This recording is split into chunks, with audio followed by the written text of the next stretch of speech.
Chapter 1 Awakening System. Jinling City. Night, 8 o'clock. The top floor of Shangri-La Hotel. Romantic French decoration style, extremely luxurious. Standing here, you can see most of Jinling. Qianqian.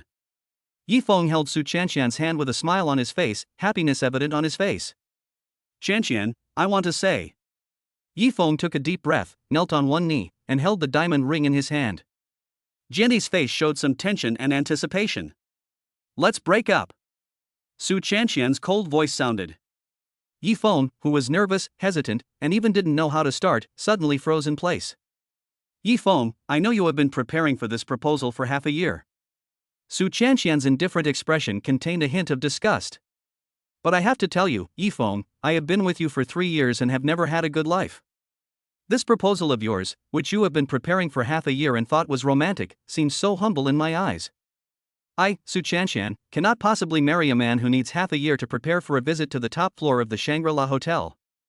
Let us break up. Su Qianqian shook off Yifeng's hand and glanced out the window. It's beautiful here, thank you, but please don't think about asking me to get back together. I found someone more suitable who can give me the life I want. You should have seen it. It's ridiculous that you didn't even notice it? Su Qianqian showed a hint of sarcasm on her face and turned away heartlessly. All around. Some guests who heard the noise subconsciously looked over, looked at Yifeng with a dazed expression, and shook their heads sympathetically. At this moment, Yifeng's face turned red and white. When he finally came to his senses, his fists were already clenched so hard that they were making a clattering sound. Every word Su Qianqian uttered was so vicious that Yifeng's heart trembled wildly. Especially the last sentence.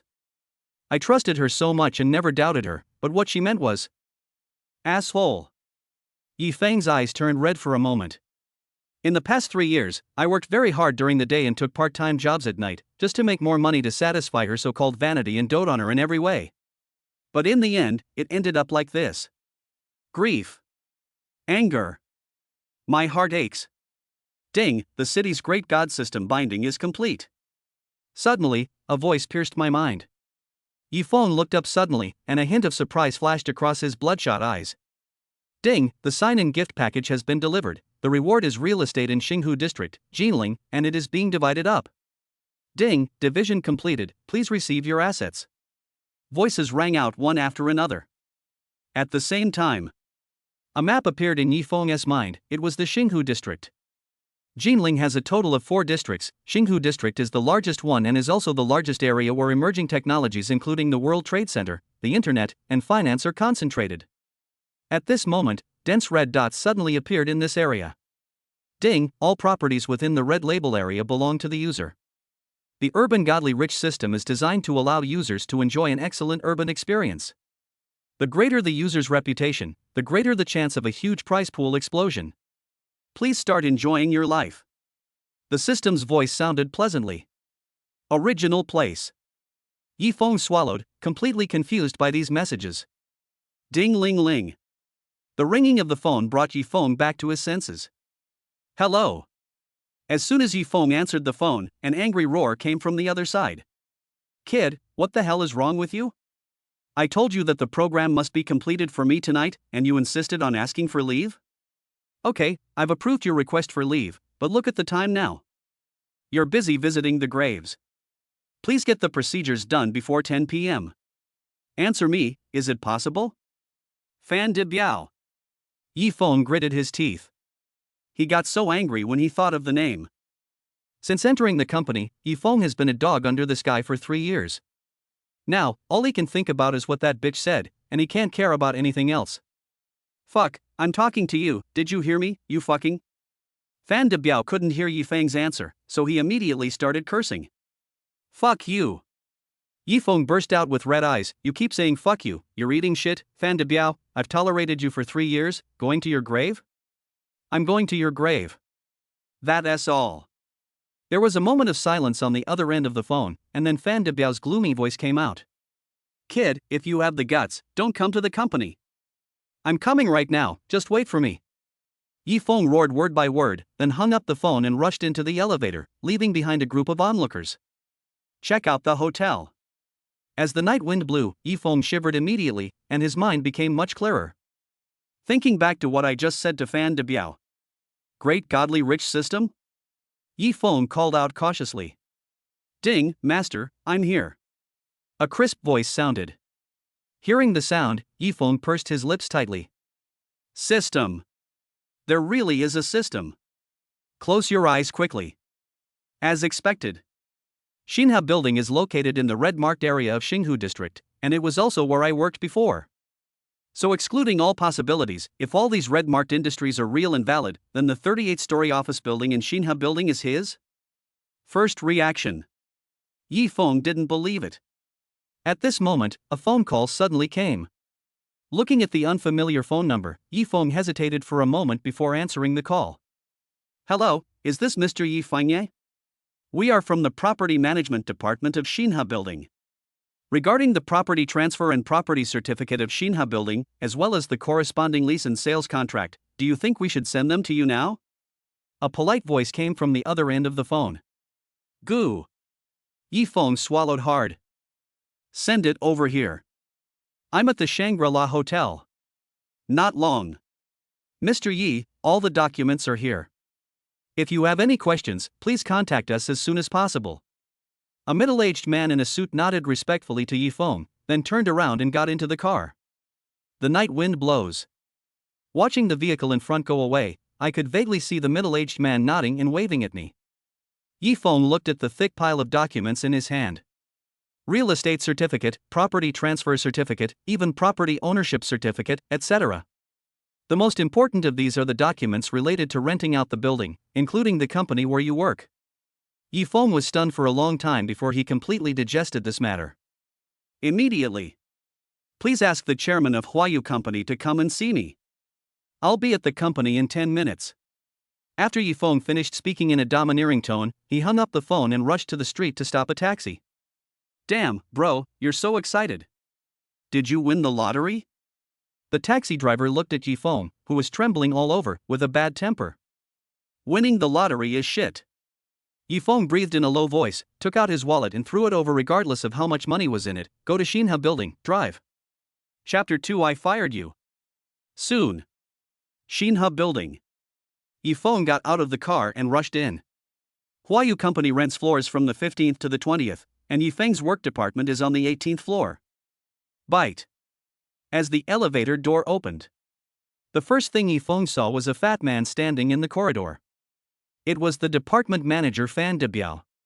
Boy, get the hell out of here. As soon as Fan De Biao saw Yi Feng, he became furious like a wild boar with its hair standing on end. On weekdays, Yi Feng must have been scared out of his wits. As a department manager, Fan De Biao holds absolute power over life and death. But now, Yi Feng had an evil smile on his face and walked towards Fan De Biao. But at this time, a nervous voice came. Brother, what happened? The person who spoke was his best friend Su Wei, his roommate in college, who was 1 year younger than him. Born in the countryside, he calls everyone brother and has no opinions of his own. He always follows me, including when he joined this company. Before Yi Feng could say anything, Fan De Biao kicked Su Wei directly. What the hell is your business? Su Wei was totally unprepared, or to be more precise, he didn't even have time to react, and was kicked and fell to the ground. Fan De Biao.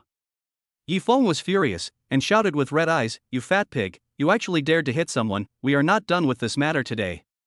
As soon as these words came out, Fan De Biao, who had raised his hand and was about to slap Su Wei a few times, had a ferocious look flashing in his narrow eyes. Yi Feng, you were so brave, you actually dared to talk to me like this. Did you win the lottery, or did you drink too much fake wine? Fan De Biao and others laughed muffledly. Yi Feng narrowed his eyes. Fan De Biao, I simply don't want to do this anymore. I'll resign soon, but now that you've hit someone, don't think you can get away with this. On the ground. Su Wei was kicked, but he was only in his 20s, so he got up immediately. Brother, don't be like this, I'm fine. Su Wei hurried over and winked at Yi Feng. He knew that Yi Feng's girlfriend was a complete money eater. So this job is very important to Yi Feng.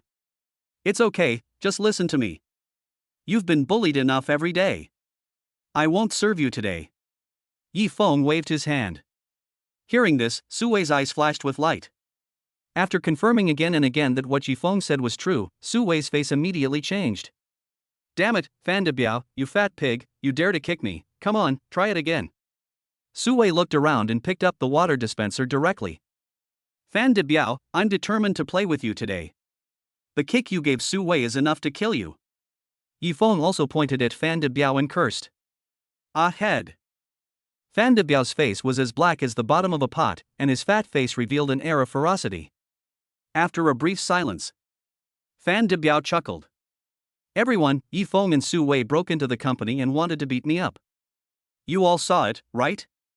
Fan Debiao said without turning his head, his tone becoming serious at the end. For those who answer me, this month's bonus will be doubled. If it's not enough, I will pay it myself. As soon as these words came out, some colleagues who had originally lowered their heads and dared not watch the excitement, subconsciously raised their heads. I saw it. A person who usually served as Fan Debiao's lackey suddenly jumped up. Where there is a leader, there are others who follow. Not long. Most people stood behind Fan Debiao. Yifeng's expression remained unchanged, but Su Wei beside him licked his lips and looked a little panicked. He. Fan Debiao raised his hand and said, now, whoever can take down these two thugs for me will be promoted to a deputy position in a small group in 2 months. Whoever is quick and ruthless will be promoted. After saying that, Fan Debiao raised a sinister smile and said, today's surveillance will not exist. This last sentence undoubtedly shattered everyone's concerns. Immediately, more than a dozen people all approached Yifeng and Su Wei. Bastard. Yifeng thought to himself that something was wrong. Su Wei stood in front of Yifeng and said, brother, press the elevator button and go out to call the police. Don't worry about me. Su Wei. Yifeng's heart warmed. Run? Let's see where you can run today. Fan Debiao's face was full of disdain. These two little bastards can be crushed to death with just a wave of my hand.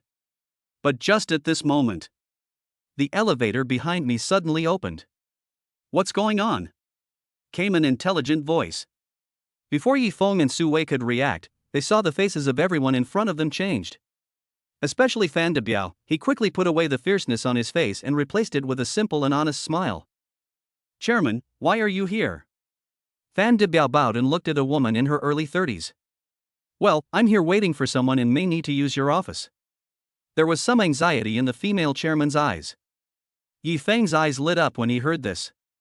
Hey, the person you're looking for is here. The female chairman looked over and asked uncertainly, Yifeng, Mr. Yi? It's me. Yifeng nodded. Immediately, the female chairman showed a big smile on her face, walked over and extended her hand to Yifeng. Hello, Mr. Yi, my name is Jean Fengya, and I'm the chairman of Huayu Company. The female chairman Wei bowed. This scene appears. The air suddenly became dead silent. Jean Fengya hadn't taken a closer look when she came in before. At this moment, look at the expressions of the people around him, and the angry look of Su Wei beside Yifeng. Mr. Yi, you. Jean Fengya said cautiously. When Yifeng looked around, he was met with pairs of surprised eyes and Fan Debiao's surprised expression. Ask her. Yifeng pointed at Li Wan, nodded and smiled. She is the only older sister who has taken care of me in my 3 years in the company. Seeing Jean Fengya looking at her, Li Wan told the truth with a look of 3 parts confusion and 7 parts fear on her face. Fan Debiao, you are fired. Jean Fengya's beautiful eyes were cold, and she raised her hand and pointed at Fan Debiao. Chairman. Fan Debiao trembled. The plot twist happened so quickly that he had no time to react. Li Wan, do you have confidence in taking over Fan Debiao's position temporarily? Jean Fengya turned her head and looked at Li Wan and asked. She was able to achieve such success in her 30s, so she must have her own unique qualities. Someone like Yifeng, who bought the entire Xinhe building in one go, is definitely not a simple person. It would be great if I could make friends with Yifeng through Li Wan. Li Wan only reacted at this time and understood why Yifeng asked her to come out and talk. After looking at Yifeng with gratitude, Li Wan said in a deep voice, yes. Okay, that's settled. Jean Fengya nodded, and then looked at Yifeng with a smile on her face. Mr. Yi, what do you think? Yifeng nodded, turned around and took Su Wei out, leaving everyone with complicated expressions. Original place. Jean Fengya looked at Yifeng's back and secretly breathed a sigh of relief. At the same time, she became curious about Yifeng's identity. leave the company. Su Wei was scratching his head desperately along the way. Oh my god, brother, that's CEO Jean. I've only seen her a few times in the 3 years since I came to the company. She actually. Hearing this, Yifeng smiled defiantly, and the anger in his heart was finally released. Come on, I'll take you to the bar to have some fun. Yifeng knew that this kid liked this hobby, but he didn't have much money in his pocket. Not long. Star Bar. One of the top high-end consumption destinations in Jinling. The two just got off the car. Su Wei stood there with an incredible look on his face, and at the same time pulled Yifeng, muttering softly, "Brother. What's wrong?" Yifeng looked over and his face changed drastically the next second. He became as furious as a ferocious beast. Chapter 3 Smash It For Me. Ahead. A Mercedes-Benz stopped at the door of the bar. Su Chanshan, wearing a black off-shoulder dress and twisting her sexy waist, got out of the car with a middle-aged man with a big belly. After getting off the car, she did not forget to affectionately hold the middle-aged man's arm. The man smiled heartily and pinched Su Chanshan, causing her to giggle. This scene. Yifeng was so angry that his eyes were bloodshot. Yifeng had seen that middle-aged man several times. Su Chanshan always said that he was her boss. Yifeng didn't doubt it at the time, because this man was at least twice as old as Su Chanshan.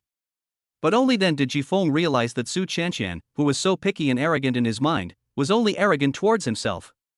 Ha, Su Chanshan, you are really promising. Yifeng's eyes were bloodshot. Brother, don't get excited. Call your sister-in-law first. Maybe you saw it wrongly. Yes, you must have seen it wrongly. Why would your sister-in-law wear such a... Su Wei couldn't finish his sentence halfway through. Yifeng and Su Chanshan have known each other for so many years, and Yifeng has called her sister-in-law for several years. How could he have made a mistake? Walk. Yifeng growled and followed. Su Wei gritted his teeth and finally followed closely with clenched fists. Walk into the bar. It was past 8 o'clock in the evening and the place was not particularly lively. The middle-aged man was sitting in the largest booth in the bar with his arm around Su Chanshan. After taking a quick glance, Yifeng and Su Wei quietly moved over. The answer Yifeng wanted was very simple, which was to see in what way this man was better than himself. If it were before, Yifeng wouldn't dare. But now, Yifeng is fearless. Ahead. Brother Hua. Su Chanshan said coquettishly. Just call me Huazi, but don't call me older. Brother Hua grinned, and his hand moved around little by little, as if no one was around. There were 4 or 5 people sitting next to them. It was obvious that they were all people of status and position, and they all had expressions that showed they were used to it. Brother Hua, there are a lot of people here, aren't you here to discuss business? Su Chanshan whispered. Hey, you bitch. Brother Hua smacked his lips and reached out to pinch Su Chanshan's chin. Where's your previous flirtatious energy? How come you got rid of your loser boyfriend and now you're going for a cool and aloof style? Hearing this, Su Chanshan's face changed and she bit her lips tightly. Okay, I'll transfer 50,000 yuan to you later. Don't you like a bag? Brother Hua leaned close to Su Chanshan's ear with a lustful look, and his pungent breath made Su Chanshan frown. But when she heard the 50,000 yuan, Su Chanshan gritted her teeth and let go of her resisting hands. Immediately. Brother Hua laughed loudly and swam his hand down. Not far away. Yifeng and Su Wei saw this scene clearly. Damn, my sister-in-law, bah, this bitch came here behind your back. Su Wei couldn't help but curse. Next to him, Yifeng calmed down at this time. If Su Chanshan lived a good life, perhaps Yifeng would still hating himself for being useless and unable to provide Su Chanshan with a good life. But now looking at Su Chanshan's current appearance, Yifeng could only deep ridicule. In the booth. Su Chanshan accidentally saw Yifeng and Su Wei. A moment. Su Chanshan's body trembled. What's going on? Brother Hua frowned. Su Chanshan's expression changed from complicated, ashamed, and angry to deep anger. Because all she saw in Yifeng's eyes was mockery, which was undoubtedly a knife, stabbing hard into her self-esteem. He actually dared to mock me. Is it wrong for me to pursue a rich man? That's right, the mistake is that he is useless. The fault is that he can't give me the life I want, it's him, it's all him. After taking a deep breath and suppressing the anger in her heart, Su Chanshan smiled charmingly and said, "Oh, Brother Hua, look, this scabby dog has come to our door." When Brother Hua heard this, he stood up immediately. "Look back. TSK, it turns out to be you, brother. We have met several times. This person should have self-awareness. For example, Shanshan, she only knows how to follow me." Brother Hua said, and waved to Yifeng. Come on, come over and sit down and have a drink. Let's just go through the handover ceremony. After all, you are someone who has played with a girl." As soon as Brother Hua said this, the people around him burst into laughter. Su Chanshan's face turned pale, but she finally endured it and said, "Yifeng, if you have the guts, come over here. Come on, drink it." "Yes, brother, come and have a drink. It's an honor for you to be able to take over the business with Brother Hua." The younger brothers around him cheered. "Damn, this is too bullying." Su Wei couldn't help it in an instant. But Yifeng stopped Su Wei. "There's no need to be angry. A bitch and a dog are a standard match." Yifeng said indifferently, "Let's go." "Wait." Brother Hua's face turned cold. "Brother, you are so ungrateful. I, Tinghua, am a well-known figure in Jinling. How dare you talk to me like that? Ha, you really have to drink this glass of wine today, and drink it on your knees."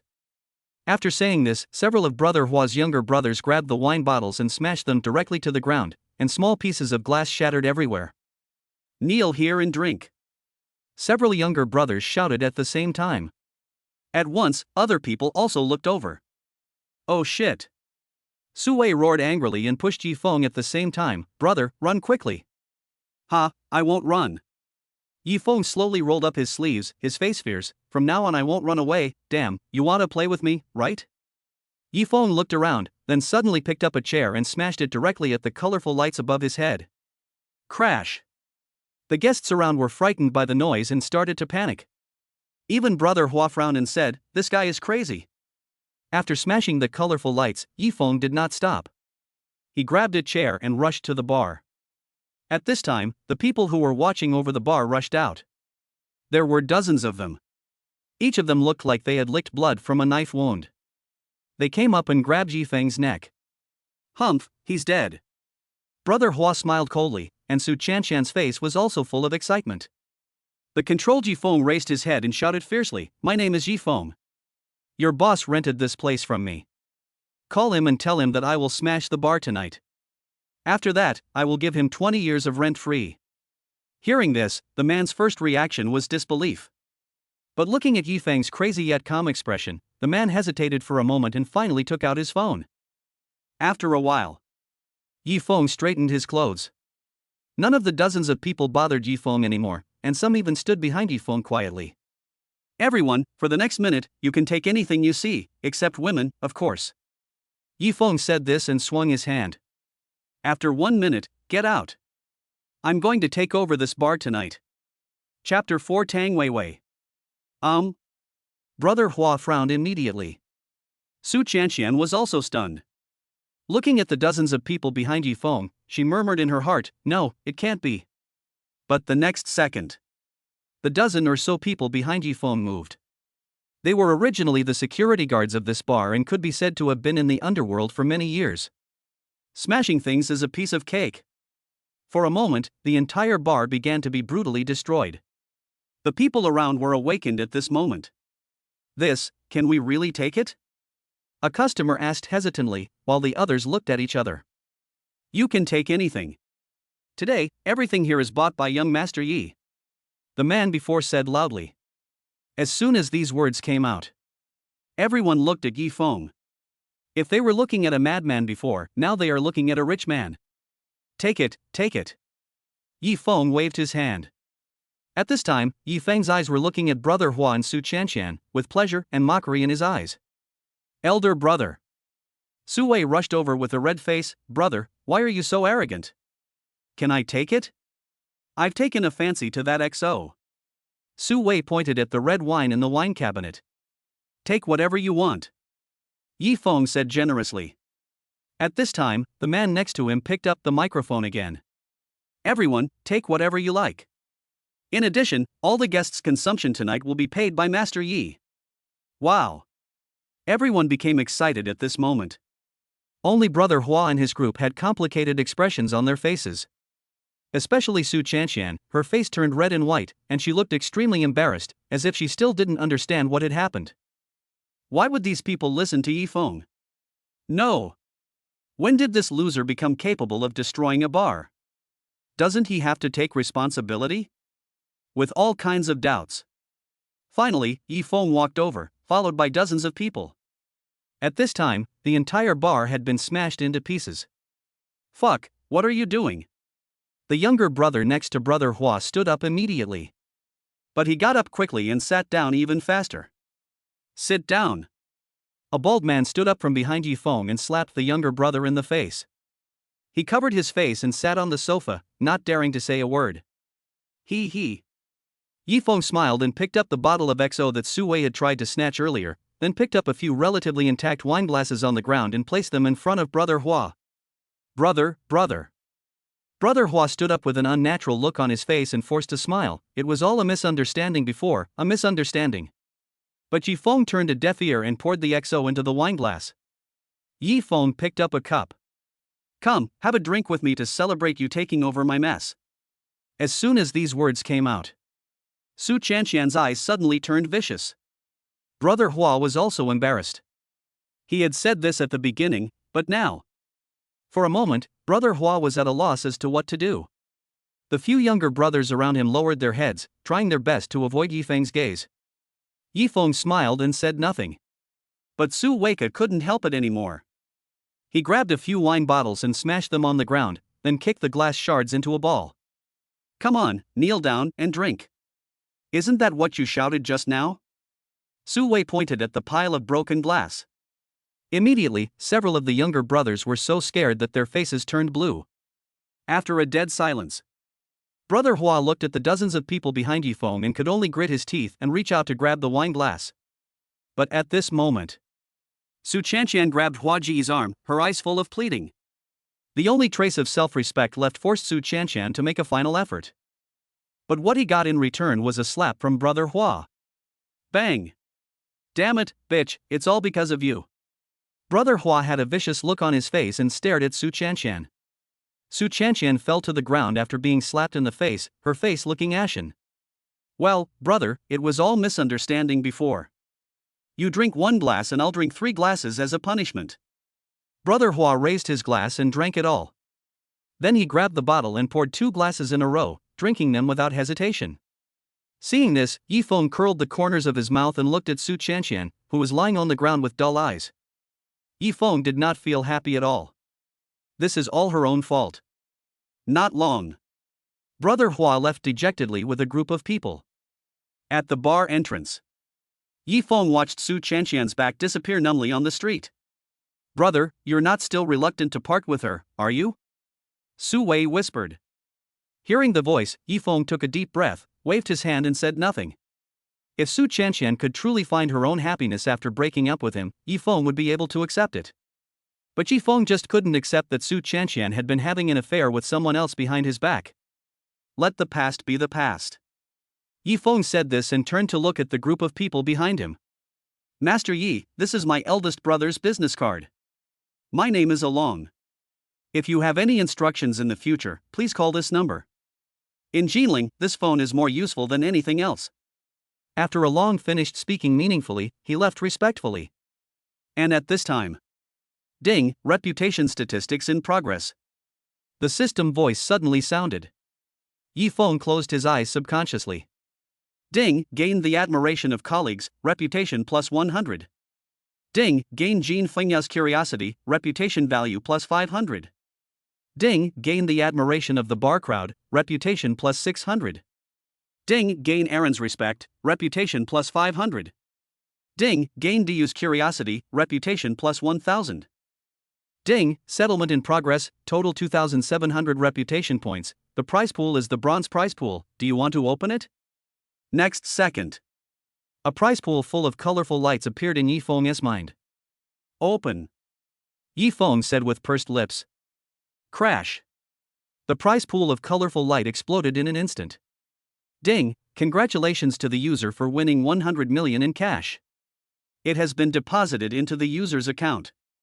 Ding! Congratulations to the user for winning the limited edition car, Bugatti Veyron, currently in parking space B13 in the underground parking lot.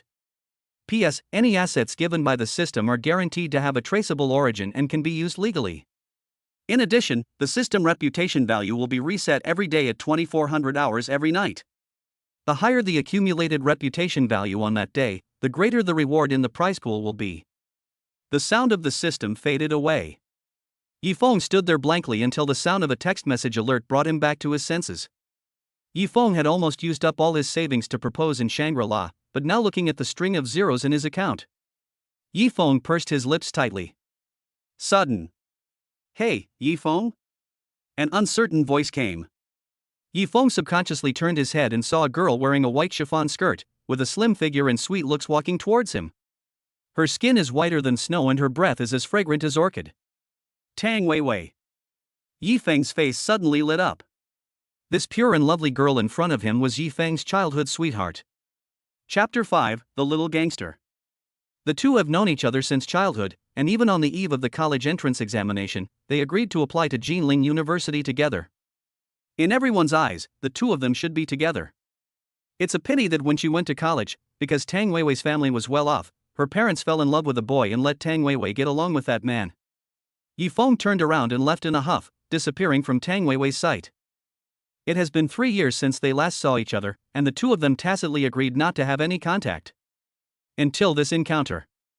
Yifeng couldn't help but be shocked, and then he remembered why he was so proactive when he first met Su Chanshan. Because there is a shadow of Tang Weiwei in her. You're here like this? Yifeng pursed his lips, suppressed the nervousness in his heart and spoke. I just happened to pass by. Tang Weiwei smiled, and the dimples on her cheeks were exactly the same as she remembered. That. Yifeng was about to speak. Suddenly a low voice sounded. Yifeng turned his head and saw a man in a black suit striding towards him. Tang Weiwei, didn't I tell you to wait for me in the parking lot? Why are you here? There was a hint of displeasure in the man's voice. Tang Weiwei's expression tensed, and her little hands pinched the corner of her clothes awkwardly. The man also saw Yifeng at this time. He glanced at Yifeng's clothes and showed disdain on his face. Is this your friend? The man raised his hand and pointed at Yifeng. Tang Weiwei hesitated for a moment, then finally showed a trace of guilt on her face and shook her head. I don't know him. Yifeng frowned when he heard this. How could Tang Weiwei pretend not to know me? Don't know him? The man snorted coldly and looked at Yifeng with a sneer. What advice do you have? Yifeng suppressed his anger. This bastard's expression was really unpleasant. Kid, my name is Chen Jing. Seeing that your outfit doesn't cost more than 500 yuan, stay away from Tang Weiwei. Otherwise, if you provoke me, you will be in trouble. After the man finished speaking, he dragged Tang Weiwei away. Tang Weiwei seemed to be angry but dared not speak. When she passed by Yifeng, her eyes were full of guilt and she whispered, I'm sorry. Tang Weiwei, you know the situation at home very well. I'm telling you, be obedient and listen to me, otherwise you know the consequences. Chen Jing's voice came from afar. Original place. Yifeng narrowed his eyes. Something happened at Tang Weiwei's home?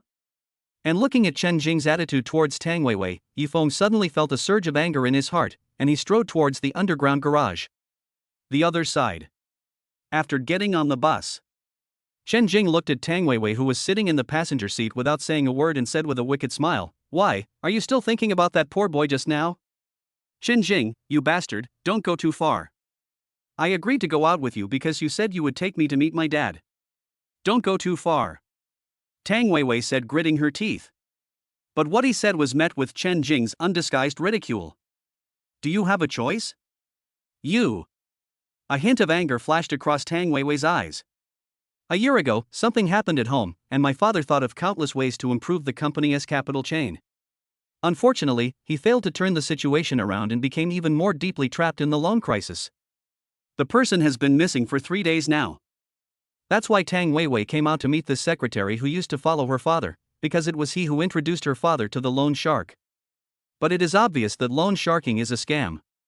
Damn it, I've known you for almost a year, and I thought you were some chaste woman. If I hadn't seen you hooking up with a man with my own eyes, I would have thought. Chen Jing had an evil smile on his face and reached out to touch Tang Weiwei's collar. Tang Weiwei seemed to be prepared. She raised her hand silently. In her hand was a pair of scissors, which she pointed at her neck with a look of death in her eyes. Grass. Chen Jing was furious when he saw this scene, but he could only take his hand back. When he turned around, he suddenly glanced at the parking space next to him. Hey, there are only 10 collector's edition Bugatti Veyrons in the world, and the starting price is at least 8 figures. When did Jinling have this car? A hint of shock flashed in Chen Jing's eyes. Haven't had time to take a closer look. Sudden. A figure came into view. It was Yi Feng. Fuck, how dare you follow me? Chen Jing opened the car door. Tang Weiwei, who was standing next to him, also saw Yi Feng. Her face changed immediately and she subconsciously tried to stop Chen Jing. But Chen Jing shook off Tang Weiwei's hand, came down and laughed at Yi Feng. Boy, you have a car too, a Jinbei or an Alto, tut. See my wheels, are they as expensive as it's? Chen Jing patted his BMW. Yi Feng walked over and took a look at the Bugatti Veyron that the system rewarded, touched the car key, shook his head and laughed. No. Ha ha ha, you are such an honest loser. Chen Jing laughed and said, Boy, do you know how much my car costs? I don't know, it's too cheap. Yi Feng shook his head again. Chen Jingwaiwai was stunned for a moment before she realized that the boy seemed to be frightened by her and even said the opposite of what he said. This is too cheap, it must be his own car. Until Yi Feng took a few steps closer. Wouldn't it irritate your butt if you sat on a car like this? Yi Feng said disdainfully, and then looked at Tang Weiwei in the car. Weiwei, get in my car? Yi Feng smiled faintly and acted like a gentleman, placing one hand on his chest and pointing behind him with the other. You are crazy because of poverty and you are having hallucinations, and you are still scratching. Chen Jing sneered. But the next second, the hand behind Yi Feng gently pressed the car key. Click. The scissor doors of the Bugatti Veyron rise up little by little. This scene appears. Chen Jing was so shocked that he opened his mouth wide and froze in place. Can you give me this chance? Yi Feng winked at Tang Weiwei. Tang Weiwei hesitated for a moment. She did that before because she naturally didn't want to implicate Yi Feng. But now the changes that Yi Feng brought to her. Tang Weiwei turned around, slapped Chen Jing in the face, pushed open the door of the BMW and got into the Bugatti. When I said it was too cheap, I was referring to you, you country bumpkin. Yi Feng made a mocking remark, turned around, got into the car and started the engine. Drive away to the roar of the V12 engine. Original place. Chen Jing gritted his teeth in anger, and finally a hint of ferocity flashed in his eyes. He picked up his phone and made a call. The other side. In the basement of a bar. The phone rang rapidly. Hello. A bald man in mink picked up the phone. After listening. It's interesting. The bald man took a puff of his cigar, revealing a mouthful of gold teeth, and glanced at his feet. Kneeling there was a middle-aged fat man, tied up tightly, with bruises and scars all over his body. When the bald man saw him, the fat man was so scared that he trembled all over. Tang De, your daughter has found a rich lover now, so it's a good opportunity to pay you back. The bald man grinned, but his eyes were as cold as a venomous snake. He said to the other end of the phone, Follow them, we will be here soon. Chapter 6, Escape. On the road. The Bugatti was driving in the traffic. Yi Feng's expression flickered in the driver's seat, while Tang Weiwei beside him lowered his head and said nothing. Send you home? Yi Feng broke the silence. Looking at the half-profile face in the rearview mirror, Yi Feng seemed to be back in time before college, with a broken bicycle, a sausage, and the way to school together. It seemed so sweet. But I didn't expect that things are unpredictable. Now I see Tang Weiwei again, perhaps because of this Bugatti. No, that is not necessary. Tang Weiwei raised her head as if startled, but she didn't seem to look at Yi Feng at all. She hesitated for a moment and said, Let us go to West City. I have something to do there. West City? Yi Feng frowned. Did you move back to your hometown? Xiqing, the old city district of Jinling, is where Yi Feng of course grew up, and so did Tang Weiwei. But that was because Tang Weiwei lived with his grandmother, and Tang Weiwei's parents were always busy with their business until it grew bigger and bigger. It is precisely because of this that the distance between Yi Feng and Tang Weiwei has been infinitely widened. After a long time, Tang Weiwei finally hummed. Yi Feng stopped talking. When he saw Tang Weiwei again, the initial excitement and nostalgia, and even the uncontrollable emotions in his heart, all faded at this moment. Perhaps the reason why Tang Weiwei got in the car was because he was driving a Bugatti and they hadn't seen each other for so many years. In addition to Su Chanxian's matter, Yifeng didn't think about these things so quickly. Under the night, the Bugatti was emitting heat waves, and the roar of its engine drowned out all the noise. Countless car owners on the road stuck their heads out. Most people's instinctive reaction is to take out their phones to record the video. After all, this is an internationally limited edition, and it really depends on luck to see it. Drive all the way to the west of the city. Yifeng, I haven't seen you for a few years. I wonder if you have made a fortune. Tang Weiwei suddenly broke the silence. Yifeng on the side smiled bitterly. As expected, he still thought he was rich. Fortunately, after graduating from university, I started a small business with my friends. I was lucky enough to get a generous investment in the first round of shares from a knowledgeable investor. Life is barely working. Yifeng started bragging and patted the steering wheel of the Bugatti after he finished speaking. And at this time, Poochie! A sneer came from Tang Weiwei. When Tang Weiwei reacted, she quickly lowered her head and dared not look at Yifeng, but Yifeng heard the laughter clearly. What are you laughing at? Yifeng immediately became angry. No, no. Tang Weiwei waved her hands hurriedly, and when she raised her hand, an avatar on the phone made Yifeng's eyes widen for a moment. Is it you, Sanhai? Yifeng stepped on the accelerator and stared at Tang Weiwei. Tang Weiwei also realized something and hurriedly hid her phone. See? He is her online friend, a friend she has been chatting with since college. They usually play games together. Moreover, over the years at work, Su Chanxian often feels under a lot of pressure and cannot talk to Su Wei about it, so she confides in Sanhai. After all, strangers are used to speak one's true feelings, while familiar people are often used to lose one's temper. That's human nature. But I didn't expect that Sanhai was actually Tang Weiwei. That means, Tang Weiwei has been in touch with me all these years after graduation from college, and so frequently. Tang Weiwei, who was standing by, also realized that she was exposed. She pushed her hat down, huddled into a ball and didn't dare to look at Yifeng. Don't you think you should give me an explanation? Yifeng pulled Tang Weiwei angrily. What explanation do I have to give you? Tang Weiwei opened her mouth, her voice still as sweet as ever, but now with a hint of forced calmness. It was you who wanted to get along with that guy back then, so why have you been in contact with me all these years after you graduated, and you didn't even dare to show up? Yifeng growled, getting angrier and angrier as he spoke. And why are you exposed now? It's really interesting. I'm rich and powerful now, driving such a luxury car, but you just show up again. On the side, Tang Weiwei, who was curled up in a ball, suddenly slapped Yifeng in the face when she heard this. Tang Weiwei. Yifeng covered his face and roared angrily. Tang Weiwei's face was cold at this moment.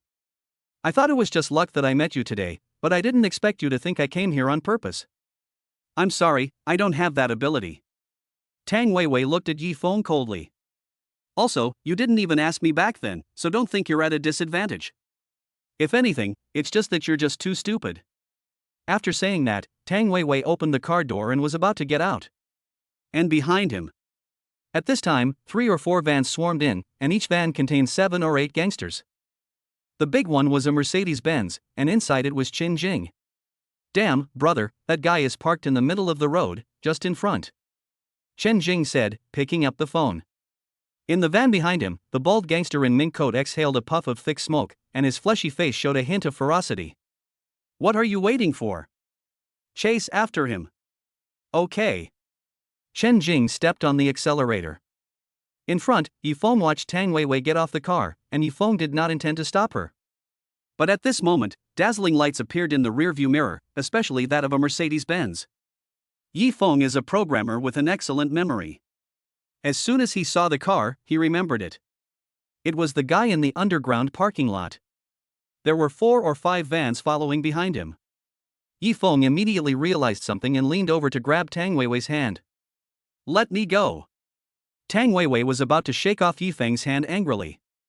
But Yifeng had already felt the oncoming car lights at this time. Yifeng did not dare to hesitate and dragged Tang Weiwei back into the car. Close the car door, quickly. Yifeng shouted. Hearing the sound, Tang Weiwei was illuminated by the car lights. She looked in the rearview mirror and realized what was going on. She quickly closed the car door. Yifeng stepped down without hesitation. The Bugatti engine roared like a beast and rushed out in an instant. Behind him. Damn it! Chen Jing punched the steering wheel angrily. He was about to catch up with the guy, but the guy ran away in advance. And the most disgusting thing is that this Bugatti's start is really horrible. Tang Weiwei, what's going on? Yifeng asked anxiously. Before, we could say that the guy was Tang Weiwei's suitor, but if we think about it carefully, that guy clearly said that something happened in Tang Weiwei's family. Considering that Tang Weiwei was going back to the old city, something must have happened in Tang Weiwei's family. That guy is obviously not the one who was being pursued. On the side, Tang Weiwei remained silent and just huddled into a ball. I could see the cars behind me chasing me closely, and soon after crossing this road I would enter the main road of the city, where there would be so many traffic lights that I would not be able to escape. Suddenly, Yifeng seemed to remember something. Chapter 7, Into the Police Station. System, show me the distribution of my real estate. Yifeng said in his heart. Immediately, a virtual panel appeared in front of Yifeng. At first glance, he saw that all his industries were in Xinghu district, and none of the industries in the old city area belonged to him.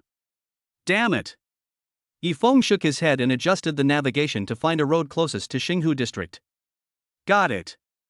Yifeng glanced at the map, stepped on the accelerator, and ignored the traffic lights. Behind. Brother, this kid is crazy.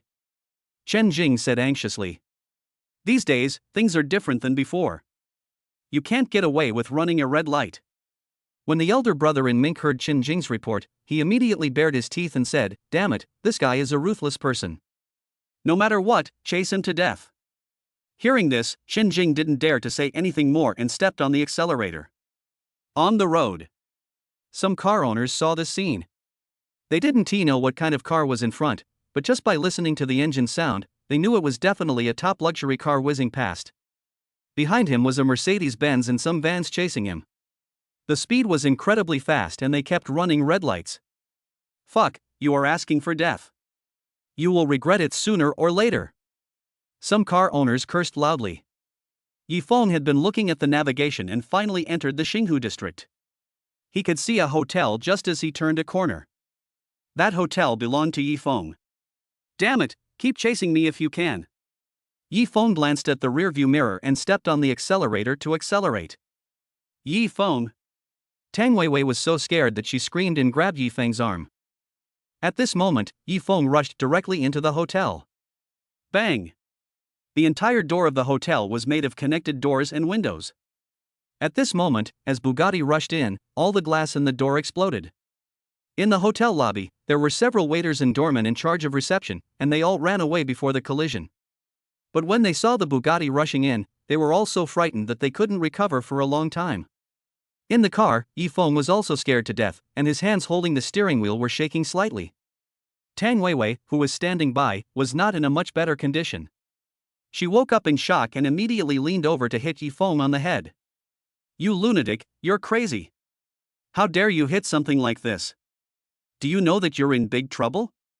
Tang Weiwei burst into tears when she said this. Not to mention the red lights along the way, even now, if you rush into someone else's hotel, you will almost certainly go to jail. And outside the hotel, Chen Jing and others also arrived. Looking at the exploded door of the hotel, the big brother in mink coat couldn't help but smack his lips. This kid is crazy enough. But this kind of madman is even better, because he often does not trust the judiciary. As long as you are stronger than him, you can blackmail him however you want. And in the hall. You slow down. Tang Weiwei grabbed Yifeng's arm, and Yifeng was almost carried out of the car by Tang Weiwei.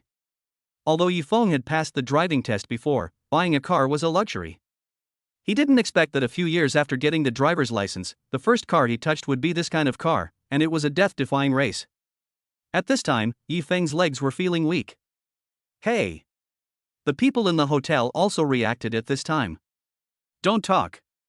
Yifeng leaned on Tang Weiwei, then raised his finger and pointed at the person in charge of the hotel. I have called the police and they will be here soon. You don't have to worry about the damage to the hotel. I will also send my car to be repaired. After Yifeng finished speaking, he lowered his head and took a deep breath. My heart was still beating fast at this moment. And outside the hotel, before Brother Chuan Diao and others came in, Wu Yangyang's police car drove over. Brother! Chen Jing's face changed. Although the man in mink was a little flustered, he was still able to hold his nerve. He gritted his teeth and said, "Don't make trouble. At most you can just fine me. It's just running a red light, right?" Brother Chuan Diao smiled coldly, and then stared at Yifeng, who was being supported by Tang Weiwei in front of him. "Boy, you are really lucky. I will continue to cause trouble for you when you get out." At the moment, Yifeng naturally understood the look in Brother Chuan Diao's eyes.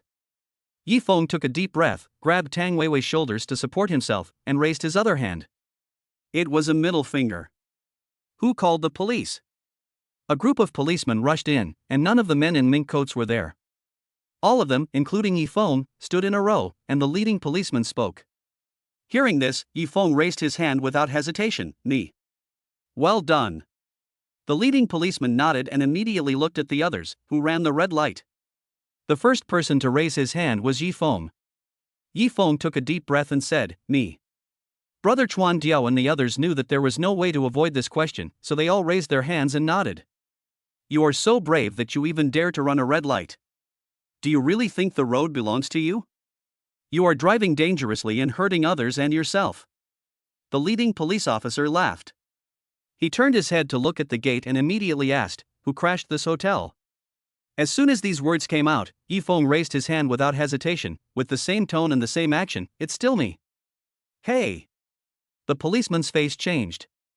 "It's you again, boy. You're so brave. You crashed into the hotel and ran a red light, and now you dare to call the police." The policeman was so angry that he laughed. But Yifeng seemed to not understand what was said and stopped talking. "Take them all away." The policeman waved his hand.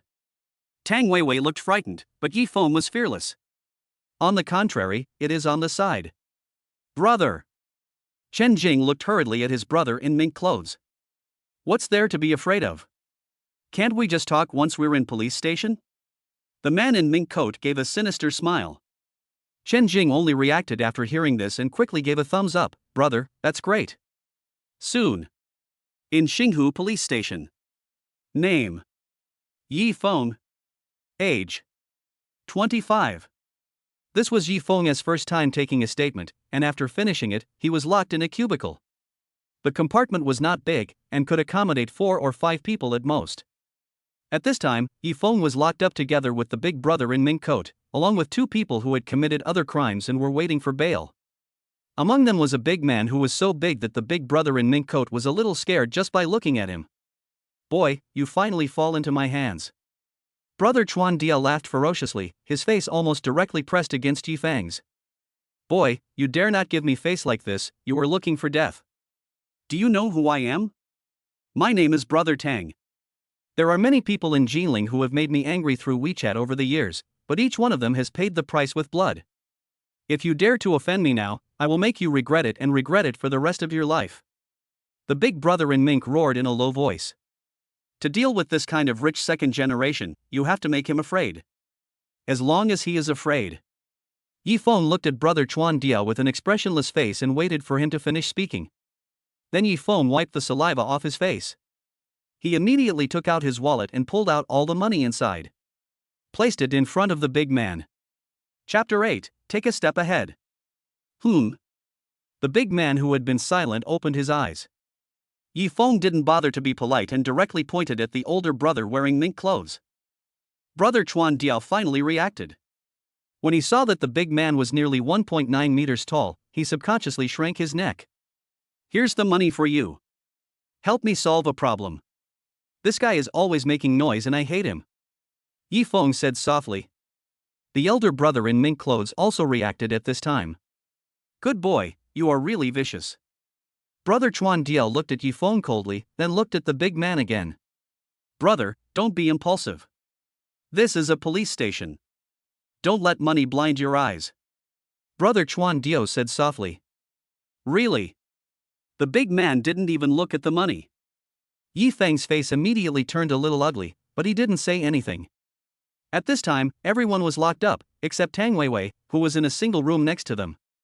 As their eyes met, Yifeng subconsciously flashed a hint of inquiry in his eyes, while Tang Weiwei avoided Yifeng's gaze. This girl? Yifeng took a deep breath. Anna sighed. Boy, are you curious about what happened to that woman? The older brother in mink clothes rolled his eyes and came over. This woman's father was defrauded of hundreds of millions of yuan in business last year. TSK, he was originally a wealthy man, but suddenly he became heavily in debt. This woman also turned from a princess into an ugly duckling. Some time ago, her father even borrowed more than 40 million from us. In our line of work, it is only fair to pay back debts. If you can't pay it back. The man in mink licked his lips and at the same time paid attention to Yifeng's eyes, wanting to see if this rich second generation would help this woman pay back the money. Only after hearing this did Yifeng react. So this is what was going on. No wonder Tang Weiwei wanted to go back to the old city, and this group of people came to find Tang Weiwei. Boy, would you like to consider helping this girl? Look, what a beautiful girl she is. If she can't pay back the money and falls into our hands, she can only be arranged to make money. It's easy for girls from wealthy families to make money. Many people like this kind of people. The big brother wearing mink said with an expression that all men understand. Hearing the voice, Yifeng clenched his fists instantly, staring at the big brother in mink clothes. Hey, brother, don't look at me like that. Let me say the same thing. If you help pay back the money, then nothing will be a problem. Otherwise, the big brother wearing mink licked his lips. First, we deliver them to various hotels in China. After that, we drop them off at some fast food restaurants on the roadside. If we can't squeeze any more out of them, we send them abroad. It's easy for women to make money. Of course, if it doesn't work out, we end up with livers and kidneys. The more brother Chuan Mink spoke, the more ferocious his expression became. On the side, Yifeng was so angry that his whole body began to tremble. But the next second, there was a muffled sound. Yifeng looked up and saw a man strangling brother Chuan Diao's neck. The one who took action was the silent big man. Originally, this big man was intimidating enough just sitting there. Wow, when he stood up, he looked so ferocious that he looked like a wild beast. I took the money. You're right. This guy's mouth is really annoying. I hate him too. The big man stuffed the money into his pocket and immediately raised his hand. Brother Chuan Dio had his neck choked and he couldn't say a word. His face turned red and his eyes were full of fear. Until... Bang! The big man slapped him in the face with a sound as crisp as thunder, and then sat back down. Brother Chuan Dio was kicked to the ground, holding his face like a charcoal-grilled shrimp, curled up and trembling on the ground desperately. It seemed like the pain was so severe that I couldn't even scream. Look closely at that face. The entire left side of his face was horribly swollen and his mouth was full of blood. Then he recovered. Ah! Brother Chuan Dio let out a scream and spat out several teeth. This shows how heavy the slap in the face was. What's going on? The police finally reacted at this time. Yifeng didn't answer at all. Instead, the big man didn't avoid it and raised his hand, which was tantamount to consent. Several policemen looked at the man in mink coat curled up on the ground and hurriedly pulled him out. After a while, a group of people in suits walked in. And Yifeng was also brought out. Yifeng, right? This one is the person in charge of Taiha Hotel. A policeman said, pointing at a middle-aged man in the lead. You crashed into the hotel, which constitutes a crime that endangers public safety, said the police. Yifeng said without even looking up, I was being chased and had no choice but to leave from Xinghu Road 5th Avenue and come back all the way. There are surveillance cameras to prove that someone was chasing us the whole time. Hearing the voice, the policeman glanced at brother Chuan Diao and his younger brothers. This had already been done before the statement was taken, and they knew the general ins and outs. Especially this big brother Chuan Mink and his little brothers, almost all of them have a criminal record. Therefore, Yifeng's starting point was to avoid risks, which involved the unlimited right of self-defense. Under the core point of the law that is people-oriented, it naturally does not constitute a crime of endangering public security, but the premise is? Taiha Hotel will not sue Yifeng.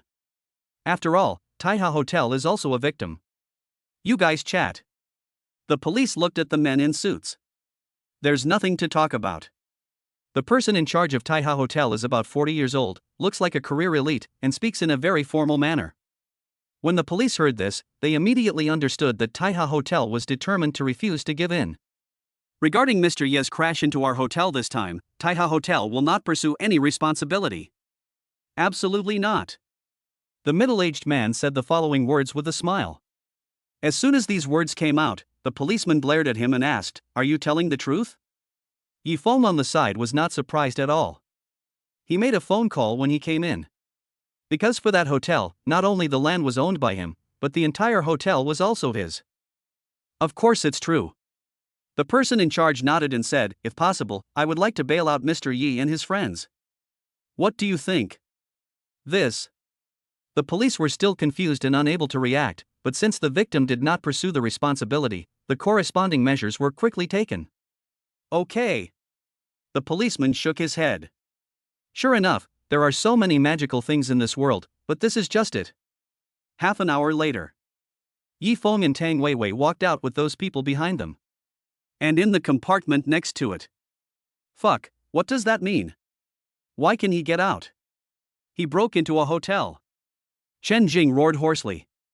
The big brother Chuan Mink, who was wrapped in gauze and couldn't speak at the moment, was also shaking with excitement. The middle-aged man at the door turned around and smiled. "Excuse me, the owner of the hotel is Mr. Yi." Chapter 9 Goodbye. Yi Feng, who ran a red light and crashed into the hotel, was released. The completely innocent Tang Weiwei was released directly. Yi Feng's car was sent for repairs, so he had to take a taxi to send Tang Weiwei home. They walked in silence. Yi Feng sent Tang Weiwei downstairs to her house and finally couldn't help asking, "What did you mean by what you said in the car? You didn't want to be separated from me at all back then, did you?" Tang Weiwei had a bitter smile on her face. "Is there any point in talking about this now?" Yi Feng was both angry and distressed. It turned out that Tang Weiwei didn't dislike him back then. It was just that he felt his self-esteem was hurt and left her in a moment of impulse. As a result, the two of them missed each other for so many years. If they hadn't met by chance today, would they have missed each other like this forever? Of course it makes sense.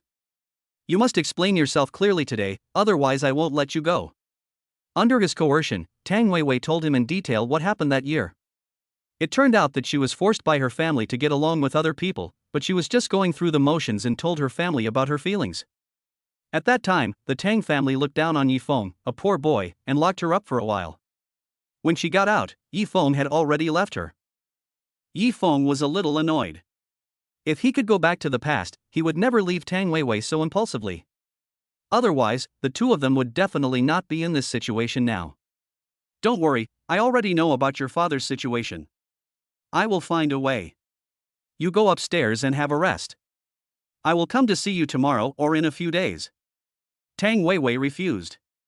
She shook her head and said, "No. Yi Feng, don't come to see me again. Let's not meet again." Yi Feng asked in confusion, "Why?" "We were separated for so many years because of a misunderstanding. Now that the misunderstanding has been resolved, are you still hiding from me?" "It has nothing to do with the past. I am no longer the same person I used to be, just like you are no longer the same person you used to be. Yi Feng, with your current worth, you deserve better. I don't want to drag you down with me." After saying that, without waiting for Yi Feng to answer, he turned around and ran upstairs. Yi Feng kicked the flower bed hard. He thought to himself that he must solve Tang Weiwei's troubles and get him back to him. All men have a first love complex, and Yi Feng is no exception. In his heart, Tang Weiwei is like the white moonlight. Yi Feng took a taxi to a property under his name. It was a villa area and the people living there were either rich or noble, and there were also many popular stars. Yi Feng felt uneasy when sitting in the car. He had never dared to dream that one day he would be able to live there, and it would be a property that was completely his own. "Where are you going, little brother?" The driver saw him getting in the car without saying anything, but just shaking all over, thinking he was sick. He thought to himself, "I hope he won't have a seizure in the car." Only then did Yi Feng realize that he had forgotten where he was going. "Go to Mirror Lake Villa." "Where?" The driver thought he had misheard, but there was no word in the city that sounded the same as Mirror Lake Villa. He glanced at Yi Feng next to him. What was he doing at Mirror Lake Villa with his wrinkled clothes? Was he trying to scam someone or begging? Mirror Lake Villa District. The driver pursed his lips, feeling somewhat contemptuous of such young people. They were in good health, but instead of working, they had to do such things, which was shameful. This city is a city that never sleeps, with bright lights, bustling traffic, and is a famous luxury capital in China. The taxi took an hour and a half to take Yifeng to the destination. Yifeng took out 200 yuan and gave it to him, no need to change. Wait a minute, there's still 50 left. Yifeng took out another $100 with some embarrassment, no need for change. In the past, with his salary, taking a taxi was a luxury. He usually took the subway to and from get off work and almost forgot the current market prices. The driver took the money but was not in a hurry to leave. He wanted to see how this person got into Jinghu Villa. After all, the security here is S-level, otherwise there wouldn't be so many celebrities living here. It is estimated that he will be thrown out before he gets in. Hey, hey. The driver smiled sinisterly, then took out his mobile phone and opened the video, wanting to record the scene of Yifeng being thrown out, so that he could post it online and gain some popularity. Yifeng's palms were slightly sweaty. He had never been here before and had only seen pictures and brochures. However, there was still a big difference between a picture and being there in person. Just looking at the security booth is extremely majestic. Looking around, the whole community is brightly lit, with exotic flowers and plants, and a sense of respect is everywhere. The driver looked at the two security guards who came out holding batons with bright eyes. Here it comes, the excitement is about to come. The security guard frowned and looked at Yifeng, as if he was looking at some garbage. What do you do? Another security guard quickly stopped him and looked at Yifeng with a smile. Hello, sir, there is a chip on your card, you can enter the community directly. Why are you being so polite to him? Does he look like someone who can live here? Hey, what are you doing here? Yifeng's heart was beating fast. He tried to relax his breathing and make himself look less nervous. What can I do? Just go home. Just go home, why are you here? Leave here immediately and don't hang around here. Not everyone can come in here. Yifeng looked at his name tag and said, Zhang Yu, right? Is this how you treat your property owner? You don't need to come to work tomorrow. What? Zhang Yu was shocked. Could this be a madman? However, he felt a little uneasy. He pretended to be calm and said, What crazy talk are you talking about? Who are you? Yifeng was too lazy to explain to him. He touched the door card in his pocket. There was a chip on it. As long as the owner was here, he could pass through the smart gate without any obstacles. He walked in with a swagger. He turned around and glanced at Zhang Yu. Pack up and get out of here, you little bastard. When Zhang Yu saw that he could pass through the gate, he knew that he was the owner of the place, but the owner was not qualified to fire the security guard. His expression changed again and again, and finally turned into a flattering face, nodding and smiling. No, it was dark and I didn't see clearly. Please be magnanimous and don't complain about me. It's not easy for me to find a job with elderly parents and young children to take care of. Boss, why don't you just treat me like a fart and let me go?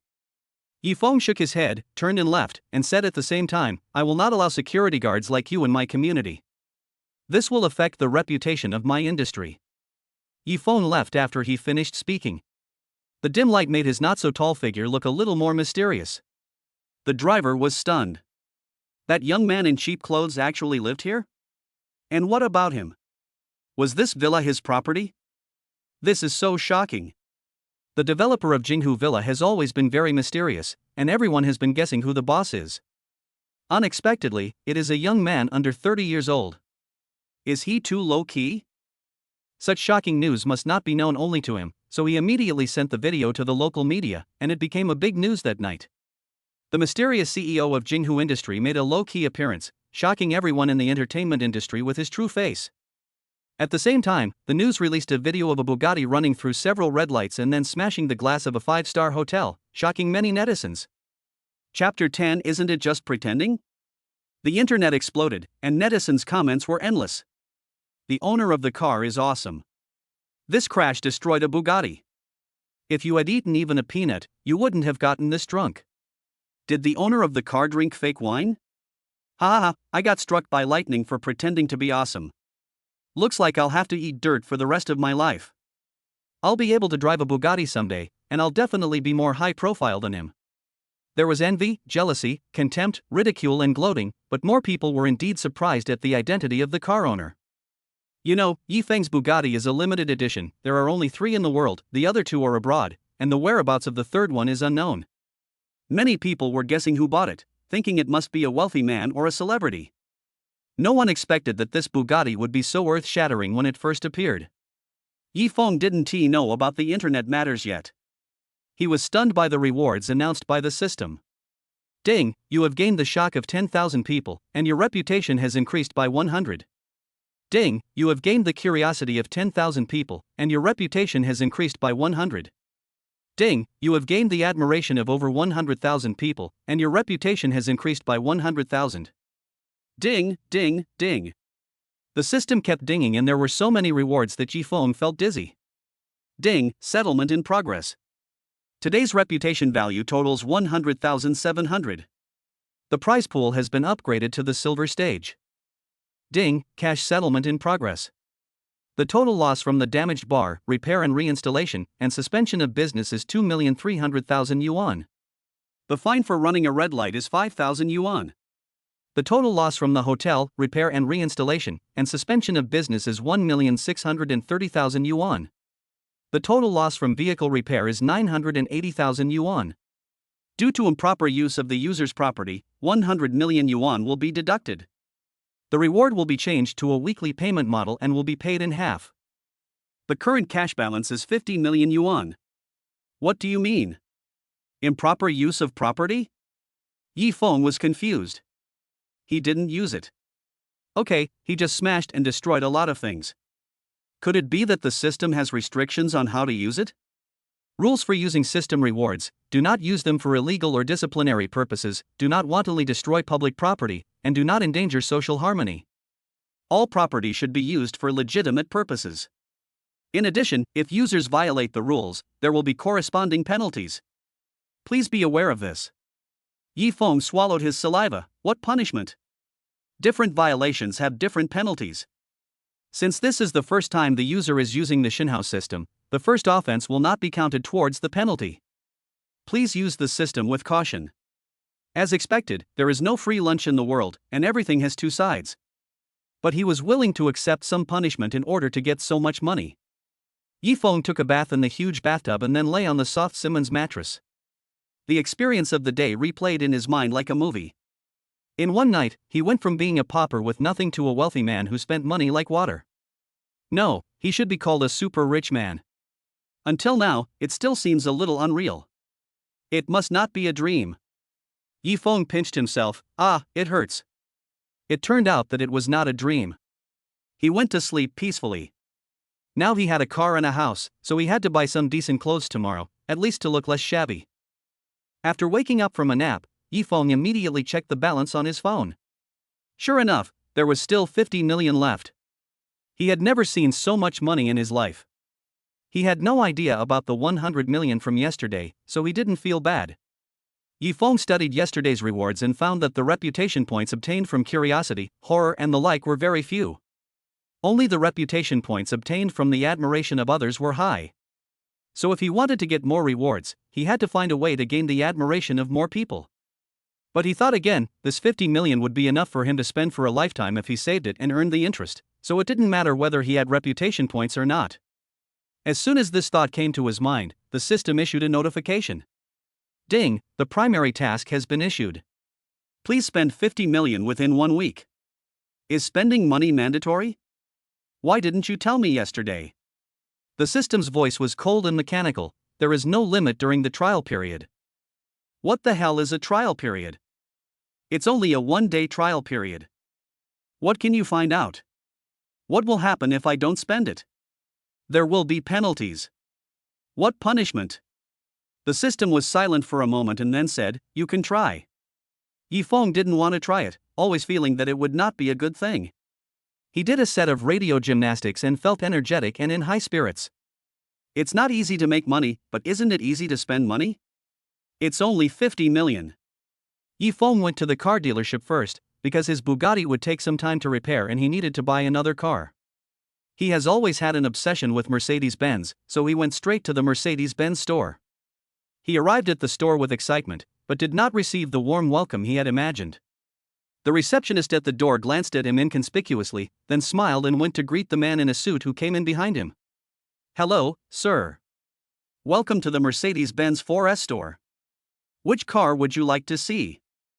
The man in the suit glanced at Yifeng, who was ignored, and snorted coldly, "A poor bastard dares to go shopping in a Mercedes-Benz. Today is really an eye-opener." Yifeng then realized that he was wearing a plaid shirt, jeans, canvas shoes, his hair was untidy, and his eyes were sparkling. He was simply the standard appearance of a loser otaku. Maybe he looked like a poor bastard who came here to feast his eyes, right? Yifeng had seen this kind of look many times before, and he was no longer sensitive to it. There are always people who look down on others everywhere. No one greeted him, so he looked around by himself. At this moment, a girl with a high ponytail came trotting over. "Hello, sir. I'm the consultant here. My name is Lin Xiaoxiao. Can I introduce myself to you?" She looked shy and a little unconfident, so she must have just arrived. "Are you new here?" Lin Xiaoxiao nodded. "Yes, sir, I haven't officially started my job yet, so I'm a little unskilled. Please forgive me if my introduction is not good." Yifeng waved his hand to indicate that he didn't mind, thinking to himself, "Girl, you are lucky, brother will let you place a big order later." He deliberately sat opposite the man in the suit. Lin Xiaoxiao handed him a bottle of water and said, "Drink some water first. Which car do you want to see?" The consultant, who had ignored Yifeng before, sneered, thinking that a newcomer is a newcomer, and he doesn't even have the ability to judge people, so why is he here to be a sales consultant? She shook her head secretly and introduced it to the man in the suit in a flattering manner. "This is a new model that has just been launched. It has very good power and its appearance is very suitable for your mature and stable temperament. Do you like this one?" The man in the suit took a look at the price and found that it would cost 600,000 yuan. However, the company had just negotiated a large order and it would be no problem for him to get a 50% down payment. He deliberately glanced at Yifeng and found that he was still flipping through the picture album, looking like he had never seen it before. He deliberately cleared his throat and said loudly, "Okay, this is it.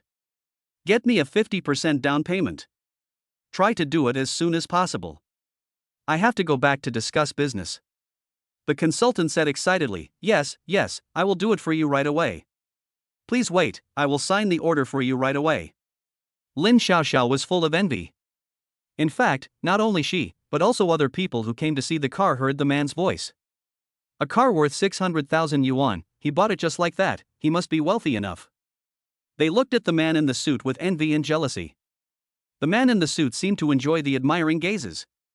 He looked at the high-end watch on his wrist and urged, "Bring the machine. I'll swipe the card first." Yifeng thought, isn't it just pretending to be cool? Who can't do that? He stood up and said loudly, "I remember there is a Maybach here." Lin Xiaoxiao was a little confused. Yes. The car was priced at 5.82 million and had just been shipped here.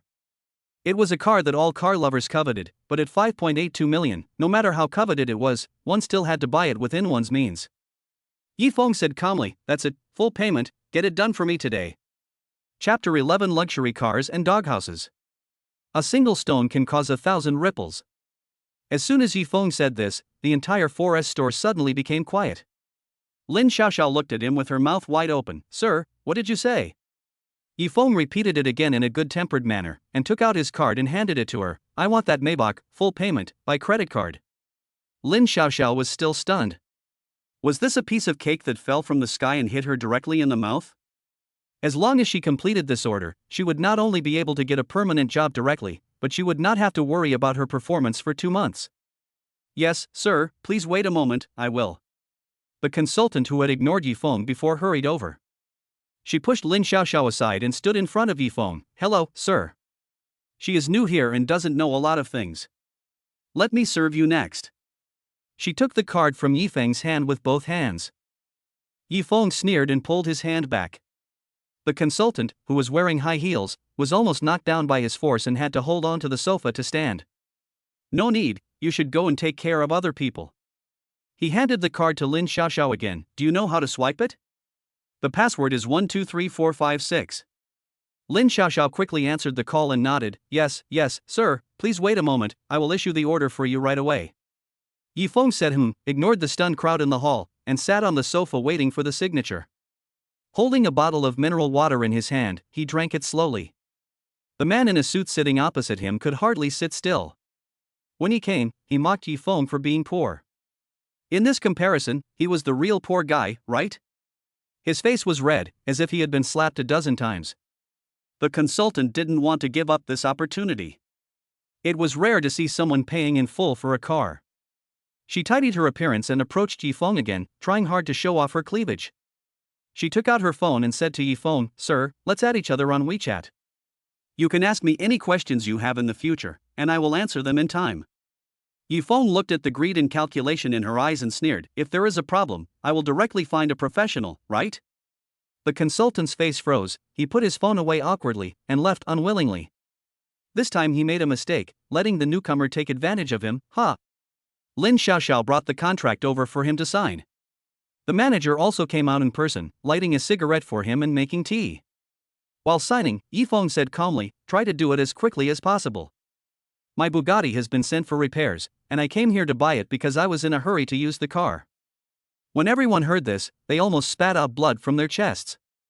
How rich must he be? With a Bugatti, he could even buy a Maybach in full? I have never seen this young man in the circle before. Is he not from this city? For a moment, everyone looked at Yifeng curiously, and this look made them even more curious. Isn't he too low-key? He came to buy a car dressed like this. No wonder he was ignored by the sales consultant. Maybe it's the personality of rich people. After Yifeng signed, he left and prepared to pick up the car in the afternoon.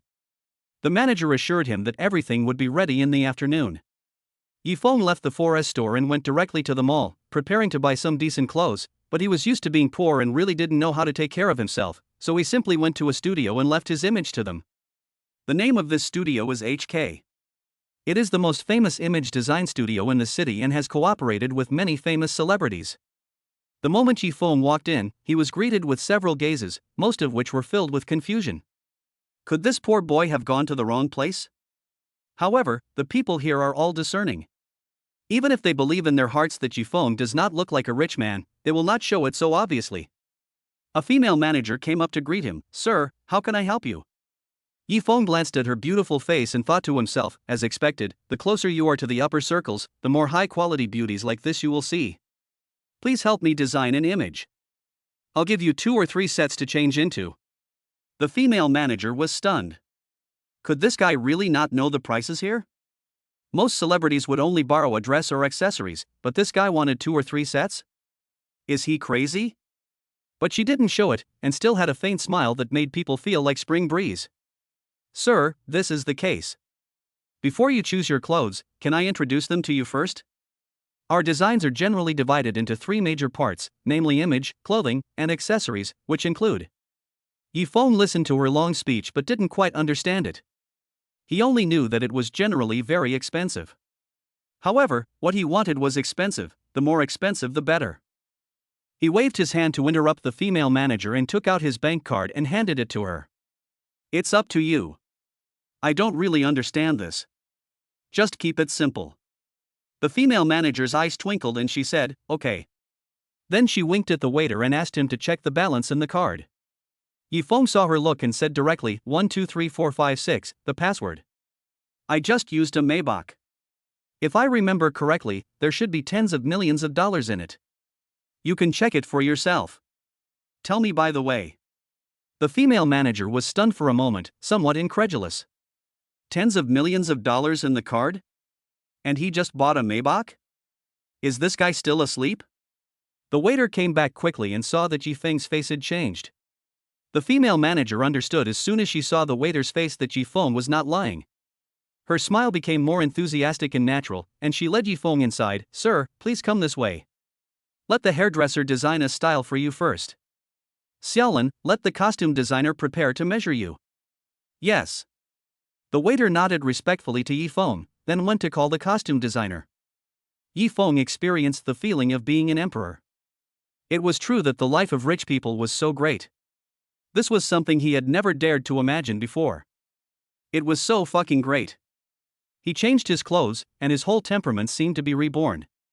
The transformed Yifeng wore branded clothes with simple and elegant style, even his hair was exquisite. Anyone who saw him would think he was a rich young man.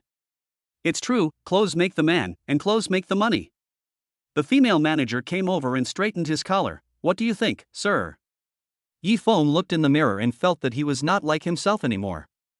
He used to look like a poor loser, but now he looks like a decent person.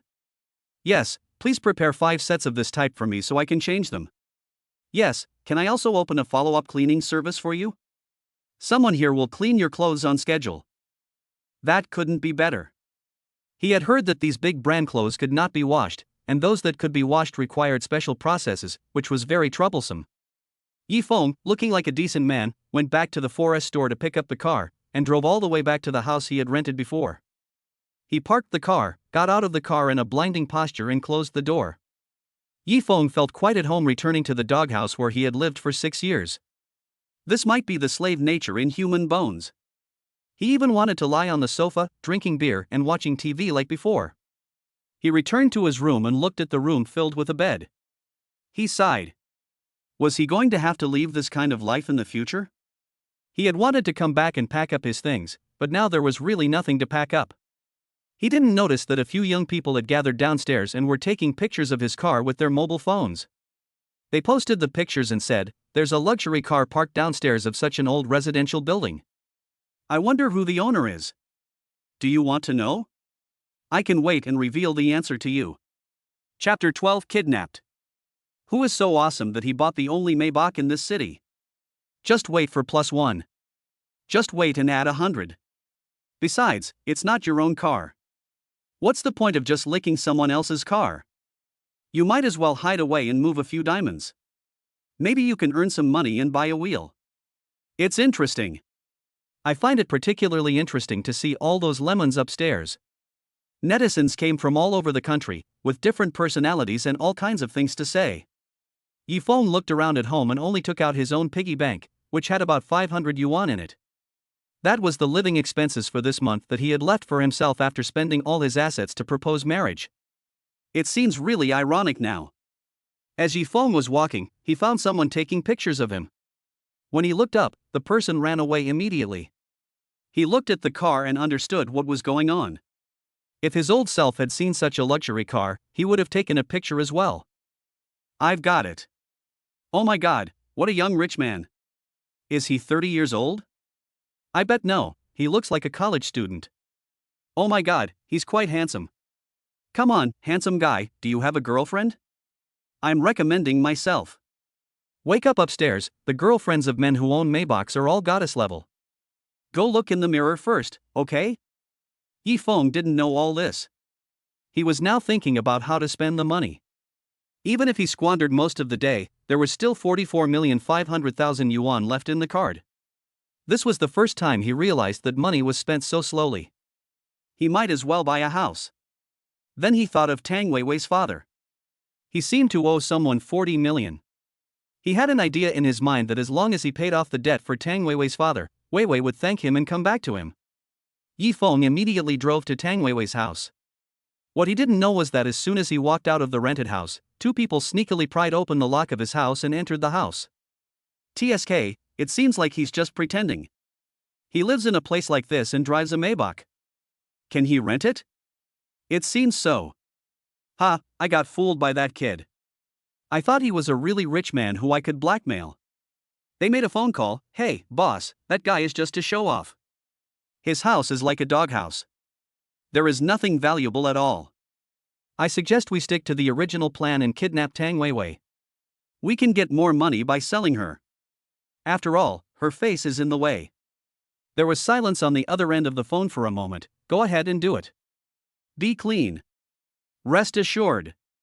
Yi Feng encountered a traffic jam on the road because there was a car accident in front of him. His car was stuck in the middle, unable to move forward or backward. He waited for the traffic police to handle the accident before he drove out. When he arrived downstairs of Tang Weiwei's building, he sat in the car for a while to organize his words, then he tidied his clothes and got out of the car. At the same time, a truck carrying boxed goods drove out of the community. Yi Feng took a look and found it a bit strange. It was quite rare to see boxed goods coming out at this time, usually in the morning or evening. He arrived at Tang Weiwei's door, and when he was about to knock on the door, he found that the door was not closed, but just shut. He was delighted. Could it be that he was seen from the window? He called Wei Wei, then pushed the door open and walked in. The lights were on inside, and it was very quiet.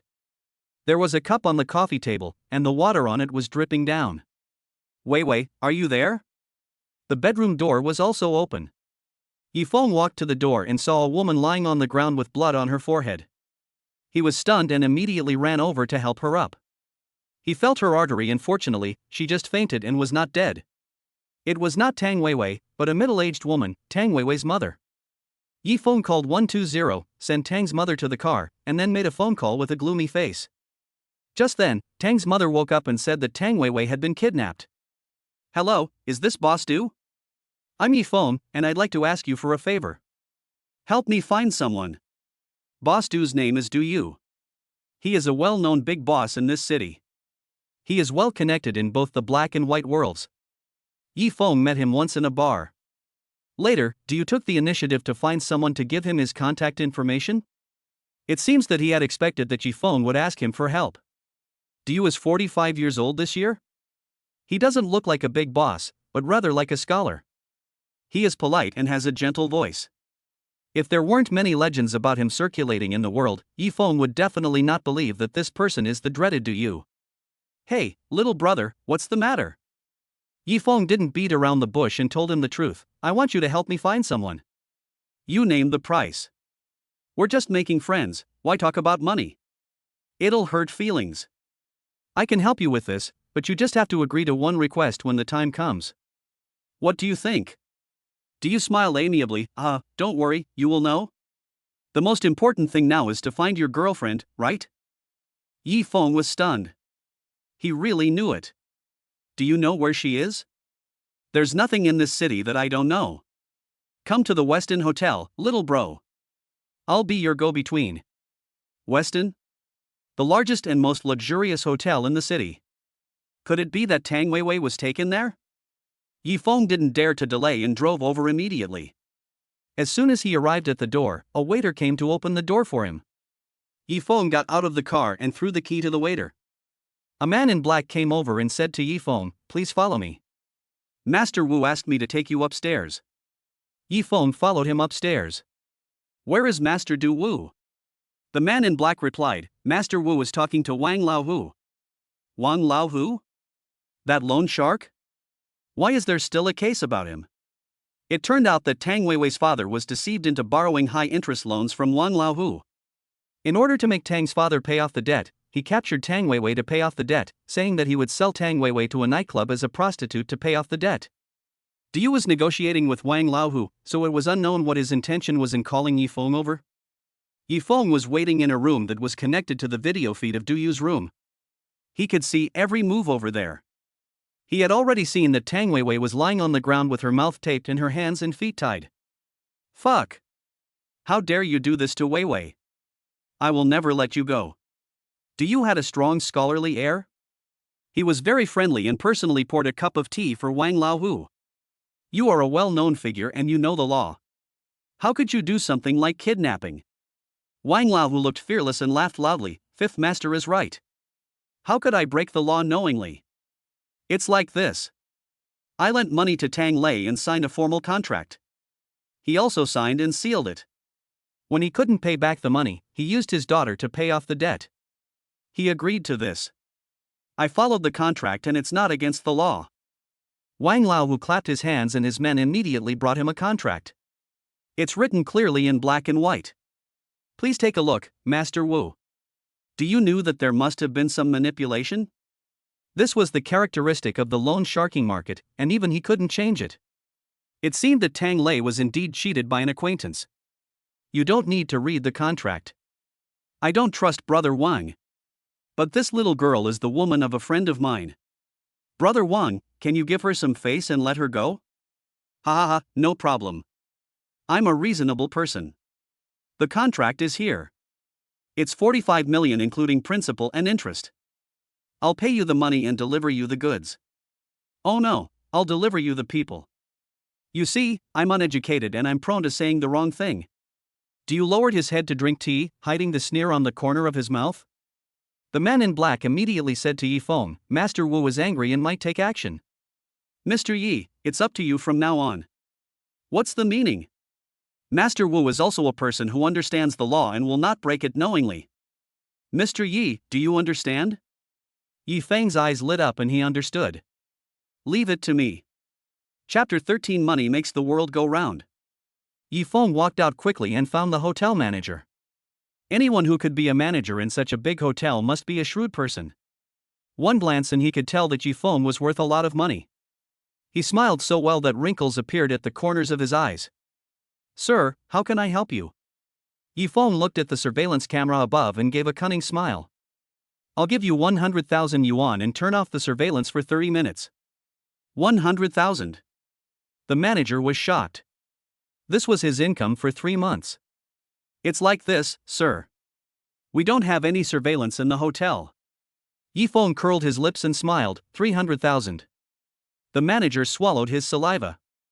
This temptation was too great, but 500,000. If it's inconvenient for you, I can find someone else. 500,000. This is pie in the sky. No, it's convenient.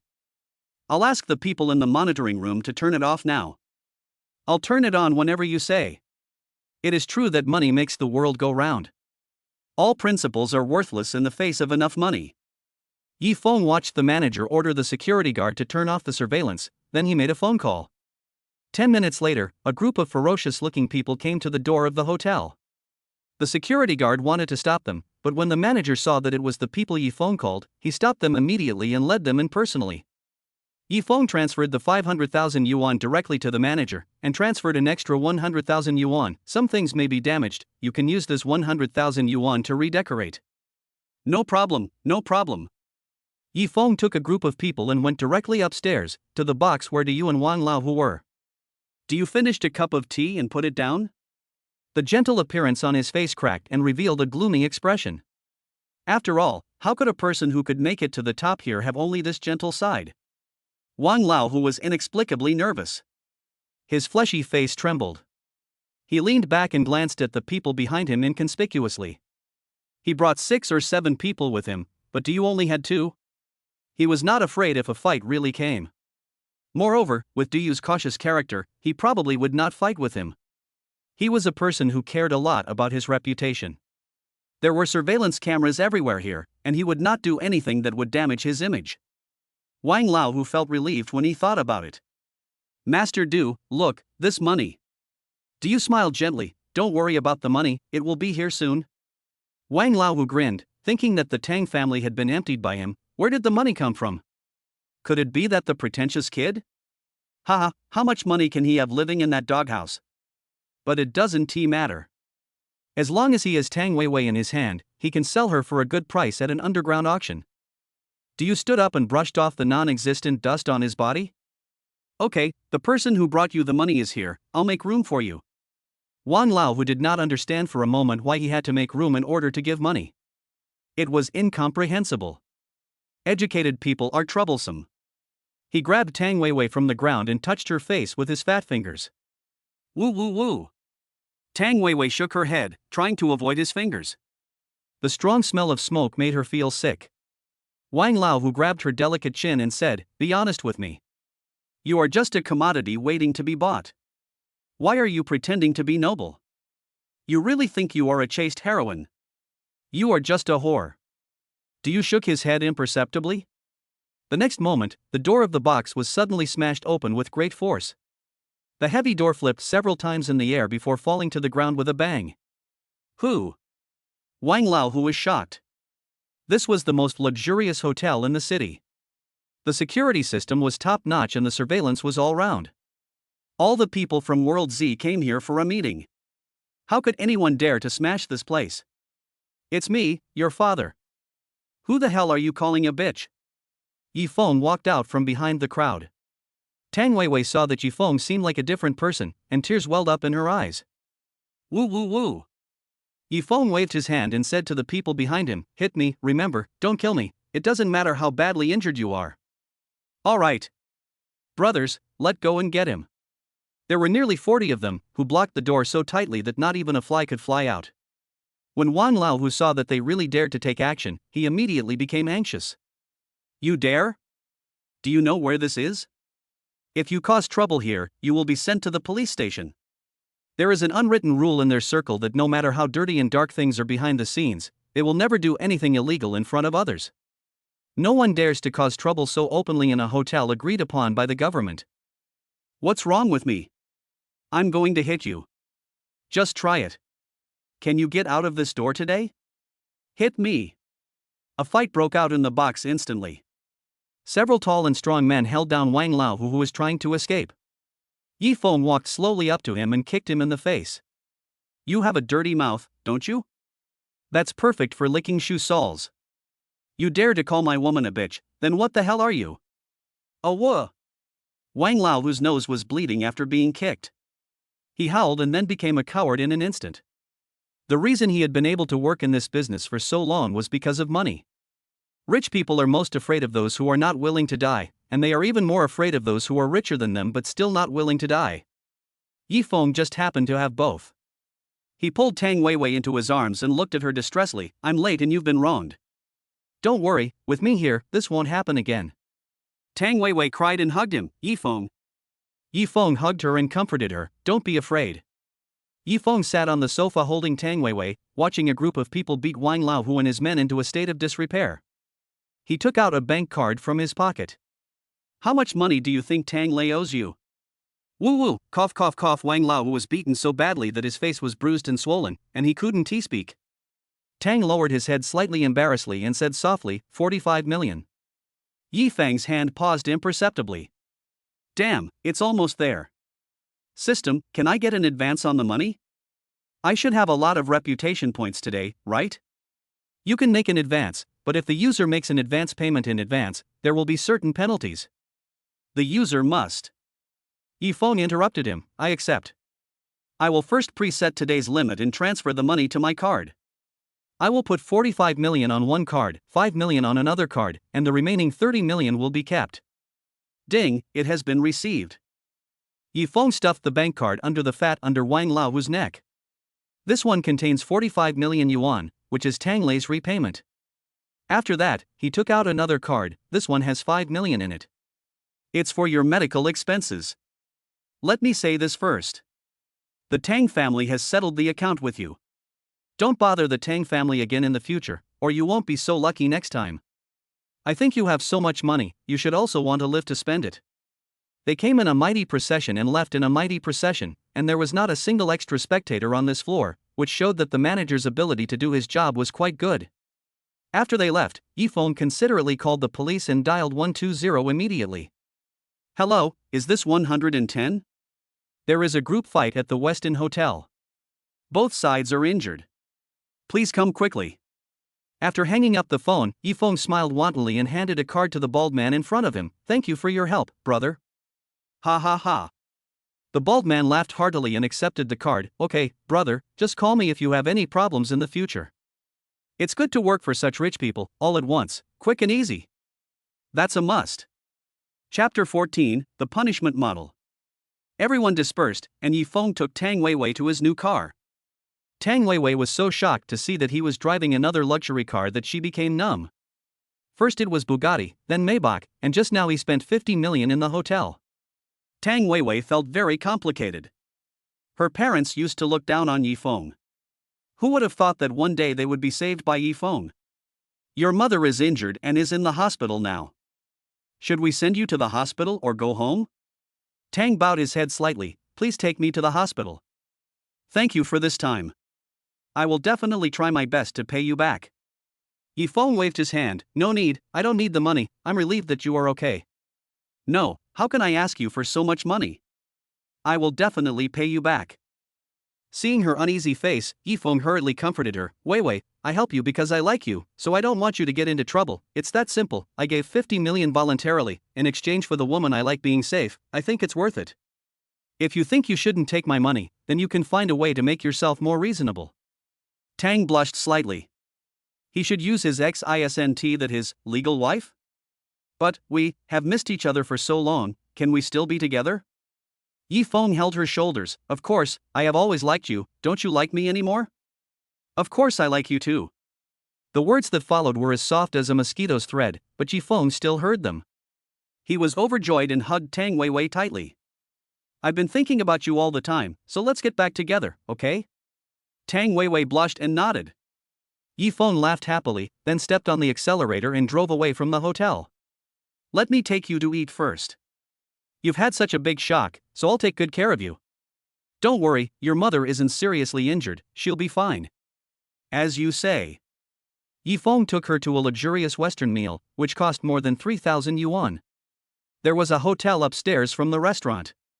He was eager to take Tang Weiwei there to relive the sweetness of their student days, but Tang Weiwei didn't want to because she was still worried about her mother, so Yifeng had to send her to the hospital. Before Tang Weiwei left, she left a light kiss on the corner of Yifeng's mouth. See you tomorrow. Yifeng nodded stupidly, see you tomorrow. After Tang Weiwei left, Yifeng happily shouted yeah in the car. His white moonlight was back by his side again, so great. Yifeng suddenly thought of the punishment mentioned by the system. He was in a hurry to resolve the matter over there and did not ask clearly. Now is a good time to ask. System, what is the penalty for the advance payment you mentioned? Users who advance their credit limit are equivalent to overdrawing their savings and need to experience a life of extreme poverty for 24 hours. Yifeng suddenly had a bad feeling. He had experienced a life of poverty for more than 20 years, but what was it like to be extremely poor? He found out that evening. The system said that the punishment would be carried out in a dream, so he was not too worried. It was just a dream anyway, so what could be the big deal? He took a comfortable bath, then lay on the bed, and fell asleep as soon as he closed his eyes. In the dream, he was in a very backward town where the houses were all dilapidated. People were ragged, unkempt, and wandering around the streets like ghosts. Yifeng was one of these people. People in dreams cannot know that they are dreaming, so he naturally has no memory of the past. Now he is penniless and very hungry. He feels that he can't walk anymore. He wants to eat and drink water. He couldn't stand it anymore, so he stopped to rest, but as soon as he stopped he was whipped. Who allowed you to rest? What are you dawdling for? Get back to work. Yifeng licked his cracked lips. What kind of work? The man swung the whip, and the whip made a sharp sound in the air.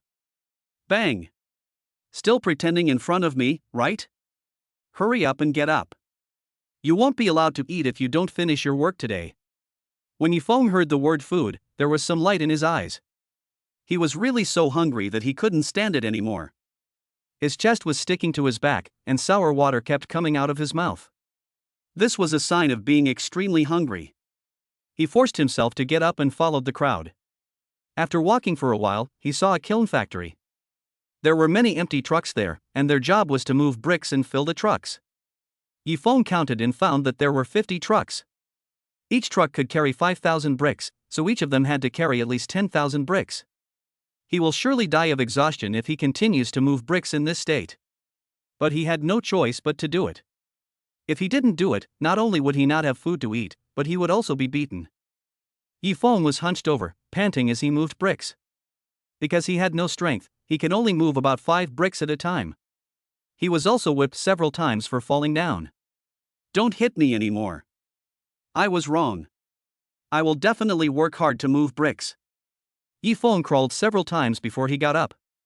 He vomited several mouthfuls of yellow water and dragged his body, which was about to faint, to move bricks. He didn't finish until 3 in the morning and was so tired that he lay on the ground unable to move.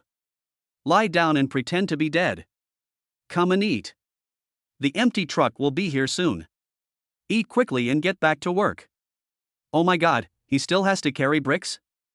If he keeps doing this, he will die. Yifeng crawled to the dining area. He was so hungry that he couldn't stand up. An aluminum basin was thrown in front of him, and then a spoonful of porridge that was as thin as water was poured into the basin, and half a spoonful was spilled out. Eat quickly, we have to work after eating. How can I be full with just this soup? Yifeng wanted to cry but had no tears. After he finished drinking the soup, he felt even hungrier. His stomach was twitching and he kept dry heaving, but he couldn't vomit anything. The empty truck came again, and Yifeng fainted on the way to move bricks. Then he woke up, and he touched his stomach reflexively. He still felt the hunger-death feeling. He really thought he was going to die in his dream. The unbearable feeling of hunger was too uncomfortable. Although he was poor before, at least he had enough food and warm clothes. The feeling of hunger was still on him, as if he had really endured hunger for the whole day. He could not stand it anymore, so he ran to the refrigerator, took out a piece of bread and stuffed it into his mouth in big mouthfuls.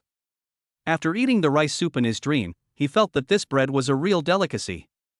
He ate 3 loaves of bread and drank 3 bottles of milk in a row before he felt his stomach was full. I don't want to get in advance on my credit limit anymore. This punishment is too bad. The system said, there are still 5 days until the end of the mission. Please try to spend the remaining 25 million. I see. Isn't it easy to spend money? Yifeng cleaned himself up, put on the clothes the designer prepared for him, and prepared to pick up Tang Weiwei for a date. He would buy her some gifts. Don't women like bags and clothes? And those big-name skincare products and the like. Luxury goods are the most expensive things. After making the decision, Yifeng drove out. However, he received a call from the class monitor halfway, saying that there was a class reunion today and asked him not to forget to go. Yifeng thought about it and realized that this was indeed the case. It was a call he received before he confessed his love to Su Qianqian, asking him to attend a class reunion today. He happily told them that he would bring his girlfriend with him.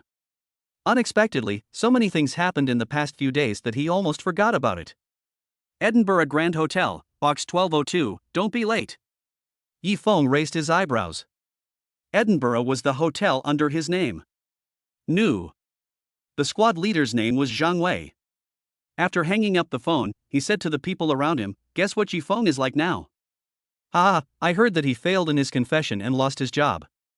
How miserable can it be? Ha, hasn't that kid always been so miserable?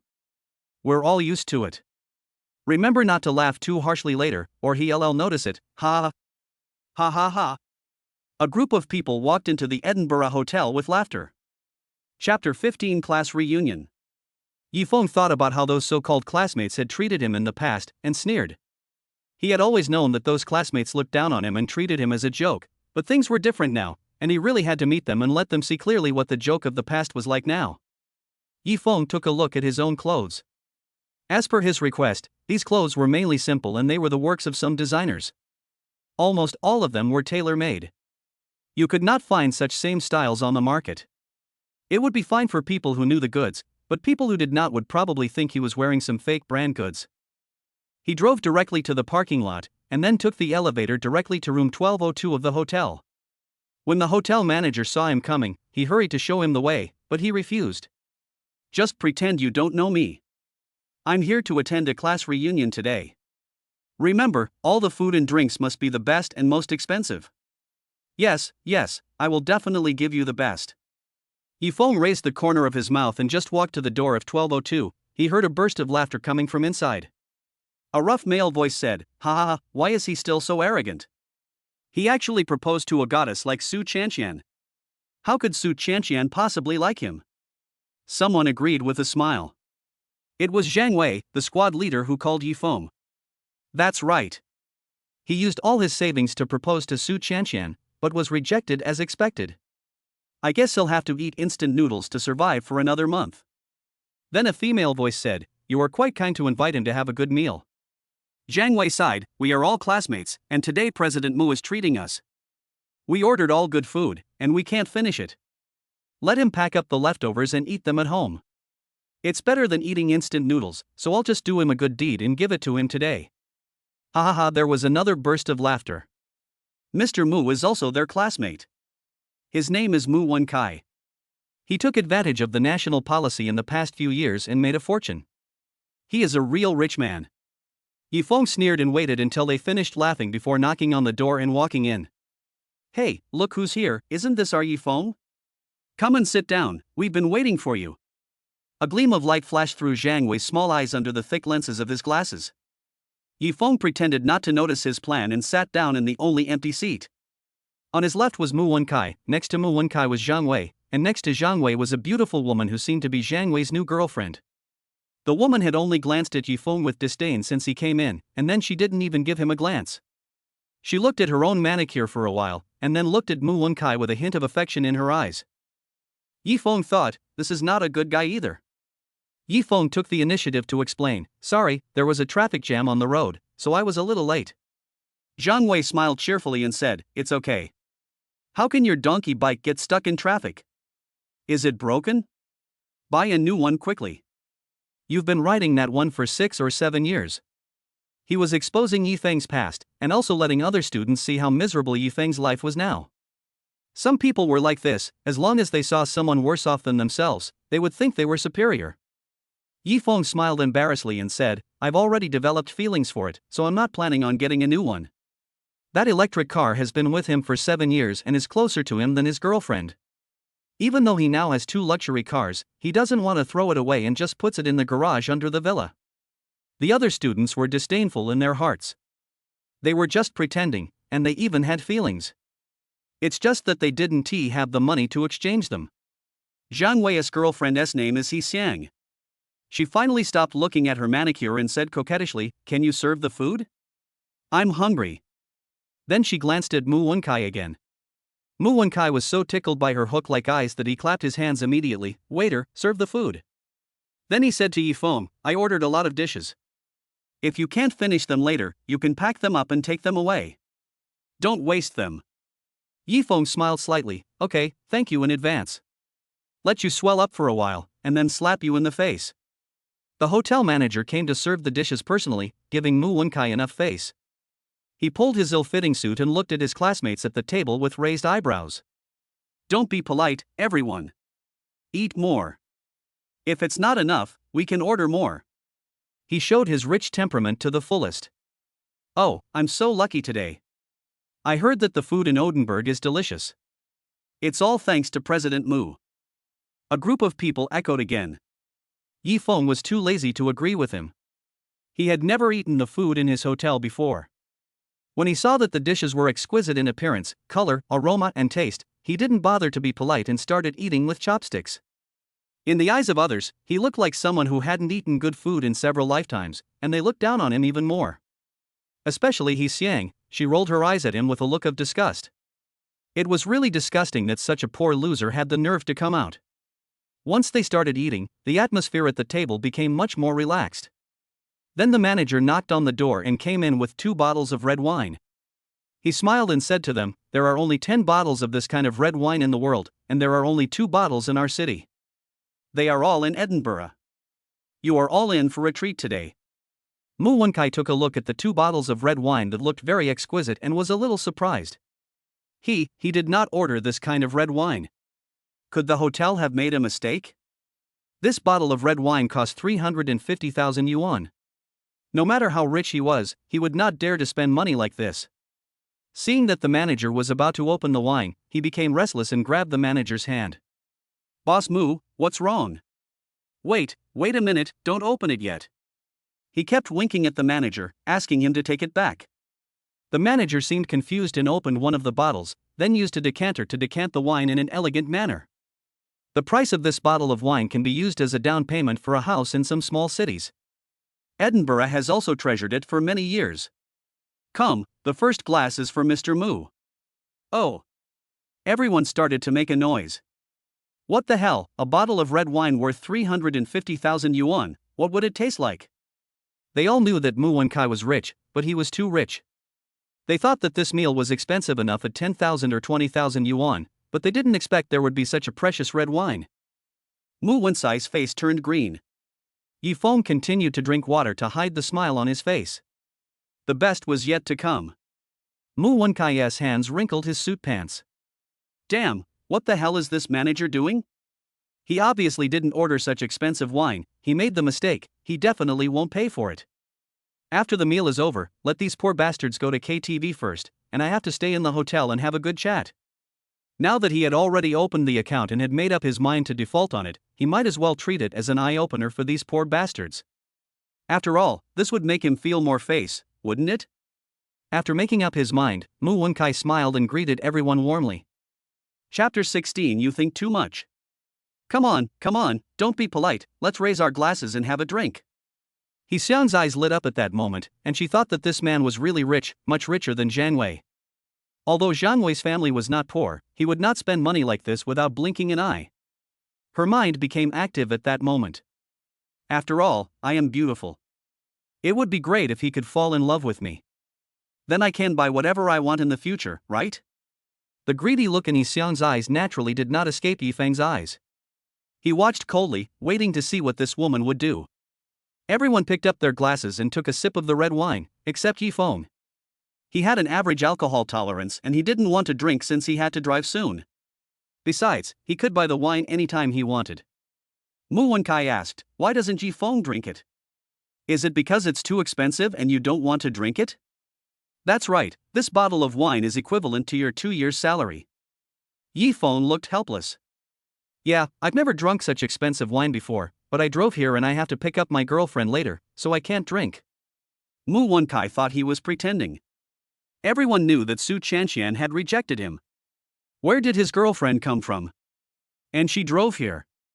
Can an electric bike be used to call a taxi? Don't worry, the traffic police won't check electric vehicles when they check for drunk driving. Yi Feng was not angry. "It's not an electric car, I really drove here." "Really? Then I have to go and see what your car looks like." Mu Wenkai thought that he might be afraid of being embarrassed at the class reunion, so he went there to rent a car. "Speaking of cars, I just bought an Audi. I'm tired of driving the BMW at home. This Audi feels really good. I'll have to try a Mercedes next time." Mr. Mu is really amazing. Others may never get a BBA in their lifetime, but you bought 2 at once. I can't even dream of that. Zhang Wei began to flatter him. His family's company had a cooperation with Mu Wencai's family's company, and his whole family depended on him for a living, so naturally he would flatter him when necessary. Yi Feng nodded in agreement. "Mercedes-Benz is indeed good, I like Mercedes-Benz too." Zhang Wei immediately added, "Everyone likes Mercedes-Benz, but they can't afford it. Take Yi Feng for example. He can't afford a Mercedes-Benz even if he works hard until he dies. Even if he saves money and buys one, the later expenses will be too high. Does that mean he won't have a girlfriend or get married? Alas, Mercedes-Benz is really too far away for ordinary people like us." Zhang Wei thought Yi Feng would be embarrassed after saying these words, or even ashamed of his poverty, but he didn't expect him to be calm and indifferent, as if he really didn't care. Something was wrong. In the past, this kid would have blushed a long time ago, so why was he so patient today? Zhang Wei couldn't help but start observing Yi Feng. It was not a big deal, but he could see some differences. Although his hairstyle was not particularly exaggerated, it was indeed more refined than before. Although he couldn't tell the brand of his clothes, he could tell that the material was good. A dark thought came to his mind: could this guy be kept by someone? So he drove over, changed his clothes, and didn't dare to drink. He deeply suspected that he had guessed correctly, and an obscene smile appeared on his face. He took the opportunity to tell Mu Wenkai his guess while picking up some food. Mu Wenkai was also stunned, and then burst into laughter. Everyone was puzzled by his laughter.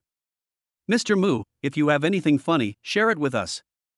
Mu Wenkai and Zhang Wei exchanged a glance, then looked at Yi Feng with contempt. Yi Feng was puzzled by his look and thought to himself, "I have been very low-key, what else can you find to entertain me?" "I thought of something interesting." Mu Wenkai spoke first. Zhang Wei cooperated with him in performing crosstalk and acted as his supporting actor. "What's up?" Mu Wenkai said, "I have a friend who looks okay, but his family conditions are very ordinary. He works as a technician in a software company and can make about 10,000 yuan a month. This salary is definitely a comfortable life in a small city, but here, after rent and food, there is not much money left." After listening for a while, Yi Feng knew that he was implying something about him. He just listened to him quietly to see what he could say. Zhang Wei continued to make a joke, and then? Then this guy was disappointed in love and was cheated on by his girlfriend. He was so angry that he decided to change himself. "Oh, that is inspiring." Zhang Wei glanced at Yi Feng and found that he was still calm, with a hint of curiosity in his eyes. What was going on? Could it be that he hadn't realized that they were talking about him? He was too slow, wasn't he? Yes, it's really inspiring. He relied on his somewhat attractive looks to find a rich woman and became her gigolo. Didn't that really change his life? So people should be more open-minded. As long as you are open-minded, you can find a way out. Zhang Wei nodded in agreement. That makes sense. Mu Wenkai looked at Yi Feng. "Yi Feng, what do you think of this story? Is it inspiring?" Yi Feng nodded. "It's quite inspiring. Who would want to work hard if they can get something for nothing? His words made the two of them suspect that he was being kept by someone, and almost everyone at the table could tell that they were talking about Yifeng, and they immediately looked at him with disdain. Yifeng really wanted to laugh, but the show wasn't over yet, so he had to hold it in. So he had to pick up the water cup and drink some water to hide the corners of his mouth that he couldn't help but curl up. Xiang picked up a small abalone and gave it to Mu Wenkai. Mr. Mu, stop talking and eat an abalone first. Abalone tastes better when eaten while hot. She looked straight at Mu Wenkai, her eyes full of hints. Mu Wenkai lingered on his chest, wishing he could strip her naked immediately. This woman was really slutty. How dare she seduce him like this in front of her boyfriend? Zhang Wei's face turned green. He glared at Xiang.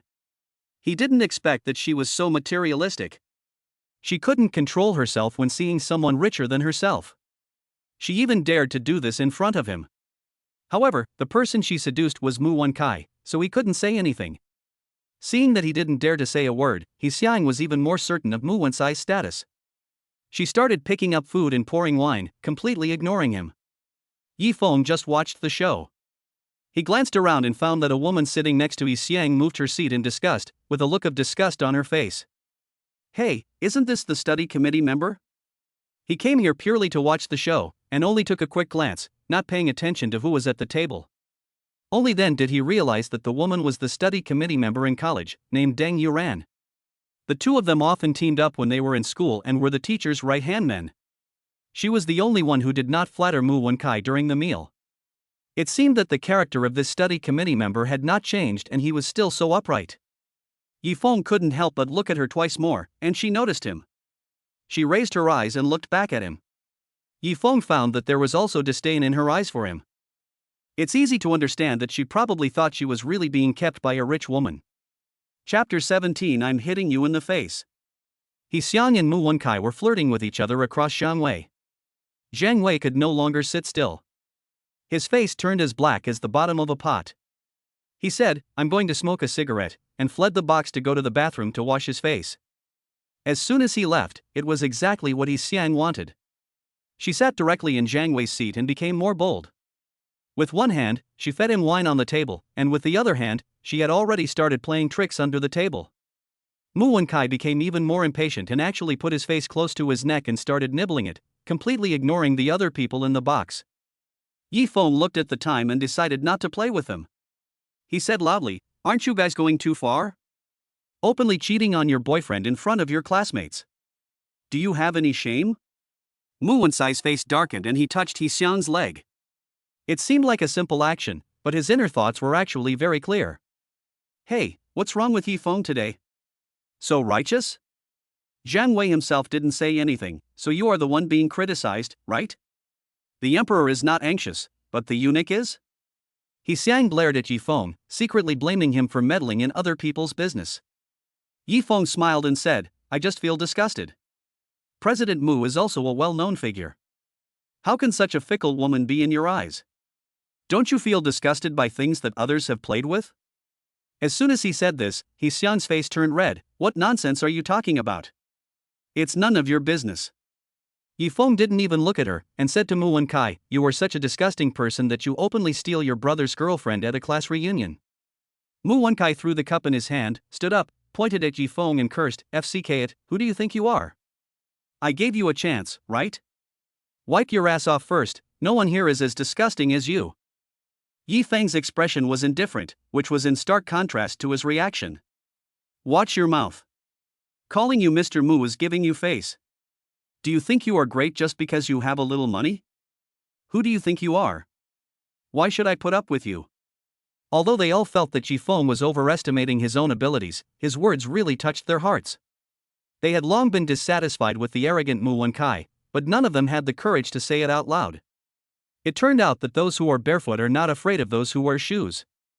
Yifeng might have suffered a series of blows and gone insane, or in a common saying crazy. The flesh on Mu Wenkai's face trembled with anger. He pointed at Yifeng angrily and said, "Okay, you have guts, just wait for me.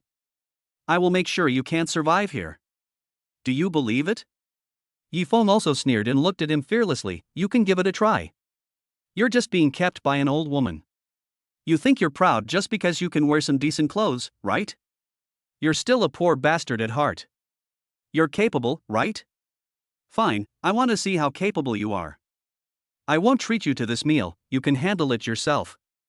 After saying that, he turned around and left, thinking that this meal would cost 700,000 yuan for 2 bottles of wine, and at least 720,000 yuan with the dishes, and he wondered if he could pay it off in his lifetime. Everyone was anxious when he left. They had eaten all the expensive dishes. What if they were asked to pay for it? They didn't have that much money. They might as well run away. It was all Yifeng's fault. Why did he go crazy for no reason? Fei Fei argued with the person who paid for it. Now he was asking for trouble. Seeing that they all stood up with terrified faces, Yifeng laughed and said, "Just eat in peace. Don't worry, you don't have to pay for it." Deng Yuran glared at him, "If we don't have to pay, will you pay?" Yifeng nodded leisurely, "Yes, I'll treat you to this meal. If there's not enough food, just keep ordering. Eat and drink. Without the annoying people around, you'll enjoy the meal more, right?" "I think you are crazy." Yifeng shook his head and sighed, "To be honest, this hotel is mine, so you don't have to worry about me not being able to pay for the meal." "It's nothing." "Are you kidding? Edinburgh is his? This is a 5-star hotel, how could it be Yifeng? Is he trying to show off?" At this time, the hotel manager came in and whispered something in Yifeng's ear. Yifeng nodded, "Don't worry about him. If he dares to make trouble, throw him out." The manager said respectfully, "Yes, I understand. Mr. Yi, the new French pastry chef, has just developed a new cake. Would you like to try it?" "Well, sure, come up." "Madam, I think you like sweet food." "Yes." The manager left gracefully. This question and answer shocked everyone at the table. Why was the hotel manager so polite to him and called him Mr. Yi? Did they discuss it privately? That must be the case. If this poor guy could become the owner of this hotel, they would all become world presidents. Some people are like this. They are just ordinary people among the masses, but they look down on people who are just like them. The arrogance from the bottom of their hearts makes them think they are superior to others. In the eyes of these people, the success of others is either luck or luck, and has nothing to do with strength. Okay, Yifeng, stop pretending. Do you know how much this table of food costs? You may never be able to pay it back in your lifetime. Deng Yuran stood up and looked at everyone. "We have already eaten the food and drank the wine, let's think of a way to go Dutch for this meal." Hey, really, there's no need. Yifeng was helpless. He refused to believe that he was really rich. Did he just look poor? At this time, a man also stood up and refuted Deng Yuran. "Why should we go Dutch? He was the one who pissed off Mu Wenkai and left. What does this have to do with us? If you want to pay, you pay for it yourself. I don't care. I won't accompany you anymore. I'm leaving first." What a joke. He only earns 7,000 yuan a month and has only 20,000 yuan in savings. How could he possibly go AA with them? He then ran away with his tail between his legs. Most people here are ordinary people with average family conditions, and some even live worse than Yifeng before. Naturally, these people dare not go AA with them, but they also don't want to give up the big meal in front of them. They just want to leave after eating. After all, it was Yifeng himself who said he would pay, and they didn't force him to do so. People who thought this way sat there with peace of mind, continued to eat the sumptuous dishes on the table, and waited for the cake to be served. Deng Yuran couldn't eat this meal. She took out a card and put it in front of Yifeng with determination. "There is 100,000 in it. I guess it won't be of much use, but my ability is limited. I can only give you this much. You can do whatever you want with the rest." After that, she left without looking back. Yifeng was a little stunned. He didn't expect Deng Yuran to give him this 100,000 yuan. Her family conditions were obviously average, and he worked very hard. It must have taken him a long time to save up this 100,000 yuan. Yifeng was a little touched. "Forget it, I'll find a way to help her later." Zhang Wei came back from smoking and found that Mu Wenkai was missing. When he asked He Xiang, he found out the reason and was stunned. "Yifeng, are you crazy?" Yifeng thought that he could at least get a word of thanks, at least he didn't let him wear a cuckold. He didn't expect that this man was really ungrateful. "I'm not crazy. Do you think you're watching your girlfriend being desecrated by him?" "Oh, yes, it's not desecration, because she volunteered. I think they are a good match. A slut and a bitch, a perfect match. Chapter 18. It turns out to be true. You. Xiangqi's face flushed. Are you sick? What does it have to do with you? Yifeng looked at her coldly. It's none of my business. I just want to do a comprehensive disinfection when I think of such a disgusting thing coming into my hotel. Xiangqi didn't believe that the hotel was his. You can brag as much as you want, you will cry later, huh? Hey, Zhang Wei, take me home. Zhang Wei's face changed again and again, but he didn't move. This woman seduced Mu Wenkai in front of him, which made him feel disgusted. Zhang Wei, are you deaf? Xiang walked to the door and found that he did not catch up with her like before, so she turned around and cursed. Zhang Wei's face darkened. Get out of here. Get away from me and stop disgusting me. How dare you do this to me? Okay, Zhang Wei, let's break up. Let's break up. If I had known you were such a bitch, I wouldn't want you. Do I need a woman? Get lost. Xiang's face turned pale, and she looked at him somewhat at a loss. She thought she could be fearless as long as she held on to Mu Wencai's thigh, but she didn't expect that because of Yifeng's interference, she not only failed to hold on to his thigh, but also lost her current ATM machine. She hasn't even paid off this month's Huabei yet. We must never break up before we find the next rich person.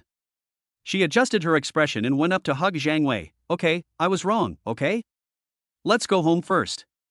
Zhang Wei pushed her away and said, That's my home. What does it have to do with you? Didn't you hear me tell you to get out? Xiang saw that he was determined to break up with her, and she didn't know what to do for a moment, and was in a dilemma. Yifeng had seen enough of the joke before he stood up and stretched his shoulders. Are you all done eating? Let's go. Do you have any other plans? As soon as he stood up, others were afraid to sit down, for fear that he would run away and leave them with the bill. No other arrangements. We were originally scheduled to go out and sing, but now that Mu Wenkai is not here, no one wants to be the scapegoat. Okay, let's go. We haven't been in touch with each other since graduation, so why force ourselves to get together through an event like a class reunion? In fact, many people are unwilling to do so. Is there anyone arranging it? They just want to join in the fun, take advantage of the situation, eat and drink, and won't keep in touch after returning. So why force everyone to get together? They walked in fear, fearing that the hotel waiters would come and stop them. As a result, the journey was smooth and all the waiters nodded and smiled when they saw them, showing perfect politeness. They arrived at the hotel entrance smoothly and were about to call a taxi back. When they were discussing carpooling on the way, they saw a Maybach parked in front of the hotel. The attention of both the man and the woman was attracted to it. Xiang, in particular, was so wide-eyed that she would rather marry someone who could drive such a luxury car, even if he was a reincarnated toad. She immediately checked her appearance, stared at the car, waiting for the owner to show up. As a result, when the car door opened, it was the hotel manager who got out. A group of people opened their mouths in surprise. Is it possible to make so much money working in this hotel? A manager can drive a Maybach? Then they can also come and apply for the job. After the manager came down, he bowed slightly in one direction. Everyone looked in the direction he was going and saw Yifeng, who was dressed in casual clothes, walking over while talking on the phone. Then he got into the car, and the luxury car drove away. The air suddenly became quiet. Someone looked in disbelief at the direction where the luxury car had disappeared, and swallowed his saliva. Am I seeing things? That person just now was Yifeng? Zhang Wei was also shocked. Yifeng, who was so poor a few days ago, actually drove a Maybach. How rich must the man who supported him be? It was too cruel to give a pretty boy a Maybach. Of course you are not mistaken, that is our President Ye's car. Don't you watch the news? The manager pushed his glasses and looked at them with a smile. Zhang Wei stuttered, Wow, what news? The manager took out his cell phone, played the news from a few days ago for them, and explained, Our CEO Yi was driving a Bugatti a few days ago, but he had to send it in for repairs for some reason, so he bought a Maybach. Hey, the news that day was quite sensational, and you didn't even see it? On the mobile phone screen, there was a news report about a Bugatti that ran a red light and then crashed into a hotel. At the end of the news report, Yifeng walked out of the Bugatti.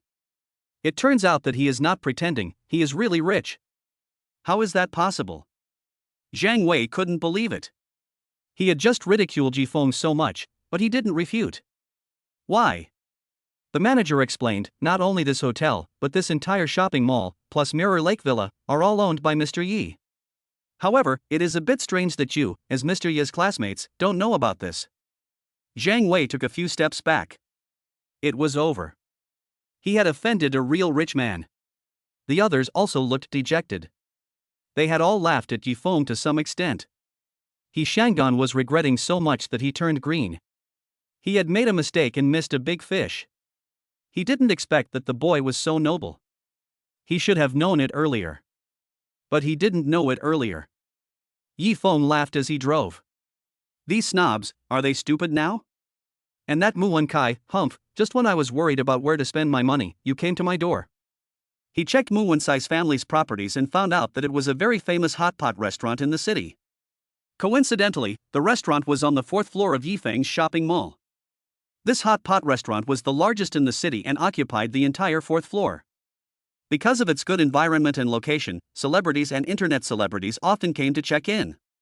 The prices were very expensive, but the business was packed every day, and one had to renew the contract in advance to get a seat. It seems like it's almost due. Great. Yifeng called the person in charge of the mall and asked him to arrange a meeting between Mu Wenkai and his father to discuss the contract. The person in charge of the mall was currently working on this order and immediately arranged a meeting between Mu Shaogua and Mu Wenkai, saying that the mall boss wanted to meet them in person. Mu Wenkai swept away the unhappiness of the party, thinking that the fact that even the mall boss had to meet in person with his business was enough to show how successful they were. He could make a poor bastard like Yifeng get kicked out of the city with just a flick of his finger. They agreed to meet at 7 p.m. Mu Wenkai and Mu Shaogua arrived on time. As soon as they arrived, they smiled and said, sorry. We were too busy and came late. The person in charge of the mall led them in. It's okay, Mr. Yi hasn't arrived yet. When Mu Wenkai heard the word Mr. Yi, his heart skipped a beat, but he didn't care. There were so many people with the surname Yi. He just felt inexplicably annoyed with people with the surname Yi. Humph, they came on time on purpose, but they didn't expect that Mr. Yi would come even later. Their hot pot restaurant brought 30% of the traffic to the mall. The mall manager was polite to them, fearing that they would not renew the contract. Did Mr. Yi want to give them a warning? How naive. After waiting for an hour, they got a little impatient and asked the person in charge, is Mr. Yi coming? If he is too busy, we won't bother you today. We can make an appointment another day. The person in charge's cell phone rang, and he hurriedly apologized to the two people. Sorry, it's Mr. Yi calling. I think we've arrived. Mr. Yi has a lot of businesses and doesn't come here often, so he might not be familiar with the road. Hello, Mr. Yi, you're here, right? Yes, that's it. Turn left and you'll see the red lanterns hanging at the door. Yes, we're inside. After hanging up the phone, the person in charge smiled and said, our CEO Yi is here. Just as he finished speaking, he saw a person walking in from the door. Mu Wenkai pretended to look up casually, and he was stunned when he saw it. He stood up all of a sudden. Why are you here? What are you doing here? Is this a place you can come in? Get out now. At the same time, the person in charge bowed to Yifeng. Mr. Yi, please come this way. Chapter 19, First Business Talk. You, what did you call him? Damn, you got the wrong person, right? I know this guy, he's just a poor guy in our class, how could he be the CEO? Mu Wensai's face turned pale, as if he had eaten shit. His father stretched out his hand to stop him, but seeing that Mu Wenkai had already spoken, he didn't know what to say for a moment. Yifeng didn't care at all and stood behind with a calm expression. I understand. Yifeng, could it be that the rich woman on your list is the owner of this mall? Ha ha ha, how funny. The standards of rich women nowadays are really getting lower and lower.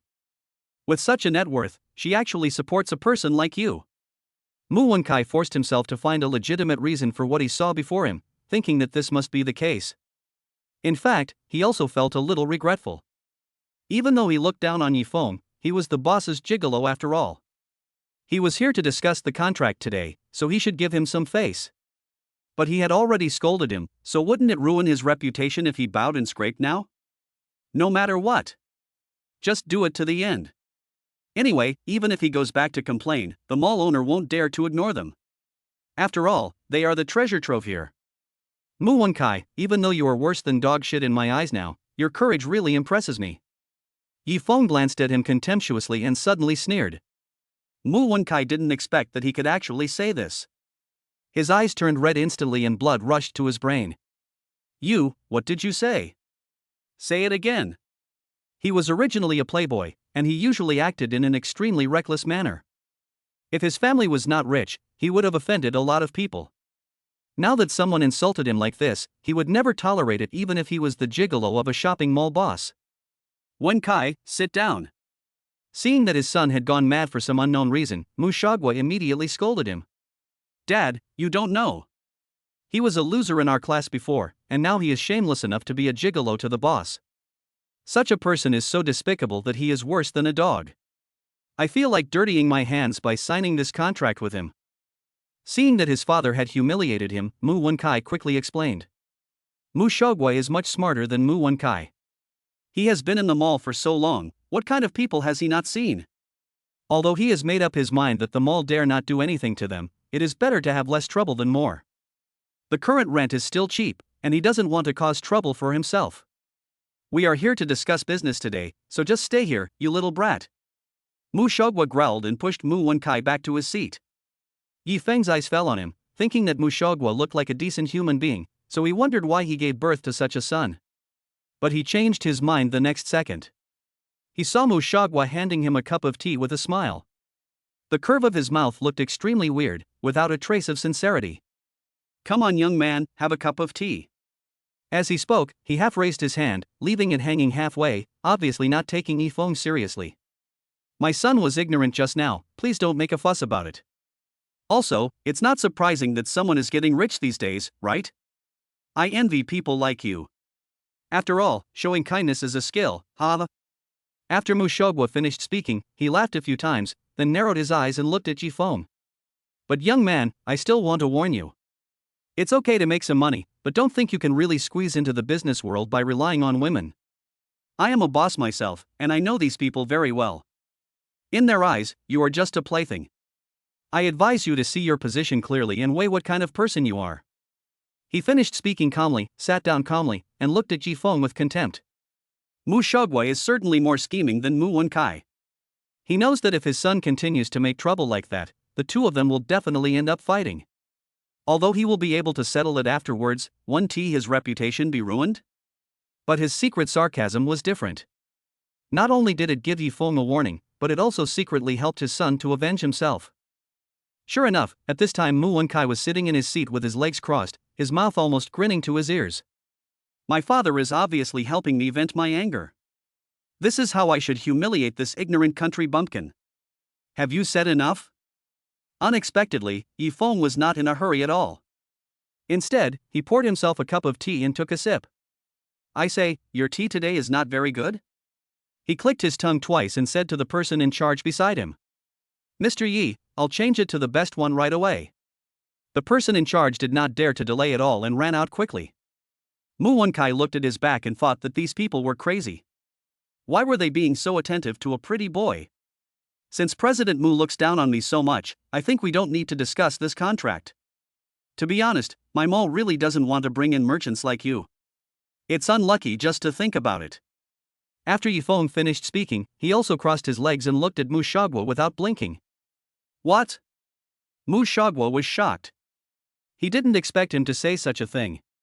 Is this guy still asleep? Even if he is with a rich woman, he really takes himself seriously? Does he think he can get away with it by kicking them out of the mall?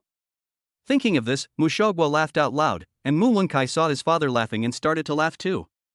Are you trying to drive us out of the mall? Boy, do you know how much sales our store alone can generate every day? Also, if we leave, do you think anyone will come to this mall? Half of these people are coming for us. After Mushagwa finished speaking, he slammed the glass on the table, making a crisp ping-pong sound. I don't care. Yi Feng shook his head and said so. This time Mushagwa laughed even louder. This kid is so arrogant. He seems to be so proud of himself just because he has a little power. He doesn't know how high the heaven is or how deep the earth is. You can try, but I'm afraid your master will break your legs when you go back.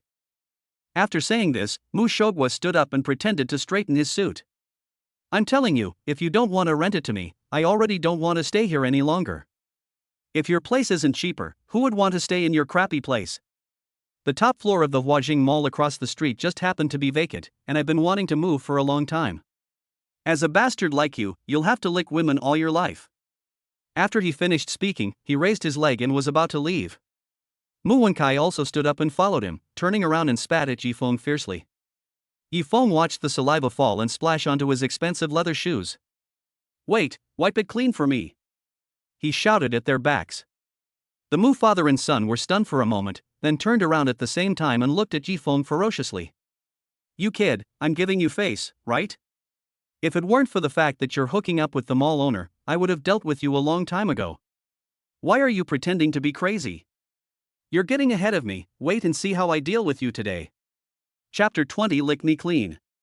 After Mu Shogwa finished cursing, he stopped Mu Wenkai, who was about to beat someone up, took out his phone and made a call. After a while, the elevator door of the top floor living room opened and a group of men in black rushed in. "Teach this guy a lesson. I'll take responsibility if anything goes wrong."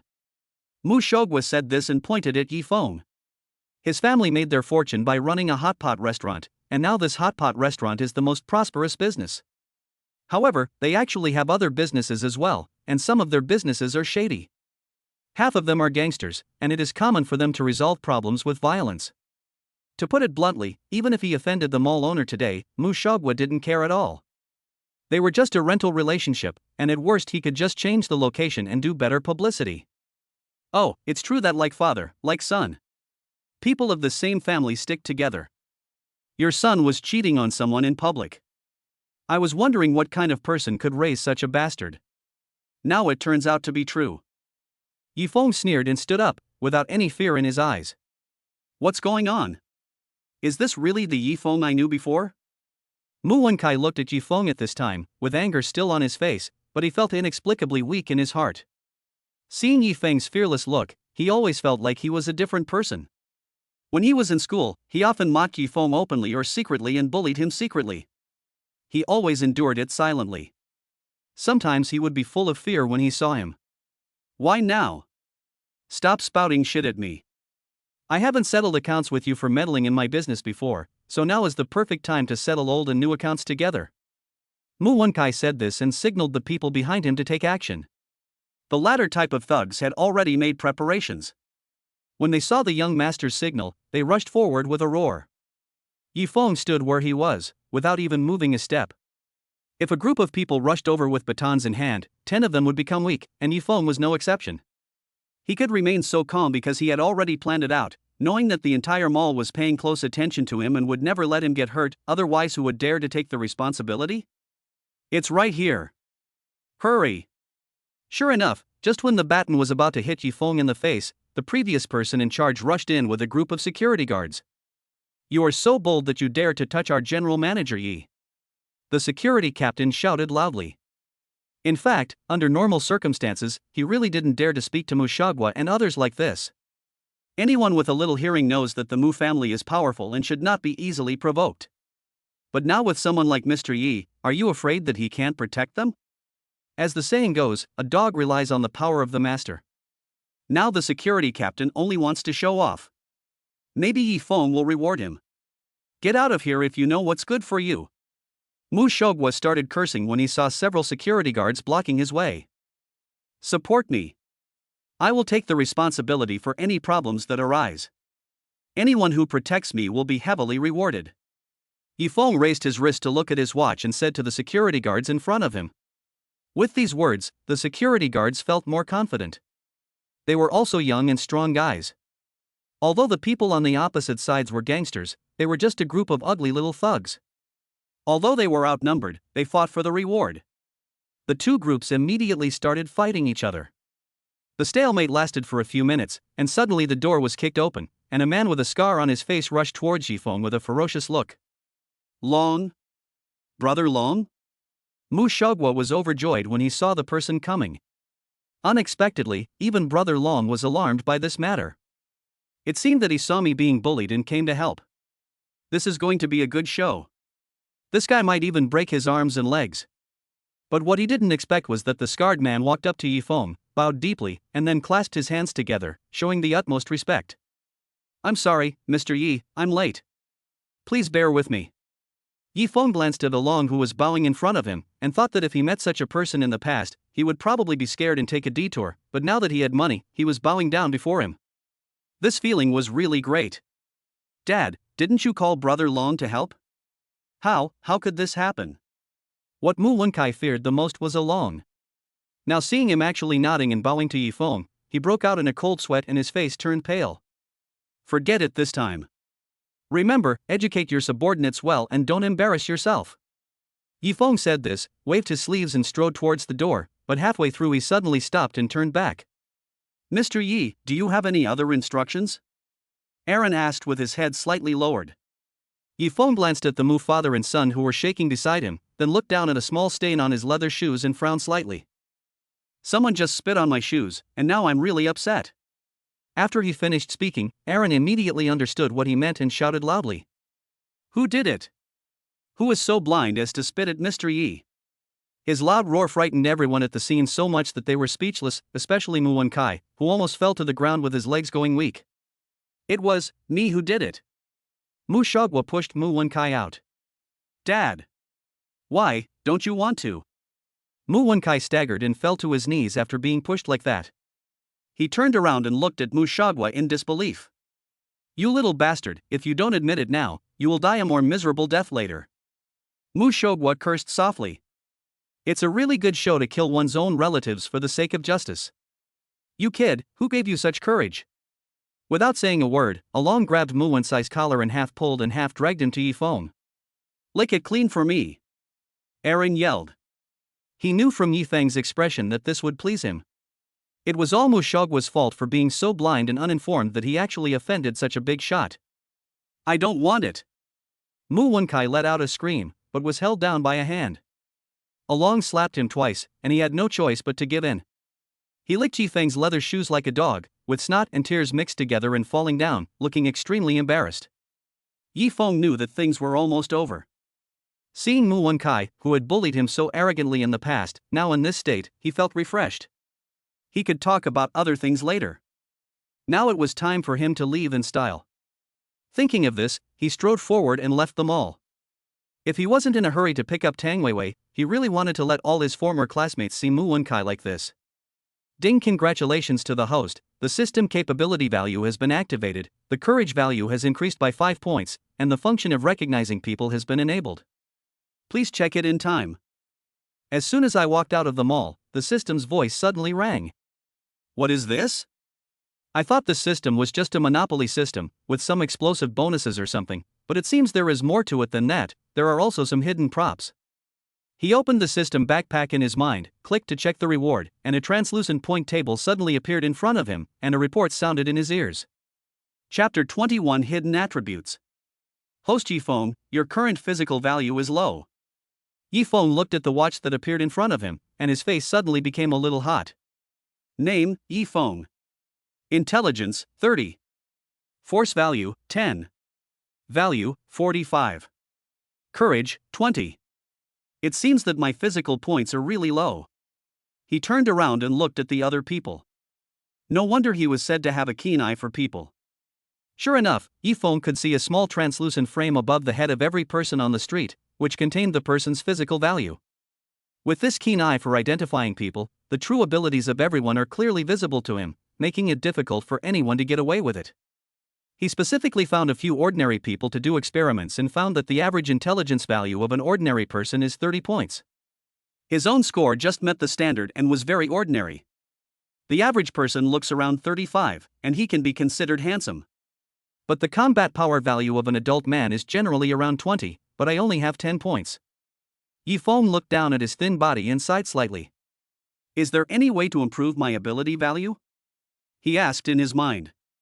Of course, as long as the host completes the system tasks, he will receive generous system point rewards. System points can be used to purchase items in the system mall, and can also be exchanged for ability points. The system responded immediately. Yifeng was overjoyed, but this was not perfect. Having money did not make him invincible. Now he could act as he pleased, but one day he might anger that big guy and get him kidnapped. Wouldn't that mean he would fall into the tiger's mouth even though he had money? Only by improving your own abilities can you become a true superior beyond money. But I can think about these things slowly at night. The most urgent thing now is to find Tang Weiwei. The young couple had just reunited, and Yifeng was now itching to see her. Besides, his future mother-in-law was still in the hospital, so he should go and see her no matter what. Thinking of this, Yifeng turned around and started the car. With a roar, the car sped towards the hospital. In the VIP ward, Tang's mother, Wang Meifeng, was lying on the hospital bed, drinking the porridge fed to her by Tang Weiwei. "Daughter, why did you open such a good ward for me? Don't you know the situation at home? Get me discharged from the hospital as soon as possible." Wang Meifeng said this while struggling to stand up. "Why do you keep the money? Keep it for you to play cards?" Tang Weiwei was furious when she saw that her mother was so disobedient and wanted to run away shortly after waking up. "When the family was rich, my mother spent money recklessly, acted like a rich lady, and loved to show off. Later, when something happened in the family, she still couldn't change this bad habit. She didn't dare to buy luxury goods, but she would go out with a few rich women to play mahjong every day, and they all played big cards. No matter how those people ridiculed her openly or secretly, Wang Meifeng would just give them money at the card table regardless of the weather, and no one could persuade her otherwise." Wang Meifeng became unhappy when she heard this. "You damned girl, now you've learned to choke me, right? Why don't you go find your dad instead of talking nonsense to a patient like me?" As she spoke, she sat up and glanced at Tang Weiwei fiercely. After Wang Meifeng woke up slowly, she was relieved to see her daughter coming back. However, she was unaware that her husband had been rescued. "If you cared about my dad at all, our family wouldn't be in this situation now." Tang Weiwei's eyes suddenly turned red, as if she had thought of something bad. At this moment, Yifeng knocked on the door. "Who is it? Is it Xiao Wang?" Wang Meifeng turned and asked her daughter. She had rolled her eyes a second ago, but now her face showed joy. Tang Weiwei had a suitor before named Wang Zhua. When her family fell into trouble, all the other men who pursued her kept away from her. Only Wang Zhua helped them from time to time. A lot of the money that Wang Meifeng used to play cards was also given by Wang Zhua. In fact, everyone knows Sima Zhao's intention. Wang Zhua just wants to take advantage of the situation and spend a little money to get the goddess he had been pursuing before. In his eyes, Tang Weiwei is no longer worth anything and he can get her with any tricks. But Wang Meifeng still treats this guy as her rich son-in-law. Tang Weiwei reluctantly opened the door, but a look of surprise flashed across her face the moment she saw Yifeng. "Yifeng, you're here?" She smiled widely and grabbed Yifeng's arm. "Auntie, I came to see you." Yifeng walked in with a bottle of fruit milk and a smile on his face. "Who are you?" Unexpectedly, Wang Meifeng had no impression of Yifeng at all. "Mom, this is Yifeng, who I have played with since childhood. In the past, our family." As soon as Tang Weiwei opened her mouth to remind her, Wang Meifeng remembered something and a look of disgust immediately appeared on her face. "I thought it was someone else. Why did you contact this guy again?" she said directly without caring about Yifeng's feelings. Tang Weiwei was very embarrassed and her face instantly blushed. She didn't expect her mother to be so harsh in her words. "Mom! How can you talk like that? Yifeng is..." "Why did I say that? Didn't I tell you not to associate with him? Why are you so disobedient?" As she spoke, she got out of bed and looked Yifeng up and down. Yifeng had just experienced a riot and rushed over.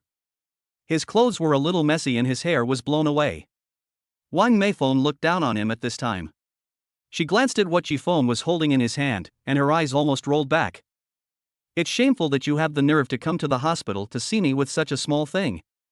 Wait, Wang Zhuo will be coming to see me soon, so you should let your friend go quickly to avoid any misunderstanding." She said this in annoyance, then sat on the bed and didn't even look at Yifeng again. Yifeng felt a little annoyed, but he didn't show it. This woman had always disliked him, thinking that his family was poor and he had no future, and she often made sarcastic remarks to him. It seemed that she was still looking down on him as before. "Mom, you..." Tang Weiwei blushed and wanted to argue, but was stopped by Yifeng. "Auntie, you're not feeling well. I came here specially to see you. I want to take you and Weiwei out for dinner later. After all, she is his future mother-in-law, so he still wants to leave a good impression." Unexpectedly, after hearing this, Wang Meifeng showed a hint of ridicule on her face. "Eat? My future son-in-law will come to pick us up to go to Hongbinla soon, so I won't go to a roadside stall with you." After she finished speaking, she looked at Yi Feng's deflated expression with great satisfaction, knowing that her words were enough to dissuade him from his decision. She had always looked down upon this guy and backed off at first. But now he must have learned that her family is in trouble and is targeting Tang Weiwei again. She will not allow her only daughter to be with such a pauper. Mom, I'm telling you today that Yi Feng and I are already together. Tang Weiwei suddenly shouted. Chapter 22 System Bonus. Wang Meifeng was instantly furious when these words were spoken, and her originally pale face turned red. What? You little bastard, do you want to piss me off to death? Wang Meifeng stood up and jumped a few times as she spoke. If she hadn't been weak, she would have rushed to Yi Feng and slapped him twice. Sure enough, after scolding her daughter, she glared at Yi Feng angrily, and her eyes seemed to want to execute him on the spot. Why can't I choose my own happiness? Tang Weiwei felt very aggrieved, mixed with despair and shame. She had always felt that there was a gap between her and Yi Feng, and she always felt inferior when they were together. She didn't expect Yi Feng to witness this scene, and now she wanted to find a hole in the ground to crawl into. What are you going to choose? What do you have to choose? Don't you know what the current situation of our family is? Your useless father has already given me a headache, and you are still hanging out with this poor boy. Oh, I am going to be mad enough to have a heart attack.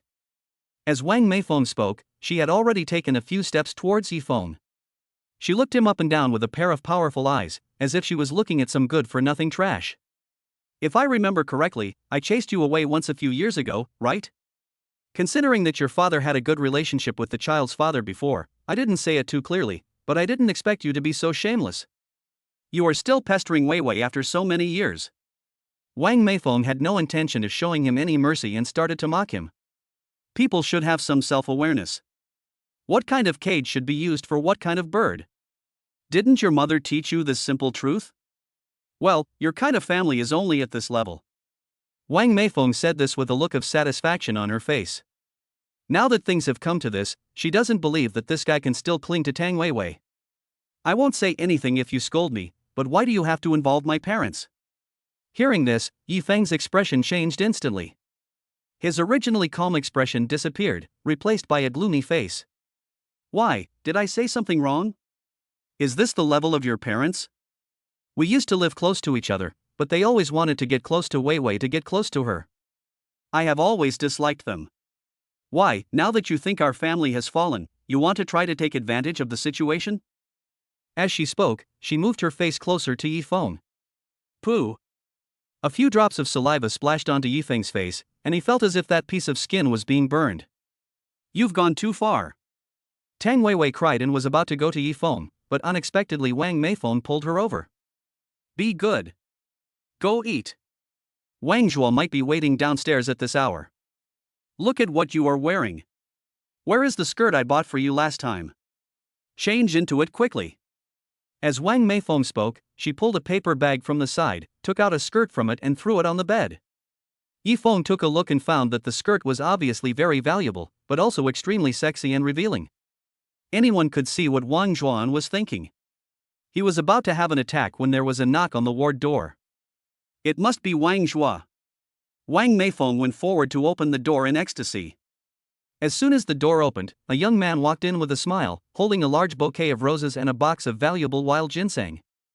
Oh, come here if you want, why bring anything with you? Look, this is wild ginseng from northeast China, it must be very expensive. Wang Meifeng was so excited that she danced with joy and had a fawning look on her face, which made Yi Feng feel very disgusted. No, 20,000 is nothing to me. Auntie, you have to take more supplements since you are not in good health.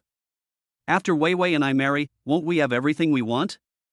As Wang Zhuo spoke, he handed the wild ginseng to Wang Meifeng. She reached out to take it, and her face was smiling like a big chrysanthemum. Hey, who is this? Wang Zhuo's face changed instantly when he suddenly caught sight of Yi Feng standing beside him. The hospital cleaner, don't worry about him. Wang Meifeng quickly stood between the two of them, obviously not wanting to have anything to do with Yi Feng. Tang Weiwei was so angry that her teeth were about to break. Before, her mother forced her to accept Wang Zhuo's gift. Although she resisted, she didn't dare to say anything. But now that the family's debts have been paid off, and Yi Feng, who is so rich, has reconciled with her, she has nothing to be afraid of. This is not a cleaner, he's my boyfriend. Tang Weiwei said loudly, taking Yifeng's arm. Wang Meifeng was so angry that she stamped her feet, while Wang Zhuo's face turned green and then purple and then green. What did you say? He stared at Yifeng intently, feeling that he had received the greatest insult of his life. Where did this wild boy come from? He is your boyfriend? Tang Weiwei, do you have any shame? You were accepting my transfers a few days ago, but now you just want to dump me without any hesitation? Wang Zhuo's expression changed immediately after being stimulated by this, and the gentle appearance he had previously put on was instantly shattered. I didn't take any of that money. If you want it, I'll return it to you without a penny less. Tang Weiwei knew that Wang Meifeng had received a lot of money from Wang Zhuo in her name some time ago. Although she was not sure about the amount, she did not want to owe this man a penny. Ha, give it back to me? Wang Zhuo sneered and took out his phone. Okay, let's do the math. I've written down all the money I've spent on you since I met you. A total of 450,000. Give it to me now.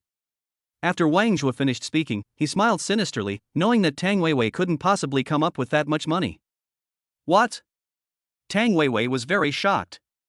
Apart from a few lipsticks that Wang Zhuo forced on her, she had never accepted anything from him. How could he have 450,000? She turned to look at Wang Meifeng and met her panicked expression. She understood everything at once.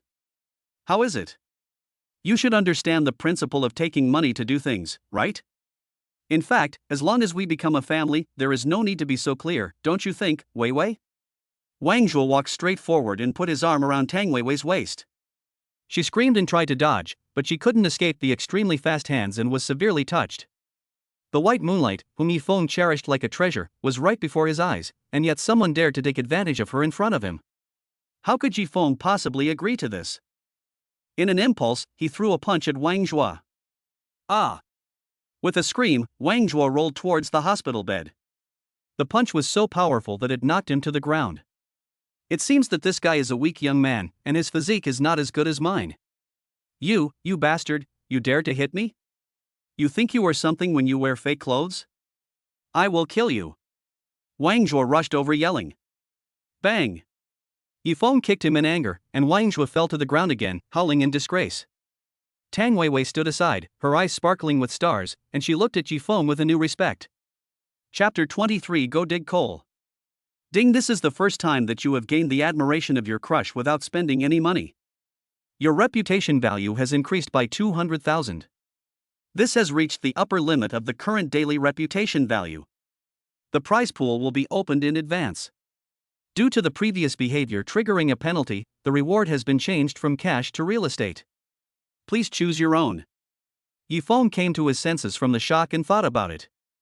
The system did say before that the rewards would be changed to a weekly distribution model. It seemed that this time he would get the reward only if he won the prize directly. But real estate is also money, it's just that it hasn't been converted into cash. Who would complain about having too much money? Host, please select a property. The system's voice sounded again, as if urging. Yifeng then discovered that a map had appeared in his mind, showing the distribution of all the real estate in Jinling City. The ones flashing with blue light were the properties he already owned, and the rest of the dim and irrelevant ones did not belong to him. From this perspective, he actually owns almost 1/5 of the real estate in Jinling. Can I choose any one of them? Yifeng asked. Of course, there is no distinction between decoration and value. The system replied. Of course, the more luxurious the better. Just as he was about to reach out and touch the World Trade Center in the city center, Wang Zhuo, who was kicked to the ground by him, was helped up by Wang Meifeng and started cursing at Yifeng. Madman! You loser! I'm telling you, you're done. My dad is the chairman of Royal Pharmaceuticals. He can get you out of Jinling in a minute. After Wang Zhuo finished speaking, Yifeng frowned slightly and instantly retracted his outstretched finger. System, can you help me find the Royal Pharmaceuticals building? Okay, host, it's marked in red for you. The system immediately helped Yifeng mark the building where the Royal Pharmaceuticals was located. The building was in the southern part of Jinling and was flashing red light at this time. That's it. Yifeng clicked it without any hesitation. Tang Weiwei was confused as she watched his movements. Could it be that Yifeng had practiced some unique secret technique called One Finger Zen? Aren't you a little too confident? Yifeng turned to look at Wang Zhuo, his face full of smiles. That smile frightened Wang Zhuo so much that he shivered involuntarily. Yifeng, get out of here if you know what's best for you. Otherwise, you'll be finished when President Wang finds out about this. Not to mention disappearing in Jinling, you might not even be able to stay in the country. Wang Meifeng shouted in a shrill voice. Yifeng stood where he was, without moving an inch. Before, when Wang Meifeng fainted, Yifeng sent her to the hospital. Because he didn't know any nearby hospitals, he found his own hospital on the industrial map and sent her there. Now in his hospital, Wang Zhuo was clamoring to expel him from there. It was such a joke. Yifeng walked forward and rang the medical bell at the head of Wang Meifeng's bed. After a while, the attending doctor came in. Hello, what problem do you have? The doctor asked several people. I'm Yifeng. Yifeng walked forward and stood in front of the young doctor. Dean Yi, Dean Yi.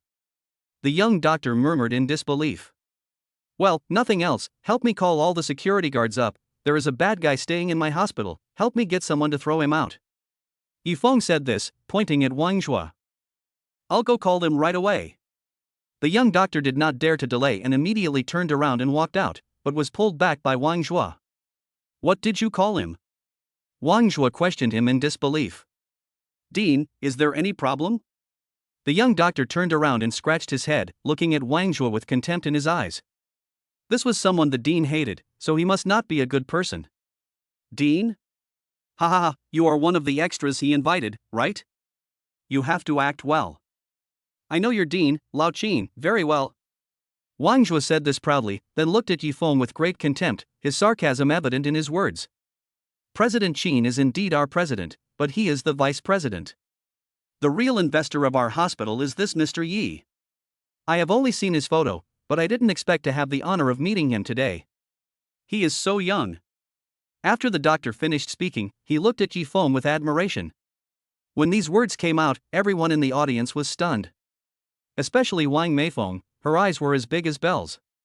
It's only been a few years, could it be possible that this poor boy with no future has really turned things around and opened such a good hospital? Tang Weiwei was somewhat used to it. Yifeng had done so many outrageous things before. Although she was surprised this time, she did not show it very obviously. Impossible. This is nonsense. You two must have colluded with each other. Wang Zhuo yelled, took out his cell phone and called Dean Qin. A few minutes later, Dean Qin rushed over. Wang Zhuo was the son of one of their high-quality cooperative merchants. Now he complained that he was bullied in the hospital, so of course he had to give him face and deal with it personally. Young Master Wang, what's going on? Where do you think the troublemakers are? I'll get them to kick them out. Old Qin said loudly as he pushed the door open with a flattering look on his face. It's him. He even pretended to be the dean. How shameless. As Wang Zhuo spoke, Lao Qin looked in the direction of his finger, and the air instantly became quiet. When their eyes met, Lao Qin instantly became dispirited. Hello, Mr. Yi. Lao Qin shouted and bowed deeply, his face almost touching the back of his feet. He had heard that the investor of the hospital was a young wealthy man, but he had never shown up. He was thinking about meeting him one day, but he didn't expect to meet him here. Seeing Lao Qin's reaction, Wang Zhuo's heart skipped a beat and he swallowed hard. How is this possible? Could it be that this plain-looking guy is really the investor of this hospital? It seems that I was blind this time and offended the big boss. I don't know how I will be scolded by my father when I return home. Well, brother, there may be some misunderstanding between us. We are all in the same business, so we shouldn't hurt each other for a woman, right? He. Wang Zhuo shamelessly came over and patted Yifeng on the shoulder. I remember you said you would make it impossible for me to survive in Jinling. Yifeng's eagle eyes shot straight at Wang Zhuo, causing his whole body to tremble. Isn't this all just angry talk? She was the one who seduced me. Brother, you'd better remember that women like this are not to be had. If she hadn't seduced me, we wouldn't have had this misunderstanding. He put the blame of everything on Tang Weiwei. You. Tang Weiwei was so angry that she clenched her teeth, but she couldn't speak for a while. It would have been better if he hadn't said this, because once he said it, Yifeng was furious. He originally didn't want to cause trouble and thought about just letting it go, but Wang Zhua, this idiot, actually humiliated the girl he liked in person, so it seemed like he couldn't let him off easily. Wang Zhua, go back and tell your father that Shangfeng building is also my property. I will take it back in a month. Tell him to get out with all the people in the company. Chapter 24 Neighbor Internet Celebrity. What? Wang Zhua's face turned pale, but he still showed a lot of disbelief. You can eat whatever you want, but you can't say whatever you want. Shangfeng building is his family's property and also their company building. How could it possibly become Yifeng's? Stop talking nonsense. Shangfeng building was bought by my father a long time ago. If you don't like my kindness, then we will just wait and see.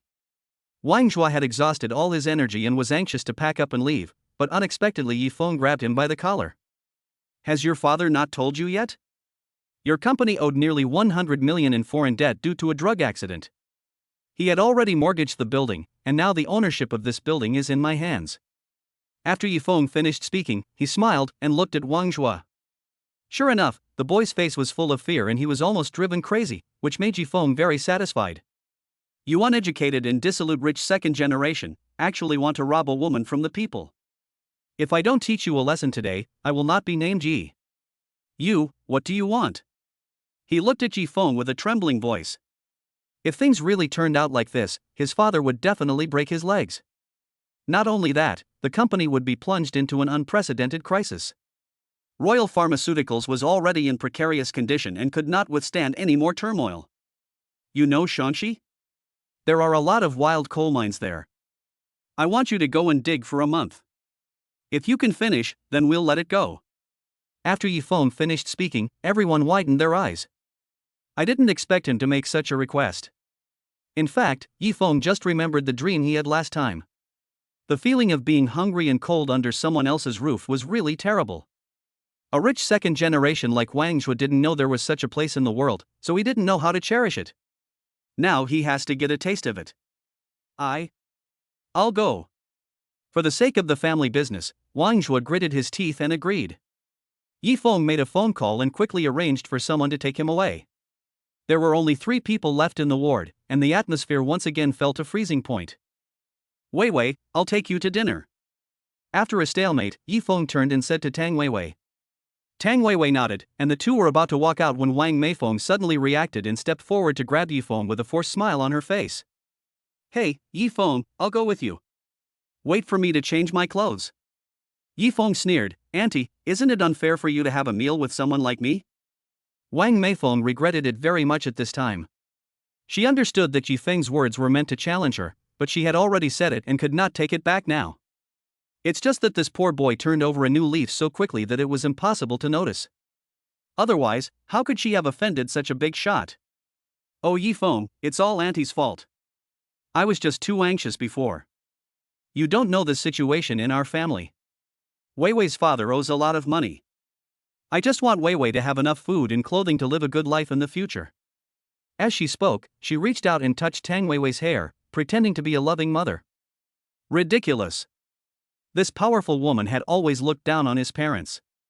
If he hadn't liked Tang Weiwei, he would have completely broken off relations with her long ago. Yifeng, please forgive your aunt. I have always looked down on you. Now I see that you and Weiwei are a perfect match. Weiwei is already grown up, so you should set a date. By the way, Shangfeng building is of no use to you. You might as well sell it and help Weiwei pay off her debts. I also hope that you can live a peaceful life in the future, right? Wang Meifeng's face was as thick as a city wall. Seeing that Yifeng was rich, she began to think about selling her daughter, which made Yifeng so disgusted that he wanted to vomit. Before he could say anything, someone pushed open the door of the ward. Old Tang?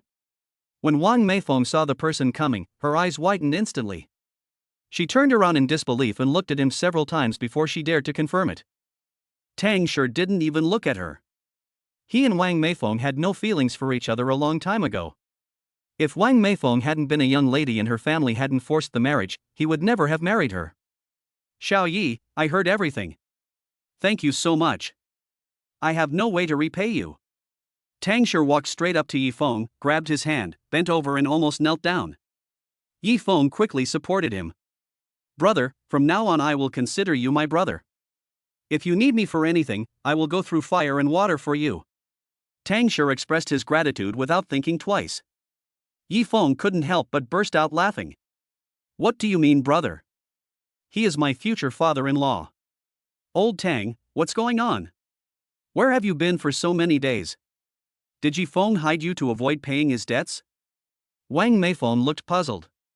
Tang Shi glared at her fiercely. What do you mean you're hiding from debt? I was even arrested. Fortunately, Xiaoye saved me and helped us pay off our debts. He's like a second parent to us. Tang Shi said this, almost crying. It turned out that his backup was getting higher and higher. Yi Feng smiled and helped Tang Shi to stand up. Dad, Yi Feng is my boyfriend now. Tang Weiwei took the opportunity to say, while she took Yi Feng's arm and leaned her head on his shoulder, looking sweet. Tang Shi suddenly understood and was overjoyed. It's wonderful to have such a rich man as my son-in-law. The four of them had a meal together. Wang Meifeng never stopped talking at the table, trying to find out how much Yi Feng was worth. Yi Feng ignored her. After the awkward meal was finally over, he drove them home and disappeared. Returning to the high-end villa community, he parked the car and prepared to enter when suddenly a burst of laughter came from a distance. It's so late, why are there still so many people here? Yi Feng looked back and saw several girls standing at the door of the villa opposite. They were all dressed sweetly and sexy. Although it was not clear, he could roughly tell that they were all beauties with excellent figures. As the saying goes, no one cares when a hero is in trouble. Yi Feng couldn't help but take a few more glances and immediately realized something was wrong. These girls all wore this long stand, and it was obvious that they were broadcasting live. One of them had a very unique speaking voice, which was cute and naive, making people love her involuntarily. Isn't this voice from the host Xiao Tangyuan? Yi Feng quickly took out his mobile phone and opened Doubt Alive. Sure enough, Xiao Tangyuan's account showed that it was live streaming. He clicked on it and saw that the background was indeed the villa opposite. Yes, we moved to a new house. Wow, thanks to brother Yuan Bao for the rocket. Little Tang Yuan said loudly and blew a kiss. Yes, you saw it right. The one next to them is Bai Gu, and there are Lin Meier and Su Su. We all live together. Little Tang Yuan said as he turned the camera around. Yi Feng's heart sank. Wow, these are all big anchors with tens of millions of fans. I am now a neighbor of big internet celebrities. Chapter 25, Becoming the Big Brother. After returning to the house, Yi Feng opened Doubt Alive, and sure enough, it showed that Xiao Tangyuan was broadcasting live. He looked around and saw that the live broadcast room was very lively. After all, it was rare for so many goddesses to gather together. Before the others had time to start the live broadcast, almost everyone gathered around Xiao Tangyuan. If you have to choose one, who would you choose? Anyway, I would definitely choose Lin Meier, she has the best figure, with curves all around. Xiao Tangyuan said with a smile, and Lin Meier, who was mentioned behind her, immediately came forward coquettishly and hit Xiao Tangyuan lightly, and several goddesses burst into laughter. The barrage of comments below popped out like a fountain. Baozi, only children make choices, I want them all. Fonger Chuchui, of course I choose you, little Tangyuan YYDS. Brother French fries, oh my god, all the goddesses actually live together. Tell me which neighborhood they live in and I'll move there right away.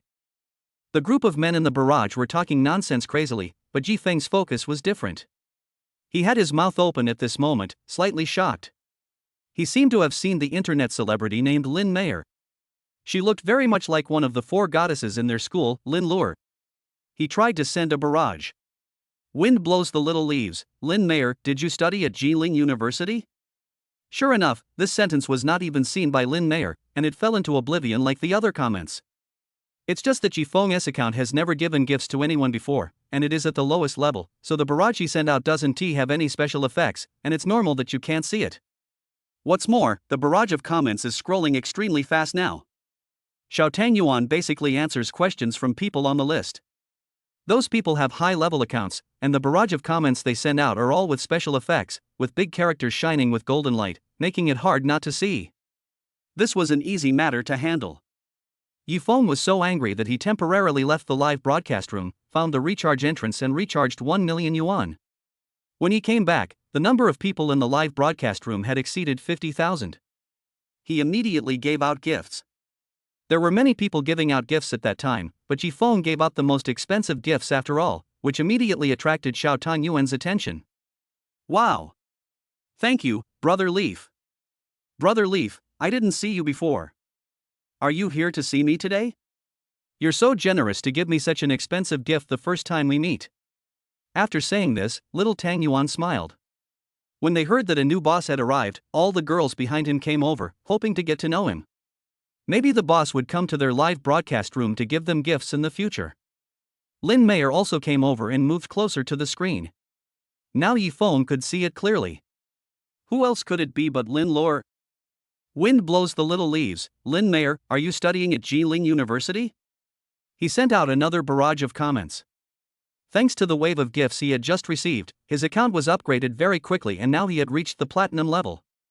Brother Shai, I did graduate from Jiling University. Did you too?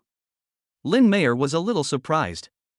There are many rich second-generation guys pursuing her in the school, but few people would ask this question directly in the live broadcast room. After all, she is a big internet celebrity, and this is a secret known to everyone who pursues her. Wind blows the little leaf, we are indeed alumni. After Yi Feng finished speaking, he threw out 999 golden roses with his backhand and directly rushed to the 5th place on the list. Ice Cube, this brother is so generous on his first visit. It seems that the big guys on the list must have a sense of crisis? Dead Tree comes to life. It seems that Lin Mayer is indeed a money-making person. She is always short of gifts from big shots like this.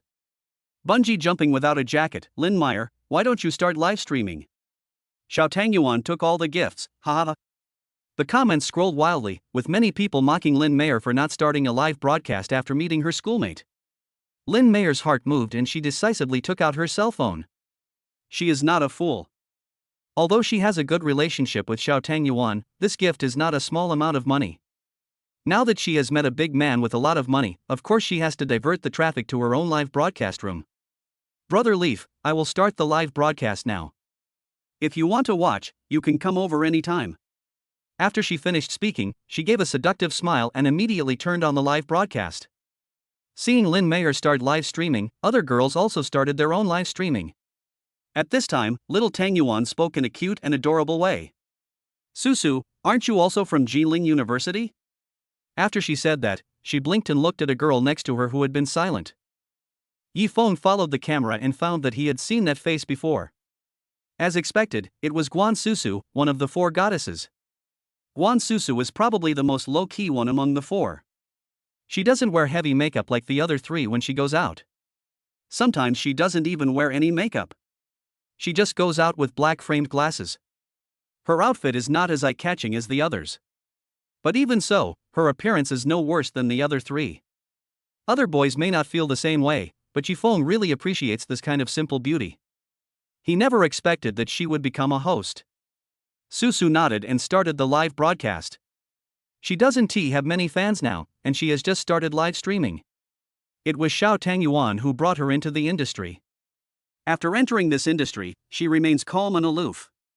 I guess the other anchors are also very low-key. They usually sing and play games in the live broadcast room.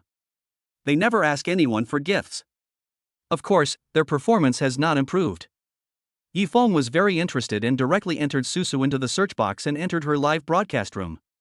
Small happiness, oh my god, the boss came to Susu's live broadcast room? Brother Delay, yes, that's him. Wasn't he at Xiao Tangyuan's place just now? He seemed to want to go to Lin Mayer's place. I thought he had a crush on Lin Mayer, so why did he come to Susu's live broadcast room? Administrator, welcome, Big Brother Leaf. I hope you will pay more attention to Susu. As soon as Yi Feng came in, a lot of comments came out. This person is different after spending money. He immediately gained a lot of attention, and even the special effects of his entry were shining with gold. Welcome, Brother Leaf. Guan Susu said in shock. Hearing this, Lin Mayer on the side clenched her teeth. What's up with this little leaf? I didn't want to do a live broadcast tonight. I wanted to take a rest for a night and just make a guest appearance at Xiao Tangyuan's place. I just did a live broadcast just for this little leaf, but now he's gone to Guan Susu's place? Although I was unhappy, I couldn't show it in the live broadcast room. I'm going to change my clothes and dance. She said to the screen, turned and walked into the room. The live broadcast room instantly became lively. Lin Mayer wanted to dance. This was a rare benefit. She is recognized throughout the platform for having a devilish figure. She even wears hot clothes when dancing, which makes people's nose bleed. However, only big guys give a lot of gifts, or on special days can you see Lynn Mayer dancing. For some reason, today, she suddenly wants to give out benefits. Everyone was eagerly waiting and flocked into Lynn Mayer's live broadcast room in large numbers. Yifeng stayed in Guan Susu's live broadcast room and listened to her singing. As soon as Guan Susu started singing, Yifeng felt like he was bathed in spring breeze and sighed repeatedly. Chapter 26. I got number 1. This sound is so beautiful.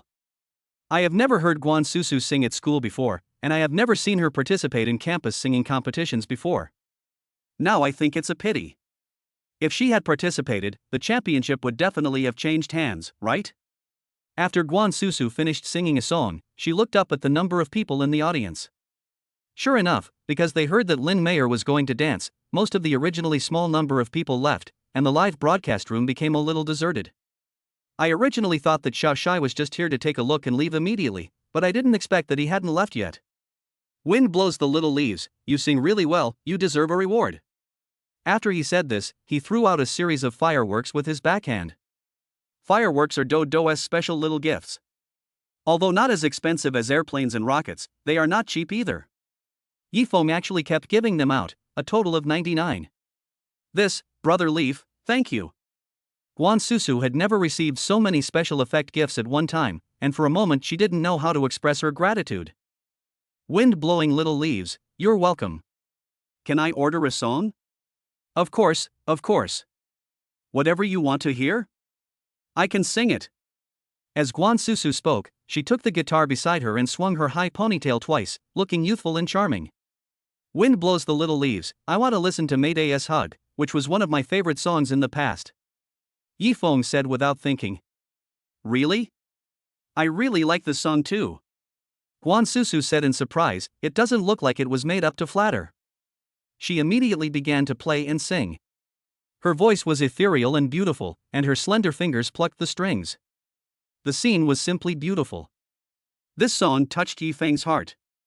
He really liked this song. This was the song he played in his earphones on the way home from school in high school. Now that Guan Susu sang it, he felt a feeling instantly overturned in his heart. Wind blows little leaf, good, you sing really well. Can I hear you sing every day in the future? Of course, I'm live streaming every day now, and Brother Shai can come over anytime. Guan Susu said quickly. Yifeng didn't say anything else, nor did he plan to continue giving gifts. He raised his hand and prepared to leave the live broadcast room. Anyway, there will be plenty of opportunities to listen later. He was too tired today, so he wanted to rest early. But before his finger touched the red cross in the upper right corner, a special effect suddenly appeared on the screen. Husky Xiaoqi, wow wow wow, Boss Golden Leaf is here. Smart little finger, ha, they are both Brother Yi. It looks like the two big guys are going to have a good fight. Hey, no need to think about it, Boss Huang Jinya will be number 1 on the list again today, they had an agreement before. The barrage began to get lively. Yifeng stopped what he was doing, and before he could figure out the situation, he saw a golden barrage floating out. Huang Jinya, how about it, Susu? Today is the last day, so be prepared. By the way, your list is too easy to be cleared in seconds. As soon as these words were spoken, Yifeng noticed that Guan Susu's face changed instantly, and he forced himself to control himself so as not to show his emotions. Who is this person? He is talking about an agreement. What agreement? Before Yifeng could ask clearly, the man with golden leaf quickly gave out a series of gifts and was about to dethrone him to the top of the list in an instant. After firing the last cloud-piercing arrow, Huang Jinya just managed to push Yifeng down and become number 1 on the list. Huang Jinya, how about Susu? I'll wait for you tomorrow. After he finished speaking, the barrage of comments immediately started to make a fuss. Straight to the point, he is worthy of being the Golden Leaf boss, he keeps his word, he has been number 1 on the list for a whole week, Susu must go on a date with him. Yunji and Lanshan, and it was a date alone. It really makes people envious and jealous. A chai, what can I do? He is rich. He has already said that whoever competes with him will be crushed immediately. Who dares to compete with him? Everyone was chattering about it, and Huang Jinya was very proud.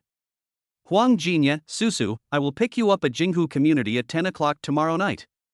See you there. Remember to dress up nicely. The meaning of this statement is self-evident. Any normal person can figure it out. What kind of normal meeting would be at 10 o'clock in the evening? It seems that Guan Susu is just starting out, and she is about to be touched by the big boss. Who knows, she might be kept by him in the future. At this moment, Guan Susu clenched her teeth. Seeing everyone on the screen laughing, she felt completely hopeless. From the very beginning, she didn't like the job of anchor. She just couldn't bring herself to act coquettishly and ask these men for gifts, but she had no choice but to do it because the situation at home was critical. Originally, there was no big boss in the live broadcast room, and she, as a new anchor, only made a little money.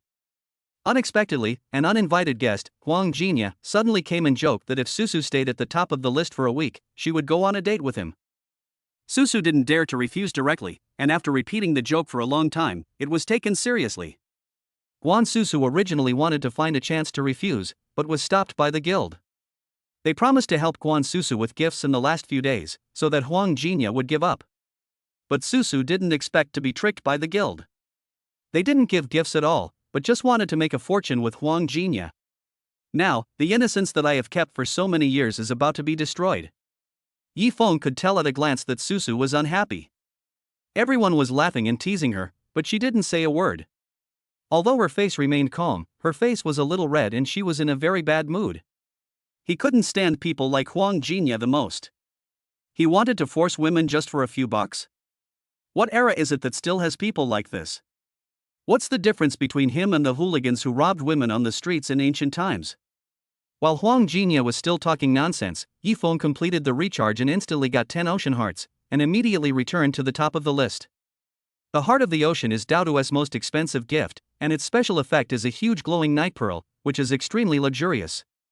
In an instant, all the people watching the live broadcast saw bright lights flashing on their mobile phone screens. Hexagram, oh my god, how many ocean hearts are these?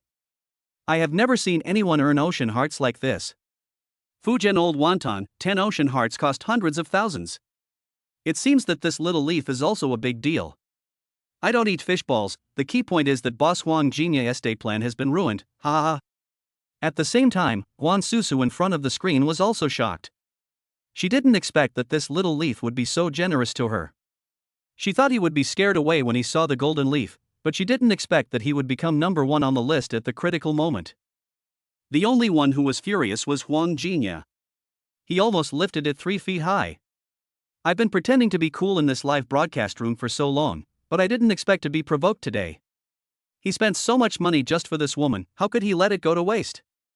Thinking of this, he gritted his teeth and hardened his heart, and cast out another 20 cloud-piercing arrows, which was slightly higher than Yi Feng's, and he returned to the top of the list. But the next second, Little Leaf started to swirl the screen frantically again. He kept throwing out wild rose gifts with special effects, and the entire live broadcast room was immersed in a sea of flowers. Chapter 27 What can you use to fight with me? Huang Jinya refused to give up and immediately started brushing as well. While Little Leaf was recharging, he thought Little Leaf had finally exhausted his wealth, so he gritted his teeth and caught up with him. However, he did not expect that Little Leaf would not stop at all, and his firepower was obviously more fierce than before. Seeing that the money spent had already reached 500,000, Huang Jinya was a little panicked. He felt it was a loss to spend so much money on a woman. Although his family is a nouveau riche, it still hurts to brush out 500,000 for a small anchor. The main reason is that this Little Leaf has no signs of stopping, and the money is brushing out like water, and it has reached 70 wild roses. This can't go on. Huang Jinya clicked on the Little Leaf's avatar and entered the private chat page. Huang Jinya, hey brother, who are you to this girl? If you just want to play with women, why not find someone else? There are plenty of fish in the sea, right? There is no need for us to fight to the death here. As long as you are willing to stop, I am willing to give you another 500,000 yuan. When Yi Feng saw this, he almost laughed out loud. Huang Jinya is really stupid and naive. With a subsidy of 500,000, does he think he will be tempted by just 500,000? He temporarily stopped sending gifts and typed a few words. The wind blows the small leaves, I'm sorry, I can't obey your order. Huang Jinya looked at these words for a long time, and even searched their meaning on Baidu, before he became furious. Huang Jinya, damn, you idiot. I've been eyeing this woman for so long, why are you here to butt in? I think you're just an actor hired by the guild? What's wrong with first come first served? Are you really short of women to play with? Do you want to pick up some of the garbage I left behind? Huang Jinya angrily typed out a long string of messages and sent them directly. When Yifeng heard this, the blood in his body instantly boiled. This son of a bitch has a really dirty mouth. The wind blows the little leaf. If you have the guts, fight me to the end. Huang Jinya, let us fight. Do you think I'm afraid of you? After saying that, both of them returned to the live broadcast room. At this time, the number of people in Susu's live broadcast room has increased from more than 5,000 to more than 20,000. Many people have heard that the two big guys here are jealous of each other and are giving gifts, and they don't want to miss this rare good show. Just when everyone thought that the two had given up and wanted to leave in disappointment, the two Mr. Yi returned to the live broadcast room and instantly occupied the first and second positions on the list again. Wind blows the little leaf, golden leaf, you promised to compete with me to the end, are you going to keep your word? Huang Jinya, of course, I always keep my word. I'm afraid you don't know my worth yet. Wind-blown little leaves, okay, remember this, if I lose, I will quit the Dodo platform. But if you lose, I don't want to see you here again. Huang Jinya, come on, I won T lose. The two were on the verge of a fight, with golden barrages of comments floating by one after another, and everyone was looking forward to it. This scene has never been seen before. Two big guys fought for a new anchor and started to throw money around. This really seems like a script thought up by the platform, but how can a script be so real? Everyone waited and watched the war begin with the first arrow piercing the clouds. The screen was filled with special effects for a moment. At the beginning, Yifeng was still brushing them one by one, and the number was not large, and Huang Jinya followed closely behind. But after a while, he only felt his fingers were sore and swollen, and they were almost numb. It's really a waste of money. When his account reached level 100, he finally enabled the bulk gift giving feature and began giving out various large gifts in batches of 10. Huang Jinya originally thought that the two of them were just gritting their teeth and holding on, but now seeing that Yifeng didn't care about his life at all and was actually spending money in large quantities, he felt guilty for a moment. He has already spent 1 million overnight. If he continues to spend more, his old man at home will break his legs. Huang Jinya, well, a big business suddenly came up at home for me to handle, so everyone, I'll leave first. He left this sentence and disappeared without a trace. There was a sigh in the barrage, and the rest were cheering for Yifeng. Invincible little white pig, I originally thought he was a really rich man, but I didn't expect that Golden Leaf was just an empty shell and he was beaten away in just 2 moves. Ling Lingzi, that's right, Boss Leaf is still the most powerful one. It turns out that the truly awesome people are all low-key. Yakulian, I worship you. It seems that this leaf boss has taken a fancy to Susu. Not only did he save the beauty, he is still brushing her now. Indeed, Yifeng showed no signs of stopping. He felt a lot more relaxed after being able to give gifts in bulk. He had previously recharged 10 million yuan on the platform, and now he was thinking of giving it all away, which would help him spend more money. However, he completely abandoned this idea when he reached more than 5 million. Yifeng shook his extremely sore arm and really didn't want to click anymore. Wind-blowing little leaves, Miss Susu, my fingers are really tired from clicking, I will brush for you another day. After he said this, the special effects on the screen suddenly stopped. Everyone is still in a state of not reacting. This boss's words are really extraordinary. I stopped brushing because my hands are sore. Guan Susu was sitting in front of the computer, so surprised that she couldn't close her mouth. This so-called alumnus gave himself 5.47 million overnight without saying a word. How come she has never heard of such a wealthy man who studied abroad at Jinling University? Xiaotang Yuan had heard about the battle a long time ago. After waiting for a long time for the live broadcast to end, he immediately ran over to join in the fun. Wow, Susu, you've made a fortune. I want to treat you tomorrow and have a big meal. She leaned in front of Susu's computer, took a look, and said loudly. Including the gifts that Huang Jinya had given her before, Guan Susu received a total of nearly 6 million. Even if the platform and the guild took a large half of it, the total amount she received was still around 2.8 million.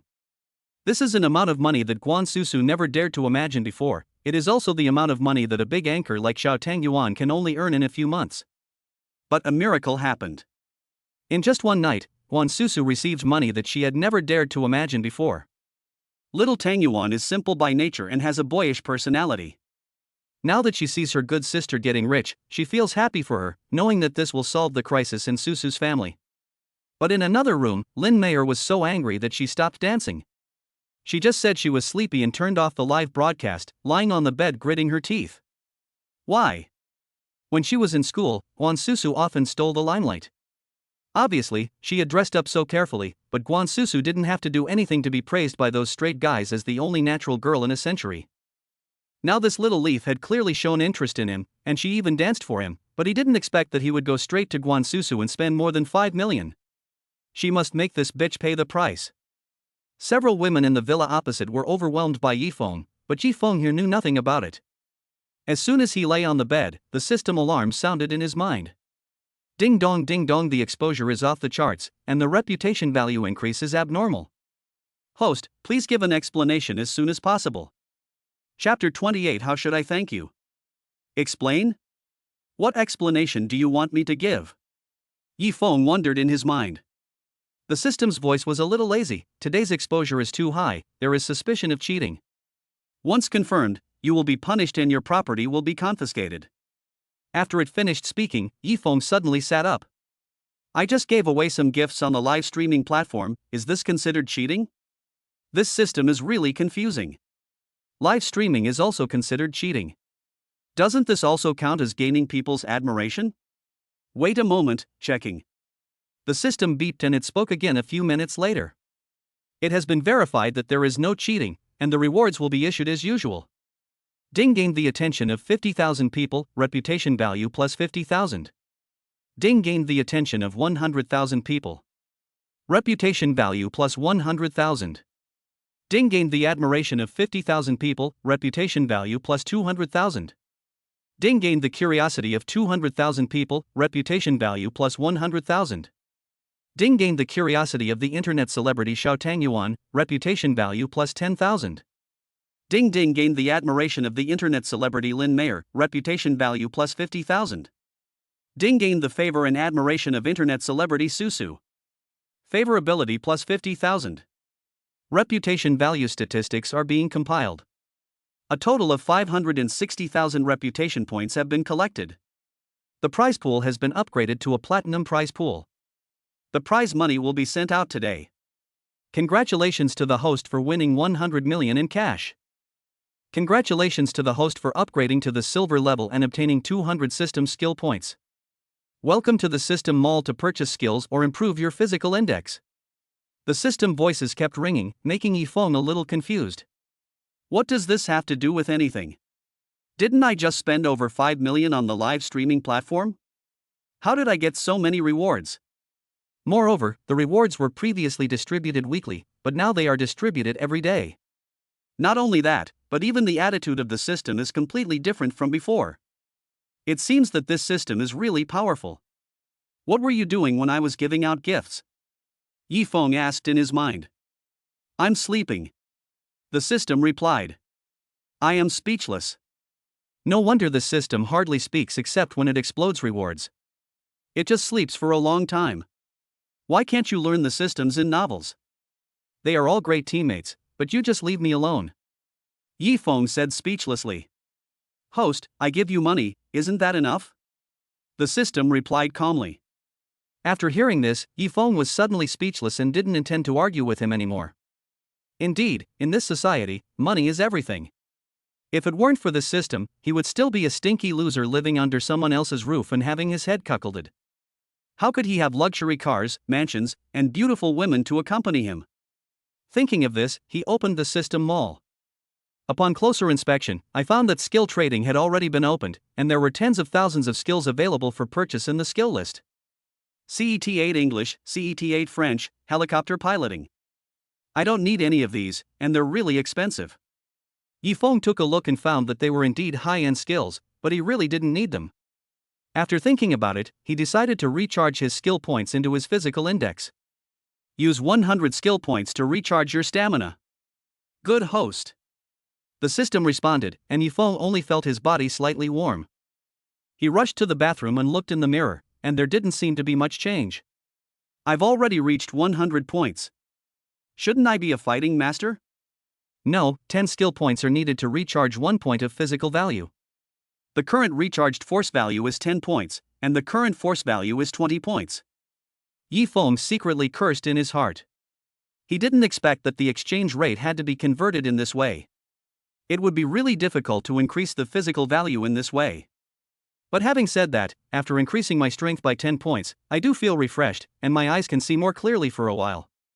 Yi Feng was a little nearsighted before, and although he didn't need to wear glasses, his vision was always blurry due to astigmatism. Now, everything in front of him is crystal clear, and he can even see the ants on the bathroom floor. He suddenly thought of something and took off his clothes. Sure enough, although he still had no muscles, his body had become much firmer and had slight tones. Ding-ling-ling. The cell phone suddenly rang. This is the WeChat message notification sound. Someone has added him on WeChat. The reason why he knew it by the sound was because Yi Feng had set the ringtone for adding WeChat to a special tone. When he was with Su Chanqian, she would often delete his WeChat inexplicably angry. Yi Feng would add her again and again every time, and also set the ringtone for adding WeChat to a special ringtone, in case he missed Su Chanqian and came back to find him. It's really funny thinking about it now. He picked up his phone and saw that it was Guan Susu who added him on WeChat. Before the end of the live broadcast, Susu checked her private messages. She thought Xiaoye had sent her a private message to add her as a friend, but she didn't expect that Xiaoye had not contacted her at all. When she returned to the live broadcast room, she found that Xiaoye had left. This man really made her think a lot. Was he not interested in her, or was he trying to play hard to get? If he was not interested, how could he have given her more than 5 million overnight? I really can't figure it out no matter how hard I think about it. In the end, she took the initiative to find Yi Feng's WeChat based on his number on the platform and tried to add him. This was also the first time she took the initiative to add a boy on WeChat. Guan Susu, hello, I'm Susu, are you Little Leaf? After accepting the friend request, Guan Susu immediately sent a message. Yi Feng, it's me. Guan Susu, thank you so much. My name is Guan Susu, and I am also your schoolmate. If you hadn't helped me today, I would have been forced to go out on a date with Huang Jinya. Yi Feng, you're welcome. Guan Susu, how can I thank you? How to thank? Yi Feng's mind raced rapidly. He has everything he wants now. How can Guan Susu express her gratitude to him? Is she going to pledge herself to him? Yi Feng, no need to thank me, I just don't like that guy. Guan Susu, no, I must repay you. Let me treat you to dinner tomorrow. You must come. After saying this, Guan Susu felt a big blush on her cheeks. This was the first time she took the initiative to ask a boy out, and the other party was such a big shot. He seemed to have no interest in her in his words and deeds. She was afraid that Xiao Shai would reject her directly. Yi Feng thought about it and felt that having a meal was no big deal. Yi Feng, okay, then let us meet at the gate of Jinghu Villa tomorrow. Guan Susu, you also live in Jinghu Villa? When she received this message, her pupils suddenly dilated. It couldn't be such a coincidence that one of her former classmates was such a wealthy man, and he even lived in the same villa area as her? Yi Feng, I live opposite you. After Yi Feng finished speaking, Guan Susu ran to the window in shock and looked across. The houses here are very far apart, and there is only one house opposite, which is the most expensive villa here. At this time, the smart curtains in front of the French window of the villa were raised up, and a man's voice stood in front of the window, holding a red wine glass in his hand, with a slender figure, and raised his hand elegantly to signal himself. In an instant, Guan Susu felt like her heart almost skipped a beat. Chapter 29 Dating the School Beauty. Yi Feng had no idea what Guan Susu was thinking. He even felt a little embarrassed. He scratched his head and turned away from the bed. In Guan Susu's eyes, Yi Feng lightly lifted his hair and turned around gracefully, his heart beating fast. This was totally different from what she had imagined. She originally thought that the man who could give over 5 million in a night and live in Jinghu Villa must be a middle-aged rich man in his 40s.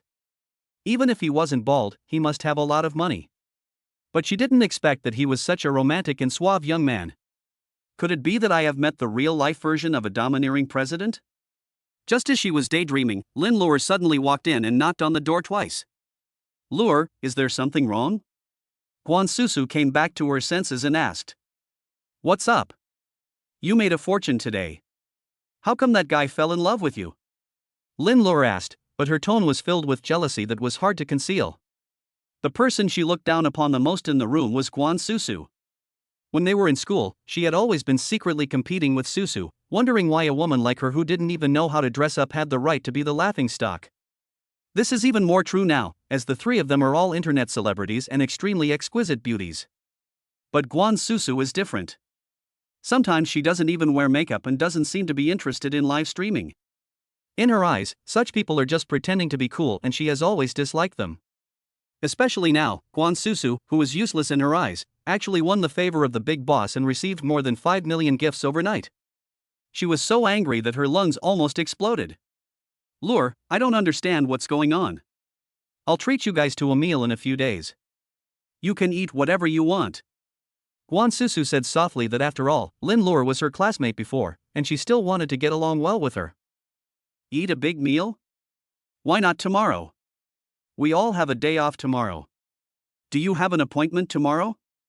Let me guess, it's not going to be with Little Leaf? As Lin Lure spoke, she moved closer aggressively, her posture sounding more like a question. At this time, Xiaotang Yuan, who had gone to the bathroom, returned to Susu's room. Seeing Lin Lure pressing forward, he tried to mediate and separated the two of them. What are you doing, Lure? Are you so worried about Susu's lifelong event? She said this with a smile, but Lin Lure didn't buy it. Lifelong event? I think the other party is probably a fat landlord. Just don't let him take advantage of you. After saying this, Lin Lure turned around and left. Guan Susu stood there in a daze, feeling indignant and upset. Okay, Susu, that's just her temper, don't think too much about it. Didn't you say you would treat us to a meal? I have to quickly see what kind of feast there is, I can't let you go easily. Little Tang Yuan smiled and comforted. After a night without reading, Yifeng woke up early the next morning, stretched, got up and got dressed. He found that these clothes were too low-key. Although they were top-notch designs, ordinary people couldn't tell. What he needed was the kind of low-key luxury that could shock people at first glance. Just when I was thinking about when I would have time to go shopping in a luxury store, my cell phone rang. Guan Susu, Brother Leaf, are you up? I'm ready.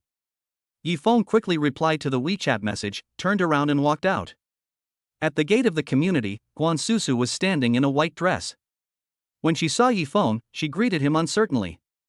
Yifeng walked over and immediately smelled a faint fragrance. That was not the scent of perfume that was deliberately sprayed, but the natural body odor of a girl. Guan Susu was still very simple and fresh, and had not changed at all since college. Hello, I'm Guan Susu. Guan Susu extended her hand gracefully, but her heart was actually beating very fast. Yifeng also reached out and shook hands with her, and neither of them spoke again. Guan Susu looked at him quietly and felt that he looked familiar, but had she seen him at school? She really couldn't remember. You haven't told me your name yet. Guan Susu couldn't help but ask when she saw that he didn't say anything. My name is Yifeng. Yifeng? Guan Susu tilted her head and thought about it, then suddenly opened her mouth. It's you. I saw you on the campus network. She cried out in surprise, then reacted and immediately regretted it. I did see Yifeng's name on the campus network often before, but it was not a good reputation. People usually mocked him. I heard that Yifeng was a cuckold, and everyone in the school knew about it. His girlfriend Su Chanqian seemed to have betrayed him, but he still forgave her. People said he was a scapegoat. After graduation, someone posted a post on the campus network mocking him, saying that Su Chanqian rejected his marriage proposal in public for a rich old man. Although I don't know if it's completely true, this person doesn't have a high status in the school. How could this Yifeng be the kind of rich man who could squander millions overnight? There must be something wrong. Oh? Didn't expect I was so famous? Yifeng said with a wry smile. Was it really you who gave me the gift yesterday? Guan Susu asked cautiously. Of course, you don't think so? No, that's not what I meant. She waved her hands repeatedly. Are you a staff member of a guild? After hearing this, Yifeng laughed out loud. I didn't expect that this icy beauty Guan Susu is so cute in person. He waved his hand without giving a direct answer. Let's go eat first. After he finished speaking, he raised his leg and walked forward.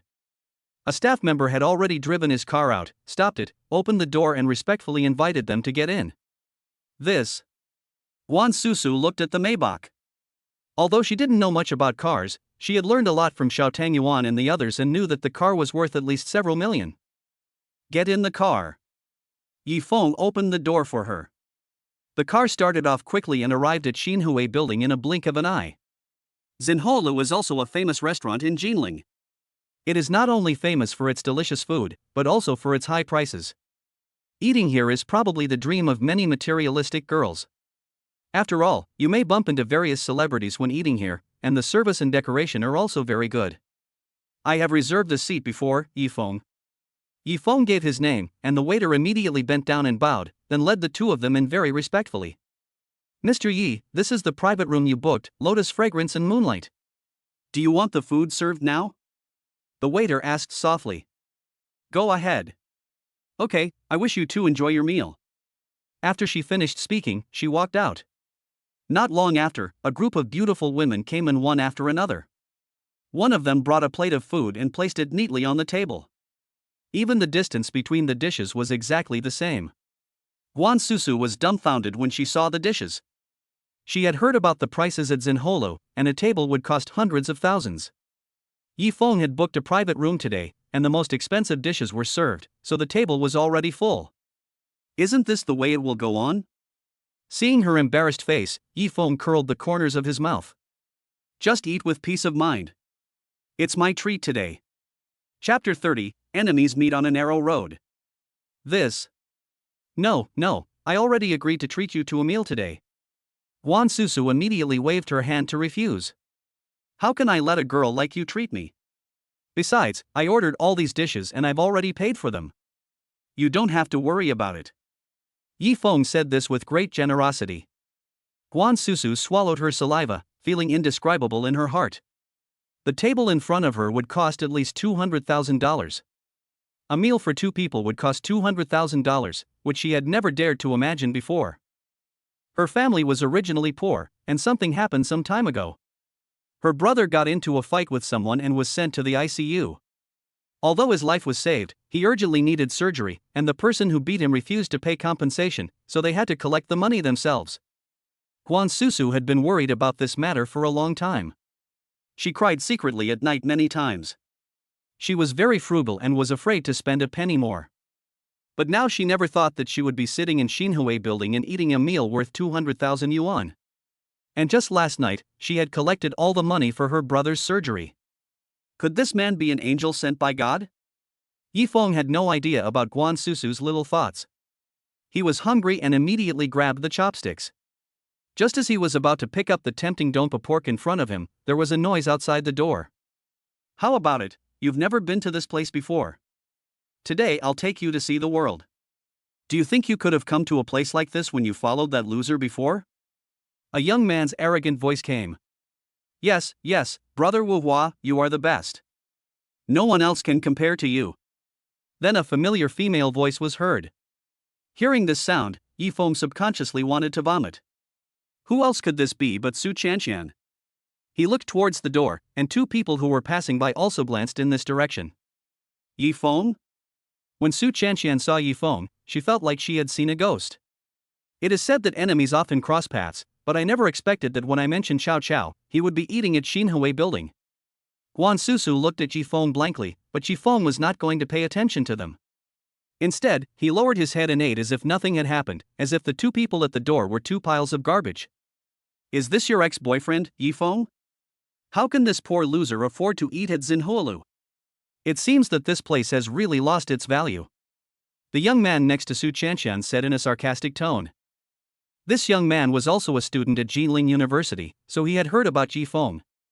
Of course, he was not serious about Su Chanxian, he was just having fun, and he brought her to dinner today because he had a client to meet and happened to be in need of a female companion. Seeing that Yi Feng didn't say anything, Su Chanxian's gaze fell on Guan Susu beside her. It didn't matter that she took a look, but after seeing it clearly, she immediately frowned. How could she not recognize Guan Susu? One of the four goddesses of Jinling University, she is regarded as the dream lover of many boys and is even given the title of First Love Template. It's just not wearing makeup, what's the big deal? But Su Chanxian knew in her heart that even if she put on exquisite makeup, her appearance was not as good as Guan Susu's without makeup, and the gap was immediately widened. Right after breaking up with her, Yi Feng hooked up with the former school beauty, which made Su Chanxian very angry. Yi Feng, when did you hook up with her? Su Chanxian pointed at Guan Susu and said. She was used to bossing Yifeng around, and she continued to maintain this attitude for a while. Hearing this, Guan Susu's heart skipped a beat and she instantly felt uncomfortable.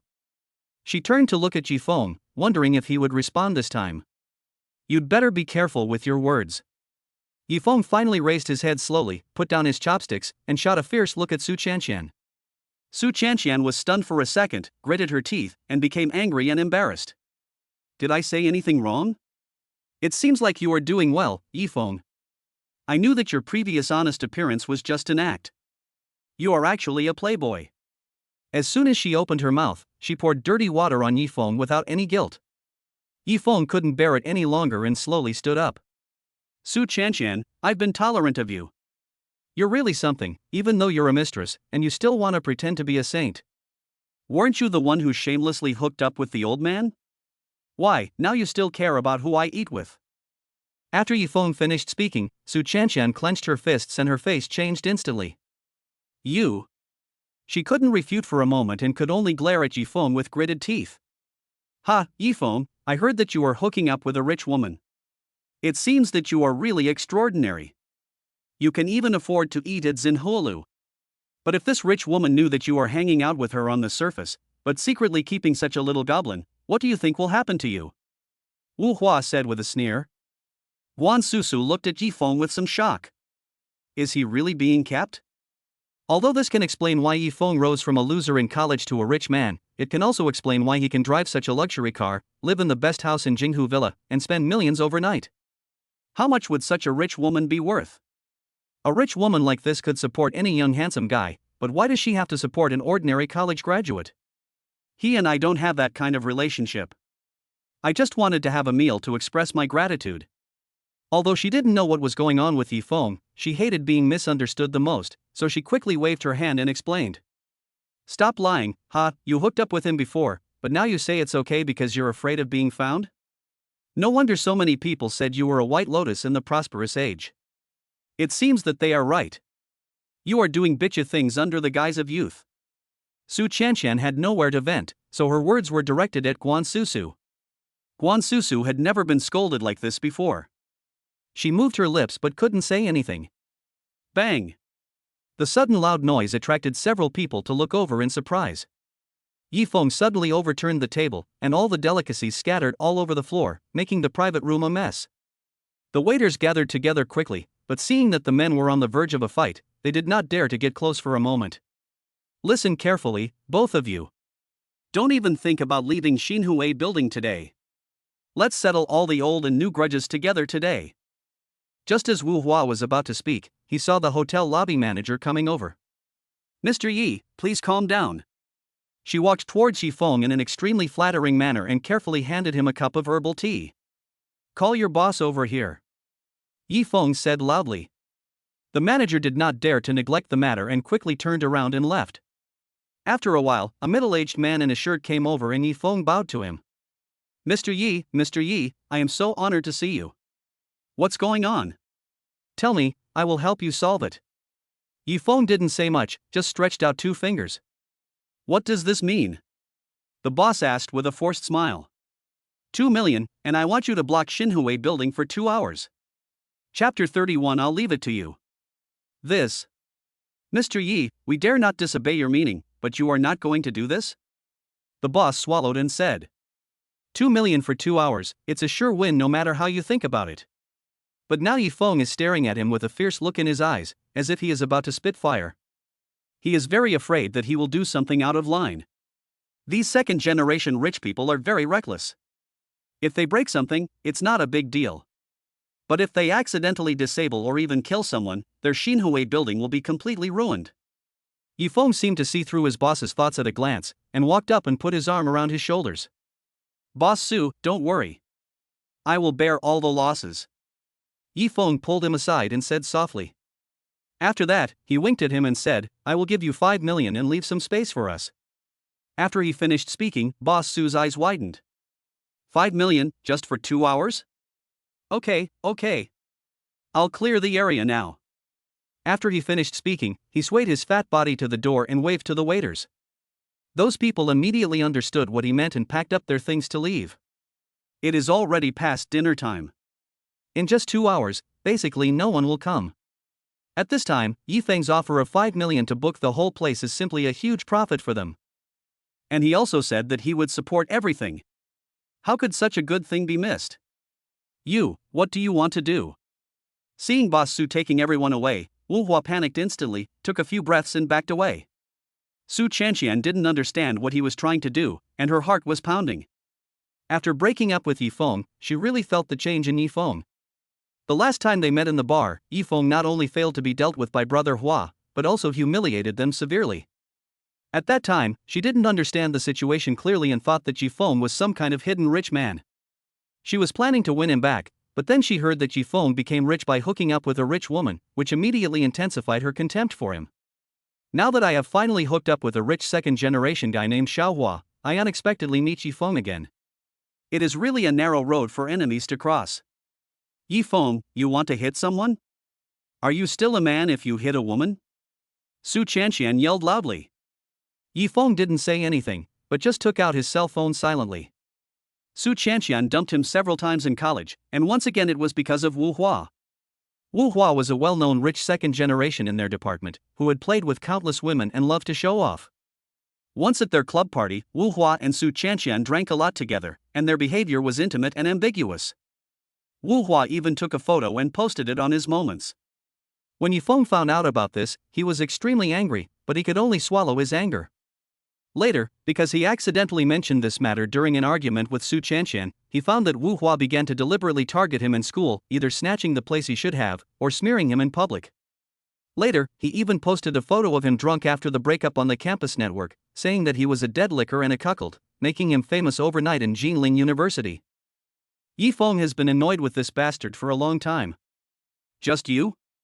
After hearing what Su Chanxian said, Yifeng curled his lips in disdain. Don't worry, Su Chanxian, Yifeng will never touch a disgusting woman like you again in my life. Even looking at you makes me feel disgusted.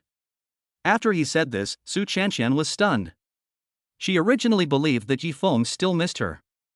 After they broke up, even though she cheated on Yifeng, he never said anything against her. Later, he had a big fight with Brother Hua for her in the bar. Isn't this not forgetting the old love? In her mind, Yifeng's love for her was stronger than gold, and it was impossible for him to forget her so quickly.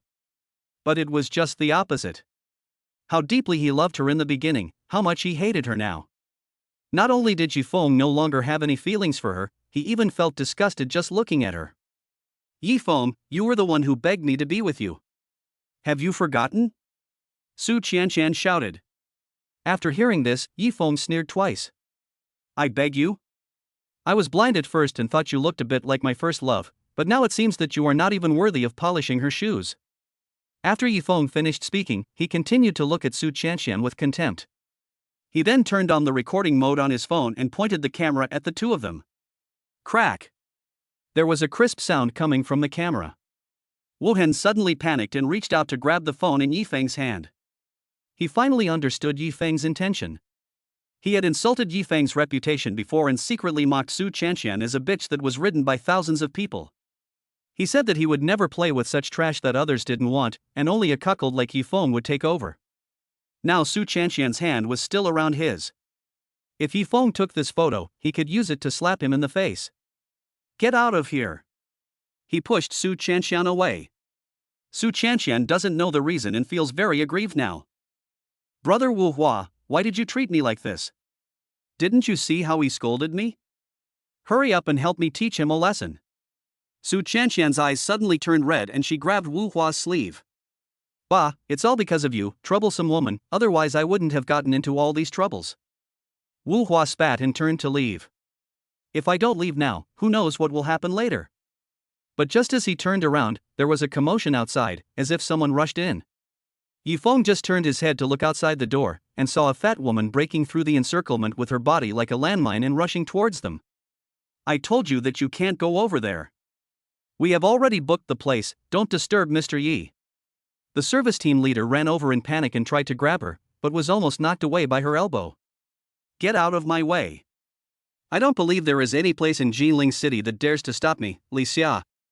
She roared fiercely. Sure enough, everyone fell silent as soon as these words came out. Afraid that the woman would rush towards him, Wu Hua's eyes lit up instantly. Sister Xia! Sister Xia, why are you here? You are here to save me, right? That's great. He stretched out his hand to greet her excitedly, but unexpectedly Li Xia rushed to him and slapped him hard in the face. Bang! The loud noise spread and everyone was stunned. Even Yi Feng frowned. He was planning to teach this kid a lesson himself, but how come someone got there first? You are such a good bastard, Wu Hua. I support you, provide you with food and drink, and even buy you a car worth hundreds of thousands of dollars, but you are playing with other women outside. Bah! So dirty. Remember this, you will never live a peaceful life in Jinling again. After she finished speaking, she swung her hand and gave him another big slap in the face. Wu Hua was stunned and stared at Li Xia with wide eyes. This woman is simple-minded, how could she know that I have a mistress outside? I have suspected you for a long time, but I didn't expect to catch you here. Let me see what you have been up to lately. Li Xia walked up to Su Qianqian, scanned her frightened face with her squinting eyes, and suddenly sneered. I thought it was some good stuff, but it's just this ugly thing? Today I'll beat you to death. After saying that, she rushed over and grabbed Su Qianqian's hair. Chapter 32. Don't even think about it. Ah! Brother Wu Hua, please save me. Su Qianqian was pulled by her hair and couldn't move. Severe pain instantly spread across her entire scalp. It seemed that Li Xia was also a ruthless person.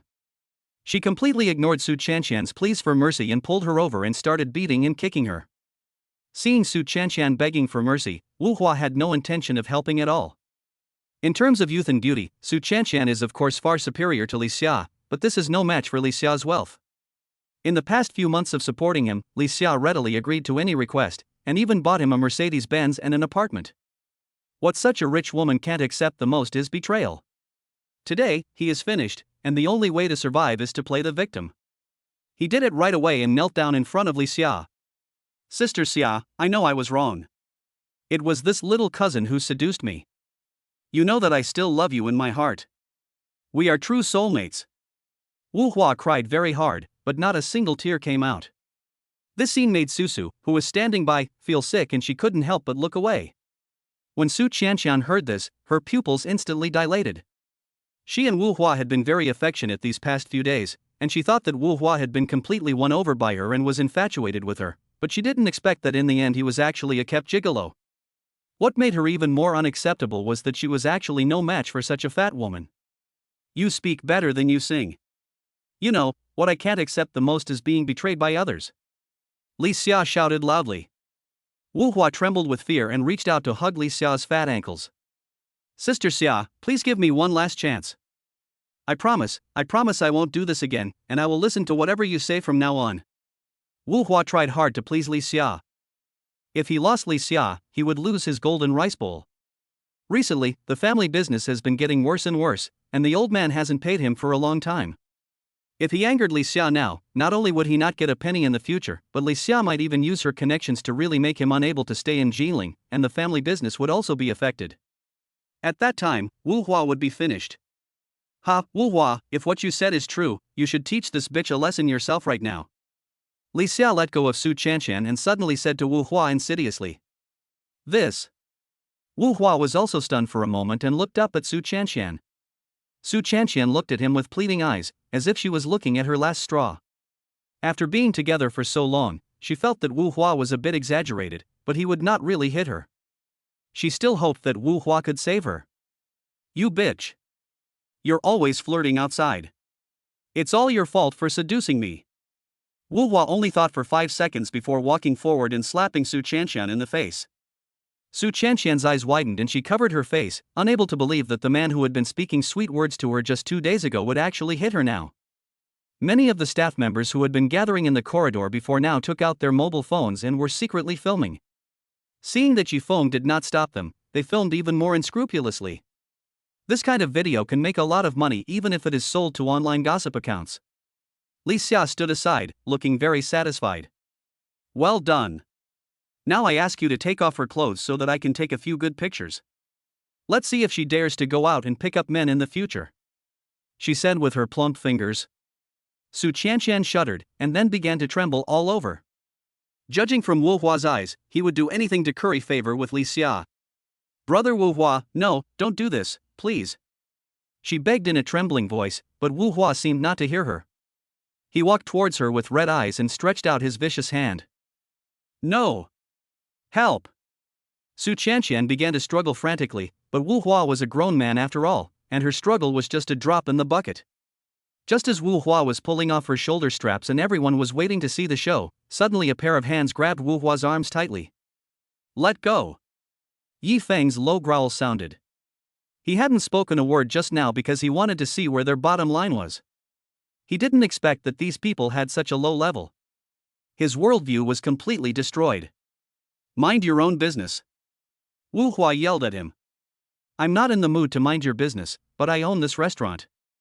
Doing such a despicable thing here will ruin my reputation. You'd better get out of here immediately. I'll let you go today. After Yi Feng finished speaking, he pulled Wu Hua hard and threw him aside. What? Wu Hua raised his head and looked at him fiercely. He had been very unhappy with Yi Feng before. They were all pretty boys, so why was he so arrogant? And that super rich woman must be blind, right? It would be better to support myself than to support Yi Feng. The more Wu Hua thought about it, the angrier he got. He also wanted to show off his masculinity in front of Li Xia, so he rolled up his sleeves. I have to say that although Wu Hua is a gigolo, he is still quite strong. Recently, rich women like the strong and capable men, and pretty boys are no longer popular. Wu Hua quickly started exercising, doing weightlifting and boxing, and his muscles are quite strong. Yi Feng knew that he would not be able to defeat him with force alone. He had previously instructed the waiter not to interfere. Wouldn't he lose face if he continued like this? Originally, I kept Wu Hua here just to give him a slap in the face. Now, I am about to get slapped in the face. Host, do you need to purchase a temporary index? Just when Wu Hua's fist was only inches away from his face, the system's voice suddenly rang out. Temporary index? Yes, the temporary index can instantly increase one aspect of the body's index by 50%, the duration is half an hour, and it requires 50 skill points. After hearing this, Yi Feng secretly cursed the system in his heart for being a black-hearted businessman. 50 skill points can increase your physical index by 10 points, but now it only gives you half an hour. However, this moment is critical. If you lose face and become infamous, you will not be able to gain reputation points. Bye. Help me recharge my temporary force value for half an hour. Good host. After he finished speaking, the system responded immediately. With 2 beeps in his head, Yi Feng suddenly felt clear-headed and Wu Hua's movements seemed to slow down. With such a flexible body, he easily dodged Wu Hua's fist by lowering his head, and then moved 1 meter away. Wu Hua didn't expect that Yi Feng, who was often bullied in college and sometimes didn't fight back when pushed, could have such skills. Go to hell! He shouted and rushed towards Yi Feng with his fist raised high. Yi Feng felt that his body was extremely light. He was not at all panicked when facing the fist. He subconsciously reached out and grasped it. Chapter 33, Seeking Excitement. You, let me go. Wu Hua struggled hard for a long time, but Yi Feng's arm did not move at all, and his face was calm. Who is this person and how come he is so strong? Wu Hua struggled for a long time and was almost exhausted, but Yi Feng's hand seemed to be frozen and did not move at all. Let me let go? Sure. After more than 10 seconds, Yi Feng suddenly spoke, then swung his hand vigorously and threw Wu Hua forward. Wu Hua was caught off guard and felt a huge impact at once. He was thrown backwards and staggered for several steps before finally stopping. You spread rumors outside that I was being kept by someone, but you're actually quite happy being a gigolo, right? Wu Hua, you bullied me for no reason when we were in school, and now you even beat up women. It's really disgusting. Yi Feng said this, stepped forward, grabbed his collar and punched him. Wu Hua had no power to defend himself at all. The fist was so fast that he didn't even have time to dodge before being hit. Yi Feng deeply felt what it felt like to have a combat power value of 70 points. Dealing with someone like Wu Hua was as easy as crushing an ant to death. Mercy, mercy. Seeing that Yi Feng's fist was about to fall again, Wu Hua's eyes widened and his face was full of fear. Yi Feng didn't show any mercy and beat him up severely. Although he didn't hit the vital parts, he managed to vent out all his pent-up hatred. Wu Hua lay on the ground groaning in pain. He had sprained his ankle when he was thrown out before and was in great pain now. Sister Xia, I think I have a broken bone, hurry up and call 120 for me. Wu Hua struggled to crawl towards Li Xia, but was kicked away by her fat feet in high heels. Bah! What a useless thing. It's so embarrassing. You still want me to save you? Just fend for yourself. Li Xia said with extreme disgust and went straight to Yi Feng. My handsome boy, I saw your skills just now, you are so handsome. You are the tough guy I am looking for. How about you follow me in the future? I will guarantee you food, drink and fun, and even the RV will be included. After Li Xia finished speaking, she forced a lewd smile on her face and took out a bank card. Yi Feng felt extremely speechless. He shifted his gaze slightly and found that Susu was hiding aside and laughing. No need, you should go find Wu Hua. Yi Feng waved his hand to refuse. Who wants a sissy like him, with nothing but a showman's appearance? Ha! Li Xia looked at Wu Hua with disdain, as if she was looking at some garbage. Brother, I know you may not be short of money now, but if you are short of money, come to me anytime. After Li Xia finished speaking, she took the opportunity to rub some oil on Yi Feng, then turned around and left with satisfaction. Wu Hua was lying on the ground, unable to move, with Su Chanxian, who was paralyzed in fear, beside him. Take him out, he looks annoying. Yi Feng pointed at Wu Hua on the ground and instructed the waiter. Several people immediately stepped forward and took Wu Hua out. Susu, you must be hungry after all this commotion, right? After Wu Hua was taken away, Yi Feng sat back in his seat and spoke softly to Guan Susu beside him. It's okay, it's okay. Guan Susu smiled slightly, and the two of them were in perfect harmony. Su Chanxian collapsed to the ground, looking at the couple, feeling mixed emotions and tears instantly rolling down her cheeks. She had never regretted leaving Yi Feng before. She had always believed that Yi Feng could not give her everything she wanted, and it was simply embarrassing to stay with him. But now it seemed that Yi Feng was not the kind of trash in her eyes at all, he was simply a gem. Before, Wu Hua spread rumors that Yi Feng was a gigolo, but in the end it turned out that he himself was the gigolo. This is really funny. How could Yi Feng become so rich and powerful overnight? Could it be that he was originally a wealthy man, but he was just hiding his identity? The more Su Chanxian thought about it, the sadder she felt. She was filled with remorse and her tears fell, clattering to the ground. Over the years, it turned out that Yi Feng was the only person who was truly kind to her. No matter what excessive request he made, he would readily agree. In the past, when she said she was hungry in the middle of the night, Yi Feng would immediately appear downstairs in the dormitory with milk tea and food. But it's too late now. When Guan Susu saw a woman next to her crying loudly, she felt that she really couldn't eat. Mr. Yi.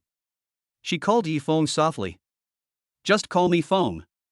Do you want to take care of your ex-girlfriend? Susu looked at Su Chanxian and said. Yi Feng shook his head disapprovingly, don't worry about her, just eat ours.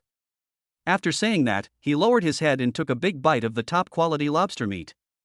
It was so tender and fresh that it was simply delectable. In the past, when Su Chanxian got angry and ignored him, threatening to break up, he would sit downstairs in her dormitory and cry, and Su Chanxian would ignore him even if she saw him. Once, in -10 degrees, he sat and waited for several hours, and finally waited for Su Chanxian, only to find out that she had been eating hot pot upstairs with her roommates. Now it's nothing to let this woman be around for a while. But that's not the case in Su Chanxian's mind. She suddenly changed her mind, stopped crying, and turned her head to look at Yi Feng. Yi Feng had fought with her for her in the bar before, and today he helped her when she was in the most difficult time. Now he doesn't even want to kick her out. What else could it be if he doesn't still have feelings for her? Thinking of this, she used up her last bit of strength to stand up and walked towards Yi Feng staggeringly. Yi Feng, can you please talk to me for a moment? Su Chanxian deliberately spoke in a hoarse voice, sounding pitiful. No time, I'm eating. Yi Feng's answer was very cold. Guan Susu glanced at Su Chanxian and suddenly didn't want them to have anything to do with each other anymore. A man like Yi Feng deserved a better woman. I'll only be here for a short while. I won't delay your date. Su Chanxian said again, secretly glancing at Susu as she spoke. We're not dating. Guan Susu quickly waved her hands and explained. Now Su Chanxian suddenly felt relieved and seemed to be in a good mood. They are not together yet, which means that I still have a chance. Yi Feng must still be waiting for me. Feng, can you just give me 5 minutes?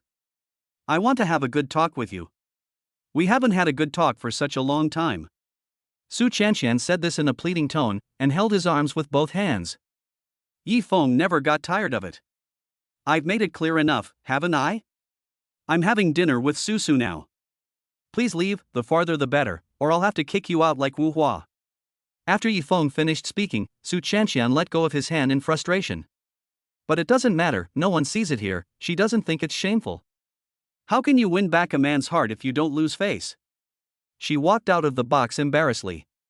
Yi Feng and Guan Susu were enjoying a top-notch meal, but they didn't know that the hotel waiters in the lobby were talking about it and had uploaded the previous video to the platform. It received over 100,000 likes in half an hour. Chapter 34 is popular? It was already past 7 o'clock in the evening when Yi Feng sent Guan Susu home. Both of them were a little tired, and the meal was not very satisfactory. I'll treat you next time, Yi Feng said as he helped Guan Susu open the car door. Okay, Mr. Yi, no, offing, thank you. A blush spread across Susu's face, and she lowered her head, a little afraid to look at Yi Feng. Yi Feng didn't take it seriously. The two of them parted ways on the community road and went back to their respective homes. However, this scene was seen by Lin Luer. Susu, you're back?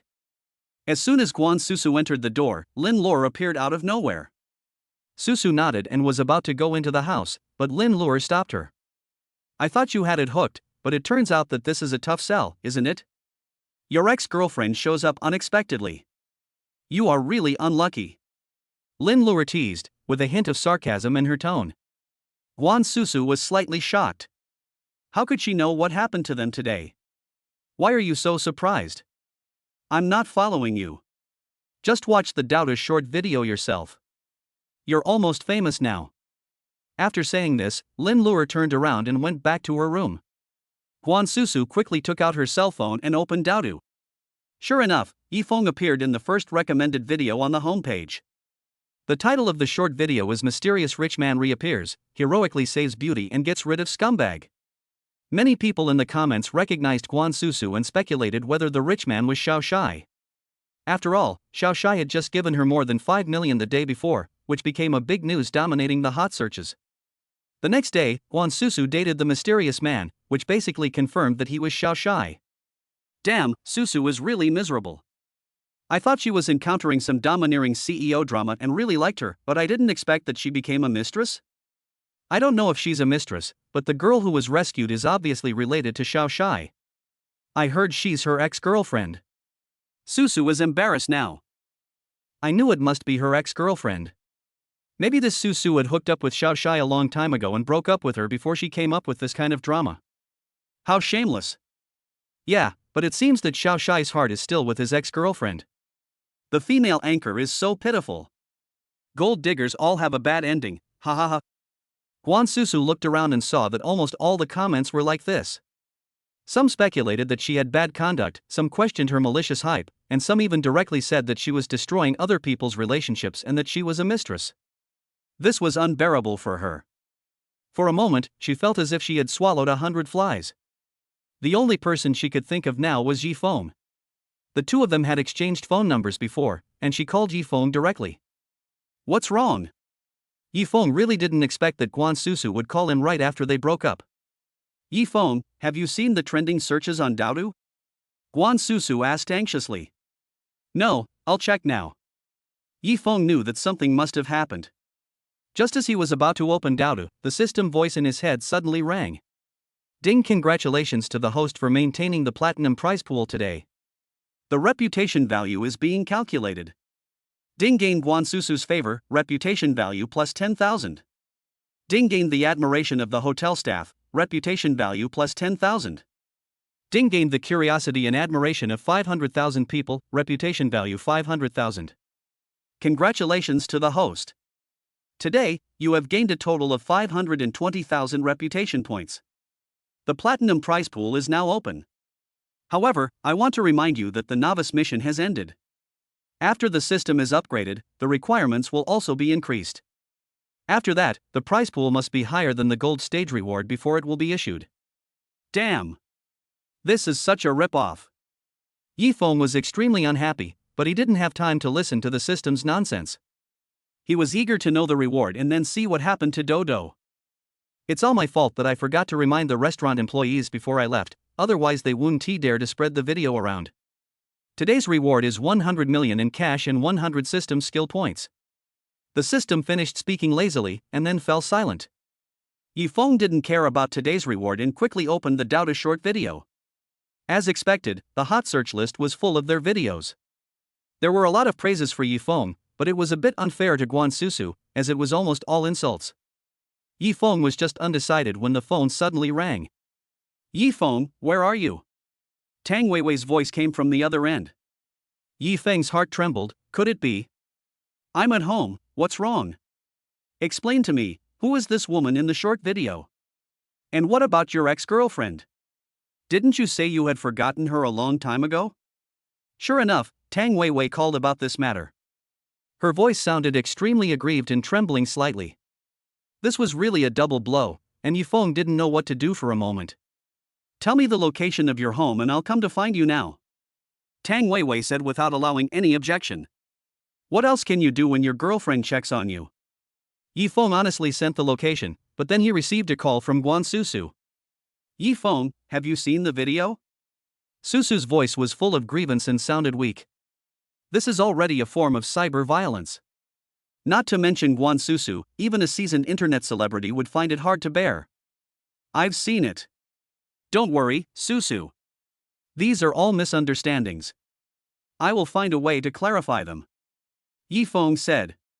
He really felt sorry for this girl.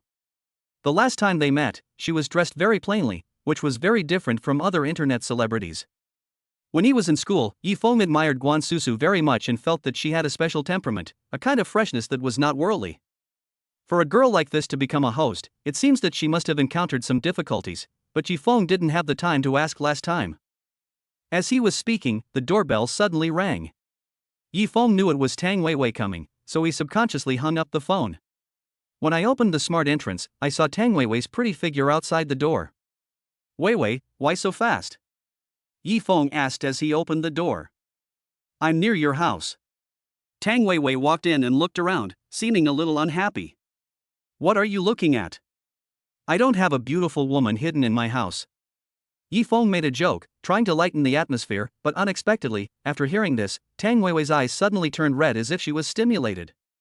How dare you say that? Who was that woman in today's short video? Yifeng, I felt that you had changed a lot before. Your sister contacted me these past 2 days and told me that you were busy with work.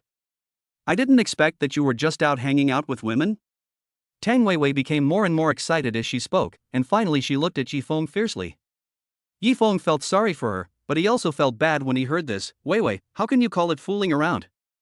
I did go there to discuss business. I want to start a live broadcast company, so I tried to get close to these anchors and invited Guan Susu to dinner in order to poach her. I didn't expect to run into that woman. Yifeng explained sincerely and walked forward to hold Tang Weiwei's hand. Really? Tang Weiwei was skeptical. Yifeng was just about to coax her a few more words when unexpectedly the doorbell rang again. Tang Weiwei walked forward and turned on the video switch of the smart entrance, and Guan Susu's face instantly appeared on the screen. Chapter 35, Beauty Shura Field. It's over. This sentence suddenly popped up in Yifeng's mind. Guan Susu came at a really bad time. Why is she joining in the fun at this time? Tang Weiwei opened the door with a click, and their eyes met. Yifeng felt that sparks were about to burst out of Tang Weiwei's eyes. Excuse me, is Yifeng here? Guan Susu blushed when she saw Tang Weiwei. She didn't expect that Yifeng, who looked very serious, was actually a playboy. That's right, for a wealthy man like him, it's common to change women every day. It was good that he didn't let her do anything out of line last time. Tang Weiwei turned around unhappily and made way for the door. Guan Susu was a little confused about the situation, so she walked straight in and immediately saw Yifeng with a helpless look on his face. Well, I saw you hung up the phone suddenly, and I was afraid something might have happened, so I came to see you. Guan Susu said to Yifeng cautiously. She had long been aware that the atmosphere was a little weird and knew that she had probably disturbed them. It's okay, ahem, this is my girlfriend Tang Weiwei. If I don't explain it clearly now, things may get out of control. Girlfriend? Guan Susu turned around and glanced at Tang Weiwei, and felt like something in her brain exploded. Yifeng actually has a girlfriend. How come I have never heard of her? No wonder the girl in front of me is so angry. So this is. Guan Susu immediately walked up to Tang Weiwei and said, I'm sorry, I didn't know you were Mr. Ye's girlfriend. I'm Mr. Ye's neighbor. I just came here to see what's going on and to discuss how to resolve the issue on the video platform. Guan Susu explained, feeling a little helpless. Yi Feng, is this what you call discussing business? You are really good. You really don't have a beautiful woman in your golden house. You just arranged her to live next door, right? Tang Weiwei had now lost trust in Yi Feng and yelled at him emotionally. Yi Feng stretched out his hand to explain, but the doorbell rang again. Tang Weiwei sneered, I want to see how many more women will come to you, she said and opened the door. Perhaps she didn't expect the door to open so quickly. Su Chanqian, who was standing outside the door, was a little surprised, but after seeing Yi Feng, she immediately put on a flattering smile. Feng, you really live here? Su Chanqian strode forward and jumped twice in a very exaggerated manner, pretending to be a lively girl. This is the soup I made myself. Are you exhausted today? I brought it to you personally to repay you for saving me. After she finished speaking, she opened the thermos bag in her hand and took out a thermos filled with soup. Look, this is the old hen I just picked out at the market. It's from a farm in the countryside. I boiled it for several hours just to make the most nutritious soup. As Su Chanqian spoke, she scooped up a mouthful and put it towards Yi Feng's mouth. Yi Feng quickly dodged, his face full of disgust. Su Chanqian, who told you I live here? He really couldn't imagine that this woman could be so shameless that she actually came to his door directly. You'll know if you just ask around. I went through a lot of hardships to get into this community. Feng, please don't be so mean to me, Su Chanqian said with an extremely aggrieved expression. I have nothing to say to you, get out now. Yi Feng was about to chase her out when he was stopped by Tang Weiwei. Yi Feng, why are you so anxious? I want to hear what she says. Tang Weiwei stared at Yi Feng's eyes. What the hell? Listen to what Su Chanqian said, is Tang Weiwei mad? Hey, who are you? Why are you ordering my Yi Feng around? Su Chanqian glanced at Tang Weiwei and didn't take her seriously at all. Tang Weiwei originally wanted to get some information out of Su Chanqian, but she didn't expect her to be so arrogant. She turned around and rushed out in anger. Weiwei. Yi Feng tried to chase after her, but was caught by Su Chanqian. Feng, it's better not to chase a woman like this. She has a bad temper and is not reasonable at all. Why should you pay attention to her? As she said this, she glared at Tang Weiwei's back. Yi Feng tried his best to get away, but Su Chanqian was like a sticky candy and he couldn't get rid of her, which gave him a headache. What on earth are you going to do? He finally reached his limit of patience and cursed loudly. Su Chanqian was startled, she stood there with her teeth clenched. I don't want to do anything, I came here to show my sincerity. Yi Feng, I know you still have me in your heart, otherwise you wouldn't save me, right? It was all my fault before, I know I was wrong, I know only you will be truly good to me, let's get back together, okay? After saying this, Yi Feng almost laughed out loud. In the past, he begged Su Chanqian to get back together, but she never showed any mercy. Now she even rushed to his house and asked for a reconciliation.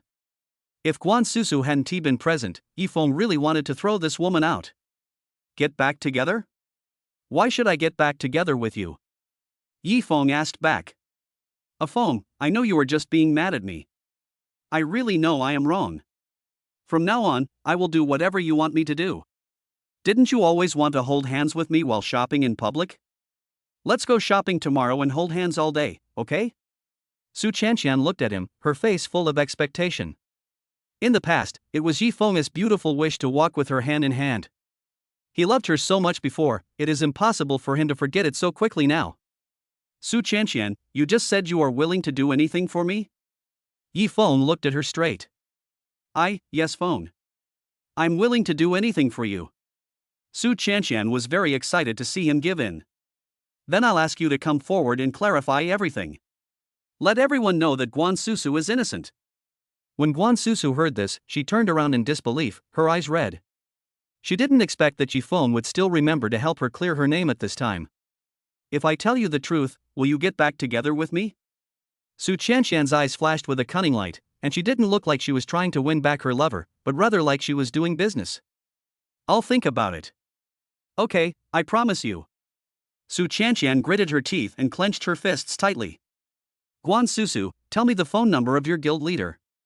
Yi Feng turned around and said. Guan Susu was stunned for a moment, then quickly took out her cell phone and handed it over. Yi Feng made the call without hesitation. Hello, I'm Yi Feng. Who is it? What kind of wild man did Guan Susu find? A man's nonchalant voice came from the other end, accompanied by the laughter of others. I am the little leaf blown by the wind. I am with Guan Susu now. I will send someone over to you in half an hour. After he said this, the other end suddenly became quiet. Chapter 36, Dare to Touch My People. Half an hour later, a black vehicle drove into the Jinghu Villa area in a hurry. The reason why they were able to come in so smoothly was because they had obtained Yifeng's permission to come. The security guards were all very respectful to the people invited by the boss. The leading man was wearing a suit that didn't fit him well. They were usually casual, but today they changed into formal clothes just to meet Yifeng. Oh my god, did you see that? The security guards of Jinghu Villa were very respectful to us. It seems that this little leaf must be of great importance. Sun Shua, who was in the lead, straightened his suit and spoke to the entourage. Yes, before we came here to rent a house, those people looked down on us, but I didn't expect their attitude to change so drastically today. The younger brother following behind him looked like he had never seen the world. I don't know what magic Guan Susu has. A small anchor who can't even act like a spoiled brat has hooked up with such a big shot. Sun Shua just couldn't understand it. When Sun Shua arrived at Yifeng's house, he was about to knock on the door when it was suddenly opened. Please come in. Yifeng said, standing behind the door. Oh. Hello. We are the staff of Susu Live Broadcasting Company. Sun Shua greeted him quickly, still unsure whether the person in front of him was Little Leaf.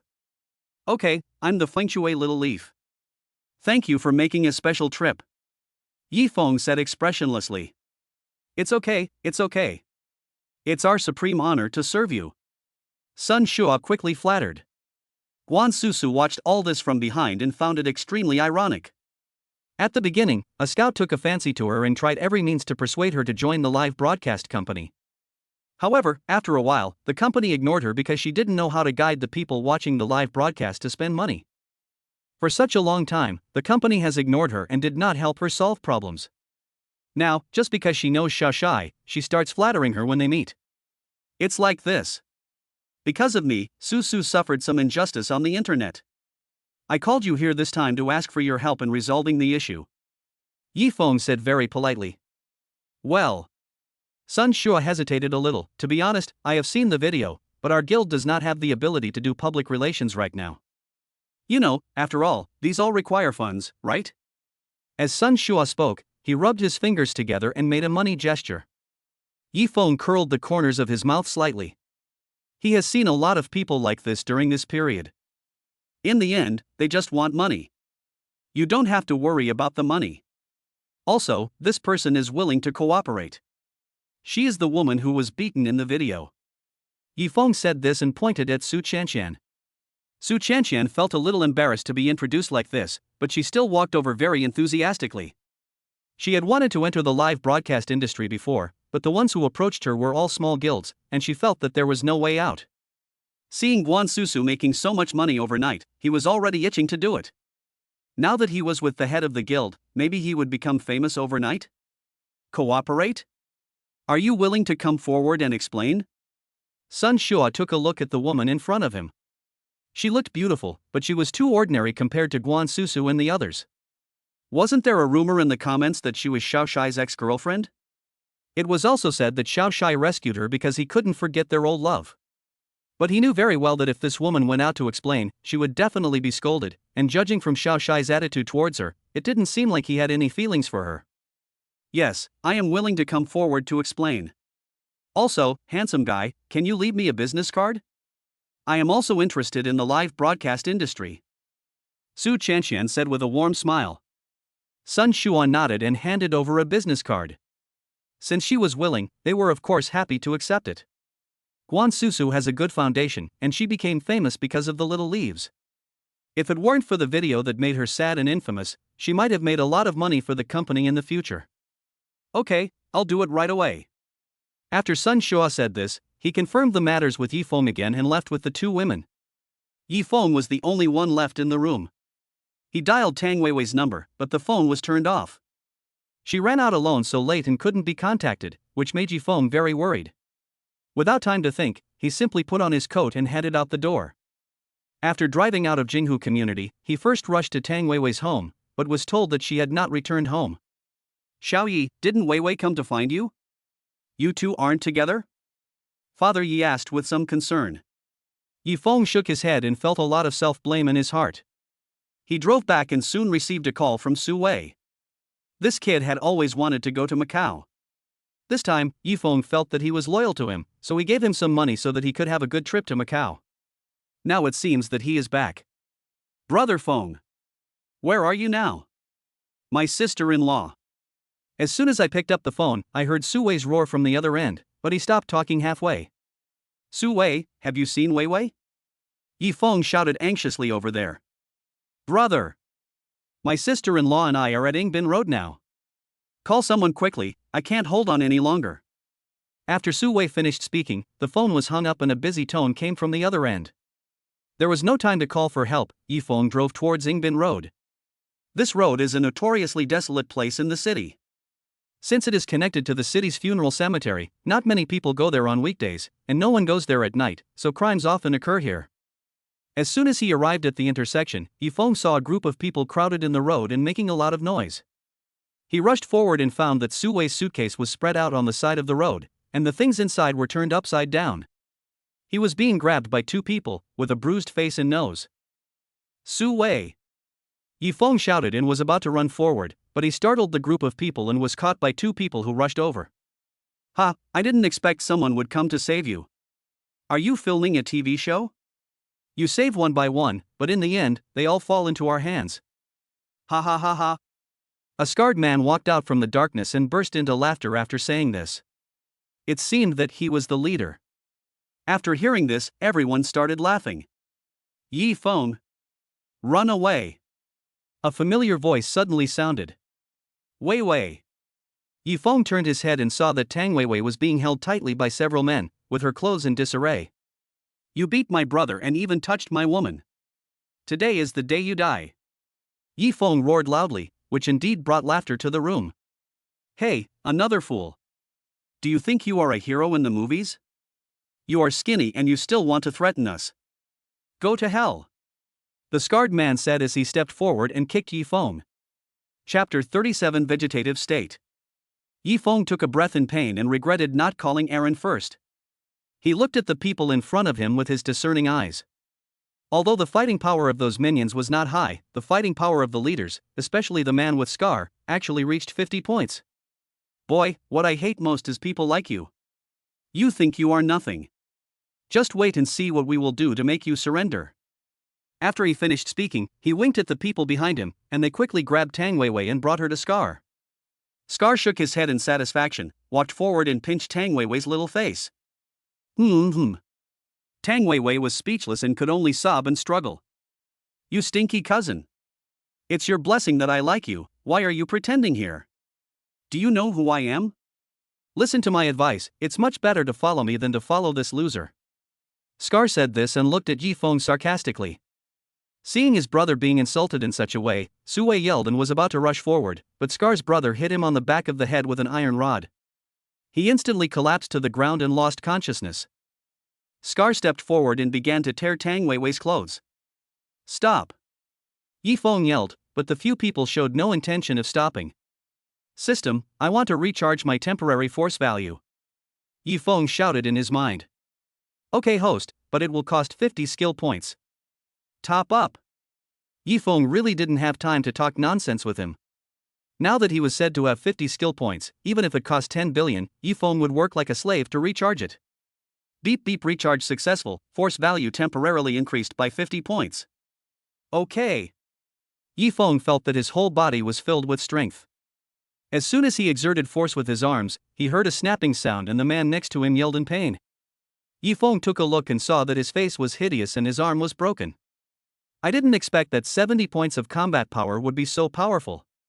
Now even the Scar Man can't beat him. He knocked down a few of his younger brothers in no time, and seeing the scarred man turning around in shock, Yifeng punched him. "Don't move! Or I'll kill her!" The scarred man was quick-witted and grabbed Tang Weiwei with a shout, then pulled out a switchblade from somewhere and put it against her neck. "Yifeng!" Tang Weiwei looked at Yifeng with tears in her eyes. "Fuck it!" Yifeng muttered and cursed, "Challenge me if you dare." As he was speaking, he suddenly felt Scar's expression change. Just as he felt something was wrong, Tang Weiwei suddenly let out a loud shout and tried her best to break free from Scar and ran over. Bang! After a loud bang, a streak of blood passed before Yifeng's eyes. Was I attacked? He subconsciously reached out and touched his head, but his hands were clean, without any blood foam. A second later a voice fell heavily in front of him. "That is... Weiwei. Weiwei, wake up." Yifeng shook Tang Weiwei frantically, his heart aching as if it was torn apart. Just now, someone tried to attack Yifeng, but Tang Weiwei desperately broke free and helped him to take it down. Clang clang. There was a noise behind him, and the man who was about to attack Yifeng stood there in shock. He was only concerned about saving the boss and taking credit, but he didn't expect that Tang Weiwei would actually lie on the ground motionless. This was really troublesome. Would she really kill someone? "I'll fucking kill you all." Yifeng shouted and rushed towards him, and with one punch he directly knocked the man away. At this moment, he was like a wild beast that had been completely annoyed, bursting with unprecedented strength. Su Wei struggled to wake up. As soon as he opened his eyes, he saw Yifeng with red eyes. He was like a madman, because the scarred man picked him up directly. You forced me to do this." The scarred man was shaking with fear, but he still held the knife tightly and tried to resist.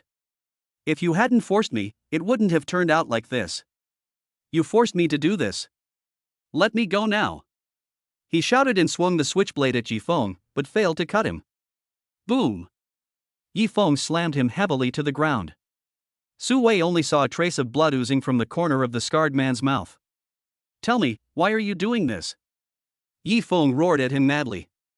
"I don't have any reason," the scarred man panted, his eyes flickering. Yifeng punched him again without saying a word. "Tell me. Speak. I'll tell you. Stop hitting me." The scarred man finally begged for mercy. "This is all arranged by our boss. We have no grudges against each other. If I had known you were such a good fighter, I wouldn't have come to provoke you."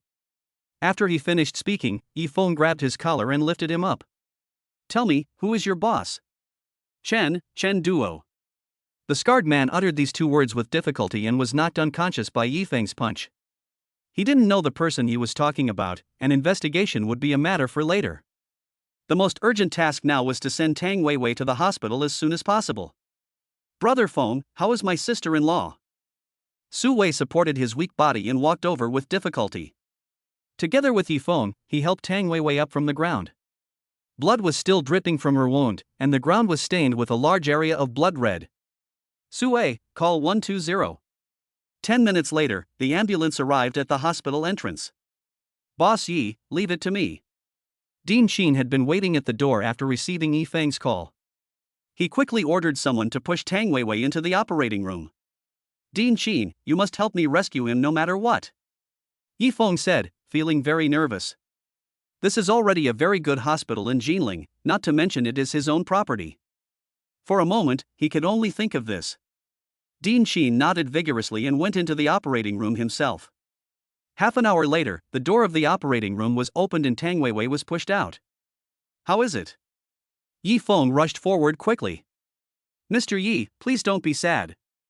Dean Sheen sighed and said, "The patient's condition is very bad. Although his life is not in danger, he may become a vegetable." After Dean Sheen finished speaking, he didn't dare to look Yifeng in the eye. "Vegetative state?" As expected, Yifeng was shocked. "Is there no possibility of recovery?" "Yes, but the chance is very small, and even if he recovers, he may be disabled for life.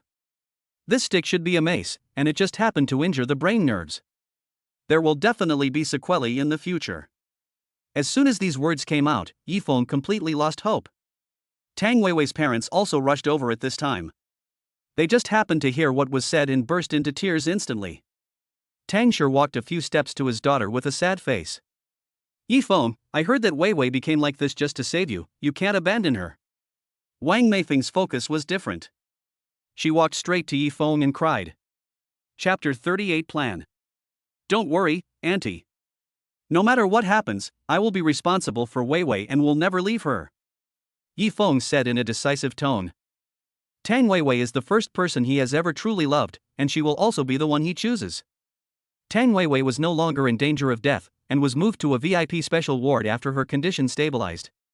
There were 2 professional nurses closely watching over her in the room. Yifeng comforted the 2 elderly people and asked them to go back and rest first, while he went to Su Wei's ward.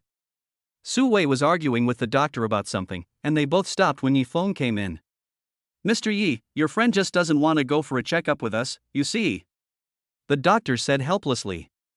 Brother Feng, I know my own body condition. The most urgent thing now is to treat my sister-in-law. I don't need to do any examination. Su Wei felt bad when he saw Yifeng's face full of worry. At that time, he had just returned from Macau and was happily preparing to rush to Yifeng with some souvenirs. Unexpectedly, when his taxi passed Yingbin Road, he suddenly saw Tang Weiwei surrounded by a group of people. How could he stand by and watch his sister-in-law in trouble? He quickly got out of the car and stepped forward to stop them. But he didn't expect that not only did he fail to rescue Tang Weiwei, he was also injured, and he felt very guilty about this. Brother Feng, I'm sorry. I still couldn't save my sister-in-law, and let her.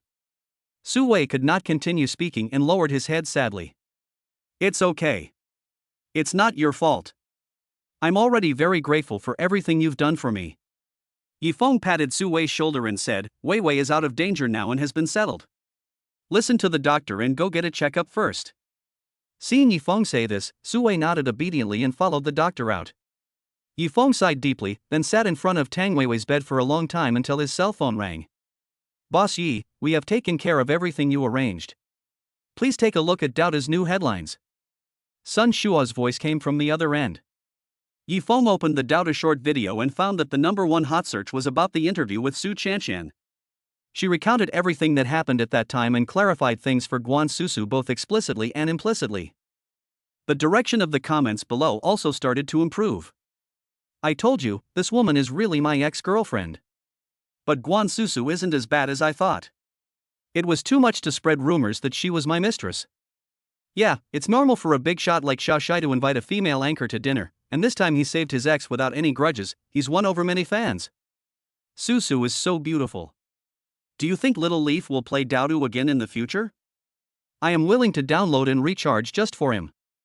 Yifeng glanced at the comments and found that all those who had abused Guan Susu had disappeared. Just as I was about to put away my phone, Guan Susu called. Yifeng, thank you so much for this time. Her voice came from the other end, and she sounded in a good mood. Just take care of it. Yifeng replied. I really don't know how to thank you. How is your girlfriend doing? Do you want me to explain it to you? Guan Susu was of course very disappointed about Yifeng having a girlfriend. After all, Yifeng was a very outstanding person and had helped her so much, it would be a lie to say that she was not tempted. However, since they have a real boyfriend, Guan Susu is not the kind of girl who would abandon her morals to poach him, and now she sincerely hopes to help the two of them. It's okay, no need. Yifeng answered a few simple questions and hung up the phone. Now he had only one thought in his mind to find out the real culprit behind the trouble. Tang Weiwei is his girlfriend now, and the Tang family's debts have been paid off. If someone is treating Tang Weiwei badly now, it must be because they want to cause trouble for him. If this hidden danger is not eliminated, no one knows what will happen in the future. After receiving the notification from the police station, Yifeng hurried over. The scarred man from last night was sitting in the interrogation room, looking dizzy, his face swollen like a pig's head.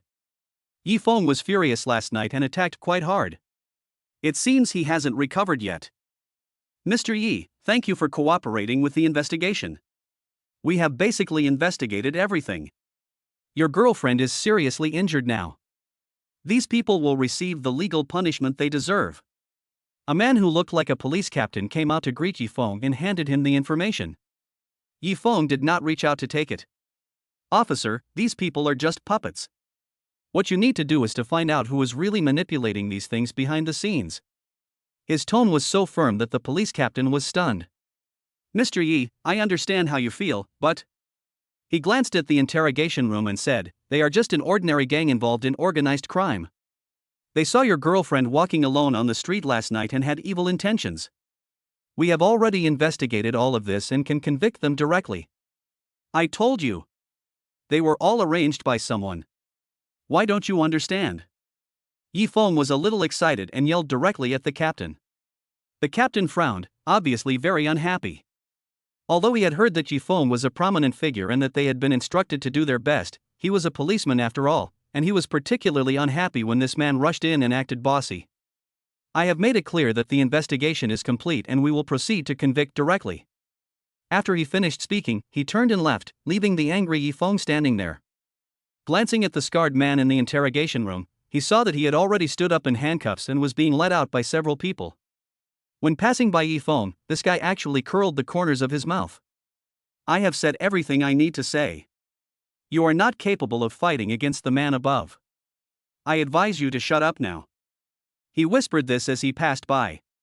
Yi Feng gritted his teeth and grabbed Scar's collar, but was forcibly separated by several policemen. Mr. Yi, insulting the police and obstructing law enforcement are both crimes that can lead to conviction. I advise you to leave now. After the policeman finished speaking sternly, he half persuaded and half drove him out of the police station. It seems that the police can no longer be relied upon. He can only rely on himself to understand what he wants to know. After coming out, Yi Feng called Su Wei. Su Wei, do you have any plans for the future? Plan? I haven't thought about it since I was fired from the company. Su Wei answered in a low voice on the other end. Okay, let's do this. You will work with me as my assistant from now on. 50,000 per month. Do you think that's enough? 50,000? Hearing this number, Su Wei's hair stood up. He had worked in his previous job for a long time, getting up early and working overtime every day, and being ordered around by his superiors and seniors from time to time, but he only earned about 8,000 yuan a month. Now Yi Feng directly offered him 50,000, which he could never have imagined. Of course I am willing. Brother Feng, you have always been protecting me since I came here. From now on, I will follow your lead and do whatever you say. Su Wei said excitedly. Okay, now I need you to help me find the best lawyer and private investigator in the city. Chapter 39, The System That Makes You Feel Bad. I have to say that Su Wei is very efficient. He was originally a hard-educated man from the countryside. He is efficient and honest, but his mind is not very flexible. Although such a person may not accomplish anything earth-shattering, he is still a good choice to have around. The next afternoon, Yi Feng arrived at the meeting place that Su Wei had arranged for him. Hello, Mr. Yi. As soon as he found a seat, Yi Feng saw a woman in a black business suit. She stood up gracefully and extended her hand to Yi Feng in a graceful manner. Yi Feng shook hands with her, only to find that her hands were completely cold.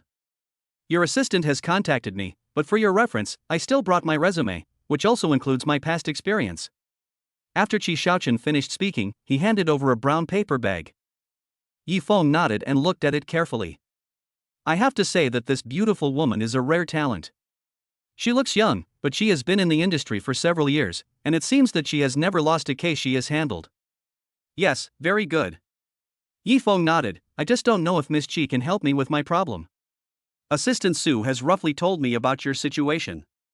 The police's handling of the matter was correct. If we want to find the murderer behind the scenes, we have to rely on your power, Mr. Yi. But don't worry, as long as you are willing, I will always provide you with the most accurate legal advice. Qi Shaochen said with a smile. Power? Where does he get his power now? Okay, I'll hire you as my personal lawyer today, and we can sign the contract now. Sign the contract now? Qi Shaochen's originally professional smile was finally replaced by surprise. Although she had a rough idea of Yi Feng's identity before, she didn't expect this man to be so free and easy. He didn't ask any questions and was eager to sign a contract with her just by looking at her resume. But as a lawyer, of course I carry these agreements with me. Of course. This is the contract I brought with me. Mr. Yi, take a look at it. If you think it's okay, you can sign it directly. Qi Shaochen handed over the contract.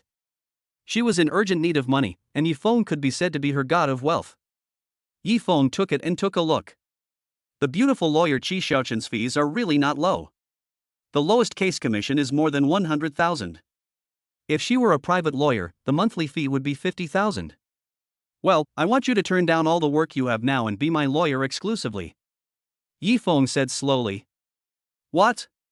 Shi Xiaoqin's original joy was broken at this moment. Although private lawyers provide one-on-one services, there is no rule that prohibits them from taking on other cases or clients. Mr. Yi actually asked her to serve him specifically.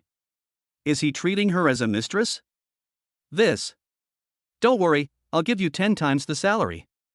Yifeng said, holding up 5 fingers, 500,000 a month. Shi Xiaoqin's heart was beating fast. Her emotions were so up and down.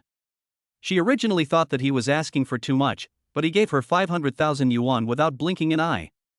Even if she worked day and night and took on more than a dozen cases at the same time, she couldn't get 500,000 yuan in a month. Okay. Shi Xiaoqin's face flushed with excitement. I'll go re-sign the contract now. No need. Yifeng suddenly said, I will transfer the money to you directly. After he finished speaking, he directly transferred 500,000 yuan according to the bank card number on the contract. Every job has a probation period. Let's consider this first month as our first trial period. The cell phone in Shi Xiaoqin's bag immediately made a crisp sound. Ding ling ling, 500,000 renminbi has been deposited into my bank card. Following the sound, many customers in the seats around the cafe turned their heads to look at them. Even the battle-hardened Shi Xiaoqin was dumbfounded. 500,000? Or should we give it a try? Who is this person? He actually waved his hand and threw out 500,000 without blinking an eye.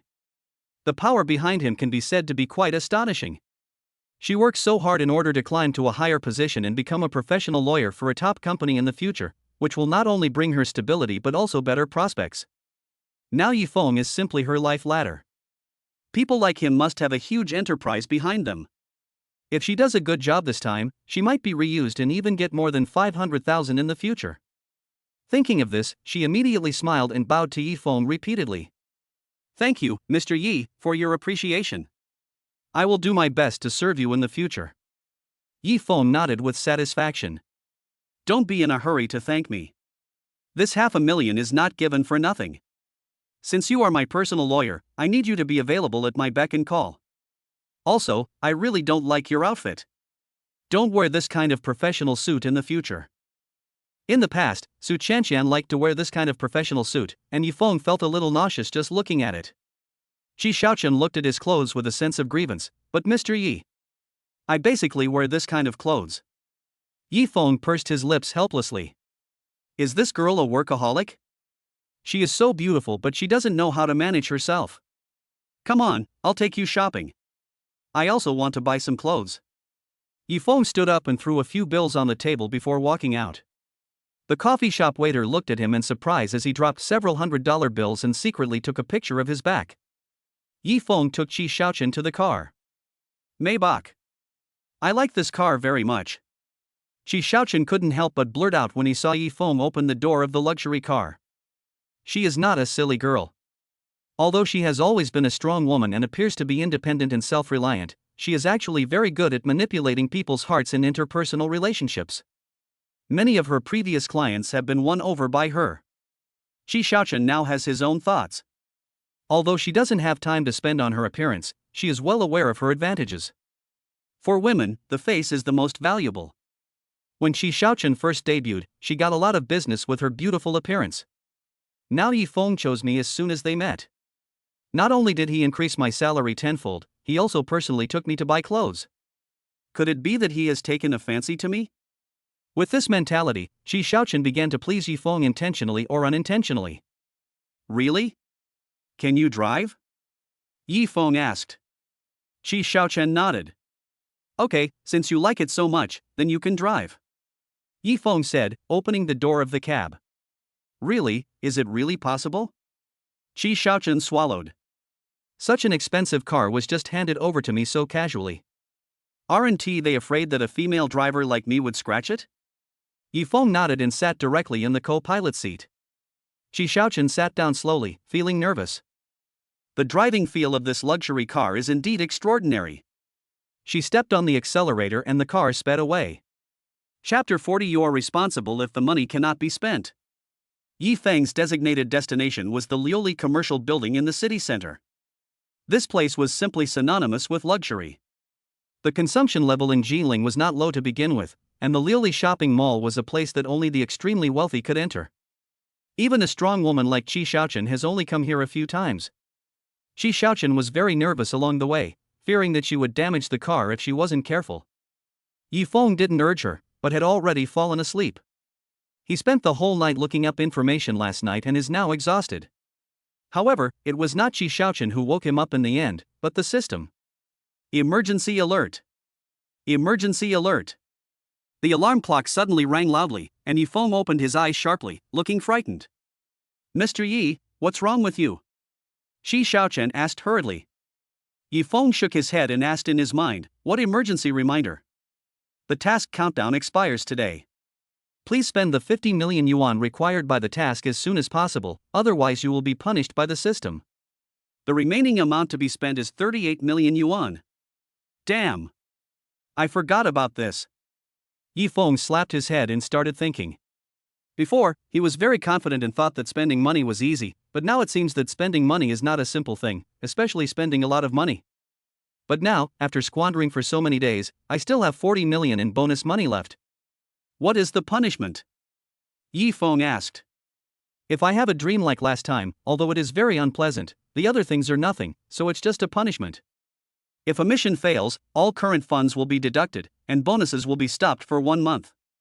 If a mission fails more than 3 times, the system will identify you as a bad host, and the system will no longer cooperate with you and will take back all your property. Holy crap! After hearing this, Yi Feng became alert. This is such a scam. The bonus was stopped for a month, and all funds were deducted. How could he survive as a jobless vagrant? What was even more infuriating was that after 3 failures, the system would take back all his property, which meant that everything he had now would be taken away. He still wants to help Wei Wei get revenge. I understand. I will complete the task. There is no other way, I can only serve this old man now. Mr. Yi, we're here. Qi Xiaochen's crisp voice rang out. Yi Feng nodded, reached out to unbuckle his seatbelt and opened the car door. As soon as he took a step forward, he was immediately shocked by the luxury before him. Although he is a wealthy man now, he has not had the chance to visit this glazed commercial building. When he was poor before, this place was simply a paradise that he could not even imagine. Not to mention him, even Qi Xiaochen did not dare to step in, which shows how high the status of this place is. Yi Feng straightened his clothes and tried his best to look calm. Come in. He walked inside. He had to say that the service at the Liuli shopping mall was really good. Not to mention Yi Feng, even the plain-looking middle-aged doorman in old-fashioned clothes who walked in before them bowed politely, but there was still an uncontrollable indifference in her eyes. Hello, where are your destinations today? We will arrange for someone to guide you. The doorman stopped the ant and Yi Feng in front and handed each of them a piece of paper. Yi Feng took a look and found that it showed the brands in the mall and the estimated consumption amount for today. He now understood why all those people came to block the attack. With this, many people who had no ability and just wanted to watch the fun were naturally persuaded to leave. To be honest, he only recognized a few of the brands listed, such as LV and Gucci, and had never heard of the rest. He randomly checked a few boxes and was about to hand the paper back, but the doorman shook his head and said, "Sir, you haven't filled in the amount of consumption yet." What a hassle. Yi Feng took the paper again and wrote a big 40 million in the consumption amount. Now the doormen looked at each other, then carefully looked at Yi Feng, and all decided that he was a lunatic. Judging from his clothes and appearance, he should be financially well off, but he is definitely not a wealthy person. Moreover, he is so young and does not have the temperament of a rich second generation. Now he asks for 40 million. Isn't this crazy? Please check if you have filled it in correctly? Asked a doorman. Yi Feng shook his head. Are you going to let anyone in? It's not that we are stopping you, but our mall has a rule that only people who can afford to spend can enter. This is also to improve our work efficiency and not waste our professionals. The doorman's words were full of thorns. Although he sounded polite on the surface, he was actually mocking Yi Feng everywhere, implying that he did not have the ability to spend money here. Qi Xiaochen blushed as he listened. Following a big shot like Yi Feng, I didn't expect that there would be such an embarrassing moment. What's wrong with you? That auntie just put everything in, but you think we don't have the spending power? Qi Xiaochen knew very well how to please his boss, so he immediately stood up. As luck would have it, the old lady hadn't walked far and stopped when she heard this. Yi Feng reached out to stop Qi Xiaochen. Since it's a shopping mall, people should be able to enter whenever they want. Why are you opening it to the public and setting up checkpoints because of these things? After he finished speaking, he shot sharp eyes at the doorman. Several people looked at each other, not knowing how to solve the problem for a moment. Suddenly, there was applause and everyone looked over there. Wonderful, very wonderful. Qi Xiaochen looked over in surprise and found that it was the old lady from before, who was walking towards him clapping her hands. Young man, not bad. I like you very much, she said to Yi Feng. Yi Feng was panicked. Oh my god, is this another lecherous rich woman? Why do these women like young men nowadays? Let them in and just come with me. The aunt winked at the doorman, who immediately nodded. Immediately, a special senior shopping guide led them into the mall. Qi Xiaochen followed carefully behind, but she still couldn't figure out why this ordinary lady who looked like a commoner had such a big face. Auntie, thank you so much for what you did just now, but we will go shopping on our own from now on, Yi Feng said. The aunt didn't try to persuade them, arrange a special shopping guide for them. Okay, Ms. Qin. The staff immediately called another shopping guide. Sir, where would you like to go first? How about we test your spending range first? The shopping guide said bluntly. No need. I've said before that my spending target is 40 million. Since you set the spending target, you must help me spend that amount today, otherwise you will bear all the responsibility. Chapter 41. Can I add you? When Yi Feng made this bold statement, the guide was stunned. He stood there with his lips trembling for a long time before he spoke. Mr. Yi, are you sure? Sure. Yi Feng answered firmly. 40 million. That is 40 million. You should know that although the people who come here to shop are either rich or noble, they generally don't buy too many things at one time. Most of them come in to buy 1 or 2 bags or clothes for ding, which are all reserved in advance. Therefore, the average consumption is only between 10,000 and 50,000 yuan. Even for wealthy people who come to overseas shopping, their one-time consumption does not exceed 200 or 300 yuan.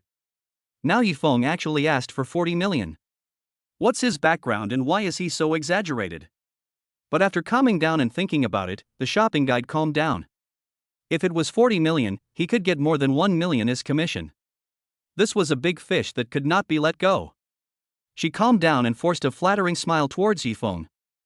Mr. Yi, let's go shopping first. Do you want to look at clothes or bags first? Yi Feng pointed at Qi Xiaochen behind him and said, pick out some clothes for her first.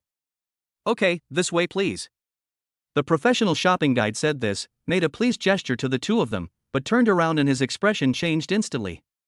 Yi Feng looked like a domineering CEO type of person, but the woman he brought with him was dressed in a black professional suit and did not have the temperament of an urban beauty at all. No one knew how she had won the favor of such a wealthy man. It would be great if the person following Yi Feng was me. Thinking of this, she felt jealous and looked at Qi Xiaochen with hostility. The few of them first walked into the Chanel store. Qi Xiaochen's eyes almost popped out when he looked at the displayed merchandise. Although she usually wears professional attire, she is a strong urban woman after all. She has quite a few brand-name bags and clothes at home. She has always liked Chanel clothes and usually goes to see if there are any new products when she goes shopping in the mall. However, after visiting so many specialty stores, she has never seen a store with such a complete range of goods. Whether it is a limited edition or a new model that has just been released 2 days ago, this store has almost everything. It can be said to be all-encompassing, making people feel like they are in a sea of flowers. It's worthy of being called the glass shopping mall. She looked around and saw that there was nothing cheap in the store. Mr. Yi, I'd better buy it myself later. I can't accept such expensive things from you. Qi Xiaochen said this, but in his heart he hoped that Yi Feng would immediately reject it and question buying clothes for him. Are you sure you don't want to buy it? Unexpectedly, Yi Feng just looked at her and said lightly. This really stumped Qi Xiaochen. To be honest, who doesn't want to pick anyone at random in the audience? But in this situation, she is neither good nor bad, it's really embarrassing. The shopping guide nearby couldn't hide her smile, knowing that Qi Xiaochen's green tea trick had been severely slapped in the face this time.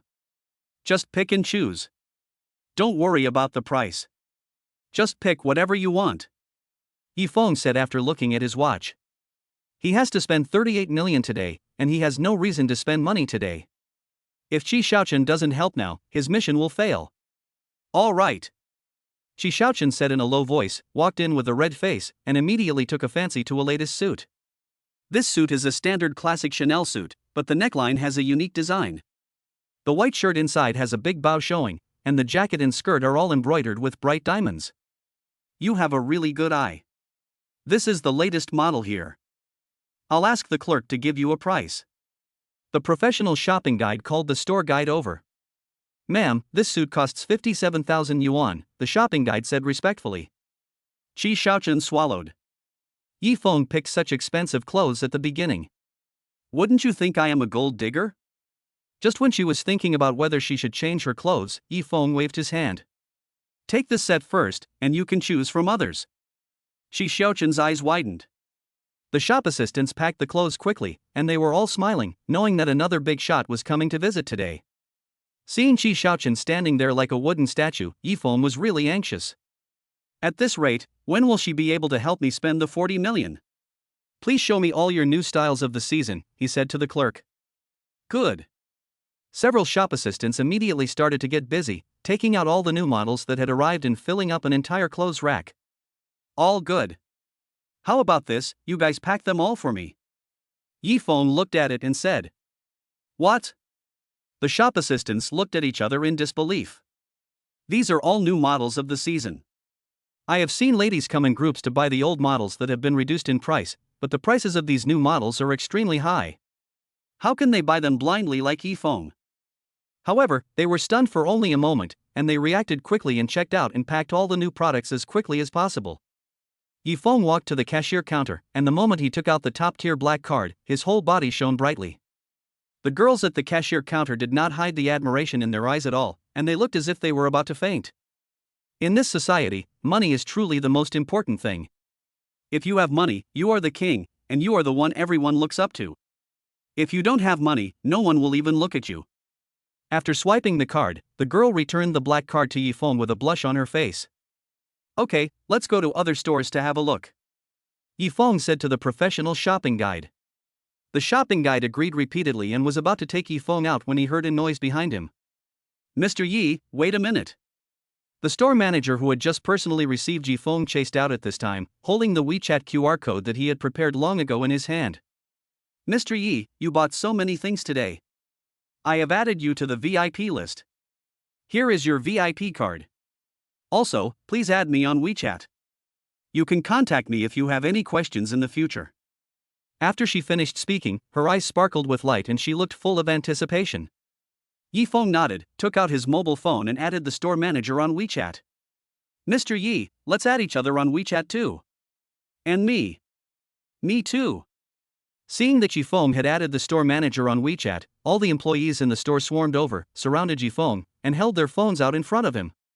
Yi Feng was speechless and was thinking about how to get out of this situation when the store manager suddenly yelled at him.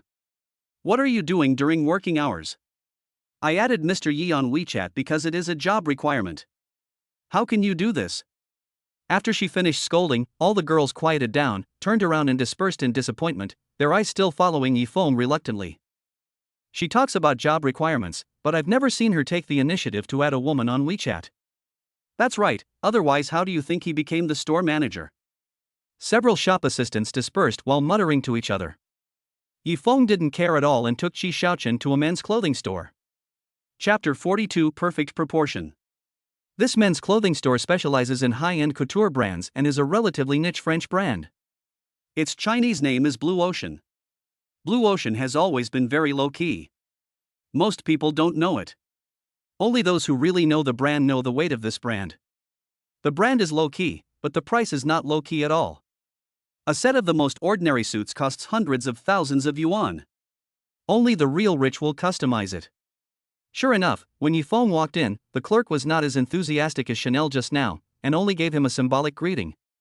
The staff in this store are notoriously high profile. They are all top students who graduated from design colleges and have to pass numerous tests before they can work here. They are not in the same league as the salesgirls at all. Mr. Yi, the suits here are all custom made. Would you like to have one customized? Said the professional shopping guide behind him. Just now she was still wondering if Yi Feng was just pretending to be awesome, but now she really knows his strength. Yifeng nodded and walked around the store. The one on the model at the door is good. He pointed to the clothes on the model in the store window and motioned for the clerk to take it down and try it on. I'm sorry, this suit is a sample mailed by the company. It just arrived at the store today and is just on display for now. The clerk said lightly. Show it? Isn't it for people to buy it if it's on display? Yifeng felt a little unhappy, but the more he looked at the suit, the more he liked it. This suit is a very dark blue color. From a distance, it doesn't look special. But when you get closer, you can find that it has a lot of details. The suit has very fine embroidery from inside to outside. Even Yifeng, who doesn't know much about clothes, can see that the embroidery is very fine. It is really not comparable to ordinary clothes. Thinking about the cheap clothes worth dozens of dollars that he wore every day, Yifeng felt as if he was in another world. Sir, this suit is only for exhibition and cannot be customized. The clerk insisted. Take it out and let me try it on. Maybe it can be worn. Yifeng was also very persistent. The clerk's face showed a bit of impatience. There is only one piece of this dress in China. We will mail it back as a sample after the exhibition. You can't try it on for the time being. We can't be held responsible if there is any mistake. Are you kidding? This suit costs more than 2 million. Is this a joke? Besides, Yifeng looked so young, and judging by his clothes, he was just an ordinary rich second generation. There was no way he would buy it even if he tried it, and they didn't want to take that risk. How much is it? If you break it, I'll pay you 3 times as much. He raised his chin and said. The clerk almost sneered at this. Sir, the price of this suit is 2.48 million. Are you sure you want to try it on? Her tone was full of disbelief when she said this. Triple compensation, spending more than 7 million just to try on a piece of clothing, only a fool would do this, right? The professional shopping guide was really anxious watching from the side. What's going on in the mind of this blue ocean clerk? He doesn't even want to make money. Then let me give you the money for the clothes first. I will buy them regardless of whether I can wear them or not. Yifeng said to the clerk. Sure enough, as soon as these words came out, the clerk immediately stopped talking with a look of disbelief on his face. When I first put this dress on display, I thought it would be impossible to sell it and I just kept it as a treasure of the store. But I didn't expect that Yifeng would take a fancy to it in less than an afternoon and he insisted on buying it. Oh well. Seeing that he couldn't persuade him, the clerk had to take Yifeng to the front desk to swipe the card, and then asked 4 people to carefully take the clothes out of the window. Yifeng watched their movements. Those who knew them thought they were trying on clothes, while those who didn't would think they were taking out some rare treasures from a museum. He didn't have the patience of the shop assistant. He just took the clothes and walked towards the fitting room. Seeing Yifeng walk in, the store manager pulled the professional shopping guide aside. We should have made it clear in advance that he paid the money voluntarily. If the clothes can't be worn, we won't refund them. Then he will cause trouble here. The store manager said it bluntly, but the professional shopping guide waved his hand impatiently. Don't worry, our CEO you will care about your little money? While they were arguing, Yifeng had already changed his clothes and walked out. Several people looked in his direction, and their jaws almost dropped when they saw this. This. The store manager trotted over to Yifeng, looked him up and down, and only then did he believe his eyes. The company hired a model with the best proportions to custom make this dress, in order to provide the best visual experience during the exhibition. It is difficult for ordinary people, even models, to get a perfect fit. But now Yifeng does not feel out of place when wearing it. It fits him perfectly. Because he did not wear a tie, 2 obvious collarbones are exposed on his chest, which made all the employees in the store swallow their saliva. Clothes really make the man. The clothes perfectly highlight Yifeng's body proportions, and his temperament instantly reaches a higher level. Sir, your body proportions are so good. The store manager praised in astonishment. The shop assistants behind him were also talking about it, their eyes almost popping out. Oh my god, that is so cool. Yeah, it's even better than the previous model photos. What kind of divine proportions are these? Yifeng also looked in the mirror and was very satisfied. He originally had a good figure, about 1.8 meters tall, but was a little too thin. Now that his martial arts value had been upgraded, his body had some lines, and his good proportions were highlighted. It must be said that he only started to pay attention to things like body proportions now. The store manager hurried over to help Yifeng tie his tie. No, I'm not going to any meeting, this is good enough. Yifeng waved his hand and said, pack this for me later. Well. The store manager was like glue, following Yifeng wherever he went. The coldness on her face was completely gone, replaced by flattery. Mr. Yi, please take a look at the others. These sets are our latest styles, and they can all be tailor-made for you. As she spoke, she wanted to guide Yifeng to the other side. Yifeng didn't pay much attention to it, just glanced at it and said, no need, there is nothing I like. After all, once you have seen the sea, you will never be impressed by the puddles. If he didn't really like this dress, he wouldn't have wasted so much time here. As the group was about to leave, the store manager suddenly stopped them again. Mr. Yi, could you please let us take a picture so that we can explain to our superiors? She said flatteringly. Just take the photos. Yifeng nodded and stood up to let her take the picture. The store manager changed several angles and finally found the most perfect moment to take this photo. Let's go. Yifeng said, turned around and left. Everyone surrounded the store manager from behind, chattering and praising the photo. Chapter 43 Ant's True Identity. After wasting some time in the blue ocean, Yifeng looked at his watch and it was already 4 o'clock in the afternoon. My target is 40 million. Yifeng said to the professional shopping guide. As soon as these words were spoken, the shopping guide's face turned green instantly. Yifeng had said before that if he didn't spend 40 million before dinner time today, he would hold himself accountable. And she couldn't just let the commission of more than 1 million go to waste like this, otherwise wouldn't she have worked in vain? Boss Yi, you only bought one piece of clothing after buying so many things. Otherwise, I'll take you to various brand stores and you can pick out a few more. After she finished speaking, she quickly took the two of them into several luxury brand stores. Yifeng spent money like water, but still only spent more than 2 million yuan. Finally, the shopping guide took him into a jewelry store. Yifeng had heard of this jewelry store brand. It claimed to be the world's top jewelry brand, and the designer it hired was also well known throughout the country. Su Chanshan had always liked this brand, and he had considered this brand before when he proposed to her. But after walking around the store, he was daunted. He couldn't even afford the cheapest ring. Mr. Yi, would you like to pick some jewelry for Miss Qi? The shopping guide asked with a smile. Although she was very jealous of Qi Xiaochen and knew that their relationship had not reached that point, she still said such words for the sake of performance, which could also humiliate Qi Xiaochen to a certain extent. Sure enough, Yifeng didn't answer for a long time. Qi Xiaochen's face turned red instantly, and he was so embarrassed that he wanted to find a hole to crawl into. Just look at it yourself. Yifeng said to Qi Xiaochen when he saw her blushing face.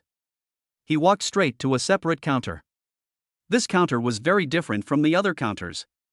It was made to look like a diamond cut, but it was very low-key with only one light on. You could vaguely see a ring inside. This is? Yifeng was instantly amazed. Boss Yi, you have a good eye. This is the most precious treasure that has just arrived in our store. It is simply invaluable. After the professional shopping guide finished speaking, he immediately signaled the clerk to turn on all the lights in the counter. Indeed, this ring was brought here by their head office for exhibition. It was very expensive and there was only one in the world. It was transported from Italy at that time, and there were more than a dozen people escorting this small ring. How much? Yifeng asked. The clerk was stunned for a moment and took out a price tag.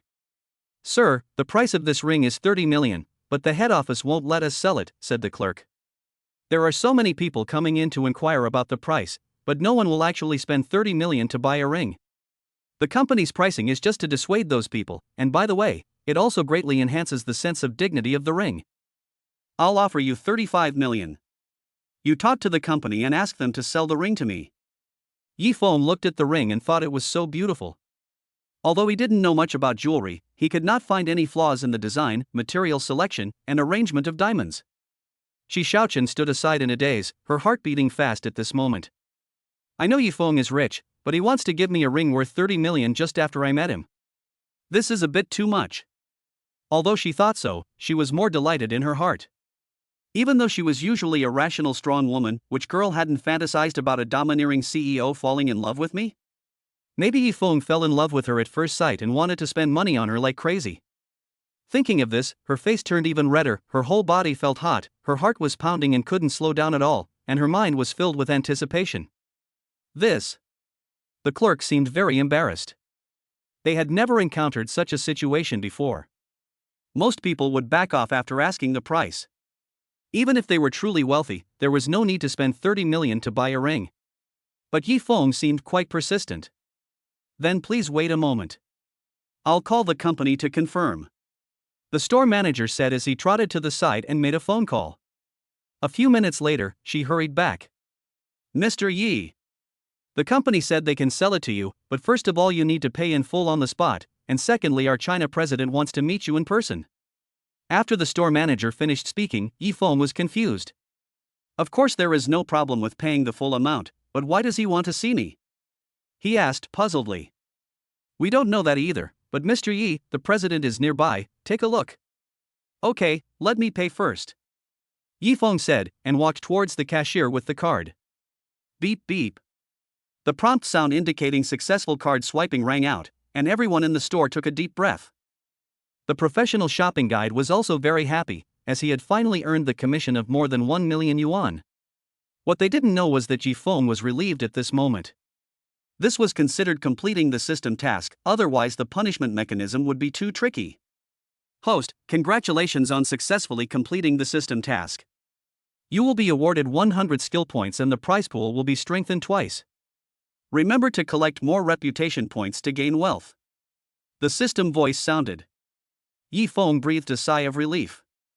Now he has a total of 150 skill points in his system, so he can recharge his physical stats appropriately. Recharge 100 points to get your appearance value, Yi Feng said. Okay host, the recharge has been completed for you. After the system finished speaking, Yi Feng felt a warm current surrounding his whole body. When he opened his eyes again, he found that several shop assistants in front of him were staring at him closely. What's wrong? He asked. No, it's just that you seem to look even more handsome from this angle, Mr. Yi. The shop assistants shook their heads in response. It seems that it is very obvious that the appearance has been recharged. After Yi Feng finished speaking, he took the ring gift box they had packed. 5 minutes later, a man rushed over. Yi Feng laughed as soon as he saw it. Isn't this the ant who brought him in before? Auntie, have you finished shopping? Thank you for bringing me in, Yi Feng said very politely. The ant looked at Yi Feng, then looked at the bag in Yi Feng's hand, and suddenly burst into laughter. Just when Yi Feng was at a loss, the manager of the jewelry store came out from behind him and bowed to the ant. President Qin, we have been waiting here for a long time. President Qin? This middle-aged woman is actually the president of this place?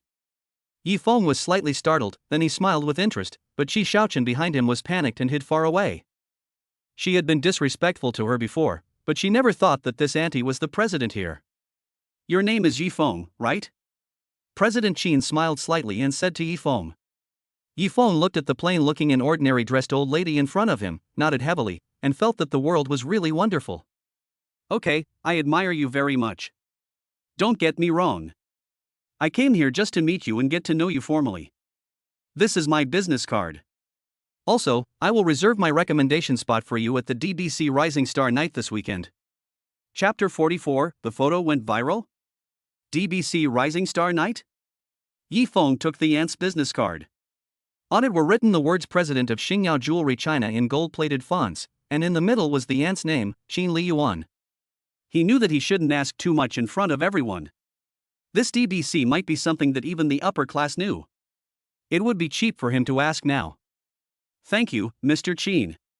We will contact each other later, Yi Feng said politely. After several people walked out of the mall, Qi Shaochen was still frightened. I have offended a big shot, maybe I will even lose Yi Feng. After going out, Yi Feng handed over several paper bags that he had helped to carry to Qi Shaochen. Okay, you've worked hard today. You can take a taxi back by yourself and I will reimburse the fare, Yi Feng said to Qi Shaochen. Qi Shaochen was stunned for a moment. She first reached out for the paper bag containing the ring, but unexpectedly Yi Feng subconsciously moved his hand away. This is not for you, he said lightly, then stuffed the other things into Qi Shaochen's hands and turned and left. Qi Shaochen stood there in a daze, as if petrified. Yi Feng didn't care at all. She got into the car and stepped on the accelerator. The car sped away in an instant, leaving her standing there alone with her bags. When he got home, he took out the business card and tried to add Qin Li Yuan's phone number on WeChat. She gave herself what was clearly a personal business card, with nothing on it other than a simple title and contact information. As expected, a few minutes later Qin Li Yuan immediately accepted Yifeng's friend request. Qin Li Yuan, hello Yifeng. Yifeng, hello, Mr. Qin. Qin Li Yuan, you don't have to be so polite, just call me Sister Qin. By the way, remember to prepare this weekend, I will give you the recommendation spot, and you may have to speak on stage. After receiving this sentence, Yifeng was a little confused. He opened Baidu and quickly searched for DBC, but there was no professional entry for it on the internet, only a few questions answered anonymously. Anonymous, DBC is an organization in Jinling, the Magic City, and it is full of people from the upper class. Of course, not just any rich person or second-generation rich person can join. Only the top talents or extremely wealthy tycoons can join. Anonymous, DBC is a membership organization, and it also has its own club. I am a member, but I am only a junior in it, because there are too many senior members. Anonymous, the conditions for joining DBC are very strict. Not only do you need a recommendation, but you also need to go through strict financial proof and pay membership fees every year. The class system is also very strict. Even if you are very rich outside, you may be a person at the bottom of the society once you enter, and will be looked down upon by the upper class. However, in order to make friends with the big guys, many people still try their best to get in. After reading it, Yifeng was not only amazed, but also didn't expect that DBC had such a powerful background. Qin Li Yuan was able to get a recommendation, which seemed to indicate that she had a good status inside, at least in the upper middle level. Yifeng, okay, Sister Qin, but I have never been to that kind of occasion, and I'm afraid I'll embarrass you if I go. After waiting for a few minutes, Qin Li Yuan finally replied to her WeChat message. Qin Li Yuan, don't be afraid, I'll support you. After expressing his gratitude, Yifeng put down his phone and let out a long breath. He used to be a typical loser. Now that he has money, it doesn't mean he can directly enter the upper class. But after thinking about it, it is a good thing to be able to mix in now. After all, he is so rich now, and he will have to enter the circle sooner or later. It is better to go ahead and broaden his horizons. Just as he was lying on the bed and preparing to take a nap, his cell phone suddenly rang continuously. Yifeng picked it up and took a look. It was Su Wei's WeChat. Su Wei, brother Feng, what's going on? Are you changing your career to become a model? There was also a photo attached to it. Yifeng clicked on it and saw that it was the photo that the manager had taken of him in the Blue Ocean store before. The voice of WeChat rang again. It was the store manager who had added WeChat before. Store manager, Mr. Yi, I'm sorry. I just posted your photo on WeChat Moments for promotion. I didn't expect. What's going on? Yifeng ignored her and went straight back to Su Wei's chat box. Yifeng, how did you get this photo? Su Wei, brother Feng, I seriously doubt you are joking. It's not just me. This photo is going viral now. They say this is a rare head-to-body ratio. The media is going crazy. After reading this, Yifeng sat up with a somersault. I opened Weibo and saw the words perfect proportion on the hot search list. When I clicked on it, it was my own photo. Most of the comments below are from girls, and they all look like crazy fans. Xingling, oh my god, this is really a perfect body proportion. I am studying fashion design, my classmates, believe me. Xin, sisters, let us jointly request this handsome guy to make his debut. Jingle bells, so cool. So cool. I can't stand it. Yifeng was a little helpless, luckily his side face was shown in the photo. He had to say that his facial features were three-dimensional and his side face was still very good looking. In addition, the suit brought out his good body proportions. This photo was really amazing. Xiaobai is the sweetest, if you vote and I vote, brother will debut tomorrow. Spider becomes a spirit, just now a clerk at Blue Ocean broke the news, I heard that the photo was completely unretouched. And this suit is a limited edition suit sample, this handsome guy spent millions to buy it, this is the legendary genuine tall, rich and handsome man. Yuppie, oh my god, please give me a contact method, please. Old days, please stop daydreaming, okay? Look in the mirror and see how much you weigh. Comments came pouring in one after another, like an overwhelming force. Yifeng himself was speechless. He really was a hot search personality and was in the news every other day. The only lucky thing about him was that no matter how people discussed it online, no one knew his true identity. He turned off his phone and lay down again. Just as he closed his eyes, his phone started vibrating again. Yifeng grabbed the phone in annoyance and found that the call was from Guan Susu. "What's wrong, Susu?" Yifeng answered the phone, trying to speak in a gentle tone. Guan Susu on the other end of the line didn't utter a word for a long time. Instead, she sobbed softly. After a few seconds, she seemed to be forcibly suppressing her sobs and spoke. "Brother Yifeng, I'm so sorry, but I really have no one else to talk to. I want to borrow some money from you." "Borrow money?" Yifeng blurted out without even thinking. "How much do you want to borrow?" "Are you kidding?" The most important thing Yifeng has now is money. Not only does he not have to worry about not having money to spend, but he has to worry about not having enough money to spend. But after he finished speaking, there was a strange sound from the other end, and then the call was hung up directly. Chapter 45 Only 5 million. At the same time, in Jincheng in the north of the province, Guan Susu was trembling as she faced several burly men. "That's really good. There's really a man paying for you. Did you deliberately collude to cheat us?" A man pinched Guan Susu's chin hard, and the force between his two fingers almost broke her chin.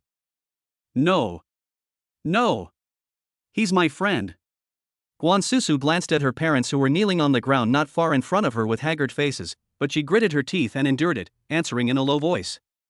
"Oh? I think you're the one who hooked up with this rich guy. I've seen a lot of women like you. On the surface, you look like a young lady, but in fact, you're just a slut, always thinking about relying on men to get ahead." The man became angrier as he spoke, probably because he had been deceived by a woman. At this moment, he seemed to have put Guan Susu in some role and looked at her with anger in his eyes. "You are such a slut, you will never be able to pay back the money. Why don't you just let us brothers play with you and then sell you off?" As he spoke, he took a step forward and reached out to tear off Guan Susu's clothes. "No! Let me go!" Guan Susu twisted her body in excitement, but her struggle seemed like a drop in the bucket under the strong arms of several men. Guan Susu's parents were tied up not far away. They burst into tears as they watched their daughter being surrounded by a group of beasts. "He's my boyfriend. He's the famous Mr. Yi from Jinling. You will definitely regret doing this." Guan Susu had no choice but to give up and reveal Yifeng's name. Unexpectedly, after these words were spoken, the leader actually stopped what he was doing and looked at Guan Susu with a gloomy look. Could it be that these people really knew Yifeng? Is Yifeng's name so famous in Jinling? "What's the name of Mr. Yi you are talking about?" the man asked. "Yifeng," Guan Susu said quickly. Several big men looked at each other. They actually didn't know this person, but since Guan Susu was so bold to say it and asked them to inquire, it showed that this person had some background. What's more, I just called him to borrow money and he readily agreed. It seems that the relationship between the two of them is really special. People like them also work for the boss. If they go too far and offend some big shot, the boss will definitely not let them go. "Okay, then we'll come over to collect the money tomorrow. Remember, you have to pay back a total of 5 million, including the interest. If you can't pay it back by then, you'll be in trouble." After the big man finished speaking, he left Guan Susu behind and walked out with a few others. Guan Susu was frightened to death. She gasped a few times, stood up to help her parents untie the ropes, and removed the seal on her mouth. "My daughter! You have suffered so much. Ouch!" As soon as the sealant on her mouth was torn off, Guan's mother burst into tears. Guan's father shed tears silently, feeling that they had really implicated his daughter this time. In fact, when Guan Susu was a child, the Guan family was well off, and could even be considered relatively wealthy. Guan Susu was spoiled like a little princess at home, and was basically given whatever she wanted. She never had to worry about money. But when Guan Susu was 12 years old, a sudden economic crisis caused the Guan family to go bankrupt.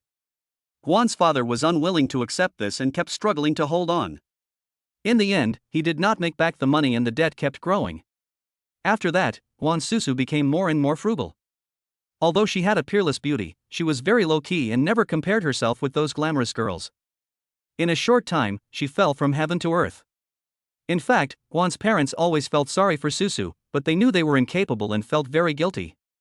Over the years, both of her parents have been traveling around the country to escape debt. Guan Susu has been living and taking care of herself, and has never complained. She used to work hard to earn money to help her parents pay off their debts, and later joined the live streaming industry for this reason. Mom and Dad, don't worry, Yifeng will lend us money. Guan Susu patted her mother's back and said. Silly girl, he doesn't know how much money we owe. If he knew, who would be willing to take out so much money at once? Guan's mother said, tears still falling. No, Mom. Yifeng is very rich and a good person. He will definitely help you with this. Guan Susu tried her best to persuade her, but Guan's mother just shook her head. Susu, is that guy really your boyfriend? Guan's father Guan Zheng asked. This time, Guan Susu was stumped by the question and stood there, unable to speak. Guan Zheng shook his head and sighed. He knew his daughter too well. Susu was the kind of girl who didn't care about worldly things and wouldn't sell herself out for money. Aren't those who are so young and rich the second generation of rich people? His daughter wouldn't fall for those second generation of rich people. It seems that this so-called boyfriend was made up by her herself. Forget it, Susu. I have secretly saved some money over the years. Take this card. The password is your birthday. You will be fine on your own in the future. Also, remember to take good care of your sister. After Guan Zheng finished speaking, he looked at Guan's mother, and the two of them hugged each other and cried bitterly. Guan Susu panicked instantly when she heard this. Mom and Dad, what do you mean? Don't do anything stupid. She held her father's arm tightly, fearing that they would leave her like this. He's really my boyfriend. I will definitely borrow the money, believe me. After Guan Susu finished speaking, Guan Zheng still looked unconvinced. Daughter, please don't lie to us. We all know what's going on. Guan Zheng said. Really? Believe me. Then call him now and ask to borrow 5 million and see how he reacts. Guan Zheng said seriously. Guan Susu was completely stunned. Although Yifeng was financially capable, he was asking for 5 million after all. She and Yifeng were not even friends, so how could he lend her money? Besides, Yifeng had already given her more than 5 million yuan, but she only got more than 2 million yuan, which Guan Susu had used to pay off her parents' debts. How would Yifeng feel about himself if he asked for another 5 million yuan? Look, there's no need to lie to us. Mom and Dad have caused this mess themselves, so you should make up for it yourself. From now on, you should. Before Guan Zheng finished speaking, Guan Susu had already taken out her cell phone. I'll hit you. I'll hit you now. She dialed Yifeng's number again with great trepidation. After a few beeps, Yifeng's voice came from the other end. Susu, are you okay? I didn't expect him to take the initiative to ask about her. Guan Susu felt warm in her heart and her face turned red instantly. I'm fine. Well, I still need to trouble you about the money I mentioned earlier. Tell me, how much do you need? 5 million. After Guan Susu said this, her heart almost jumped out of her body. Okay, I'll transfer it to you right away. After Yifeng finished speaking, the Guan couple looked at Guan Susu in shock. Chapter 46 Buying Your Company. As soon as she hung up the phone, Guan Susu's cell phone rang. Ding ding, 5 million yuan has arrived in my mobile banking account. A clear female voice sounded, and Guan Zheng and his wife looked at each other, unable to believe it at all. Daughter, let me see it quickly. Guan's mother stepped forward immediately and was finally relieved until she saw the amount on the mobile banking app clearly. Mom, you see, what I said is true. Now you should be relieved, right? We can pay off our debt tomorrow. Guan Susu said excitedly, almost crying with joy. Okay. Mom will cook now. Let's have something delicious to celebrate today. Guan's mother said and immediately walked into the kitchen. She had been worried about this for the past few days, and with people coming to her house every day to make trouble, she had no mood to eat. Both of them had no idea where to put their food, and sometimes they were so worried that they didn't even think about eating. If Guan Susu hadn't come back today, they might have committed suicide. Guan Zheng has already decided in his heart that Yifeng is his son-in-law. No matter what his family background is or what he looks like, as long as he can stand up at such a critical moment, Guan Zheng feels that he must be a loyal and righteous man. Susu, when will you bring Xiaoya back to see me? Guan Zheng asked Susu. This time Guan Susu was a little evasive and turned around immediately. What Guan Zheng didn't see was that the girl's face was already red. Dad, we've just been together for a short time, why are you inviting me to our house? This is so rude. Guan Susu said coquettishly. It's because we just got together that we want to bring him back to see us. First of all, your parents are checking on you, and secondly, they lent us so much money, so of course we have to express our gratitude. Guan Zhang is a very traditional person, and now he is determined to meet his son-in-law. Guan Susu knew that it was difficult for her to explain. If she said now that Yifeng was not her boyfriend, her parents would definitely ask about the matter and think that their relationship was improper, and that was why Yifeng gave her the money. Guan Zhang was still a stubborn person and thought that dignity was more important than anything else. He might even risk his life to refuse the money. Okay, I'll bring him back next time I have the chance, she said. Okay, then let's do it this weekend. By then, we'll have finished dealing with everything. Your mom and I will go buy some more good wine and food. Unexpectedly, Guan Zhang set a time directly and didn't give Guan Susu a chance to react. He went straight to the bathroom to take a shower. Guan Susu now felt mixed emotions. She admitted that she was extremely grateful to Yifeng. He was handsome and rich, and most importantly, he had such a good character. He would help others when he saw injustice and had saved her twice. Where in the world could she find such a good man? But the key is that he has a girlfriend. Besides, Tang Weiwei was already angry because of her last time. Guan Susu knew that she could no longer have any improper thoughts about Yifeng, as it was immoral. But this time she might have to swallow her pride and ask Yifeng for help. It's just to have a meal, and they can still be friends in the future. He should agree, right? On this end, Guan Susu was struggling over whether or not to call Yifeng, while on the other end, Yifeng was humming a little tune while trying on clothes. Although he had tried on this Lan Hai suit once before, he was going to attend the DBC Rising Star night at the weekend and could not make any mistakes in his outfit. After turning around in front of the mirror, Yifeng nodded narcissistically. The needle doesn't T-poke. He smiled with satisfaction and carefully admired his slightly revealed muscle lines. This improvement in appearance is extraordinary. Although the muscle lines became more obvious after the martial arts value was increased, after the appearance value was increased by 10 points, the skin became smooth and delicate, and the skin color was also well adjusted. In the past, Yifeng's skin was a little sensitive and his face was always red, but now after this enhancement, his skin has become delicate and smooth, and his skin tone has become much more even. It is no longer that weak white, but a healthy and sexy color. The muscle lines on the body have become more obvious, and the firmness has also increased rapidly. If my appearance can be improved a little bit, won't I make a splash at the Rising Star Conference? He suddenly had an idea. Indeed, those occasions were attended by celebrities. Although I don't know if they kept the event completely secret, it is very likely that there would be reporters there. This would be the first time that they would appear in front of the media in person, so of course they had to be in their best condition. Yifeng thought about it and called out the system. System, are there any new tasks recently? Why not send them out in advance so that I can earn some system points after completing them? Host, of course there is a mission, but it may be a little difficult for you to send it out now.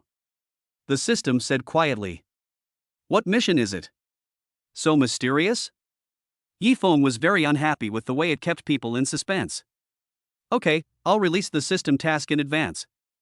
The difficulty is medium. Please buy Xinhui Entertainment Company within 5 hours. The funds will be paid by the system. Oh my god, what kind of mission is this? Yifeng was shocked.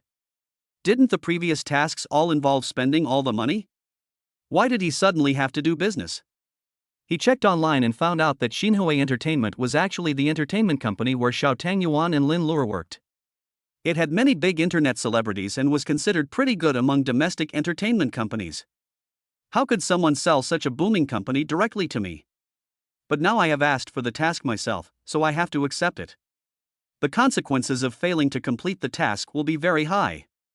While cursing in his heart, Yifeng called Guan Susu to get the contact information of Xiao Tangyuan and Lin Luer. After all, they are the top 2 in the company and must know a lot. Only by knowing yourself and your enemy can you win every battle. Guan Susu was a little surprised when she received the call. Susu, I have something to trouble you with. I'm going to continue the call with Xiao Tangyuan and Lin Luer. Yifeng said. You want to look for them? You want to ask them out? Guan Susu was filled with doubts and anxieties. Why did Yifeng look for them? Could it be that he asked me out last time just for fun, or maybe he just wanted to meet two big internet celebrities from me? Even though she knew she shouldn't ask, she still couldn't help but ask. No, it's just for business. Yi Feng replied. Guan Susu was half believing and half doubting, but she felt a little relieved and pushed the two people's WeChat to Yi Feng. Thank you. Yi Feng thanked him and was about to hang up the phone, but was stopped by Guan Susu. Wait, Yi Feng, I also have something I want you to do for me. Although I know I have troubled you enough during this period of time, I am really embarrassed to ask, but... Is it about money? It doesn't matter, just tell me. Yi Feng said it with great pride, which shocked Guan Susu. They are not related in any way, and Yi Feng has no improper thoughts about her, yet he can be so generous to her. You misunderstood. This is not about money. I just want you to come to my house for dinner on Saturday. Chapter 47. Are you Yi Feng? Although he didn't understand why Guan Susu suddenly wanted to go home for dinner alone, Yi Feng didn't have time to think about it and agreed roughly. After getting the WeChat accounts of Xiao Tangyuan and Lin Luer, he added them first. A few minutes later, Lin Luer passed the verification immediately and sent a lot of messages. Lin Luer, brother Little Leaf, you finally added me. Lin Luer, I've always wanted to add you on WeChat, but you didn't reply to my private messages several times. Lin Luer, when are you free? Let's go out for dinner together. I didn't expect that this goddess Lin Luer would be so enthusiastic about me. Yi Feng thought about how he had sent messages to Su Chanshan before, and she would not reply for a long time. Even if she did, it would not be more than 2 words, unless she wanted money. Thinking about it now, I felt really aggrieved at the time. Why didn't I think it through? Wind blows the little leaf, okay, I can treat you to a meal. I just want to talk to you. At this time, Lin Luer was sitting on the bed, anxiously waiting for Yi Feng's reply. As soon as the phone vibrated, she pounced on it like a hungry tiger. The little leaf finally called me to eat. She shouted happily. Little Tang Yuan, who was eating snacks on the sofa nearby, heard it and came over. Little Leaf? The big guy from last time? She looked at Lin Luer's phone and saw that she was chatting with a person named Little Leaf. Could it be that someone is pretending to be him and deliberately fishing for him? Her reminder was originally well-intentioned, but it made Lin Luer frown instantly. What nonsense are you talking about? Can you please hope for me? After she finished speaking, she pursed her lips for a long time, unable to calm down. Although it was a joke on the surface, Lin Luer was actually very annoyed. Lin Luer came so close, was she trying to get a glimpse of Xiao Shai's WeChat ID? Although she is simple-minded and should not think of these things, we should still be careful. After all, it's not easy to meet a big guy like Little Leaf. Ha! Little Leaf also added me. I didn't see it before. Little Tang Yuan suddenly scratched the back of his head and said. Lin Luer jumped up from the sofa with a startled voice and immediately came close to Xiao Tang Yuan. Let me see. She said and took Xiao Tang Yuan's phone. It's true. Could this Little Leaf really be a fake human being? Or is it a rich second generation who was greedy and wants to have 3 children? But Lin Luer didn't care about that. She was determined to get the Little Leaf no matter what. So what if she is the only one around her? As long as she can cling to this big tree, she will definitely reach the sky in 1 step. He didn't tell you anything? Lin Luer asked. Little Tang Yuan shook his head. I clicked on the verification, but unexpectedly Yi Feng sent me a message immediately. The wind blows the little leaf. Hello, Tang Yuan girl, I am the little leaf. Wind blows the little leaves. Don't get me wrong, Susu and I are good friends now. It was she who recommended your WeChat to me. My purpose was to invite you out for dinner and chat about something. Eat? Little Tang Yuan was a little confused. Lin Luer, who was standing by, saw this and her face turned red with anger. I didn't expect that this little leaf invited me to dinner for 3 people. This little dumpling is really a hindrance. If she wasn't more popular and powerful than me, and wasn't the top sister on the platform, I would have suppressed her long ago. How could she be here to snatch a man from me now? Tang Yuan, are you going? Lin Luer really hoped that Xiao Tang Yuan would say that she would not go, then wouldn't it become a date alone with Xiao Shai? Go, why not? He's a big boss. If I offend him, he'll nag me again. Little Tang Yuan said, sticking out his tongue, with a very cute expression. Lin Luer looked at this lovely face, but her heart was filled with hatred. In fact, she has been secretly comparing herself with Xiao Tangyuan for a long time. She can't understand why boys like this type of girl. Shouldn't they all love girls who are so charming and sexy like her? Okay, she said coldly and turned to go into the room. Since three of them are eating together, she has to find a way to surpass Xiao Tangyuan. After returning to the room, Lin Luer began to dress up, putting on a facial mask and makeup. Finally, she changed into a very refreshing and sexy black tight skirt and sprayed on a man-attracting perfume. Everything is ready, and she doesn't believe that little Tang Yuan can beat her this time. Unexpectedly, when I arrived in the living room, little Tang Yuan was still wandering around the house in her nightgown.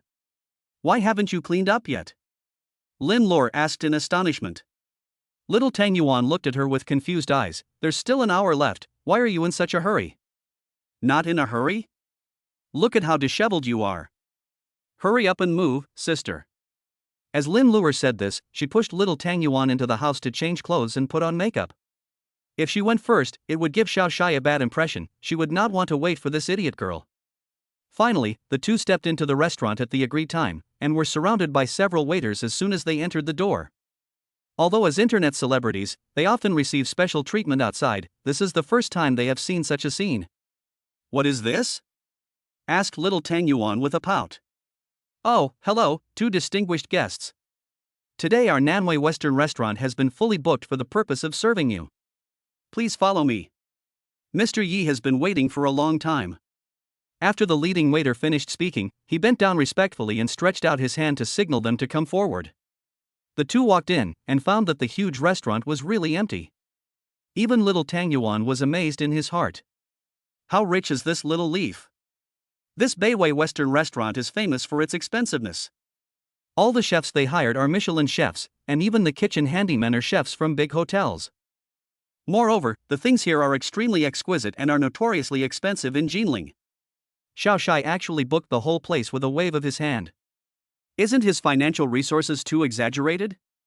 Yi Feng was sitting in the glass room, not knowing that he had already acted so well before his people showed up. Hello, Mr. Yi.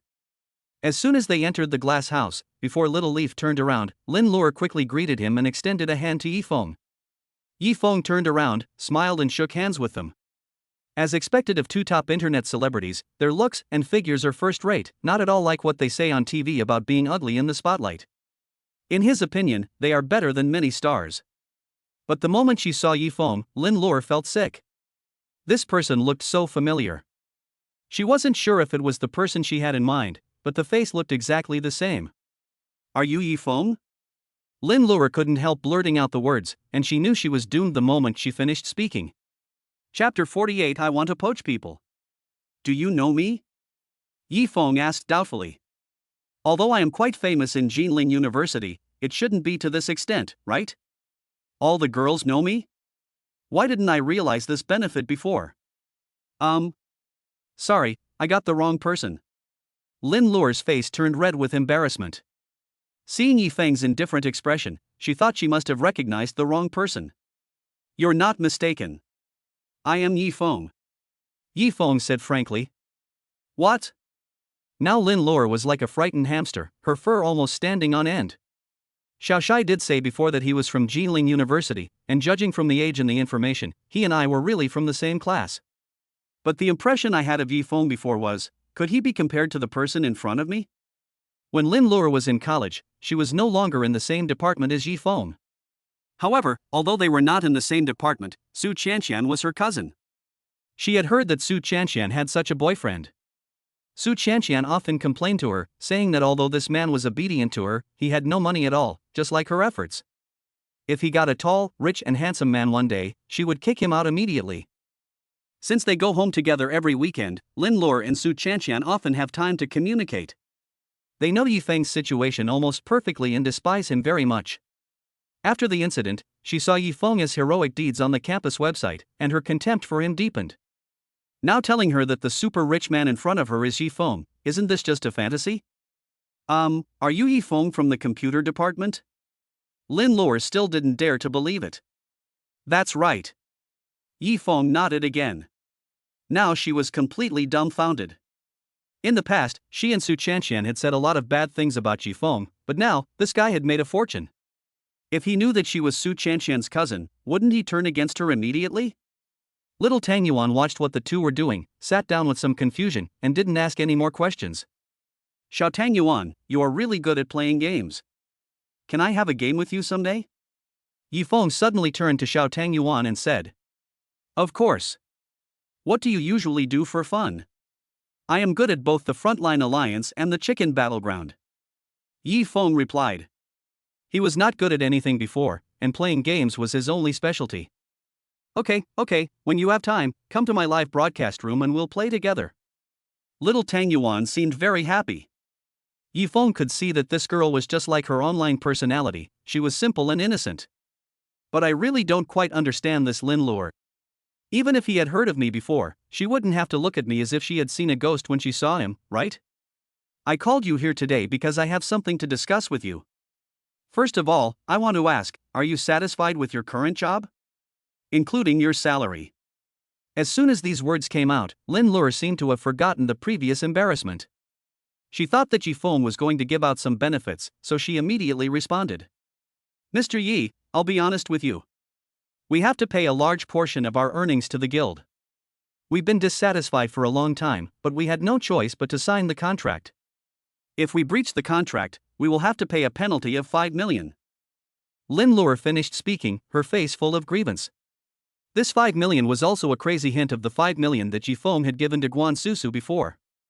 Is that so? Yi Feng touched his chin, as if thinking, what if I poach your girls? As soon as he said this, little Tang Yuan spat out a mouthful of bone soup. She had been eating while the two of them were talking, and now she finally couldn't help it. Boss Yi, are you sure? Are you trying to poach us? The two girls looked at each other in disbelief. For people like Yi Feng, he can afford the 10 million yuan penalty, and he is fully capable of poaching them, but 10 million yuan is not a small amount of money, not to mention that he has to invest a lot of money to set up a company for them. Why does he need to do this? Yes, you don't have to worry about the penalty, I can pay it for you. And with me, the profit share ratio will definitely be much higher than it is now. And I promise that I won't take a penny from the gifts I received in the first 3 months, I will give them all to you. These words caused quite a stir. Both of them were petrified and their eyes widened. I have to say, this condition is really tempting enough. However, leaving the guild now means that they will not be able to live broadcast for a period of time, which is also a loss. By the way, there's also your compensation. I'm afraid I said it's too little, so you can give me a number yourself. Yi Feng said. I didn't expect that Yi Feng was so thoughtful that he had even thought of the compensation. So, isn't it better to obey than to be respectful? Lin Luer had already made up her mind. If she doesn't take advantage of the fact that Yi Feng doesn't know about her relationship with Su Chanxian, she might as well make more money. Otherwise, it will be too late. She held up a finger in a coy manner. 10 million? Yi Feng asked. Lin Luer was surprised. She originally wanted to ask for 1 million, so how come she was misunderstood? Just as he was about to explain, Yi Feng opened his mouth again. Okay, 10 million is 10 million, because I think you are worth it. He said with a warm smile. In Lin Luer's eyes, Yi Feng was like a god. Even those trainees and supermodels were not as handsome as this man. After all, when is a man most handsome? Of course, when he is spending money like water. What? 10 million? Little Tang Yuan stood up suddenly. I think 1 million is. Before she could finish her words, Lin Luer covered her mouth and forced her back to her seat. Yi Feng looked at the two abnormal people and couldn't figure out what was going on. Mr. Yi, thank you so much. I don't know what Xiao Tang Yuan thinks, but I am willing anyway. You can sign a contract with me at any time. Lin Luer said loudly. At this time, Xiao Tang Yuan no longer tried to speak. After all, who would want to refuse 10 million for free? I can join in, too. Okay. Yi Feng stood up, his face full of joy. Then it's decided, you can resign now, and I will be fully responsible for the liquidated damages. I didn't expect it to be so easy to do. Money really is a good thing. Anyway, the money is not mine, so 20 million is nothing. Just think of it as a red envelope for them. He felt very happy as he watched the two of them send text messages to their boss stating that they were about to resign. Now we just have to wait. Sure enough, in less than 3 minutes, Lin Luer and Xiao Tang Yuan's cell phones rang at the same time. They were both calls from the company's operations staff. Lin Luer, what's wrong with you? You just quit like that. Do you think the company is owned by your family? The penalty for breach of contract is 50 million, do you know that? There was a yelling sound from the other end of the phone. Before Lin Luer could answer, the phone was suddenly snatched away by Yifeng. Chapter 49 Buying Xinhui Entertainment. I'm Xiao Yi. It's their own decision to resign. You have no right to interfere. I will bear the 10 million yuan penalty. Do you have any other questions? Yifeng said to the person on the other end of the phone. The person on the other end fell silent instantly, seemingly unresponsive, before speaking again after a few seconds. Boss Leaf? He exclaimed in surprise, and Yifeng recognized his voice immediately. Isn't this Sun Shua who helped him with Guan Susu's public relations last time? Sun Shua, right? He asked. Sun Shua was surprised again. He didn't expect that Little Leaf still remembered him. Yes, it's me. Boss Leaf, I know you can turn the sky upside down and make rain, but this time, it's really. Before he could finish, he was interrupted by Yifeng. Sun Shua, how much is your current salary? He asked directly. Me? About 20,000. Sun Shua answered stutteringly. He originally considered whether to tell the truth, but in the end he told the real situation. Okay, then, I'll give you 100,000 a month, and you help me recruit market managers. It would be best if you could bring out all the big anchors that you have a good relationship with, and I'll double your salary. After Yifeng finished speaking, Xiao Tangyuan and Lin Luer both swallowed their saliva. Who wouldn't be tempted by such treatment? Sun Shua is a well-known money grubber in the company. Although his salary is only more than 20,000 yuan, he can still make a lot of extra money every month. But now Yifeng wants to offer him a salary of 100,000, not including all the other benefits. Who wouldn't be tempted? Sun Shua was in a state of confusion at this moment. It wasn't that he wasn't tempted or had a guilty conscience, but he just couldn't be sure if Yifeng was telling the truth. He spent 100,000 yuan to hire him, just to poach people? What if this rich second generation was just doing it on a whim, and quit when he got tired of playing? Or was it just a trick, using him as a scapegoat? What if he was the one who was doing it? Boss Leaf, are you serious about what you said? Sun Shua asked in disbelief. Of course, if you're willing, we can sign a formal contract right away and ask for anything you want. After Yifeng finished speaking, Sun Shua on the other end almost fell to the ground. Could this be the legendary pie in the sky? I do. I will resign right now. After Sun Shua finished speaking, Yifeng immediately hung up the phone. He wanted to see how fast Yifeng could speak, so that he could see his sincerity. In Yifeng's opinion, abandoning the dark and joining the light is not a mean thing.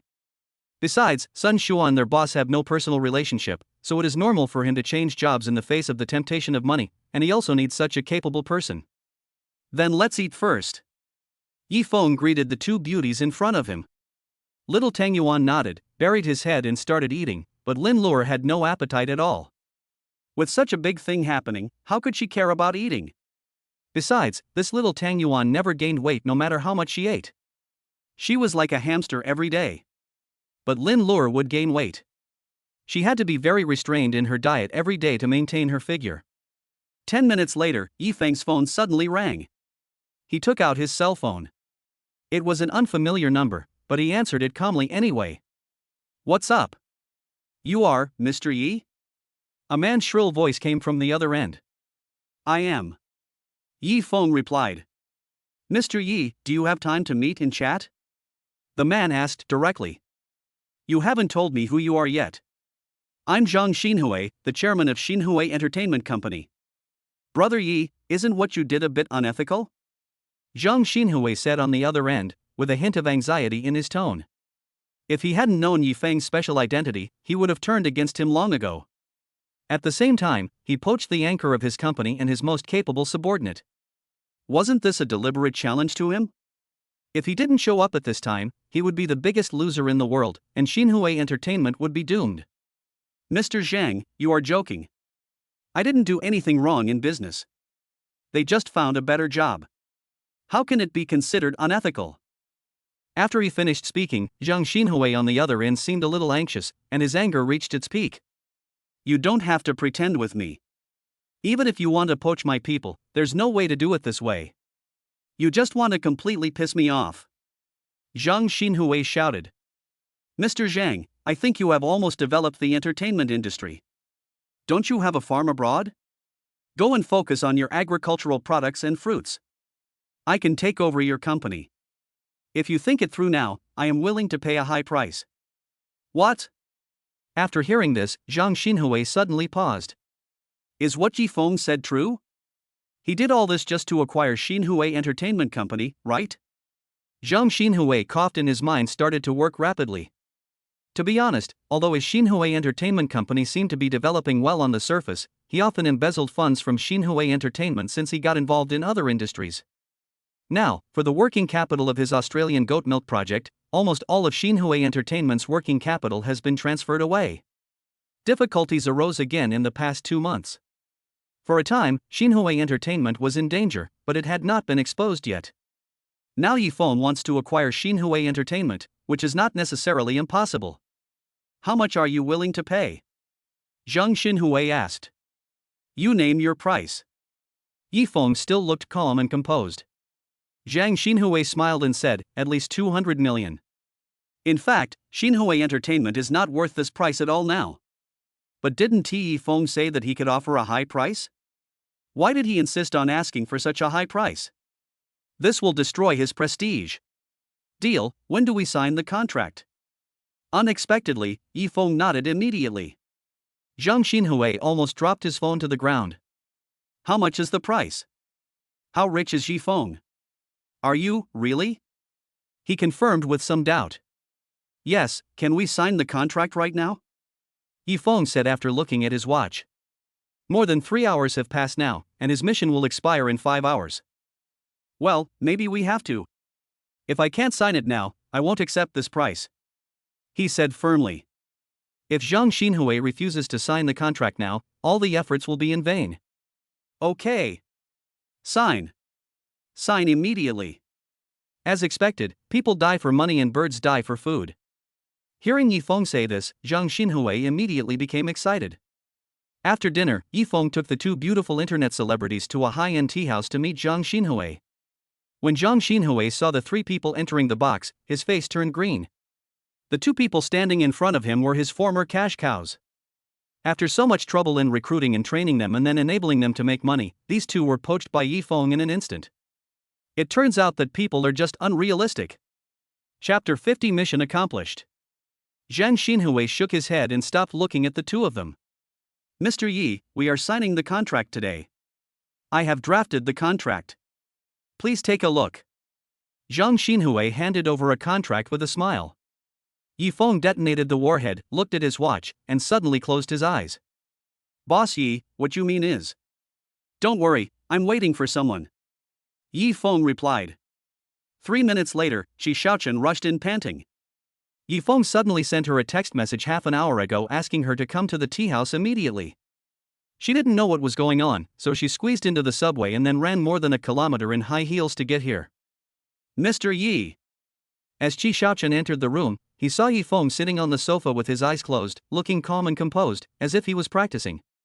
Yi Feng nodded, pointed to the contract on the table, and signaled him with his eyes. Take a look at this contract and see if there are any problems or omissions. If you don't see any, you will be responsible for everything. If you do. Yi Feng opened his eyes and said, I will give you a bonus of 10,000 yuan for each place. There is no upper limit. How about it? Are you confident? When he heard about the bonus, Shi Shaochen's eyes lit up instantly. Today, she changed out of her professional attire as Yi Feng requested and put on a limited edition Chanel suit, which made her look very attractive with her curvy figure. Before, Zhang Xinhui had been staring at her with lustful eyes, thinking that Yi Feng was a good person and had specially sent a beautiful woman to him. However, he became nervous instantly after hearing this. He was the one who made the contract and of course he knew the content. Shi Shaochen did not dare to delay and immediately read the contract carefully. It is said that a top student is extraordinary. Shi Shaochen is familiar with various regulations of the contract and all the places where he can be clever. When he reads it, he can tell at a glance where there are problems. After a few minutes, she put the contract down. This contract cannot be signed. There are many loopholes, most of which are not in our favor. Shi Xiaochen said very competently. What? Don't talk nonsense. These are all professional contracts. Zhang Xinhui got angry when he heard this. He admitted that he had played a little trick on the contract in order to leave a way out for himself and make more money in the future. He had originally calculated that Yifeng, a rich second generation, would not be able to see it, but he did not expect Cheng Yaojin to appear halfway. This woman is really bad. But he underestimated Yifeng's strength. These little tricks were not worth mentioning in Yifeng's eyes. I'm not talking nonsense. Your contract is playing word games on the debt issue and the subsequent equity division. It's simply bullying. Don't sign it. Shi Xiaochen showed no sign of weakness and raised his chin directly and spoke to Zhang Xinhui. You. Zhang Xinhui felt that he was being ignored, so he didn't dare to say anything in the end. Mr. Yi, if necessary, I can help you draft the most detailed and safest contract now. Okay. Yifeng nodded. Well done, let's get it out now. Shi Xiaochen immediately opened the laptop she carried with her, found the template she had prepared previously and began to modify it. 10 minutes later, she hurried downstairs to print it out and came back with several copies. Her speed was astonishing. Zhang Xinhui read the contract. Indeed, although he could not get any benefit from the contract, there was nothing to find fault with it. In the end, he had no choice but to give up and sign the contract awkwardly. Well done. I have transferred 50,000 yuan to your card as a reward for you. Yifeng said to Qi Xiaochen with satisfaction. Thank you, Mr. Yi. Qi Xiaochen was so happy that his mouth was almost smiling to his ears. Lin Luer swallowed hard at this moment. Yifeng was really generous. For just this one thing, he actually rewarded the lawyer with 50,000 yuan. I really couldn't understand why Su Chanxian broke up with him in the first place. It was hard to earn back such a net worth suddenly within a year after graduation. He couldn't explain what was going on. After his proposal was rejected, did Yifeng become a completely different person? Could it be that Yifeng has always been a super rich second generation, but his identity has never been revealed before? In that case, Su Chanxian really missed a big fish. Fortunately, she still has a chance now. Okay, you all go back first. Yifeng sat down on the sofa and suddenly spoke to a few people. Lin Luer and Xiao Tangyuan looked at each other, not knowing what to do. The other two did not show any unusual behavior. Zhang Xinhui was already anxious to leave after receiving the money and being mad at him. Shi Xiaochen was very happy after receiving the reward. She would do whatever Yifeng said. Although they were confused, Lin Luer and Xiao Tangyuan still walked out of the box and took a taxi home. Yifeng sat on the sofa in the box, and suddenly he was a little overwhelmed.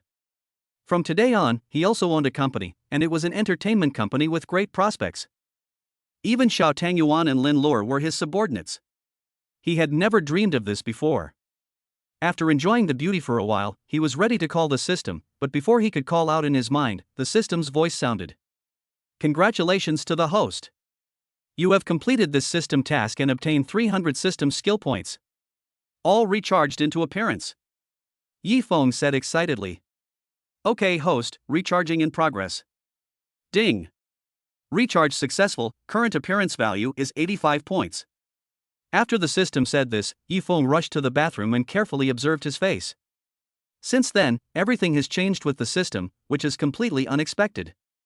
The person in front of me seems like myself, but also seems not to be myself at all. It's like he has been reborn. His skin is now like a peeled egg. Even female celebrities who are kept at a high price probably can't achieve this level. The facial features seem to be carved, and there are no blind spots no matter how you look at them. Basically, anyone who participates in the selection now can make his debut. The curves of the body are more distinct, the muscle lines are clearly outlined, and coupled with the perfect proportions, it is simply a rare and beautiful body. With an appearance score of 85, it's basically at the celebrity level. You have to know that a beauty like Lin Luer, the little Tang Yuan, is only 80 years old. He has decided that this time he wants to go big. Those who look down on him before should open their eyes and see how awesome Yifeng is. He wanted to rely on this DBC Rising Star Conference to gain a firm foothold in Jinling. This stunning face, coupled with the blue ocean suit he wore before, would definitely attract everyone present. Even Yifeng himself couldn't imagine how much the prize pool would accumulate this time. But before that, he had to go somewhere first. Thinking of this, Yifeng slowly stood up, took something out of his pocket, went downstairs, got in the car and sped away. Chapter 51: The fake son-in-law arrives. In the VIP ward of the hospital, Tang Weiwei lay quietly on the bed with her eyes closed. Yifeng pushed the door open and saw that the nurse had just gone to the supermarket, so Tang Weiwei was the only one in the ward. He sat down and looked at Tang Weiwei for a long time. His heart ached for her pale face. If he had been braver and fought for the one he loved, would everything have been different? Even without their current wealthy status, they might have lived a very happy life, and Weiwei would not have become what she is now. After thinking for a long time, Yifeng sighed and took out a small leather box from his pocket. Weiwei, you became like this because I failed to protect you. But don't worry, since I, Yifeng, have made up my mind, I will never leave you. After speaking softly, he opened the box, took out the exquisite ring from it, and put it on Tang Weiwei's hand. The last time he saw this ring in Liuli shopping mall, he immediately determined that it should be worn by Tang Weiwei. Xiao Yi? You're here? Suddenly a voice rang out, and Yifeng knew it was Wang Meifeng without turning around. Wang Meifeng walked straight in and saw the shining ring on Tang Weiwei's hand at a glance. Oh my, this ring is not cheap, right? She exclaimed immediately, her eyes shining. Yifeng didn't pay much attention to him, just said a few words and left. Today is Saturday, and I made an appointment with Guan Susu to go to her house for dinner. Although Yifeng felt that this was a bit abrupt, Guan Susu had helped a lot in the acquisition of Xinhui Entertainment after all, so he still had to go. When he arrived at the address Guan Susu gave, Yifeng knocked on the door politely. Here it comes. A middle-aged woman's voice was heard, and the random security door was opened. You must be Xiao Ye. Please come in. The well-maintained middle-aged woman quickly and enthusiastically welcomed him in, with a smile on her face. Yifeng thanked him politely, walked in, and placed the pile of gifts in his hands on the coffee table. Xiao Yi, you said you would come, so what did you bring? Guan Zhang also quickly stood up and said. It's okay. Yifeng said with a smile. Although I don't know why, I always feel something is weird. These two people are a little too enthusiastic towards me. Could it be because I borrowed money from them? Just as he was thinking about it, Guan Susu suddenly rushed out of the room and grabbed Yifeng. Yifeng, you're here. Come in quickly. I have something to tell you. Before Yifeng could react, Guan Susu dragged him in and closed the door. What's going on? He scratched his head, somewhat stunned. Well, it's like this. Guan Susu was a little embarrassed. Yifeng, I'm really sorry this time. My parents' business had problems before, and they were ready to go bankrupt. I had no choice but to ask you to borrow money. If it weren't for you, my family might be broken up now. Yifeng nodded. Guan Susu was very frugal when she was in school.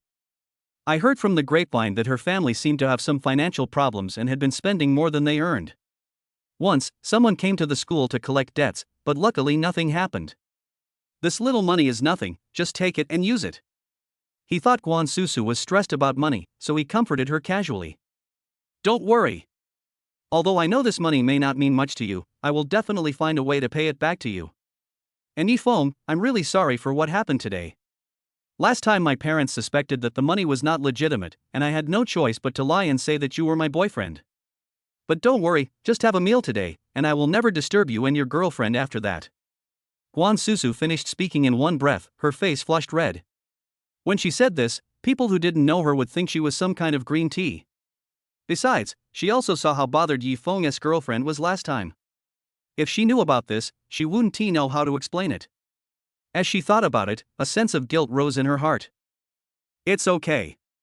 She is in the hospital now. Yifeng said with a sad look on his face. Hospitalization? Yes, he is still in a coma. The doctor said he will probably be a vegetable in the future. After Yifeng finished speaking, Guan Susu was totally shocked. Last time he was still a normal person, talkative, noisy and jealous, how come he suddenly became a vegetable?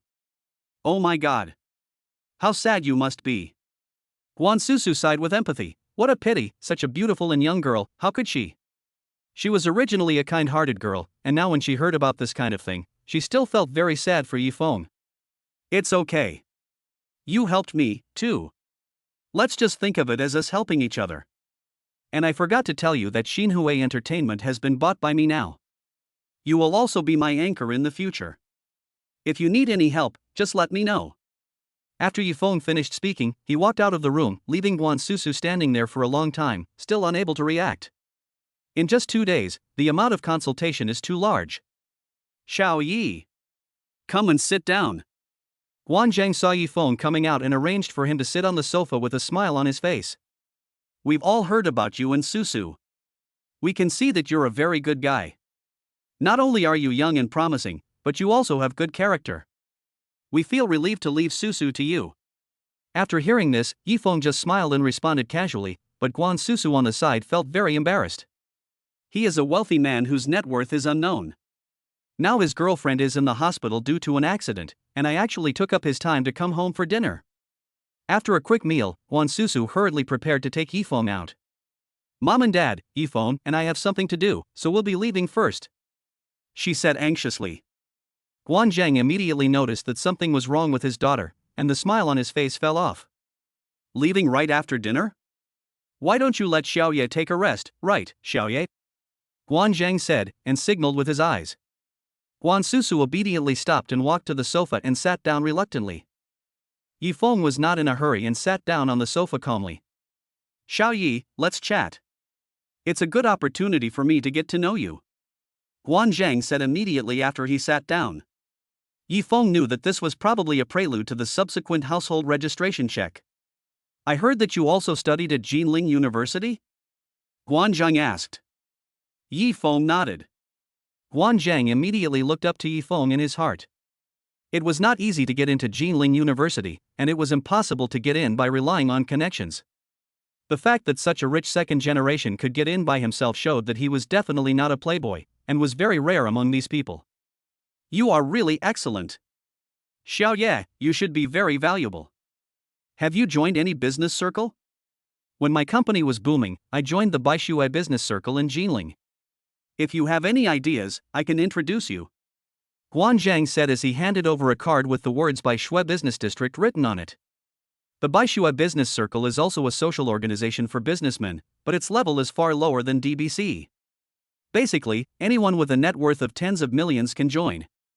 No need, uncle, I've already joined DBC and I have to go to the newcomer night tomorrow. When Yifeng said this, Guan Zhang's eyes widened unexpectedly. Chapter 52, Creating the Perfect Female Companion. DBC? He shouted in disbelief. Yifeng nodded, not understanding why he reacted so strongly. Could it be that DBC doesn't have a very good reputation in the business world? Guan Zhang felt embarrassed at this moment. He really didn't expect Yifeng to be qualified to join DBC. It was a place where many stars gathered, and all of them were bigwigs from various industries. Ordinary wealthy people had no right to enter. Yifeng is so young, but he has already entered DBC. What kind of terrifying force is behind him? Xiao Yi, your family must be out of your reach, right? Guan Zhang opened his mouth and was about to speak frankly. He is very confident in his daughter. If she is an ordinary rich second-generation girl, Guan Susu would definitely be a good match for her. But now it seems that Yifeng's family is too deep and unfathomable, and his ability, financial resources and appearance are all first class. He is very afraid that his daughter will be despised if he goes there. My family is very ordinary, and I earned all this money myself, Yifeng said with a smile. This is even more impossible. He was only 23 years old. How could he earn so much money by building bricks and tiles by himself? Even gods can't do it, right? Guan Zhang was confused, but he didn't say it out loud, and he didn't dare to ask questions like before. The atmosphere became a little awkward. Ding gained Guan Zhang's respect, and your reputation will increase. Ding gained strong favor from Guan Susu's mother, reputation increased. Ding gaining Guan Susu's admiration, reputation increased. System statistics are turned on. The accumulated reputation value will be automatically calculated at night. The system voice suddenly rang. Yifeng was shocked after hearing this. He just said that he was a member of DBC, and Guan Susu's parents actually expressed respect for him. How popular is DBC? Mom and Dad, we're really leaving. We still have things to deal with over there. Guan Susu saw that the atmosphere was very awkward and stopped the conversation again. This time, Guan Zhang and Guan's mother didn't dare to stop him. Instead, they politely sent Yifeng out and didn't go back until he went downstairs. I'm sorry to bother you today. Guan Susu said to Yifeng as they walked out of the community. It's okay. I told you before that we'll be friends from now on. Just let me know if you need any help. Yifeng said this generously and opened the car door. Where are you going? I'll take you there. Guan Susu suddenly felt a little confused. She just simply didn't want Yifeng to stay at home, and she really had no plans to go anywhere. Just then, Yifeng's cell phone rang. He looked and found that it was Qin Liyuan calling. Hello, Sister Qin. Yifeng answered the phone and called politely. Yifeng, are you ready for tomorrow's newcomers' night? Qin Liyuan asked. I'm ready. I don't have anything to prepare. I'll rely on your guidance when we get there. Ha ha ha. Stupid boy, why aren't you prepared? Everyone will have to speak on stage, and you haven't prepared anything. Won't it be embarrassing? When these words came out, Yifeng was stunned. She didn't say before that she would be speaking on stage, so I really hadn't prepared anything. It's okay. I expected that you would forget things a lot. I have asked someone to write the manuscript for you. You just need to go up and read it when the time comes. By the way, has your female companion been arranged? Qin Liyuan asked suddenly. Female companion? Bring a female companion? Of course, everyone has to bring a female companion. But my girlfriend, she is in the hospital. Yifeng said hurriedly. She's just a female companion. You can pick any girl to take with you. I just want to remind you that this woman also represents the appearance of the card, so you must choose the best looking one. After Qin Liyuan gave the instructions, she said a few simple words and hung up the phone. Yifeng gritted his teeth lightly and glanced at Guan Susu subconsciously. Guan Susu was looking at him secretly, and when she saw Yifeng suddenly looking at her, she immediately looked away and her face turned red. Susu, you may need to do me a favor. Yifeng said seriously. Although he has met several beautiful women now, it is not difficult for Yifeng to find a top beauty to take with him given his current wealth. But after thinking about it, he still thinks Guan Susu is the most suitable. First of all, it's more comfortable to be with her. It can be seen that this girl has no bad intentions and looks fresh and refined. She hasn't dressed up yet. If she tidies up and changes clothes, she will definitely surpass Lin Lure by far. Come with me to the DBC party. Yifeng continued. What? Guan Susu never thought that Yifeng would come to her. She could feel from what they said just now that this DBC was not an ordinary place. It should be an organization that ordinary people would not even dare to think about. She had never seen such a grand scene before. Wouldn't it be embarrassing for Yifeng if she followed him? Yifeng, why don't you ask Lure to go with you? She often goes out to participate in activities, so she should be more familiar with it. Or Tang Yuan is also okay. She is cute, and she will definitely be very popular if she goes, and it can also bring you attention. I won't force you if you don't want to. Yifeng interrupted Guan Susu before she finished speaking. No. Guan Susu waved her hands frantically. Of course I'm not unwilling. It's just I'll definitely embarrass you if I go to that kind of occasion. So that's what I was worried about. Yifeng smiled slightly and opened the car door again. Get in the car. I'll take you to make a change today. After he said that, he walked straight to the driver's seat, opened the door and got in. He didn't dare to refuse the filling speed, so he got in the car anyway, not knowing what the change Yifeng was talking about. Yifeng drove straight to the Liuli Commercial Plaza. This time, the doorman no longer dared to stop him. Instead, they bowed deeply to him and did not get up for a long time. Mr. Yi, I will arrange a shopping guide for you right away. The doorman leader said quickly. No need. I just want to go shopping by myself today. Yifeng waved his hand, and no one dared to disturb him. Just like that, he brought Guan Susu very specially into the Liuli Commercial Plaza and went straight to the area of high-end dresses. Let's go with this one. You can pick whatever you like and try all the ones you like. Yifeng directly chose the brand with the highest price. Custom-made dresses basically cost around 200,000 yuan, and the clothes inside were generally not allowed to be tried on. Seeing Yifeng's aggressive look, the store manager hurriedly inquired about his identity. After learning that he was the man who had bought the blue ocean suit and made the headlines, he immediately put on a fawning smile. Mr. Yi, you are even more handsome in person than in the photo. she said, and led the two in. Let your girlfriend choose whatever she wants, we will arrange someone to help her try on clothes until she is satisfied. Hearing this, Guan Susu blushed and waved her hands repeatedly. I'm not his girlfriend. Although I wanted to, the reality is that she already has a boyfriend. It's okay. Take her to choose. If you find any good ones, please pack them up for me. It's also good to have a few more ready. Yi Feng nodded and said. Chapter 53 Guan Susu's Transformation. Okay. Mr. Yi is indeed worthy of his reputation. He is handsome and elegant. The store manager praised Yi Feng and then took Guan Susu to pick out clothes. Guan Susu was influenced by Lin Lure and the others. Although she knew these brands, she never dared to buy them, let alone go shopping. Every time they went out shopping, she would follow quietly at the back and take the initiative to ask if she needed help carrying the bags. Lin Lure would always ask her to carry some sundries, but would never let her carry branded gift bags. She just used those bags to save face. Now seeing these clothes she had always dreamed of, Yi Feng let her choose freely. It was like a dream. Miss Guan, this skirt is great. Would you like to try it on?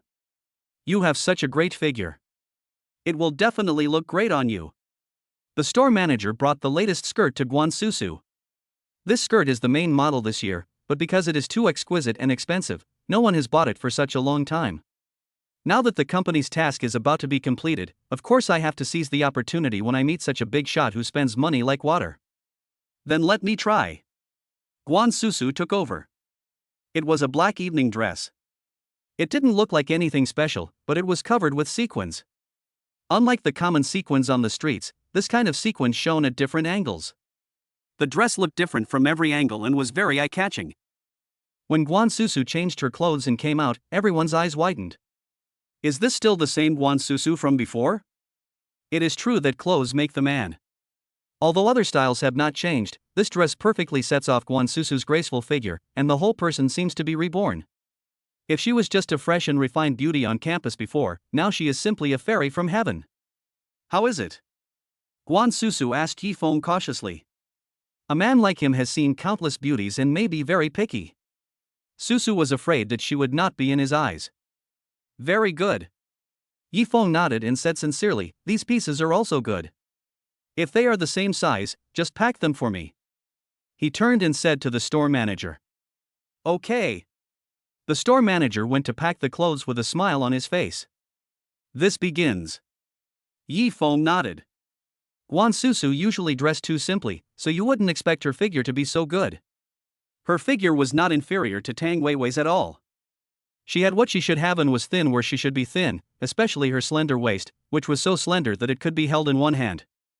Probably no man would not be tempted by her. This also shows that Guan Susu is a girl with real backbone. With her figure and looks, even if she accepted the pursuit of a rich second-generation man, she would not end up living like this. But she didn't do that and relied on herself for everything. There are really not many girls like this nowadays. Mr. Yi, your clothes have been packed. You can come and pay. The store manager walked respectfully to Yi Feng and said. Yi Feng walked towards the cashier and took out his diamond black card. Mr. Yi, your total spending amount is 678,300 yuan. The cashier said as he took Yi Feng's card. What? Guan Susu took a deep breath of cold air. Just a few pieces of clothing cost more than 670,000. I have already borrowed so much money from Yi Feng, how can I accept such an expensive gift from him? No, this is too expensive, Yi Feng, I can't accept these dresses. Guan Susu waved her hands repeatedly. Yi Feng frowned, it's not a gift, just think of it as a prop. This is also preparation for the party. But we don't need so many sets. Guan Susu was still in a dilemma. Go back and try them all out, and then decide. Of course, you have to have backup options. Yi Feng said, and took the shopping bag without hesitation. Let's go, we will be too late soon. When Guan Susu saw him stepping out of the door, she had no choice but to follow him obediently. I thought Yi Feng was going to go back after the problem was solved, but unexpectedly he turned into a women's clothing store after only taking a few steps. After spending tens of thousands to pick out a few pieces of clothes, Yi Feng asked Guan Susu to change into them. Her current outfit is really out of place in this mall. Guan Susu, who changed into a short skirt suit, immediately looked tall and fashionable.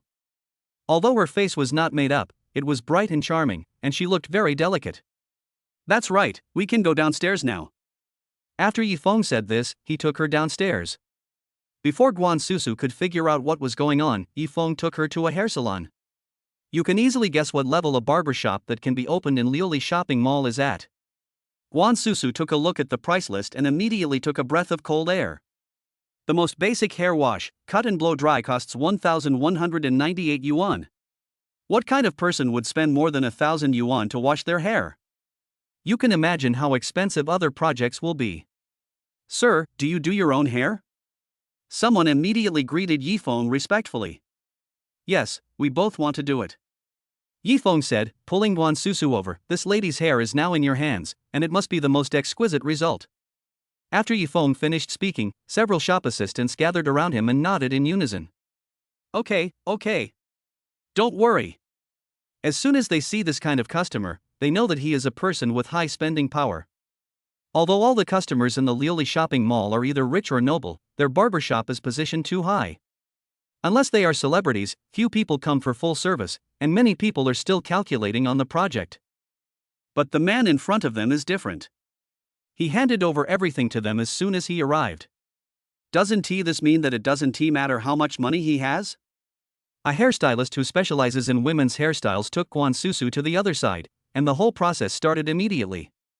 Yifeng was arranged to sit on a very comfortable first-class sofa. It took Yifeng 2 hours to wash, cut and style her hair, and Guan Susu's hair was almost done as well. Yifeng had just stood up when he heard some noise coming from the side. Mr. Yi, Miss Guan's styling is done. Please take a look. A young hairstylist in uniform led Guan Susu out. Yifeng turned his head in response, and opened his mouth slightly in surprise. The person in front of me is Guan Susu? Her long dark brown hair fell down smoothly, and the curl was just right. With her delicate makeup on her face, Guan Susu looked like she had walked out of a painting. Is it ugly? Susu asked nervously. No. Yifeng shook his head vigorously, it's simply perfect. After returning, Yifeng went to bed early. Today, because the amount of fame points he obtained did not reach the gold prize pool, the system did not give out any prizes. It seems that if I don't do something big, it will be difficult to get bonuses in the future. Chapter 54. What kind of place is it? The next day, Yifeng got up early, packed up, and picked up Guan Susu. He took her to the image studio in Liuli building where they had been yesterday to put on makeup and change clothes. After everything was packed up, the two rushed to the venue at 4 o'clock in the afternoon. The party will start around 6 o'clock and include dinner and subsequent dancing. Yifeng arrived at the dinner scene at 6:30 and found it was already extremely lively.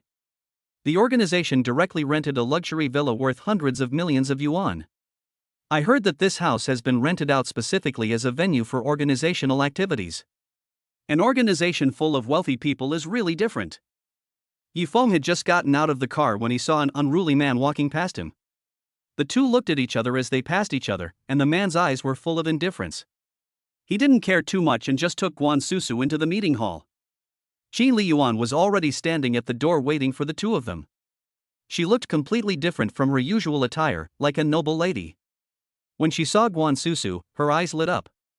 Yifeng, you are quite capable. You actually found such a beautiful female companion. Is she your girlfriend? Qin Liyuan asked with a smile. Yifeng shook his head embarrassedly, and Guan Susu's face turned red all of a sudden. Okay, let's go in. Qin Liyuan said, and led the two of them in. To be honest, this place is very different from what Yifeng imagined. He thought it was an upper-class society with complicated etiquette and everything was very noble. But he didn't expect that the interactions between people here seemed very casual, probably because everyone's status was not much different. Let's sit here. Qin Liyuan took Yifeng and Guan Susu to a dining table. There were exactly 3 seats reserved at the dining table, which seemed to have been prepared for them in advance. Hello, my name is Yifeng. Yifeng greeted everyone at the table, but they just nodded indifferently without even saying a word. Yifeng felt embarrassed, but he couldn't just take out his phone to play games in this situation, so he could only sit there. Is this your girlfriend? A man suddenly asked after a while. Faced with this sudden question, no one around reacted at all. No, just friends, what's wrong? Yifeng said truthfully. Since she's not my girlfriend, I'd like to ask this lady to dance with me. Mr. Yi shouldn't mind, right? The man stood up with a smile and walked towards Guan Susu. Guan Susu was stunned for a moment and immediately looked at Yifeng with wide eyes. Although I feel unhappy, this person appears to be polite on the surface. Wouldn't it be too ungrateful for me to reject him directly? He thought about it and looked at Qin Li Yuan for support. Mr. Zhang, you are the eldest son of the Zheng family, the real estate empire, and now you have started to covet other people's female companions? Qin Li Yuan joked to the man with a smile. Yifeng understood the meaning instantly. It meant to remind everyone that Yifeng was of noble status and should not be offended easily. Ha ha ha, Sister Qin, you are making fun of me again. Didn't I say that she is not my girlfriend? Zhang Fan said, his eyes always on Guan Susu. Susu became anxious after being stared at. She swallowed and stood up. She was not stupid.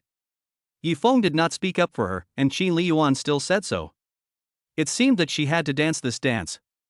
Everyone here is a big shot with a very high status, and they shouldn't do anything out of the ordinary.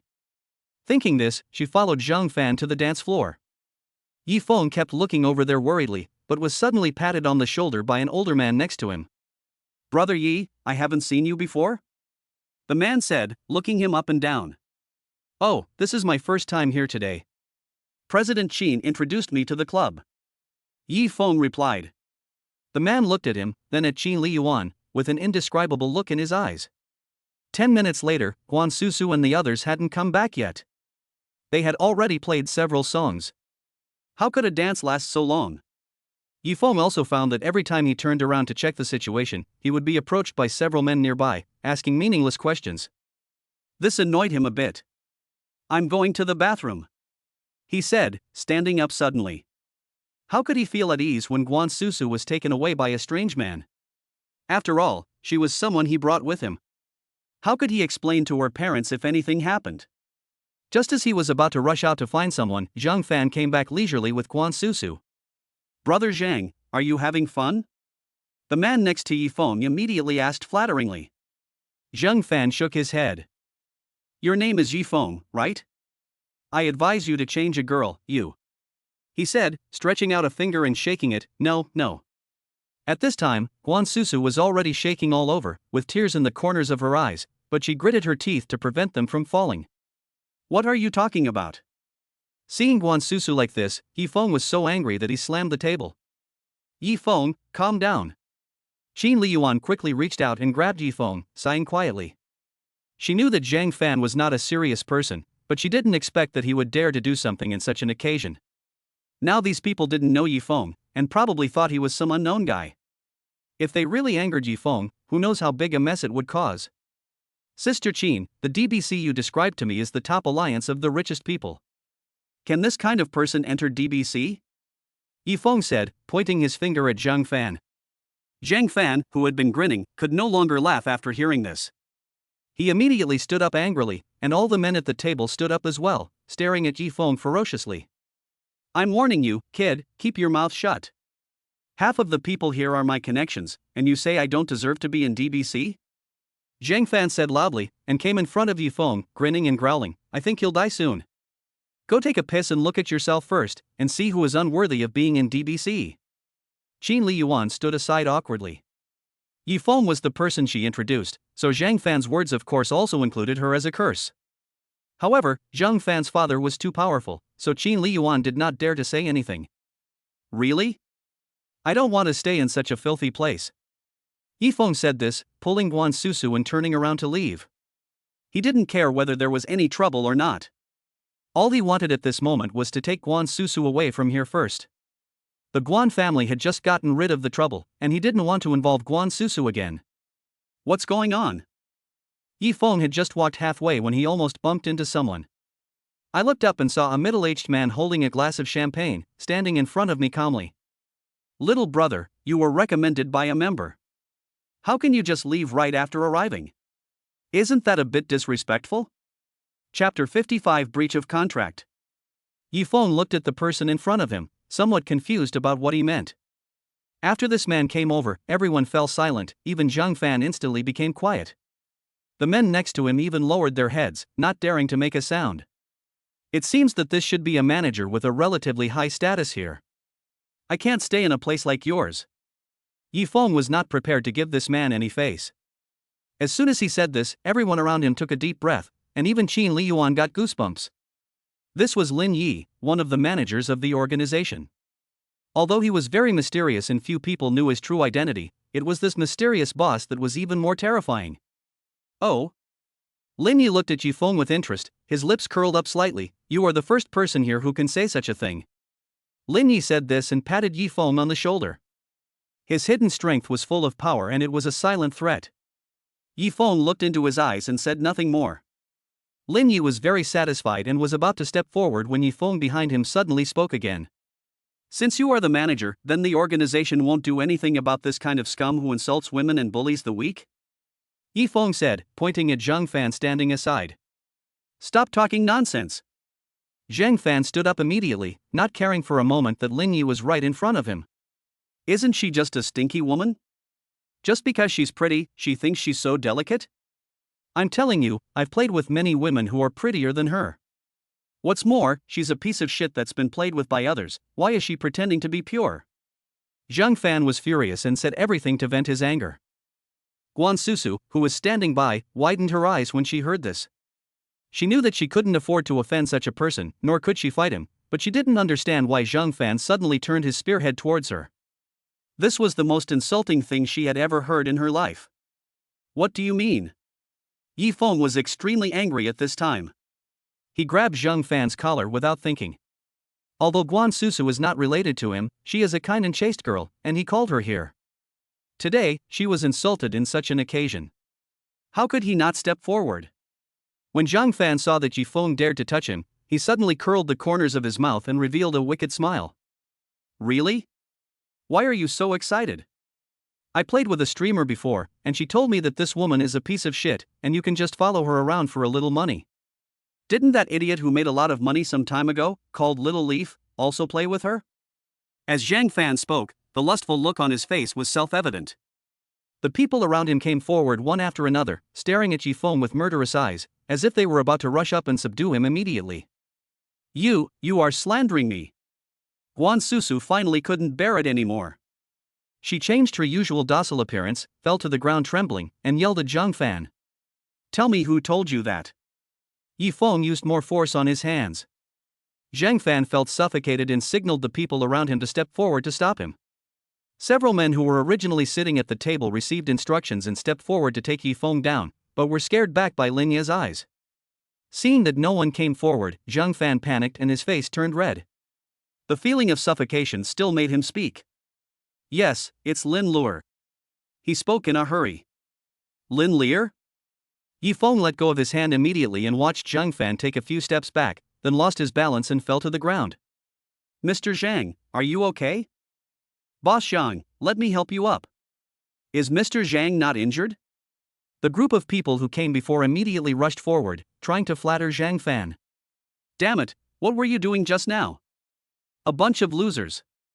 I'll make my dad take over your land. Zhang Fan was furious and mad at this time. He slapped any man next to him hard. The man didn't dare to hide, so he had to grit his teeth and endure it. Mr. Yi, let me tell you. I am not done with you. Zhang Fan said as he stood up, turned around with gritted teeth, and was helped away by two assistants. Yi Feng quickly walked to Guan Susu to check on her condition. This girl values her reputation more than anything else. She didn't sell her body despite the situation at home before, but now she is slandered and her reputation is ruined in such an occasion. I'm sure she must be emotionally devastated. Yi Feng. I didn't, you have to believe me. Guan Susu was on the verge of collapse, tears kept falling, and she seemed to have been drained of all her strength. I believe you. Don't worry, I will make those who talk nonsense pay the price. After Yi Feng said this, he helped Guan Susu to the chair. It's all because of you. Yeah, the atmosphere in the organization is really bad now. Anyone can get in. Sister Qin, you should be more careful in the future. Wouldn't it be embarrassing for you to recruit such a person? Several men approached Yi Feng and cursed him in a sarcastic tone. Yi Feng glared at them with a look as cold and sharp as a knife, which scared several people. You guys? Qin Liyuan thought she had a pretty good status in DBC, but she didn't expect to be treated weirdly by these little minions today. We are not wrong. If it weren't for him, would young Master Zhang be angry? Now that things have turned out like this, who will bear our losses? Yes, Master Zhang is angry now. He is a man of his word. He might take our land right away. Can you be responsible for this? Several men approached Yifeng aggressively, not taking him seriously at all. That was right, in their eyes, Yifeng was just a newcomer who didn't know his place and was nothing. If they didn't bully him, who else could they bully? You are all in the real estate business, right? Yifeng suddenly sneered, acquiring land? It seems that you are all living under the feet of the Zhang family? What, a guest? I tell you, Yifeng, you better watch your mouth. Who do you think you are to shout like that? You dare to mess with the eldest young master of the Zhang family? You're just going to get screwed. The leading man became angry and cursed at Yifeng. Who is this? Yifeng suddenly pointed at the man in front of him and asked Qin Liyuan. Qin Liyuan was confused, but still answered in a daze, "This is Mr. Ming, the president of Mingding Real Estate." What about this one? Yifeng pointed at another man. Mr. Wang from Huanan Real Estate. Qin Liyuan didn't understand and answered awkwardly. I thought they were all lackeys, but I didn't expect they were all presidents. It seems that the Zhang family is indeed powerful. He searched for the two companies in the system and suddenly curled his lips. If I remember correctly, Mr. Ming has plans to start construction of a new building this year, right? Yifeng said, raising his hand and turning his watch, but your plan may not be realized. What? Are you crazy? If you say it's impossible, then it's impossible. I have been planning this project for several years. Ming Liang shouted at Yifeng. Yes, that piece of land is mine. And now, I want to break the contract. Chapter 56. Then learn to bark like a dog. If you say it's yours, then it's yours? Ming Liang heard Yifeng speak so shamelessly that he couldn't help but regard the other party as a loser who was bragging to the sky. Ming Liang looked at Yifeng indifferently, really ignorant of the immensity of heaven and earth. Believe it or not, I will make sure you can't stay here tomorrow. Qin Liyuan also sighed. She didn't think Yifeng had this ability, but she was the one who brought the other party in, so she also had to take certain responsibilities. Yifeng smiled indifferently, made a phone call directly, and said, I am Yifeng. Mr. Ming from Mingding Real Estate plans to open a real estate project on the land inside, but this guy and I don't get along well, so no matter what, I will not sell him to a dog. Ming Liang grinned, oh, you're really good at acting? What, do you think I don't know you're actually a loser before the time comes? Guan Susu nervously grabbed Yifeng's sleeve. This matter was all her fault. If it weren't for her. Yifeng looked at Ming Liang's frivolous appearance and nodded, yes, you will soon know whether your project in the second half of the year can be started. Seeing Yifeng's determined expression, Ling Yi curled his lips, drank the red wine in his hand, and sat leisurely at the table beside him. Qin Liyuan frowned and said, you guys, just give me some face today and stop making trouble. And you, Yifeng, I will teach you the rules as soon as you get here. Take your female companion and go over there first. Ming Liang interrupted Qin Liyuan impatiently. Qin Liyuan, I call you Sister Qin to give you face, don't be ungrateful, now I'm going to teach this kid a lesson. Yifeng also organized Qin Liyuan and said, Sister Qin, thank you for your kindness, but you will soon know who the protagonist of the tragedy is next. No one knew where Yifeng's confidence came from. After all, they don't know such a rich second-generation man. Why didn't he join DBC earlier if he was so rich? 2 minutes later, the phone rang one after another. Ming Liang frowned, and when he saw that it was his assistant calling, he looked at Yifeng provocatively and picked up the phone. If you have anything to say, tell me now. I don't have time to talk to you about some small business worth millions. Mr. Ming, it's bad. We have been preparing for the project for half a year, but the person in charge told me that they will not cooperate with us anymore. The assistant's anxious voice suddenly reached Ming Liang's crown. Ming Liang was struck by lightning, his hands trembling, and he asked unwillingly, what did the person in charge say? The assistant said, the person in charge of ENEI said that our Mingding real estate people offended the boss of ENEI, Mr. Ming, but I asked, no one has had any conflicts with people in the business world recently.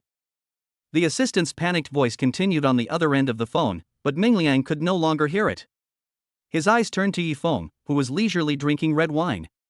He threw away his phone, knelt in front of Yifeng, slapped himself, and said, Boss Yi, you are a magnanimous person.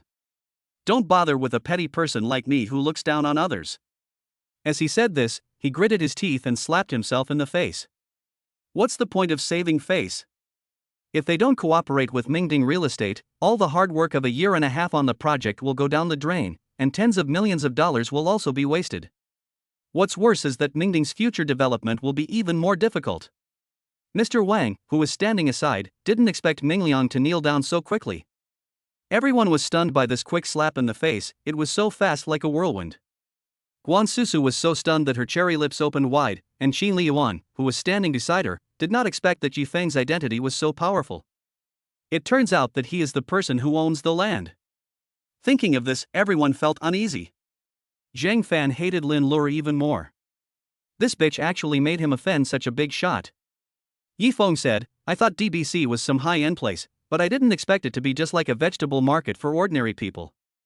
Lin Yi stood up and said, Friend Yi, you can't say that. DBC is sometimes too serious and needs to have some fun. After all, life is too boring.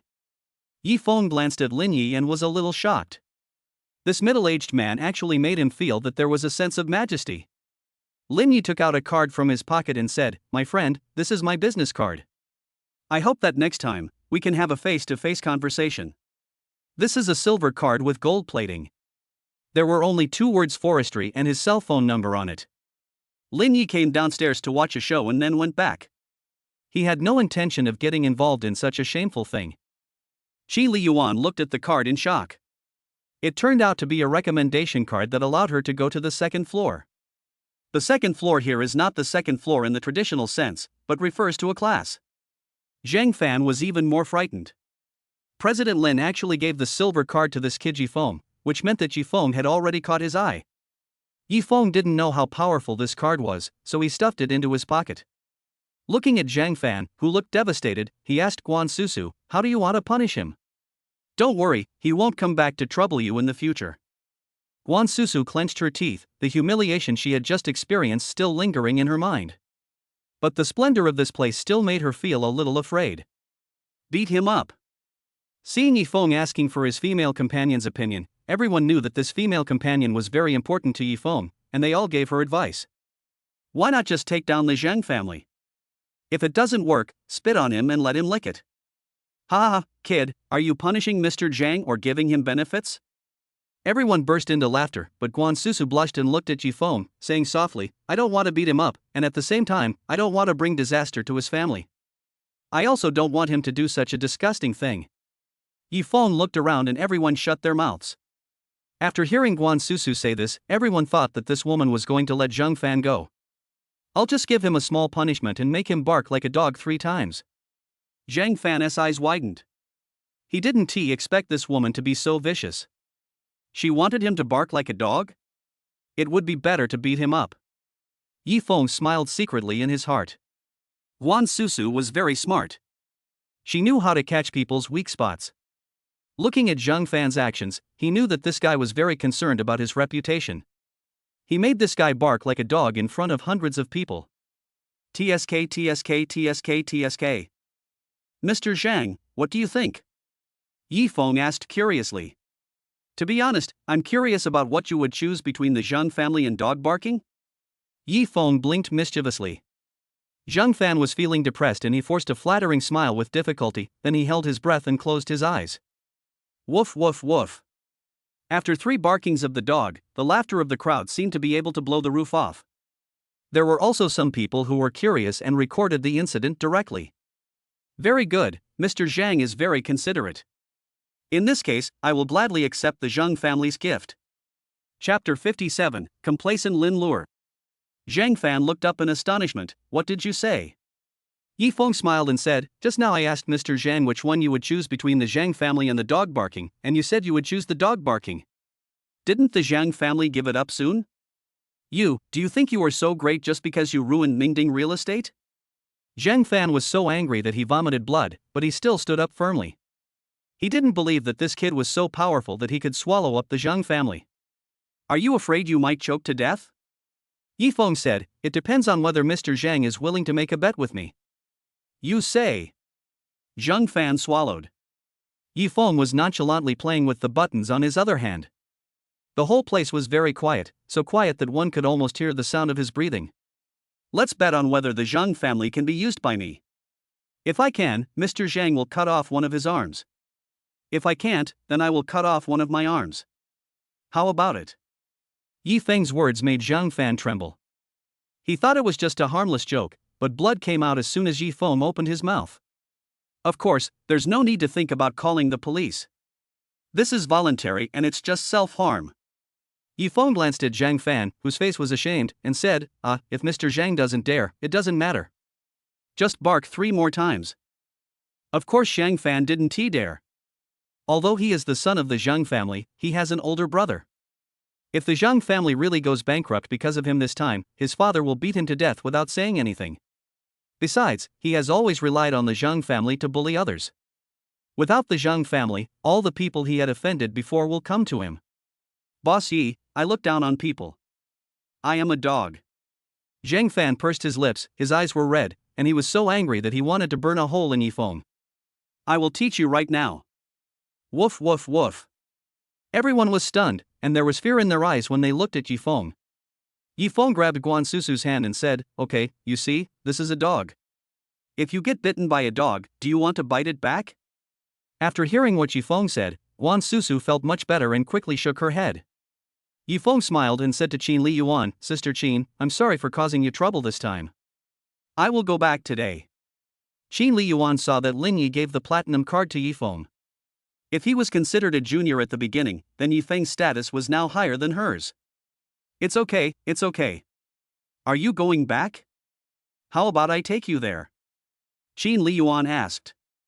Yi Feng shook his head, glanced at Mr. Wang, and said, I'm not interested in the Wang family's land for now, but if you're so blind next time, I think this project should be enough to kill someone.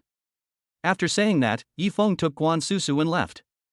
Before leaving, he loudly mocked Zhang Fan, Mr. Zhang still had a lot of acting talent today. I look forward to seeing you next time. Only after Guan Susu left the magnificent hall did she feel like she was alive again. Looking at Yi Feng's teasing face, Guan Susu blushed uncontrollably. Yi Feng put his hand on Guan Susu's forehead and frowned, Do you have a fever?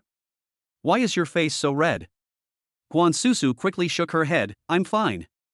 Yi Feng nodded and sent Guan Susu back home. After returning home, the system sound started to sound. Ding gain Qin Li Yuan's respect, and your reputation value increases. Ding gaining Lin Ye's curiosity and favor, reputation value increased. Ding gaining Guan Susu's admiration, and reputation value increased. Ding gain the respect and admiration of everyone, and your reputation will increase. Obtain 30 points and 10 attributes. System statistics are turned on. The accumulated reputation value will be automatically calculated at night.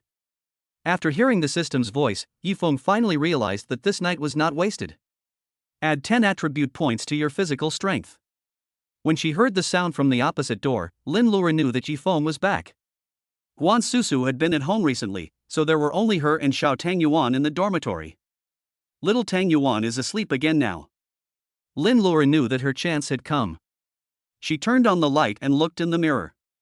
Her makeup was perfect, and she looked both pitiful and charming. She just didn't believe that a man who fell in love with someone like Su Chanxian would have the slightest control over herself. Boom boom boom. Yi Feng was just about to lie down and fall asleep when he heard the doorbell. Who else would come over at this time of night? If Yi Feng didn't know that the security measures here were very safe, he wouldn't dare to open the door. Boss Yi. Lin Luo winked at Yi Feng and called out in a delicate voice. She was wearing a very sexy black long skirt, which perfectly highlighted her curvy figure. Most men would be immediately excited when they saw her. Yi Feng wanted to close the door unhappily. He certainly understood what Lin Luo meant by coming here. Get out! Yi Feng scolded impatiently. Lin Luo pouted, Boss Yi, don't be so unromantic. Your girlfriend is not here now, and Guan Susu has been played by someone else. I still have my virginity. Yi Feng sneered, this woman was too self-righteous. Zhang Fan said that you asked him to do it? Lin Feng's voice was almost icy. His business hadn't even gotten on track yet, and this woman had already started to cause trouble for him. Lin Luo nodded and said flatteringly, Boss Yi, Guan Susu doesn't know how to act like a spoiled child or do live streaming. Now that we have the cooperation with Boss Zhang, our live streaming platform will be taken to a higher level, right? Lin Luo was a little dissatisfied. Yi Feng was really something. He insisted on making her stand at the door. Was he trying to make things more exciting this way? But this is too cold. Yi Feng sneered, I will terminate your contract tomorrow and pay you the liquidated damages, but you don't have to come to me again. If you cause trouble for my anchors again, I will let you know what it feels like to be afraid of anything. After saying that, Yi Feng closed the door directly without caring that Lin Luo's hand was still blocking the crack of the door. Ah! Lin Luo screamed as her finger was scratched. Unfortunately, the villa area was too big and no one could hear it. Yi Feng fell asleep contentedly. I still have to prepare the company's address tomorrow. Su Wei was busy walking around in the new company. Although he was busy, he felt fulfilled, and besides, this was his brother's company. He never thought that he would become a leader one day. Shi Shaochen looked outside the door from time to time and muttered, Why hasn't Mr. Yi come yet? Su Wei chuckled and said, You care so much about me, could it be that you have a crush on our eldest brother? Shi Shaochen turned his head, and seeing Yi Feng's face from all angles, he said, Su Wei, don't talk nonsense. I'm just saying. My eldest brother also has a sister-in-law, so you have no chance. Su Wei was a rough man. He didn't notice Shi Shaochen's shyness and thought that he was embarrassed by his teasing. Oh, if you speak of the devil, he will appear. Chapter 58 A new anchor arrives. Yi Feng smiled and said, How is it? Are you satisfied with this place? This is the best location in Shangfeng building. It is no exaggeration to say that every inch of land is worth a lot of money. Brother, I didn't expect that if I didn't become successful, it would be like this. Su Wei gave a thumbs up and laughed. Smooth talk. As the two were talking, a group of people dressed in shabby clothes and with colorful hair suddenly broke in. The security guard followed them with a bitter look on his face, his eyes bruised and purple, looking at Yi Feng and said, I'm sorry, Mr. Yi, I really can't stop you. The leading gangster whistled, glanced at Yi Feng, and said, You are the boss of Tigerfish Live. Yi Feng's eyes flashed and he nodded. The little gangster was frightened by Yi Feng's eyes, but he quickly came to his senses and said, That's right, someone wants to buy your Tigerfish Live broadcast now, come on, smash it for me. Little money, little money. This was the scene Sun Shua saw when he came in. I ran up quickly and tried to stop it. But the leader Qian Shao pushed them away with disdain. Who the hell are you? Sun Shua fell to the ground in embarrassment. Yi Feng asked coldly, Who asked you to cause trouble? Judging from the young age of these little hooligans, they must have been instigated by someone. Yi Feng also didn't want to embarrass a few little kids who had just reached adulthood. No one is making things difficult for us. Xian Rui blew gum bubbles, walked up to Yi Feng, and said, You look like a decent person, but now, get out of Shangfeng building right now. Yi Feng found it funny that someone actually asked him to get out of his building. Didn't the person who asked you to come here to cause trouble tell you that Shangfeng building is mine? Yi Feng asked. Shi Shaochen and Su Wei were both shocked. They originally thought that Yi Feng had spent a huge amount of money to rent this land, but they didn't expect that the entire building belonged to Yi Feng. Oh my god, how rich does one have to be? The two couldn't imagine it. Xian Rui rolled his eyes in panic and said, It's okay. It doesn't matter if it's yours or not. It will be mine in the next second. He. Yi Feng uttered two words with ambiguous meaning. Soon, a group of guards came running up. Yi Feng said, I am very dissatisfied with the speed today. Considering that you have to support your family, I will only allow you to do it once today. Next time, you will all be fired. The pressure from the superior made everyone breathless. Even Shen Rui was secretly blaming his cousin for not telling him that Yi Feng was such an awesome person when he asked him to come over. Now, he had hit a wall. Yi Feng smiled in confusion. Su Wei, you keep this kid here, and leave the others to the security guards and have them send them out. When the gang of hooligans came, they relied on Qian Rui's power. Now Qian Rui has also been arrested, and when he left, he did not put up any resistance. Qian Rui stopped whistling and looked at Yi Feng warily. What do you want to do? Yi Feng looked at Qian Rui, who had a head of colorful hair commonly known as shamat, and frowned. Is this a wig? This guy's face is pretty good, but his hair is just too eye-catching. Of course. When you are under someone's roof, you have to bow your head. Qian Rui was afraid that if he said something wrong, Yi Feng would chop off his head. Qian Rui looks much more pleasing to the eye with his black hair. Okay, let's try a live broadcast now. Yi Feng said. Shi Shaochen was puzzled, but according to the agreement, the broadcasters' contracts still have a few months before they can start live broadcasting. Isn't there a ready-made one here? Yi Feng looked at Qian Rui and gestured. Looking at Qian Rui's face, several people understood. Huyu Live is a live streaming platform under Yanghui Entertainment, which is much higher than Dao Live. Although Yi Feng bought Dao Live, today, he must go on Huyu Live. Because the system has released a new task. Host, please get the attention of the president of Yanghui Entertainment Group within 24 hours. This character is a bit strange. In the past, people either bought the company outright or gave money. Why? Yi Feng asked in his mind.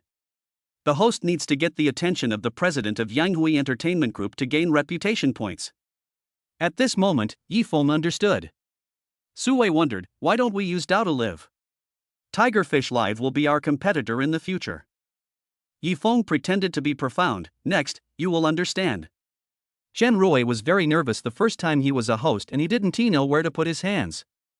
Although he is a rich second generation and has been the center of attention, this is the first time that he has been watched like a monkey by so many people on the internet.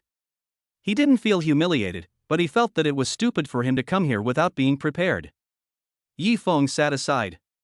Soon, the live broadcast interface appeared in front of Qian Rui. What am I doing? What talent am I showing? Singing or dancing? If it's to attract attention, then buy me a skirt to wear. Qian Rui was so excited that his speech was a little incoherent. My old man always says that he is a playboy and can't do anything. Now he thinks that live streaming is a way out. Especially since his family is also an entertainment group, even if he can't be a star, he can at least be a small internet celebrity. The next second, he watched Yi Feng write a title outside. #shocking. Is it the distortion of human nature or the decline of morality? The young man actually begged to wear a short skirt #. Although Qian Rui is a newcomer, this title has attracted many people. There are about 40 or 50 people. Yi Feng was a little dissatisfied.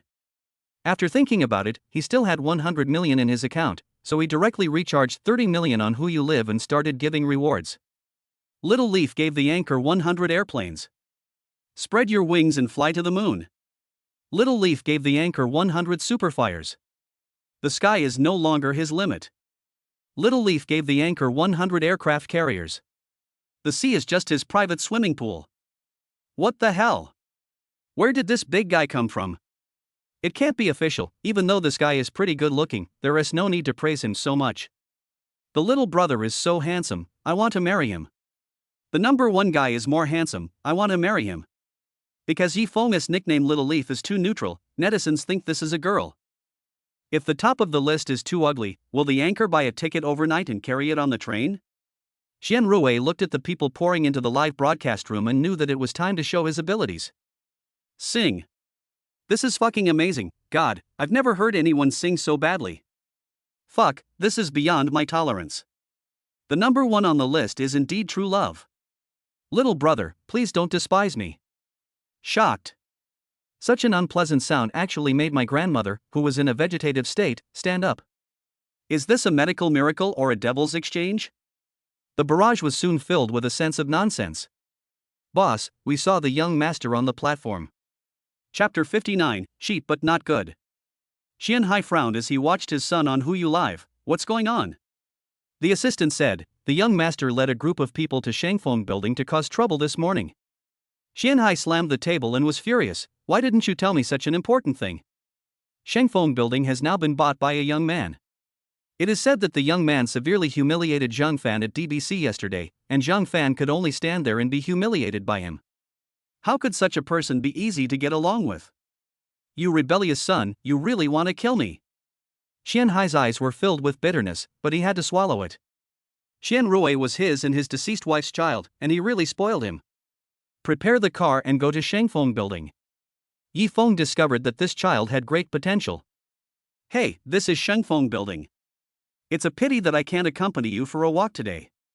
I have to work and can't move around. What? The second generation of rich people can do live streaming? If you look down on me, then just keep it to yourself. I want to do live streaming, just for fun.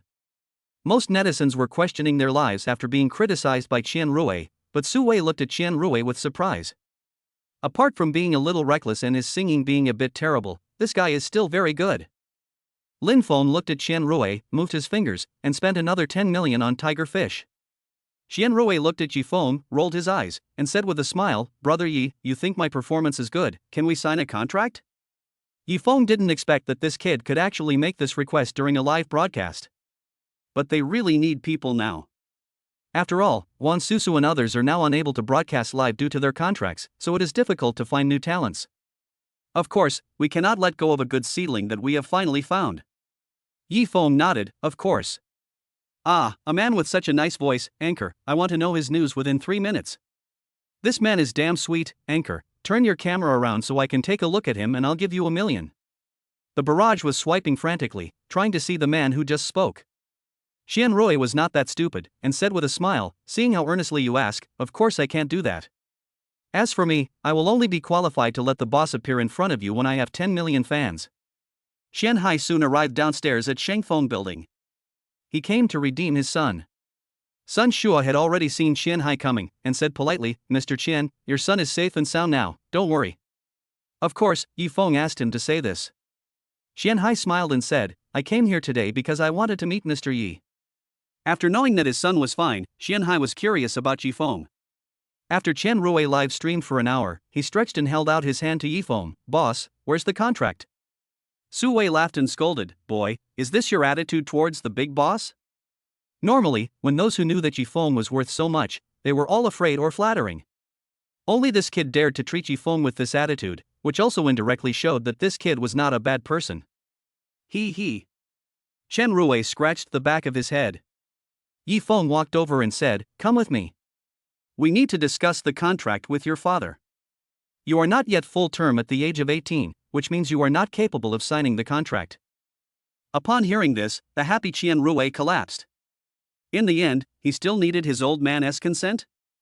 But would my stubborn old man agree? Qian Hai was waiting anxiously in the meeting room. As footsteps gradually became louder, Qian Hai immediately opened the door and saw his shamat's son following an overly young man obediently.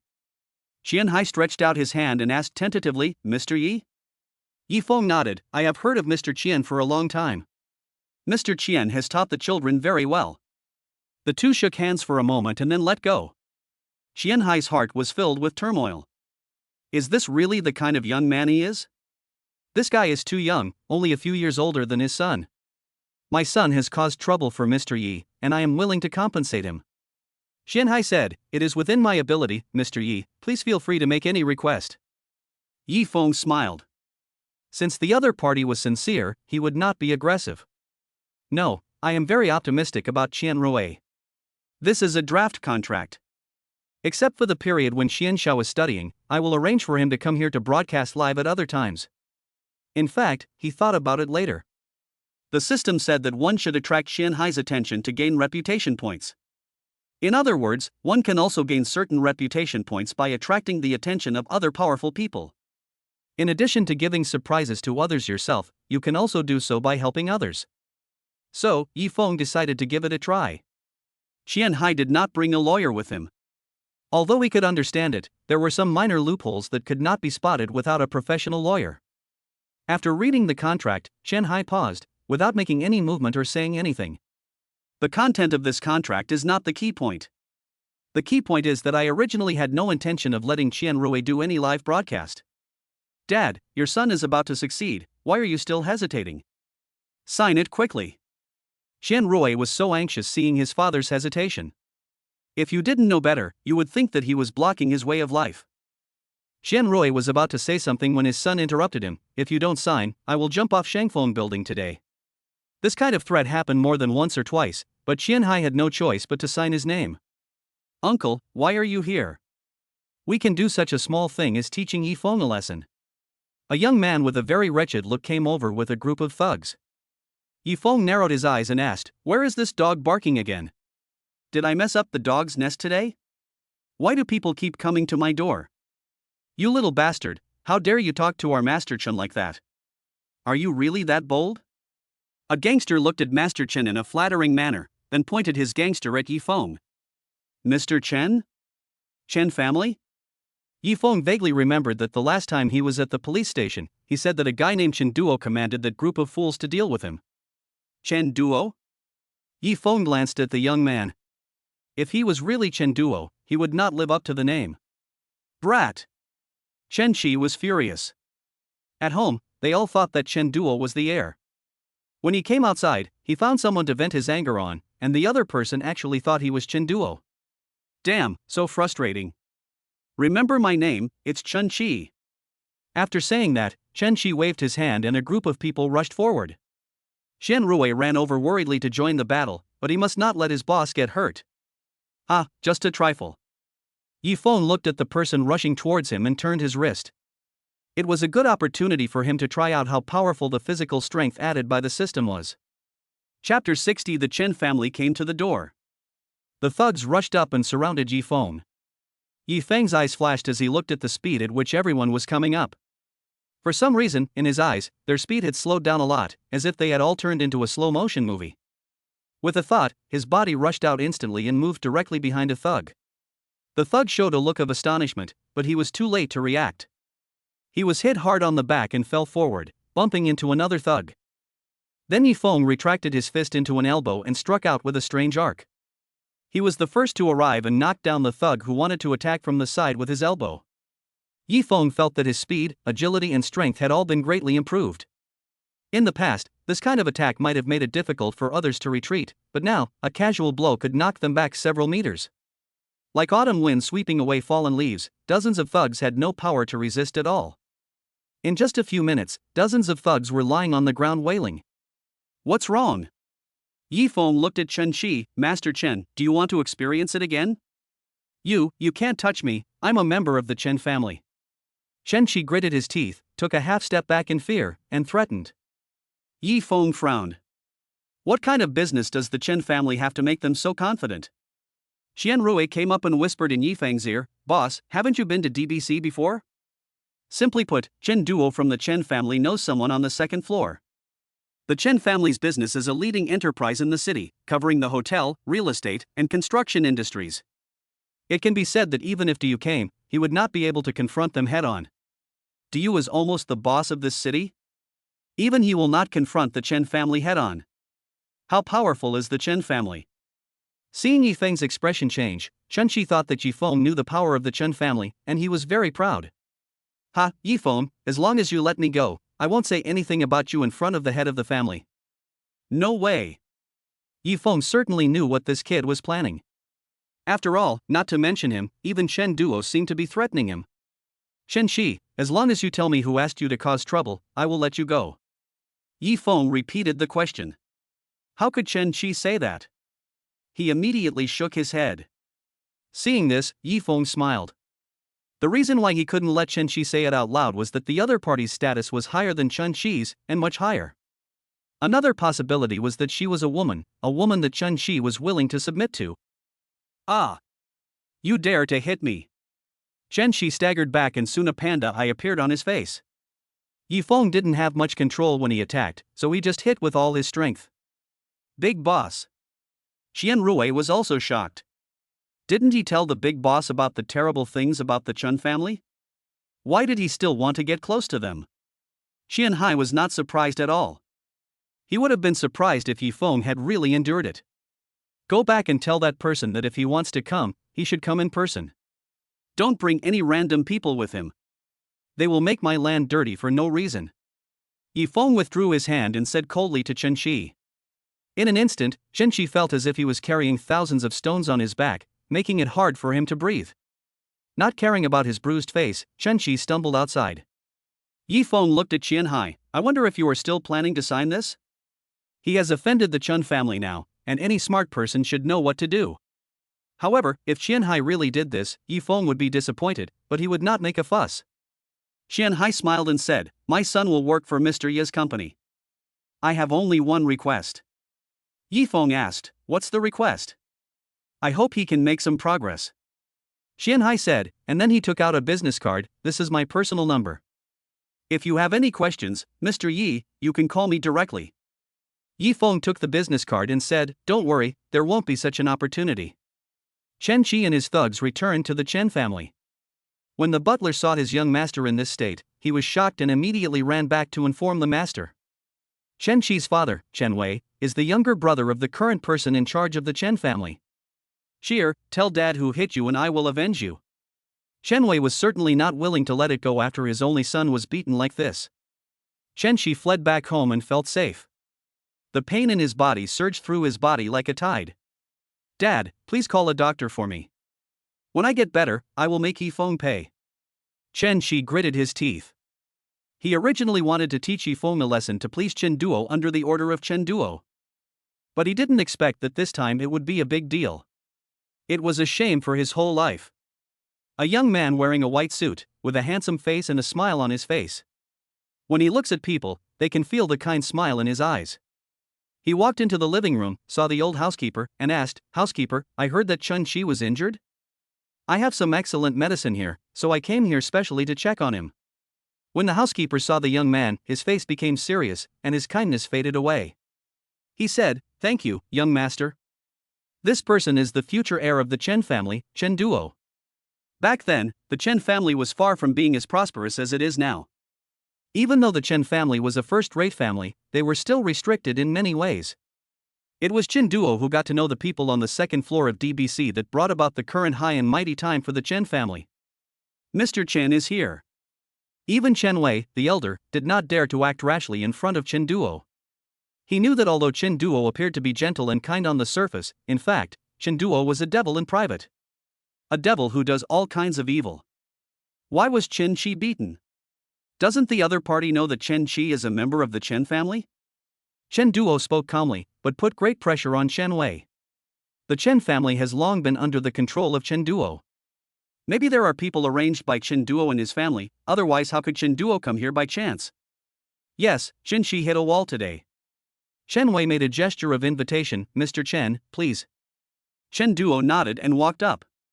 The doctor gave Chen Shi a partial anesthetic, and looking at the wounds on Chen Shi's body, he couldn't help but admire, this person is very proficient in the acupuncture points of the human body, although some places are not very accurate. Chen Wei looked a little unhappy and asked, "Doctor, how is my son?" The doctor shook his head and said, "It is precisely because this person is very familiar with the human body that the wound on the young master's body does not look serious, but in fact it has already invaded the internal organs. The diagnosis is that he is a second-level disabled person." When Chen Wei heard this, he was furious. He grabbed the doctor by the collar and yelled, "NTM, what do you mean by second-level disability? How could my son be disabled when he is fine? He only has one son. If he is abolished now, he will be left without a successor." Chen Duo stopped Chen Wei from going crazy, looked at Chen Shi, and asked coldly, "Who is it?" Hearing this, Chen Wei also put down his hand. He wanted to avenge his son. "It's Yifeng." Chen Shi said hatefully, with a ferocious look on his face as if he wanted to shave Yifeng to pieces. Chapter 61. Yifeng meets Chen Duo for the first time. Is it him? Of course Chen Duo knew. She also knew that Chen Shi would definitely be injured today, but she didn't expect that Chen Shi would become a second-level disabled person. Yifeng? That's really interesting. This man is the owner of Shangfeng Building, and he also bought the Jinghu Villa district. Why would you provoke him? Chen Duo asked indifferently, but the coldness in his eyes suppressed Chen Shi. Chen Kanonua didn't dare to tell the real reason, and just said, "I just don't like him." Hearing him say this, Chen Duo curled his lips, and Chen Wei knew that Chen Shi was unwilling to say it out loud. But now, the reason doesn't matter. Beating Chen Shi means not giving face to the Chen family. Yifeng took Qi Shaochen, Sun Shua, Shen Rui, and Su Wei to eat at a food stall outside. Shen Rui asked while eating, "Boss, you don't want to say anything about beating up Chen Shi? Like being very excited or something like that?" Yifeng had no emotion at all and said casually, "You still want to express your feelings after beating someone?" Xian Rui chuckled, "Isn't this because you beat up the Chen family? The Chen family is also a magical family. It used to be that even my family couldn't compare to them. But because Chen Duo got to know someone from the second floor of DBC, the Chen family is now in the limelight. Oh, it's such a sad thing. But boss, you beat up the Chen family. In their eyes, you definitely don't take the Chen family seriously, so they will come to trouble you soon," Xian Rui said. Of course Yifeng knew this, and he also knew that this time he might be able to meet Chen Duo. Just as Yifeng was hesitating, a discordant voice rang out. Hey, isn't this our President Yi? How did you fall to the point of having to eat at a food stall? Wang Zhuo walked up to Yifeng, hugging a beautiful woman, and said sarcastically. Wang Zhuo had already hated everything he had suffered in the Tang family, but Yifeng was too powerful at the time, and the limited edition Bugatti made him a little afraid. But now seeing him so poor, to the point where he had to eat at a food stall, Wang Zhuo felt very vented. If you were rich, would you still resort to eating such junk food? Yifeng looked up and frowned at Wang Zhuo's smug look. Who are you? How come he meets all kinds of cats and dogs? They are like flies, making Yifeng feel annoyed. Today it was Su Wei who suggested eating at a food stall. In the past, the two brothers would come here every week whenever they wanted to eat something delicious. Who am I? Wang Zhuo was so angry that he took a breath and his nose became crooked. He had been thinking about her for so many days, but the other party didn't care at all? Yifeng nodded and said, "What I eat is none of your business. If you don't want to be beaten, get out of here." You! Wang Zhuo was about to lose face in front of the beautiful woman and wanted to kill Yifeng directly. While comforting Wang Zhuo, the woman looked at Yifeng. A man wearing a suit and eating at a food stall must be the kind of person who is just trying to show off. Master Wang, why do you have to lower yourself to talk to this kind of person? The time you spent talking to him has cost you tens of millions. The woman covered her mouth and chuckled. Tens of millions? I'm afraid he has never seen that in his life. Wang Zhuo couldn't help but feel proud. Yifeng couldn't understand this kind of person. He looked at Wang Zhuo and said, "Don't stand here and disturb us from eating. The stench from your body is about to spread over the stinky tofu. You little brat, just wait for me." Wang Zhuo saw that words could not defeat Yifeng, but he certainly could not beat so many people, so he could only speak harshly. Suddenly, Wang Zhuo saw several Rolls-Royce Phantoms driving in from the front and quickly walked to the side. The driver of the leading vehicle got out first, then opened the door for the people in the back seat. A young man, even a very handsome young man. It feels very out of place to come to this food stall. Dozens of black-clad bodyguards behind him also got out of the car, exuding a cold aura. These are different from the thugs hired by Chen Qi. Those thugs of Chen Qi are at most thugs, but these ones have actually seen blood, which is frightening. As soon as Chen Duo got out of the car, he frowned and looked at Yifeng. Not only did he hate Yifeng, he had also seen Yifeng. Seeing the other party walking straight in front of him, Yifeng also stood up and asked, "Chen Duo?" Chen Duo smiled slightly, very gentlemanly, "Mr. Yi." Their eyes met. Xian Rui quickly jumped out and said, "Brother Duo, Mr. Yi is my boss now, you can't just hit him casually." Chen Duo was helpless. "Xiao Rui, am I such a rude person in your eyes?" Then, Chen Duo looked at Yifeng again and said, "I just want to invite Mr. Yi to have some tea. I wonder if Mr. Yi agrees." Yifeng nodded and said, "Mr. Chen is very sincere, so I will not refuse it.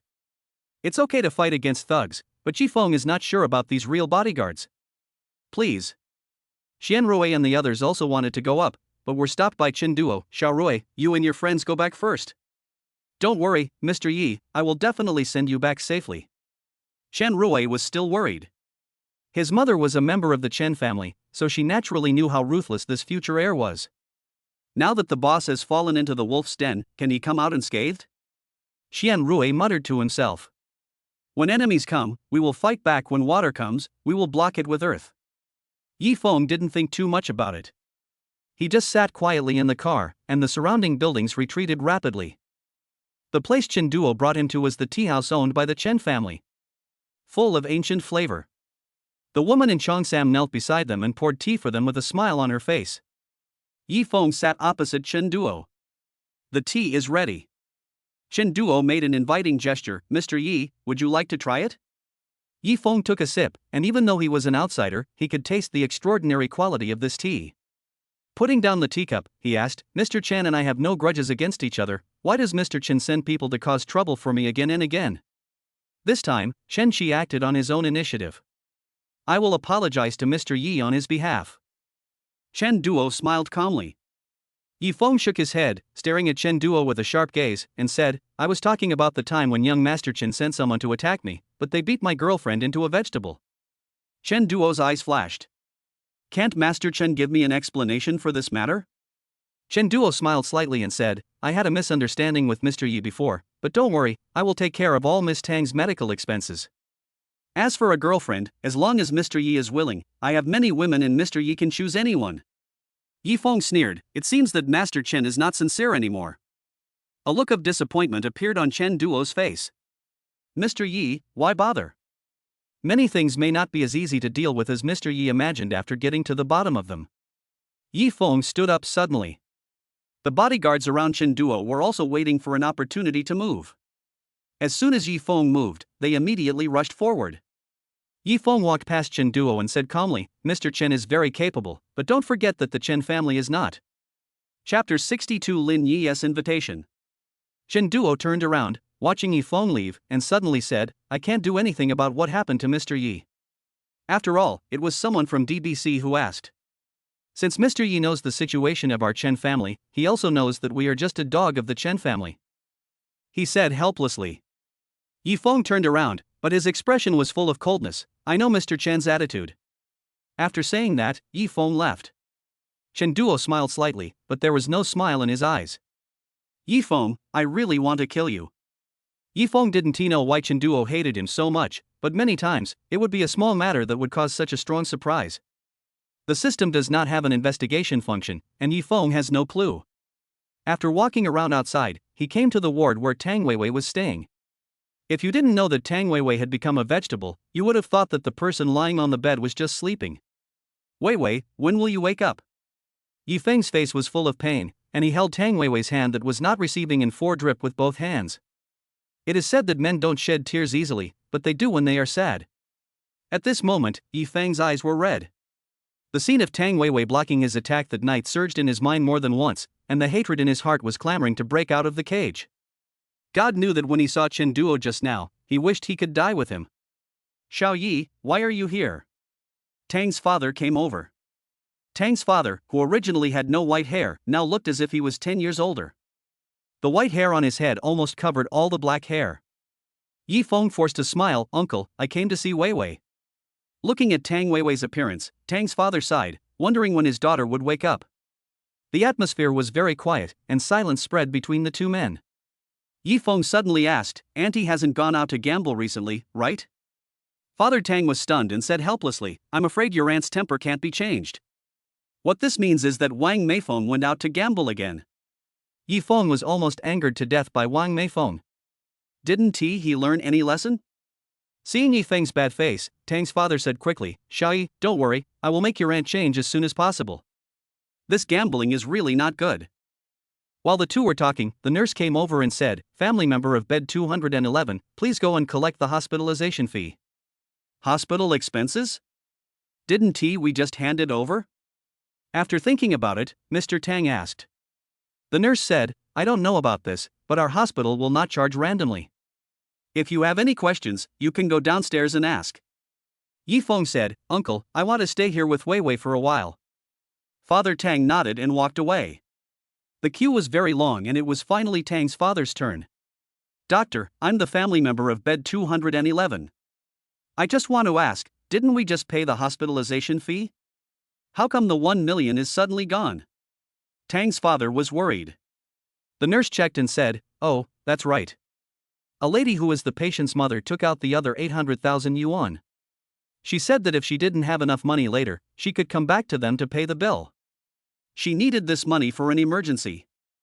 Father Tang's head was buzzing with thoughts. Wang Meifeng, don't you even care about your own daughter? When Yifeng saw Tang's father coming up dejectedly, he knew that this matter was related to Wang Meifeng. Uncle, what happened? Yifeng asked. Tang's father was speechless. All the previous medical expenses were paid by Yifeng, and he also paid off his loan sharks and Wang Meifeng's gambling debts. How could he say that he needed money now? But unfortunately, the Tang family simply doesn't have that much money. Ding successfully attracted Qian Hai's attention before reward generated. Pay attention to the reward drop. Reward, points 30. Progress of 10% in the complete medical skills manual. Cash prize of 500 million. Attribute points, 3. After hearing about the reward, Yifeng asked, System, what is the medical skills encyclopedia? System explanation, the medical skills mastery is to improve the host's medical knowledge. The current progress of 10% means that the host has the medical foundation of a first-class university graduate student. The progress bar will need to be actively improved by the host, which is also considered part of the human task. After listening to the introduction of the system, Yifeng realized that he still needed to learn some medical skills. Xiao Yi, I will definitely return the money to you. As for the 800,000, I will make Wang Meifeng spit it out.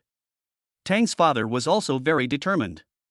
If he didn't take good care of Wang Meifeng, he was afraid that his daughter would lose her life. Return, what are you returning? Wang Meifeng's fierce voice came from the door. Yifeng frowned and walked to the door with Tang's father. Wang Meifeng was surrounded by a group of people. The doctor advised, this is a public place, no loud noises are allowed. Apart from that, there was nothing else to say. After all, judging from the appearance of those men in black, they seemed to be very powerful. Wang Meifeng was also very nervous. She originally did not plan to gamble, but she could not resist the instigation of several friends, so she took her daughter's 800,000 medical expenses to the casino. She originally thought it was just a small game, but a few friends dragged her to another newly opened casino. Wealth is coming in. The name is well chosen and the meaning is good too. The casino is indeed making a lot of money. Just now, in a simple bet on the size, Wang Meifeng lost 100,000. But then, she won 500,000. Having tasted the sweetness, Wang Meifeng became more and more excited. He simply pushed the remaining 1.2 million inches. Apparently, after all the ups and downs, the 1.2 million turned into stone and sank to the bottom of the sea. The manager of the casino came over and told Wang Meifeng that she could keep the debt for now. Because she had directly paid 1.2 million before, she had 120 points. Each of these 120 points could be counted as 10,000. And because Wang Meifeng was new here today, she could borrow an extra 500,000. In this way, not only did Wang Meifeng lose the 800,000 yuan she originally brought, but she also owed the casino 1.7 million yuan. It's only natural to pay back debts, said the leading debt collector. They didn't expect to catch such a big fish on the first day. I don't have any money. Wang Meifeng said confidently, my daughter is still lying in bed and it costs 10,000 yuan a day. What money can I have? The man sneered, if you don't pay me back, I will take you away and let you make some quick money. Everyone knows how much money they make. Wang Meifeng was shaking with fear. Just as Tang's father was about to leave, Yifeng stopped him. Uncle, it is indeed time to teach Aunt a lesson. He was very dissatisfied with scumbags like Wang Meifeng. If it weren't for Tang Weiwei, he wouldn't even want to care about her. Chapter 63, Going Crazy. The man grabbed Wang Meifeng and was about to take her away. Yifeng walked out. Wang Meifeng saw Yifeng as if she had seen a savior, and begged anxiously, Xiao Yi, save me. Yifeng walked over and said, Aunt, how come you are in gambling debt again? Don't you know that Weiwei is still in the hospital?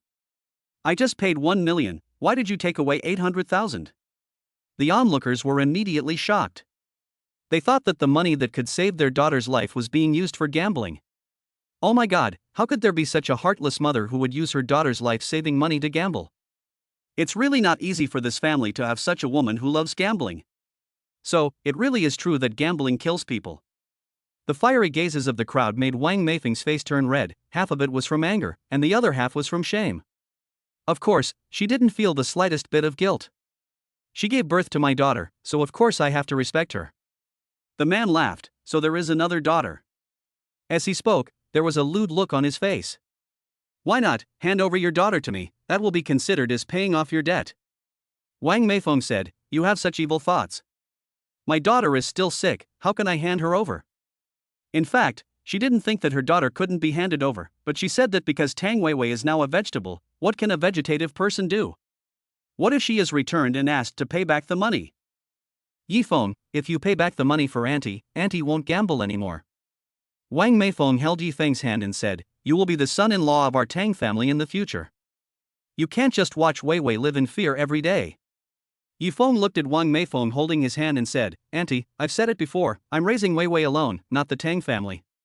He looked at the man and said, as for this lady's money, your casino will give her a few days' grace, and she will definitely find a way to replace it.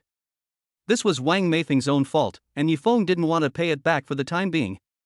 Otherwise, Wang Meifeng will only become more aggressive, and Yifeng will become Wang Meifeng's ATM in the future. Yifeng, you keep saying that you love my daughter Weiwei, but now you are not even willing to pay me back. Wang Meifeng was so convinced of her own weird values that she was shaking with anger. The onlookers even blamed Wang Meifeng, saying that it was the first time they had ever seen such a shameless person. Yifeng curled his lips and said, "Auntie, this is not a small amount of money, 1.7 million, I can't afford it." "You." Wang Meifeng was furious and said, "Then you can sell your car and give me the money first. It will be considered as an advance betrothal gift." Tang's father couldn't stand it anymore, so he walked over and scolded loudly, "Wang Meifeng, you don't want to be ashamed anymore." He even spoke so confidently about selling his daughter.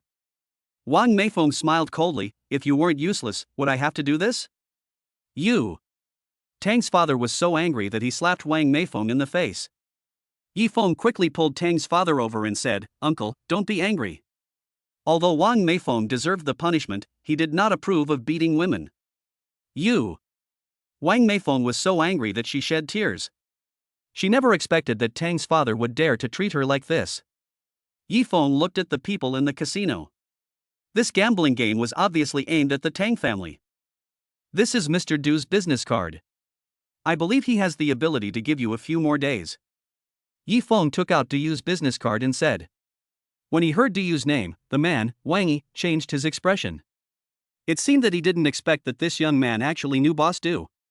"So, just because you know Boss Du, we will believe it?" the man said. They were not easy to fool. Yifeng frowned. Should he call Du over now? But that doesn't work either. So he made a phone call to Aaron. "Aaron, I'm in the hospital now, please come over." Wang Yi just watched Yifeng talking on the phone, not knowing whether the person in front of him was just pretending to be boastful or whether it was true. When Aaron arrived, he saw Yifeng confronting another group of people. "Hey, who are you?" Aaron walked over quickly and said. Wang Yi didn't expect that this young man actually knew Du. Along was Du's spokesperson. Without Du's permission, how could Along be available at any time by a young man? "Brother Long, I'm Xiui." Wang Yi said with a smile. It turns out that the flood washed away the Dragon King temple. Family members don't recognize each other anymore, huh? Yifeng smiled and said, "Along, investigate something for me." Wang Yi's eyelids twitched violently. "I want to know why the casino is targeting my future mother-in-law." "Okay, Mr. Yi, I'll go and investigate for you right away." Wang Yi did not dare to resist and was taken away by Along. The onlookers can be said to have eaten a big melon today. I originally thought it was a family ethics drama, but it turned out to be a drama about a domineering president. Life is full of ups and downs. Seeing that Yifeng solved the casino problem so easily, Wang Meifeng was still a little unwilling. "Yifeng, you obviously have the ability to exchange the 1.7 million for me, why do you want me to pay it back myself? You know clearly that we can't pay it back at all. Are you thinking of abandoning Wei Wei because she has become a vegetable?" Seeing Wang Meifeng's words getting more and more outrageous, Tang's father's face turned dark. "Enough, Meifeng, Yifeng's money didn't come from the wind. Besides, why did you go to gamble when you knew we couldn't pay it back?" Wang Meifeng looked embarrassed. "Old Tang, I just want to give you some funds to make a comeback, don't I? This reason really sucks."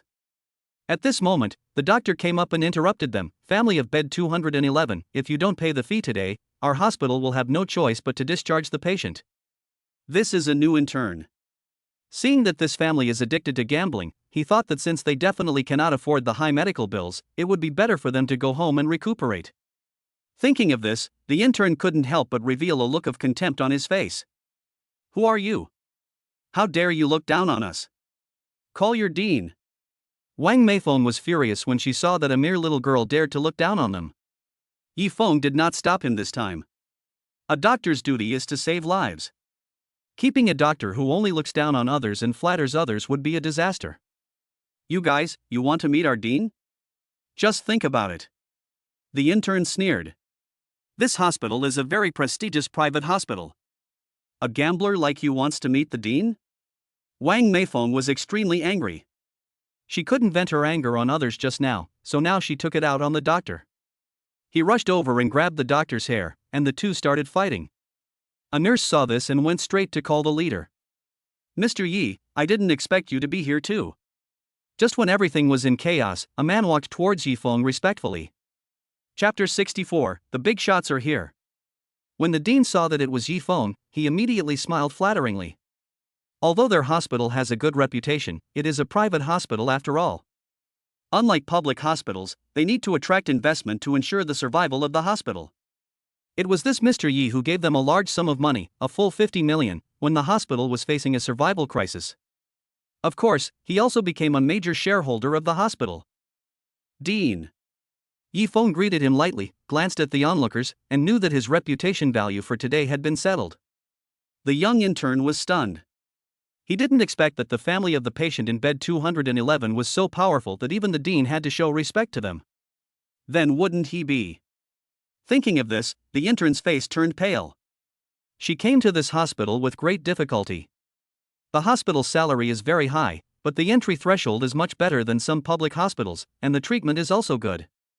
As a result, I have offended a big shot now. Yi Feng said, I think the hospital cannot keep this kind of doctor who puts down others and flatters others. After all, patients cannot accept a doctor who has no patience and such low quality. The intern doctor said with tears in her eyes, I'm sorry, Mr. Yi, I was wrong, I didn't mean it. Please forgive me just this once. Wang Meifeng was able to vent her anger, but she didn't expect Yi Feng to be so powerful in this hospital. She quickly said, Son-in-law, how much do you think you have a say in this hospital? You are so powerful, does my daughter still need money for treatment? She said this as if it was a matter of course, as if she had done nothing wrong. Yi Feng had long seen Wang Meifeng's shamelessness, but the others had not. They all looked stunned. Ms. Wang, this hospital is not my place to have the final say. Please be careful about your words and actions. Yi Feng warned. There was a cold flash in his eyes. Seeing this, Wang Meifeng became afraid and shut her mouth. After Yi Feng dealt with Tang Weiwei's affairs, he looked at her lying on the bed, still motionless, as if detached from the outside world. He gently kissed her forehead and asked the system, Is there any way to wake Weiwei up? The system replied, Opportunities must be sought by the host. This means, yes. Yi Feng breathed a sigh of relief. As long as Tang Weiwei woke up, it wouldn't matter if she had a nightmare 10 times. Mr. Yi. Aaron was waiting for Yi Feng in the underground garage. Yi Feng smiled slightly, I'm sorry for troubling you with what happened just now. I've transferred some money to you and I'd like to invite you brothers to have some tea. Ha, I'm happy to do things for Mr. Yi. Aaron smiled heartily. The little money Mr. Yi mentioned was at least around 10 million. If Du hadn't appreciated him and helped him when he was in a humble position, he would have wanted to repay Du's kindness. He really wanted to change to a boss so generous. He said respectfully, this time it's Boss Du who wants to meet Mr. Yi. Yi Feng nodded, is Boss Du in a hurry? He lowered his head and looked at his watch. It wasn't very early. I need to go to the medical school now. If Boss Du is not in a hurry, can you let me go and handle the formalities first? Thinking of the book about medical skills, Yi Feng immediately knew what the opportunity to save Tang Weiwei was. Of course Mr. Ye's matter is more important. Aaron nodded, I'll take Mr. Yi to the medical school, so it will be more convenient for us to go to the Du residence later. Yi Feng naturally agreed. The medical school in the neighboring city is a key university. Qualified undergraduates who graduate from it will basically choose to pursue further studies. After actually going to the hospital, they will almost become important training targets of the hospital within a few years. Hello. Yi Feng met a teacher who also graduated from this school, but did not want to go to the hospital, so he chose to come to his alma mater to teach. The male teacher's name is Wenlian. He looks gentle and elegant, but the coldness in his eyes shows that he is not that simple. Wenlian spoke up and said, Mr. Yi probably didn't come here to study for a bachelor's degree. Yi Feng nodded. Of course, he already had the skills to graduate from college, so he just needed to continue his studies. Wenlian nodded. There were also students who graduated from other medical schools who wanted to go to Lincher Medical College for further studies. So he took out a pen and prepared to fill out the file. Mr. Yi, which medical school did you attend before? Wenlian asked. Yi Feng shook his head, sorry, I studied literature-related majors before, not medicine. Wenlian frowned and said, in this case, it is not a good choice to pursue further studies in our school. I chose your school. Yi Feng said, I want to study clinical medicine. Wenlian stood up, staring at Yi Feng closely, and threw her pen on the table. Sir, you don't even have a bachelor's degree from a medical school. How can you come here to study? If someone gets killed, will you be responsible? Aaron was also surprised. Although he was a member of society, he knew that medical students who wanted to take the postgraduate entrance examination would have to study medicine for at least 4 years of undergraduate study. Facing Wen Liandian's anger, Yifeng said calmly, "If Teacher Wen doesn't believe me, I can do a set of questions for you right now." Wen Lian snorted coldly, not believing it. "What's the point of doing the test? What's important is the medical skills in your hands." Maybe Yifeng went home to memorize it. Although he was puzzled, Aaron still gave Yifeng enough face outside. When he heard what the teacher said, he immediately stood up and shouted angrily, "Mr. Yi has already provided a solution, don't be ungrateful." Wen Lian looked at the two people's clothes and sneered. It turned out that they were rich people who wanted to come to the school to have fun. Unfortunately, they came to the wrong place. "Sorry, please leave here. I won't see you off." Wen Lian ordered her to leave. Yifeng frowned and was about to speak when he was interrupted by a cough outside the door. Ahem.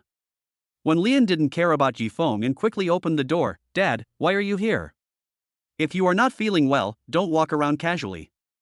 Yifeng used the X-ray vision provided by the system to immediately see the condition of the old man's internal organs. Organs were failing and abscesses had begun to form in the lungs. It is obvious that he won't live for many years. Yifeng searched the medical book given by the system. It turned out to be the material for university graduates, and there was no such treatment method at all. System. Yifeng called out to the system in his heart. In order to impress this teacher, he had to start with his father. The host can purchase it in the mall with points. The system reminded. The mall inside has put a lot of goods on the shelves, including a skill called temporary medical skills. 10 points. So cheap? Yifeng was surprised. The system explained, the technology here is backward, and the medical field is not very advanced, so the points in the mall are corresponding.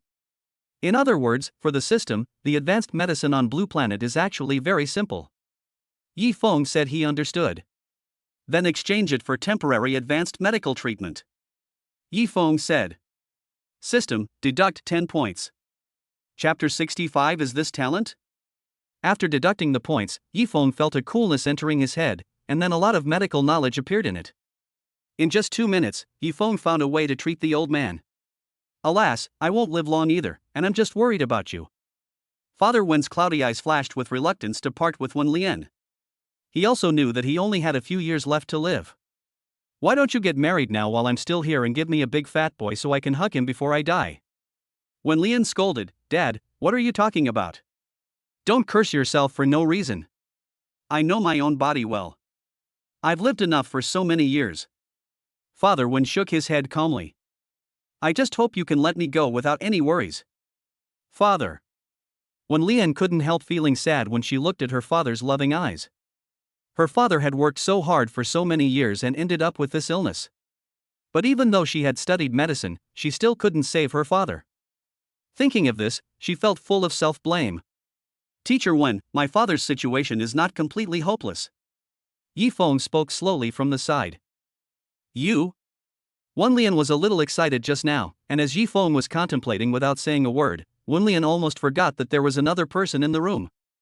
Thinking of Yifeng, who had never learned any medical skills, but was now speaking nonsense, he immediately became angry. "What do you know?"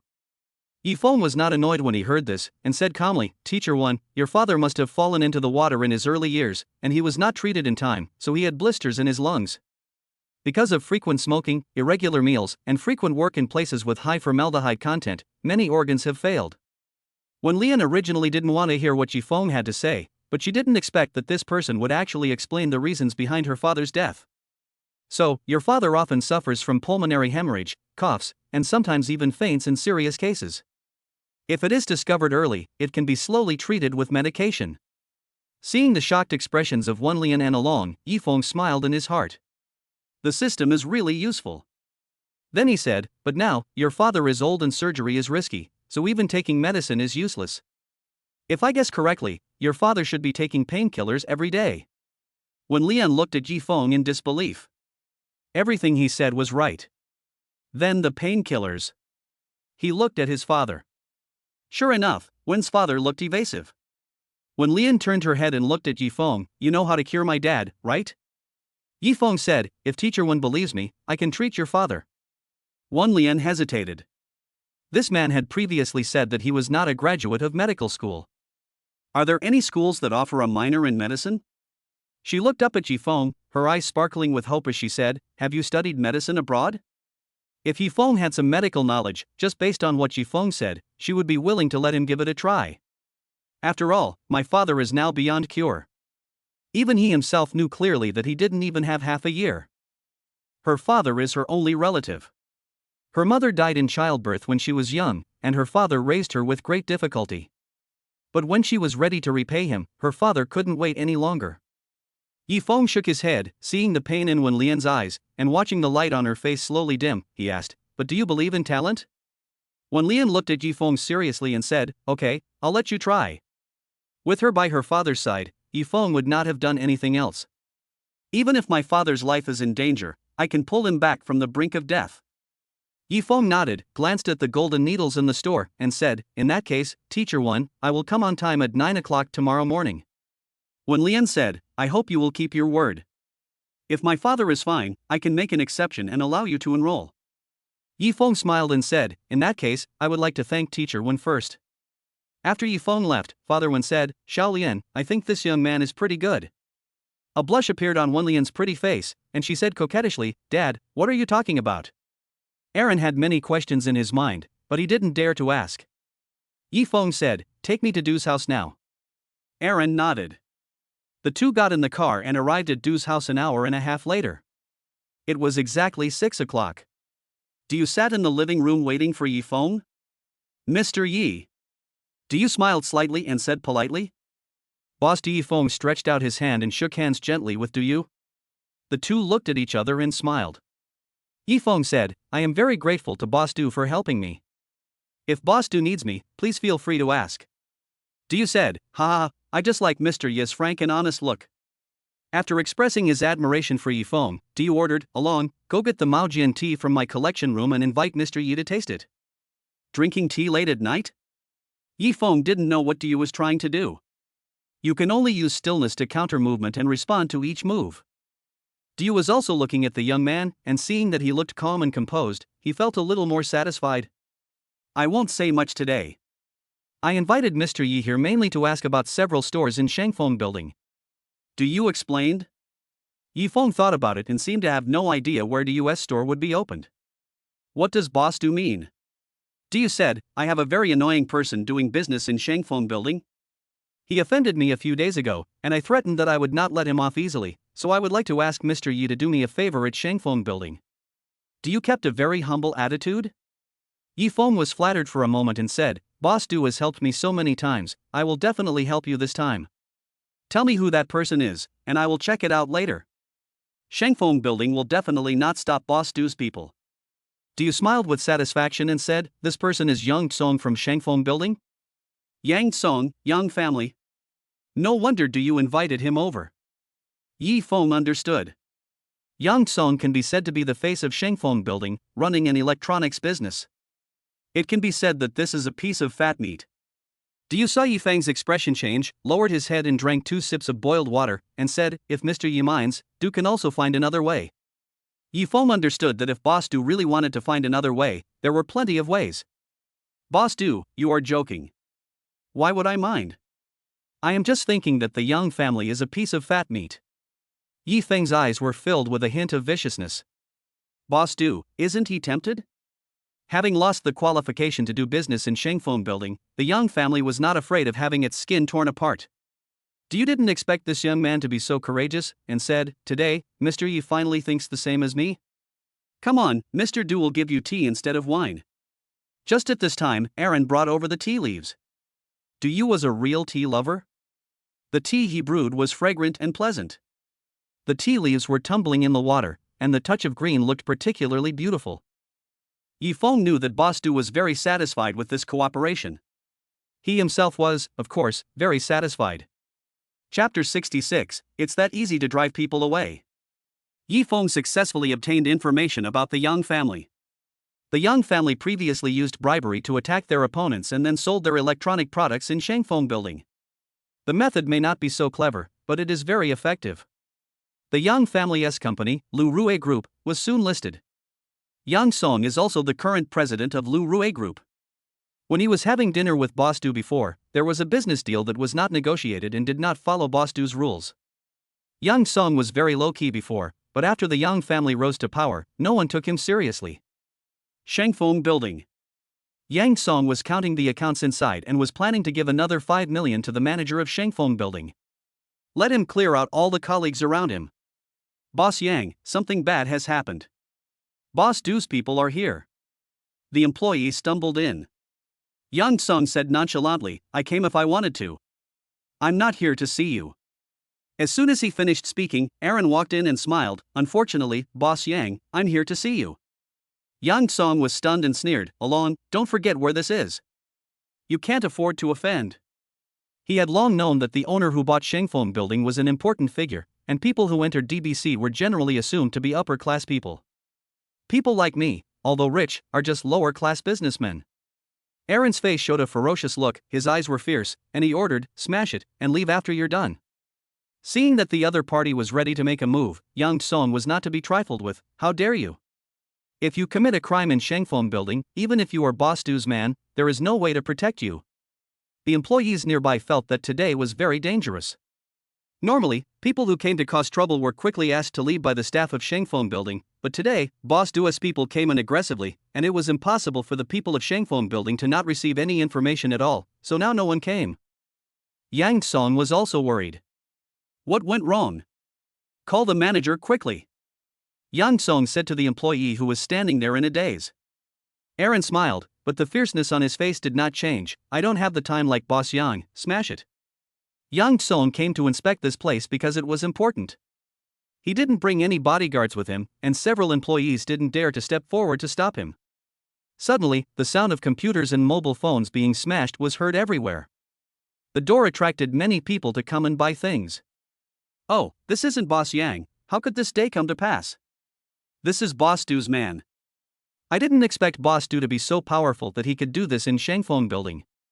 TSK, why haven't the people from Shangfeng Building come over yet? Did Boss Yang offend the people above him? Among them, without any voices of gloating, they were all colleagues who were cleared out by Boss Yang using despicable means. It's his fault. When he did that, did Zhang Chuchong ever think that he would suffer retribution today? Every store in Shangfeng Building had to go through bidding. They prepared the funds to fight for this store, but within a few days, they were asked to leave by people from Shangfeng Building, and many people went bankrupt. Stop it right there. Seeing that there was nothing left, Yang Song also panicked. He turned around and yelled at the employee beside him, where's the manager? Call Manager Wang. After spending so many years of his money, are you planning on not showing up at this time? Aaron said meaningfully, stop it. Boss Yang, don't you understand? Your manager Wang can't help you. He can't save himself now. Yang Song looked at Along fiercely, you are just a dog under Duyu's command, what's so great about you? Aaron didn't mind, as he had heard such words many times. It seems that Boss Yang is not giving up. Along was helpless, but there was a ferocious look in his eyes. He embarrassed their boss. Do people like this will pay a heavy price. Soon, footsteps were heard. Walking in front was a middle-aged man with a beer belly and a listless look on his face. He was Manager Wang of Shangfeng Building. When Yang Song saw this man, it was like he had seen a life-saving straw. She ran over and grabbed his hand tightly. Manager Wang, what's going on? How could Duyu's dog easily run in and cause trouble? Why don't you do anything about it? Who will feel safe doing business in Shangfeng Building in the future? Manager Wang's body trembled, and he slapped Yang Song on the face with a poisonous voice. Yang Song, if you offend someone, don't drag me into it. Now, you and your things get out of Shangfeng Building. We will not accept any business from your young family in the future. After saying that, Manager Wang took a long breath, looked at the young man behind him, and asked, look, I'm going to do this now. Manager Wang didn't know what was going on. The new boss actually investigated his background so thoroughly that he still felt like it was a dream. A nightmare. Yang Song's eyes widened as if he had seen a ghost. From the way Manager Wang nodded and bowed to the young man, he knew that the young man was of a higher rank than Manager Wang. So young, who is this person? Idiot, judging from the look of Manager Wang, he must be his boss. Of course it's the boss, but I wonder if it's the new CEO. Yang Song trembled, gritted his teeth and said, Manager Wang, you can't kick me out. I just paid 10 million to Shangfeng Building a month ago. And don't forget, I just transferred 5 million to you, and you said I could find you if I had any problems. I can't just be kicked out like this. Face is a small matter, business is a big matter. Once he is driven out, the status of the Yang family will plummet. When manager Wang heard what Yang Song said, he turned pale with fright. He turned his head cautiously and looked at Yifeng, but the other person's expression was unreadable. What nonsense are you talking about? Manager Wang wanted to deny it. But he didn't know that Yang Song had already made a plan. Manager Wang, am I talking nonsense? I have evidence in my hand. Yang Song also wants to fight to the death, so he wants to keep this store first. He can't let tens of millions of dollars go to waste. Yifeng frowned, somewhat dissatisfied with manager Wang's way of dealing with things. It's so simple to kick someone out, and you don't need a reason. Do you still need me to teach you? Upon hearing this, manager Wang, who was standing next to Yifeng, dared not breathe. Mr. Yi is settling the accounts. Boss Yang's name, I've heard it in front of Boss Du before. Yifeng said quietly, with his hands in his trouser pockets. He didn't look like a CEO, but more like a college student. I cannot agree with the way Boss Yang does things in Shangfeng Building. Malicious competition is not just about Boss Yang and his peers. It has seriously affected the overall reputation of Shangfeng Building. Chapter 67 I saw a big star. It just so happens that Boss Yang has offended Boss Du at this time, so I will give Boss Du a favor and kick you out of here. Does Boss Yang mind? Yifeng said calmly. Yang Song could not see any sarcasm in the young man's eyes, but this was undoubtedly a heavy slap in the face. Aaron listened to Yifeng's words and couldn't believe that a young man could say such things. I have to admire Yang Song's tolerance. If it were him, he would have been so angry that he would have vomited blood, and might even have started a fight with Yifeng. Of course, the current perspective just feels great. After Yang Song left Shangfeng Building, he went to find his brothers to teach him a lesson. Yes, such a person is not worthy of staying in Shangfeng Building. Several people who had been driven out by Yang Song before all spoke up in agreement. Yifeng looked at manager Wang and said, Old Wang, no matter how much money you took because of your position, I will not punish you. Let the police come and investigate. They will find out how much resources Shangfeng Building has lost in the past few years because of you. If they have lost any, we will get them back from you. Manager Wang suddenly collapsed to the ground. His face was full of horror. Ah, Yifeng, today is really great. I didn't expect you to be quite capable. Aaron patted Yifeng on the shoulder and said happily. Yifeng curled his lips. Brother Long, you are joking. I am just imitating Boss Du. Upon hearing this, Along recalled that he did look a bit like Boss Du. He laughed and said, Mr. Yi is also a wonderful person. Yifeng did not answer, but just asked, Boss Du should be satisfied with what happened today. I hope that Boss Du can have a pleasant cooperation with us in Lu Rui Group. Of course. Soon, Yifeng arrived at Lin City Medical College at 9 in the morning. Wan Lian postponed her morning class and waited for Yifeng to arrive. Teacher 1. Yifeng smiled and carried a bag. In the bag was a set of gold needles that were exchanged for points from the system. The two of them entered the sterile room together. Father Wan was lying on the hospital bed. In Yifeng's opinion, Father Wan seemed a little more haggard than when he saw him yesterday. Wan Lian's eyes suddenly turned red and she looked at Yifeng. Yifeng was just trying to save her life. Teacher Wan, please move aside. Yifeng was helpless. The lack of trust between the patient's family and the doctor was indeed a difficult problem. Wan Lian's beautiful face was filled with nervousness. Her long hair was tied into a bun, revealing her full forehead. Yifeng opened the bag and said, This is a golden needle. I used a relatively gentle method.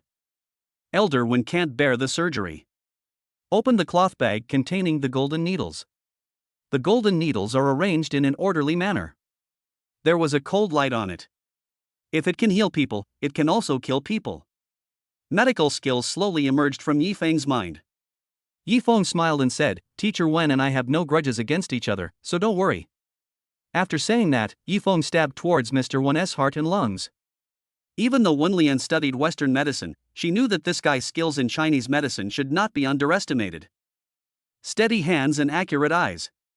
After working for a while, beads of sweat began to appear on Yifeng's forehead. Wan Lian blushed and wiped the sweat off Yifeng. She was also very nervous. Thank you, Teacher 1. That's enough. Yifeng put down the last silver needle in his hand. Next, just let Elder Wen sleep for half an hour. Wen Lian nodded. At this moment, she felt that she began to believe in talent. Mr. Yi, do you want to study Chinese medicine or Western medicine? Wen Lian asked, changing the subject. Yifeng thought about it seriously and said, Chinese medicine, maybe. Why? Wen Lian was puzzled. Because someone is still waiting for me. Seeing the serious look on Yifeng's face, Wen Lian's heart moved. Okay. Yifeng turned around and began to pull out the golden needles from old Wen's body. Cough, cough, cough. As soon as he pulled out the golden needle, Mr. Wen started coughing. Wen Lian asked hurriedly, Dad, how do you feel? Mr. Wen took a few breaths and said, It feels great. Now breathing is not as painful as before. Breathing used to be like pulling a bellows, very strenuous, but now it's so easy, like walking on clouds. Wen Lian cried with joy. Yifeng suggested, the treatment is not completely over yet, Teacher Wen can take Elder Wen for a checkup. This is just to be on the safe side. If something happens later and something happens to Mr. Wen, Wen Lian will probably hate him. Wen Lian nodded and went to take her father for a physical examination. Yifeng has taken a step forward. It was afternoon when the report came out, and the results were very good. Mr. Wen's liver, spleen, and lungs were better today than before. Although it is just a small amount, Wen Lian knows how difficult it is. With just a few more courses of treatment, her father would be completely cured without any sequelae. Thank you, Yifeng. Wen Lian showed a sincere smile, your medical skills are up to standard. I will report this to the leader and approve your application for admission. Yifeng nodded, turned, and left. Just as Wen Lian was about to leave, she met a teacher from the same school, Yang Dian. Yang Dian has liked Wen Lian for a long time. When he saw a wild man talking and laughing with Wen Lian, he immediately became angry. Questioning Wen Lian, Teacher 1, who is this man and why is he here? Wen Lian rolled her eyes and said, she's just a new student. If Teacher Yang has time, she might as well go read some books. Yang Dian looked at Wen Lian's graceful back and said pooh and muttered, she's just a prostitute. Who are you trying to show off to? One day, I will be on top of Wen Lian. But now, we still have to deal with this wild man who came out of nowhere. Yifeng didn't know that he was being targeted. The system has been calculating today's reputation value. Gain Wen Lian's admiration, reputation plus 500. Gain Wen An's gratitude and admiration, reputation value plus 1000. Gain Aaron's admiration and closeness, reputation value plus 700. Gain the admiration of the onlookers, reputation value plus 10,000. Yifeng was very satisfied with today's improvement, but the reward had to be paid out once a week and would not be distributed until the weekend. There is still 5 billion in the card. System issues a task, spend 1 billion within 72 hours. When Yifeng heard this, he agreed without hesitation, okay, I'll take this task. 10 billion is just enough to decorate the new company. After receiving Yifeng's call, Su Wei said excitedly, I have found a decoration company. The more expensive you said, the better. I found the most famous decoration company in the city and am now waiting for them to sign the contract at the front desk. Yifeng smiled and said, okay, I'll come over and join you now. Su Wei was wearing a white shirt and black trousers. He looked handsome, but he didn't look like a rich man. His whole outfit looked like cheap merchandise. Little girl, I've been waiting here for 3 hours, why isn't it my turn yet? Su Wei asked. The receptionist rolled her eyes, thinking that a poor idiot like you could be so confident, and said, our boss is very busy, if you can't wait, leave first. Chapter 68, The One Who Looks Down on Others. When Su Wei heard this, he knew that the other party simply looked down on him. Little girl, it's not that I can't afford the money. We are all doing business honestly. There's no need to do this. Su Wei wanted to argue. The girl at the front desk took out a makeup mirror and put on her makeup. Upon hearing this, she rolled her eyes at Su Wei and said, so what if you can afford the money? You can't possibly have a multi-million-dollar order. Our boss is now accepting orders worth tens of millions, so of course they came first. I still say the same thing. If you can't wait, you can leave first. The girl at the front desk glared at Su Wei unhappily, anyway, we don't need your order. If Su Wei didn't know how to hit women, he would have started fighting by now. Your service attitude is really terrible. I want to complain. Su Wei's eyes were filled with anger, but he resisted the urge to take action. After all, if he took action now, he would have to trouble Yifeng to clean up the mess. The girl at the front desk suddenly brightened up her eyes. Su Wei turned around and saw a man in a high-end suit walking up behind him. The man was holding a rose in his hand. "My brother, your service attitude also depends on the person. Does this beautiful lady have to lower her head and speak submissively to a beggar?" The man looked at Su Wei with disdain. The girl at the front desk took the rose and said, "Mr. Long, please come in. The boss is waiting for you." "Okay, then I'll talk to your boss about the next project. It's worth 100 million, remember to wait for me to come out." Long Xiao touched the face of the girl at the front desk, then went in. The girl at the front desk put the roses into the vase and said, "See? This is the person we want to entertain. A 100 million business, do you have it?" Su Wei was shaking with anger. 3 hours, waited outside for 3 hours. If they had said at the beginning that they were not doing their own business, he would have left without saying a word, but now they wasted his 3 hours and slandered him. "Damn it, you're dressed like a human being, come out and see how I deal with you." Su Wei had no experience of hitting a woman, so he decided to stay and wait until the boss got off work, then he would give him a good lesson. Yifeng looked at the time. It had been 5 hours. Why hadn't Su Wei come back yet? In Shangfeng building, Shi Shaochen said, "Brother Su has been gone for 5 hours, why hasn't he come back yet?" "Nothing happened, right? What's the problem with going to discuss renovations?" Qian Rui said while live streaming a video game. "Hey, buddy, give me 666. I'll show you my big treasure later. I'll go take a look." Yifeng said, opened the location Su Wei had just sent him, hailed a taxi and went over. Honghu Building. Yifeng looked at the name of the building and wondered whether 10 billion would be enough to buy a building. Su Wei said he was doing renovations at Jianyu, and Yifeng walked up. When I entered the door, I found Su Wei waiting there, and his face looked unhappy. "Old Su." Yifeng called out. Su Wei turned around and scratched his head. "I'm sorry, Yifeng, I didn't do things well today." Yifeng shook his head. He knew Su Wei's character. Unless he was pushed to a certain point, Su Wei would not argue with others. Especially women, but now Su Wei's attitude can explain everything. "Oh, here comes a helper, but a poor helper is still a poor helper." The girl at the front desk glanced at Yifeng, with a momentary fascination in her eyes, but it was quickly suppressed. "What's the use of having good looks? The key is to have money. Call out your boss." Yifeng knocked on the table and said to the receptionist. Wang Ping said impatiently, "I've already told you that our boss is negotiating a deal worth hundreds of millions. If you don't have one, leave early. Don't try to stay here like a dog's skin plaster." Su Wei felt that his vision was extremely bad as he actually picked such a terrible decoration company. "What qualifications do you have?" Yifeng held Wang Ping's hand and said coldly, "Just because my brother doesn't hit women doesn't mean I won't teach them a lesson." My wrist felt like it was about to be crushed. Wang Ping was choking in pain, tears and snot were streaming down her face, her makeup was smudged, and she looked extremely disgusting. I'll call the boss right away."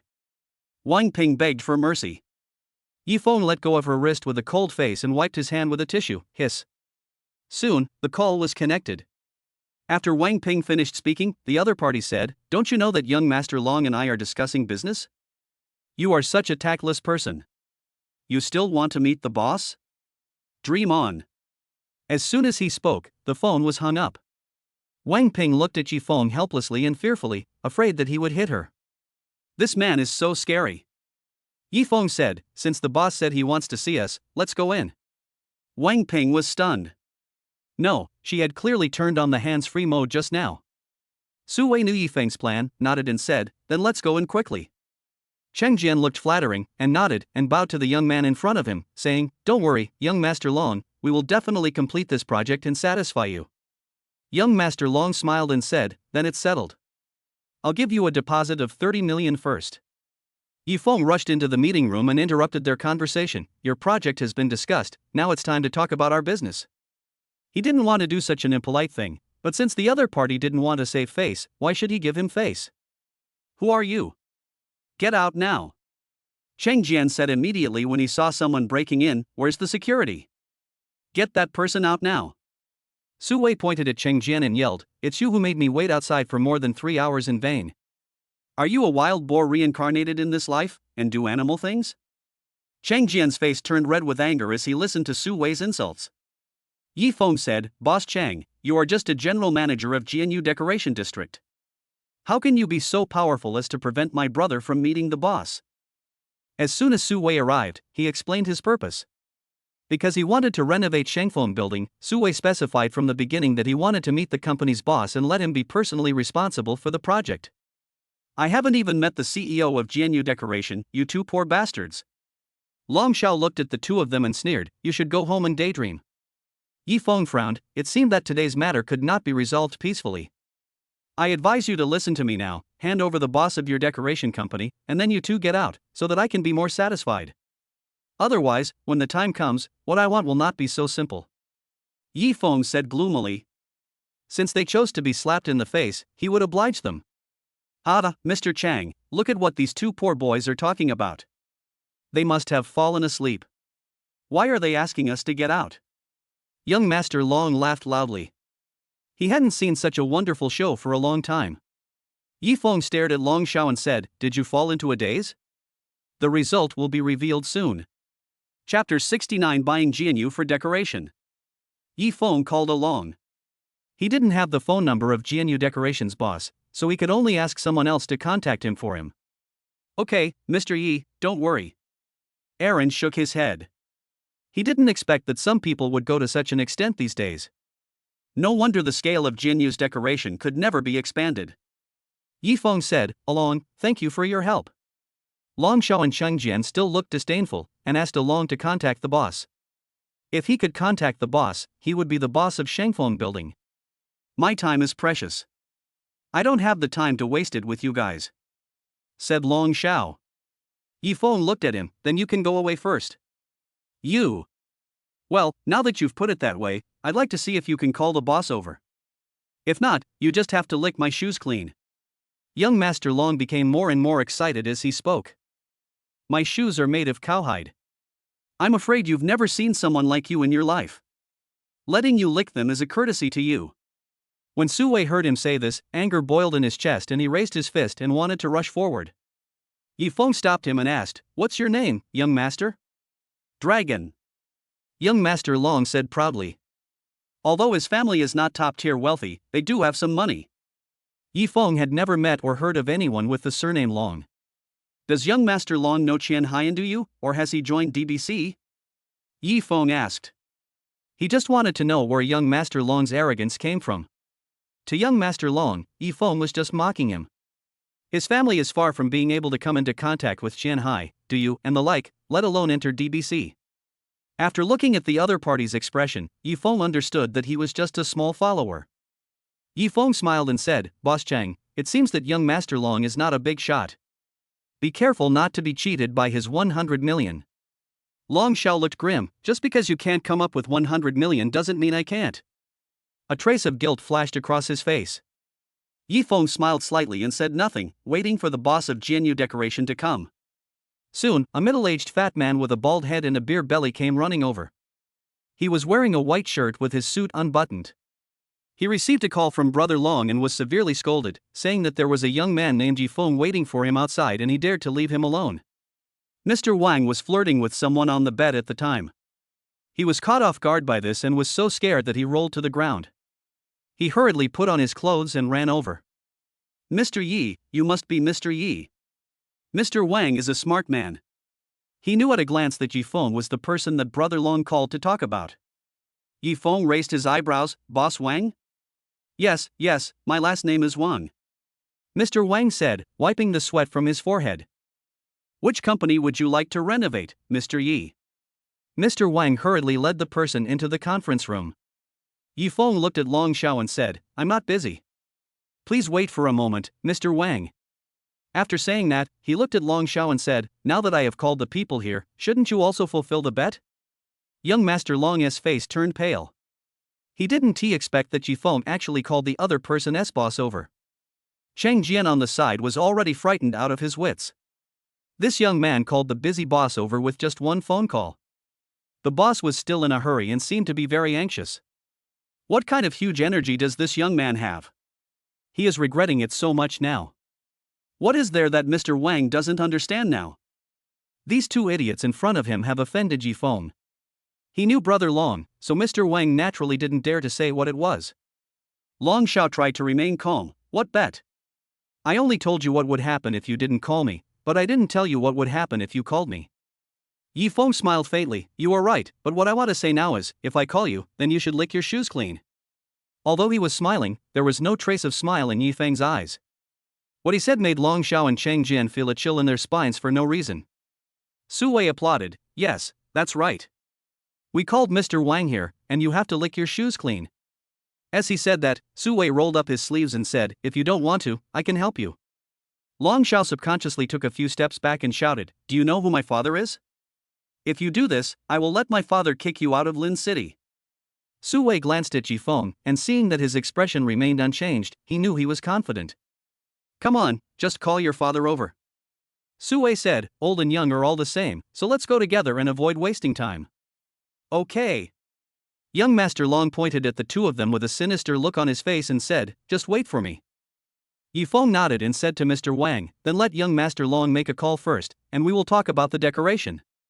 He walked into the conference room and ordered Su Wei, don't let young Master Long leave, otherwise next time, we will have no choice but to go to his house. In the conference room, President Wang and Yifeng sat face to face.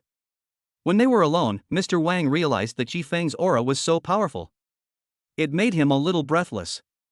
Boss Wang, I'm sorry to bother you with what happened today. Yifeng lowered his posture first, and then said, the quality of your company's employees needs to be improved. I want to buy a company to make amends to my friend. After all, he was kept waiting outside for more than 3 hours. Wasting time is tantamount to murdering his life. Mr. Wang knew that Yifeng had come with bad intentions, but he could only blame Cheng Jian for making the big shot's friend wait outside for more than 3 hours. Yifeng wanted to buy Jianyu Decoration, and Mr. Wang said with a tingling scalp, Mr. Yi, Jianyu Decoration's business is not very good. He wanted to dissuade Yifeng from this idea. After all, the company had made good profits in recent years. 300 million, I'll buy it. Yifeng said. Mr. Wang was silent for a moment. 300 million. It would take him many years to earn 300 million. Although he was unwilling, thinking that a person like Brother Long would be controlled by Yifeng, Mr. Wang could only nod his head. Mr. Yi, I'll call the lawyer right now. Shall we go through the formalities now? Yifeng nodded, okay. Mr. Wang was even more afraid. What kind of person could come up with 300 million so easily? In his heart, he cursed Cheng Jian. The lawyer arrived shortly afterwards, bringing documents. I was a little suspicious. What was going on with Mr. Wang today? Why did he suddenly want to sell the ownership of the company? On this side, Su Wei kept watching Long Xiao to prevent him from escaping while Yifeng was away. I say, you really act like a dog, showing this house to your master. Young Master Long looked at Su Wei and ridiculed him viciously. Su Wei was not angry either. Your old man should come soon. Tell your old man that if you don't show some sincerity, the two of you might end up licking shoes together. Well, are you Su Wei? Su Wei's face was stiff. He turned around and looked at a woman in cool clothes walking slowly towards him with a gray-haired old man. Chapter 70 Relationship with Aaron. This woman was his ex-girlfriend. They had been together for 3 years, but she finally gave in to him for money. Su Wei, how can you say that about young Master Long and President Long? There was a hint of disdain in the woman's eyes. In her eyes, Su Wei was a hopeless person, so when she was in college, she found a rich second-generation man and dumped Su Wei. Now she's hooking up with the head of the Long family.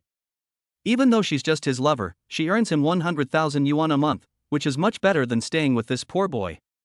But I didn't expect that today, when I came here with Mr. Long, I would actually see Su Wei, that coward, bullying Mr. Long.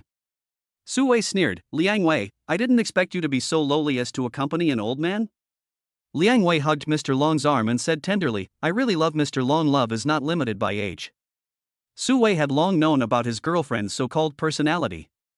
To put it nicely, she was realistic and materialistic. To put it bluntly, she would go wherever there was money and power. Su Wei apologized to young Master Long quickly. I can also plead for you, and President Long. Liang Wei deliberately tried to appear kind and generous in front of President Long. President Long pinched Liang Wei's waist and said, You little bastard, how dare you beg for your ex-boyfriend in front of me? Liang Wei buried Long's suspicion in her smile. Young Master Long was not surprised by this. They were just a few of his father's lovers, and some of them were even played by father and son together. My dad is here, let's see what else you can do, Long Xiao said proudly. Yi Feng walked out, and President Wang followed behind him. He had already agreed with President Yi that he would be able to stay in the company and have some shares. Mr. Chang, I kept my word. Now you can go away. Yi Feng looked at Cheng Jian and said. Cheng Jian couldn't believe it and shook his head repeatedly. No, it's impossible. He looked at Mr. Wang as if he had seen the last straw. Mr. Wang, I have done a lot for you over the years. You can't fire me like this. I won't leave. Yi Feng frowned and looked at Mr. Wang. President Wang cleared his throat, called all the employees up, and said, This Mr. Yi will be the CEO of Jianyu Decoration in the future. He spent 300 million to buy the company. The crowd was shocked. 300 million? This young man just took out money as if it were a game, which was more than they could earn even if they worked for several lifetimes. Cheng Jian burst into tears. He is old now and has been working in this company for many years. He has long lost his competitiveness in the market. Who would want him now that he is fired? Mr. Yi, please give me another chance. Cheng Jian hurriedly stepped forward to show his loyalty. He knelt down and hugged Yi Feng's thighs. Yi Feng kicked him out in disgust. It's too late for you to say these words, security guard, throw him out. Yi Feng returned these words to Cheng Jian intactly. Cheng Jian was dragged out by the security guards in a panic. When he heard that Yi Feng bought Jianyu Company for 300 million yuan, young Master Long was already furious. 300 million may not be a huge number for them, but how can someone who can easily come up with 300 million be a simple person? Even if he was his father, it was impossible for him to just carry 300 million with him, right? I have offended a big shot. Liang Wei, who was standing by, was also shocked when she heard this. She naturally knew Yi Feng. When Yi Feng was with Su Wei introduced them to each other. But at that time, Yi Feng was still a poor loser. How could he spend 300 million to buy a company in the blink of an eye? A hint of greed flashed in Liang Wei's eyes. Su Wei is Yi Feng's brother, and Yi Feng will definitely not treat him unfairly. Is this Mr. Yi? President Long walked forward and said. Yi Feng took a look and knew that this was the helper invited by young Master Long. Are you the boss of Long's company? Yi Feng asked. Your son is just taking advantage of others. President Long could only grit his teeth and swallow his anger when young Master Long was insulted. He is not the young man like his own son, and the young man in front of him is not someone he can afford to offend. Yes, I'm sorry for causing you trouble. A hint of ferocity flashed in Mr. Long's eyes. He turned around and slapped Mr. Long viciously. Asshole, why don't you apologize to Mr. Yi now? When the people around saw this scene, they didn't dare to speak. Mr. Wang quickly said, Go do your own work. Although the crowd dispersed, they also knew that their new boss had a powerful background. Yi Feng watched the crowd disperse and added, The front desk is also the face of the company. When I came in just now, young Master Long seemed to have given the front desk a bouquet of roses. Just quit. My company can't afford such a person. Wang Ping in the crowd turned pale and looked at Long Xiao, not knowing that the other party was already in danger. Yi Feng looked at Mr. Long and said, I don't need Mr. Long to apologize, I just hope he can fulfill his bet. Mr. Long also heard from people around him that the bet was to make his son lick shoes. Who would be willing to do such a shameful thing? President Long's face darkened and he said, It's true that Mr. Yi is a rare talent, but he is too young after all. Don't be too extreme in doing some things. It will make everyone look bad. Yi Feng smiled. This old man was not as smart as he looked. Mr. Long, you are worrying too much. You don't have to worry about this. If you want revenge, I will be waiting for you in Shengfeng building. Yi Feng challenged. President Long was so angry that he almost had a heart attack. He quickly swallowed 2 pills and said, Mr. Yi, do you know Along? He is Mr. Du's subordinate. He is my son. President Long was certain that Du Yu was the face of Lin City and his power was unmatched. Naturally, no one could afford to offend Along, his subordinate. Yi Feng smiled and said, Boss Long is so arrogant, he almost made me feel irritated. President Long's expression changed. He didn't expect that this kid was so ungrateful. Since Along is Mr. Long's son, and Along and I are friends, why don't we call him over to take a look? Yi Feng kindly made a suggestion. Mr. Long's expression changed slightly. How could he possibly call Along? The other party had not been home for many years. Young Master Long said, "Dad, just give Brother Along a call. If someone bullies us, he will definitely come over." Mr. Long thought about it and agreed. After all, he is Along's biological father. The phone rang twice. Aaron looked over and saw a gloomy face.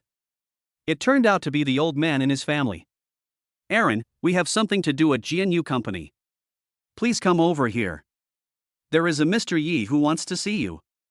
In order to show his status, President Long deliberately used a commanding tone to ask Aaron to come over. In fact, he was also very nervous inside.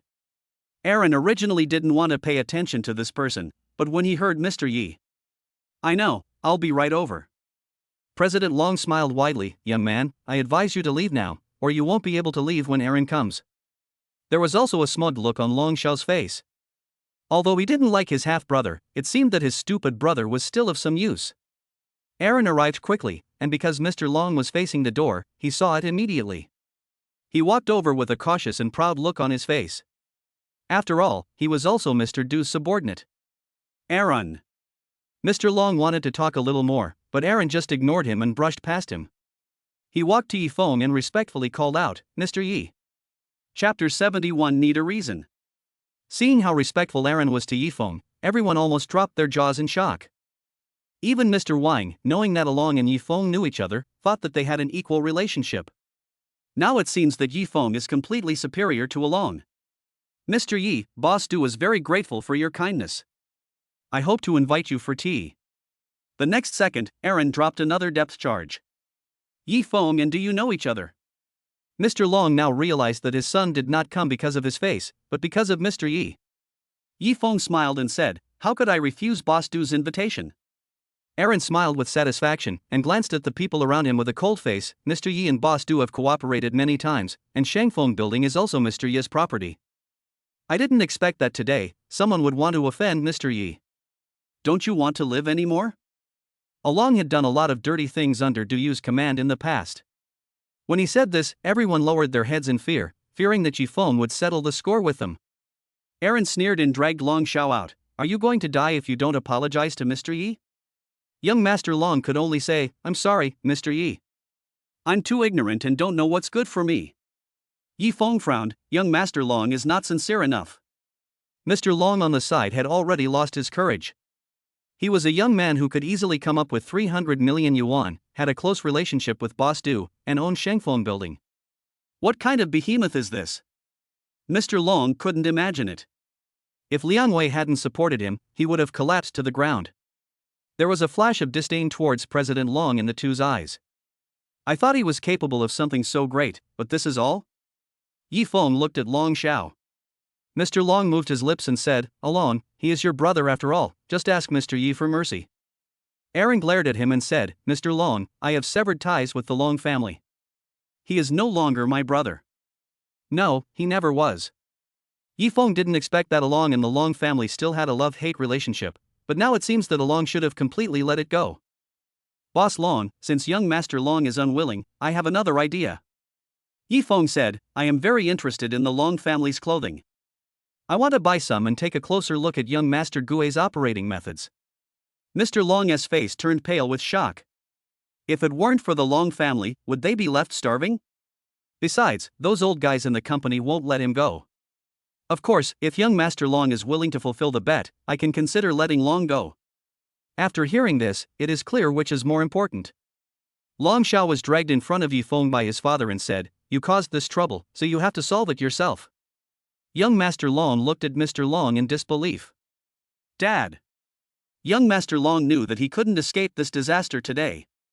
He slowly lay down and stuck out his tongue. Yifeng suddenly retracted his foot and said, "You lick your own shoes, mine, for fear of getting them dirty." Young Master Long gritted his teeth, climbed up, his eyes red. If he endures it any longer, he will be a coward. "Damn you, Mr. Yi, I'm going to fight you."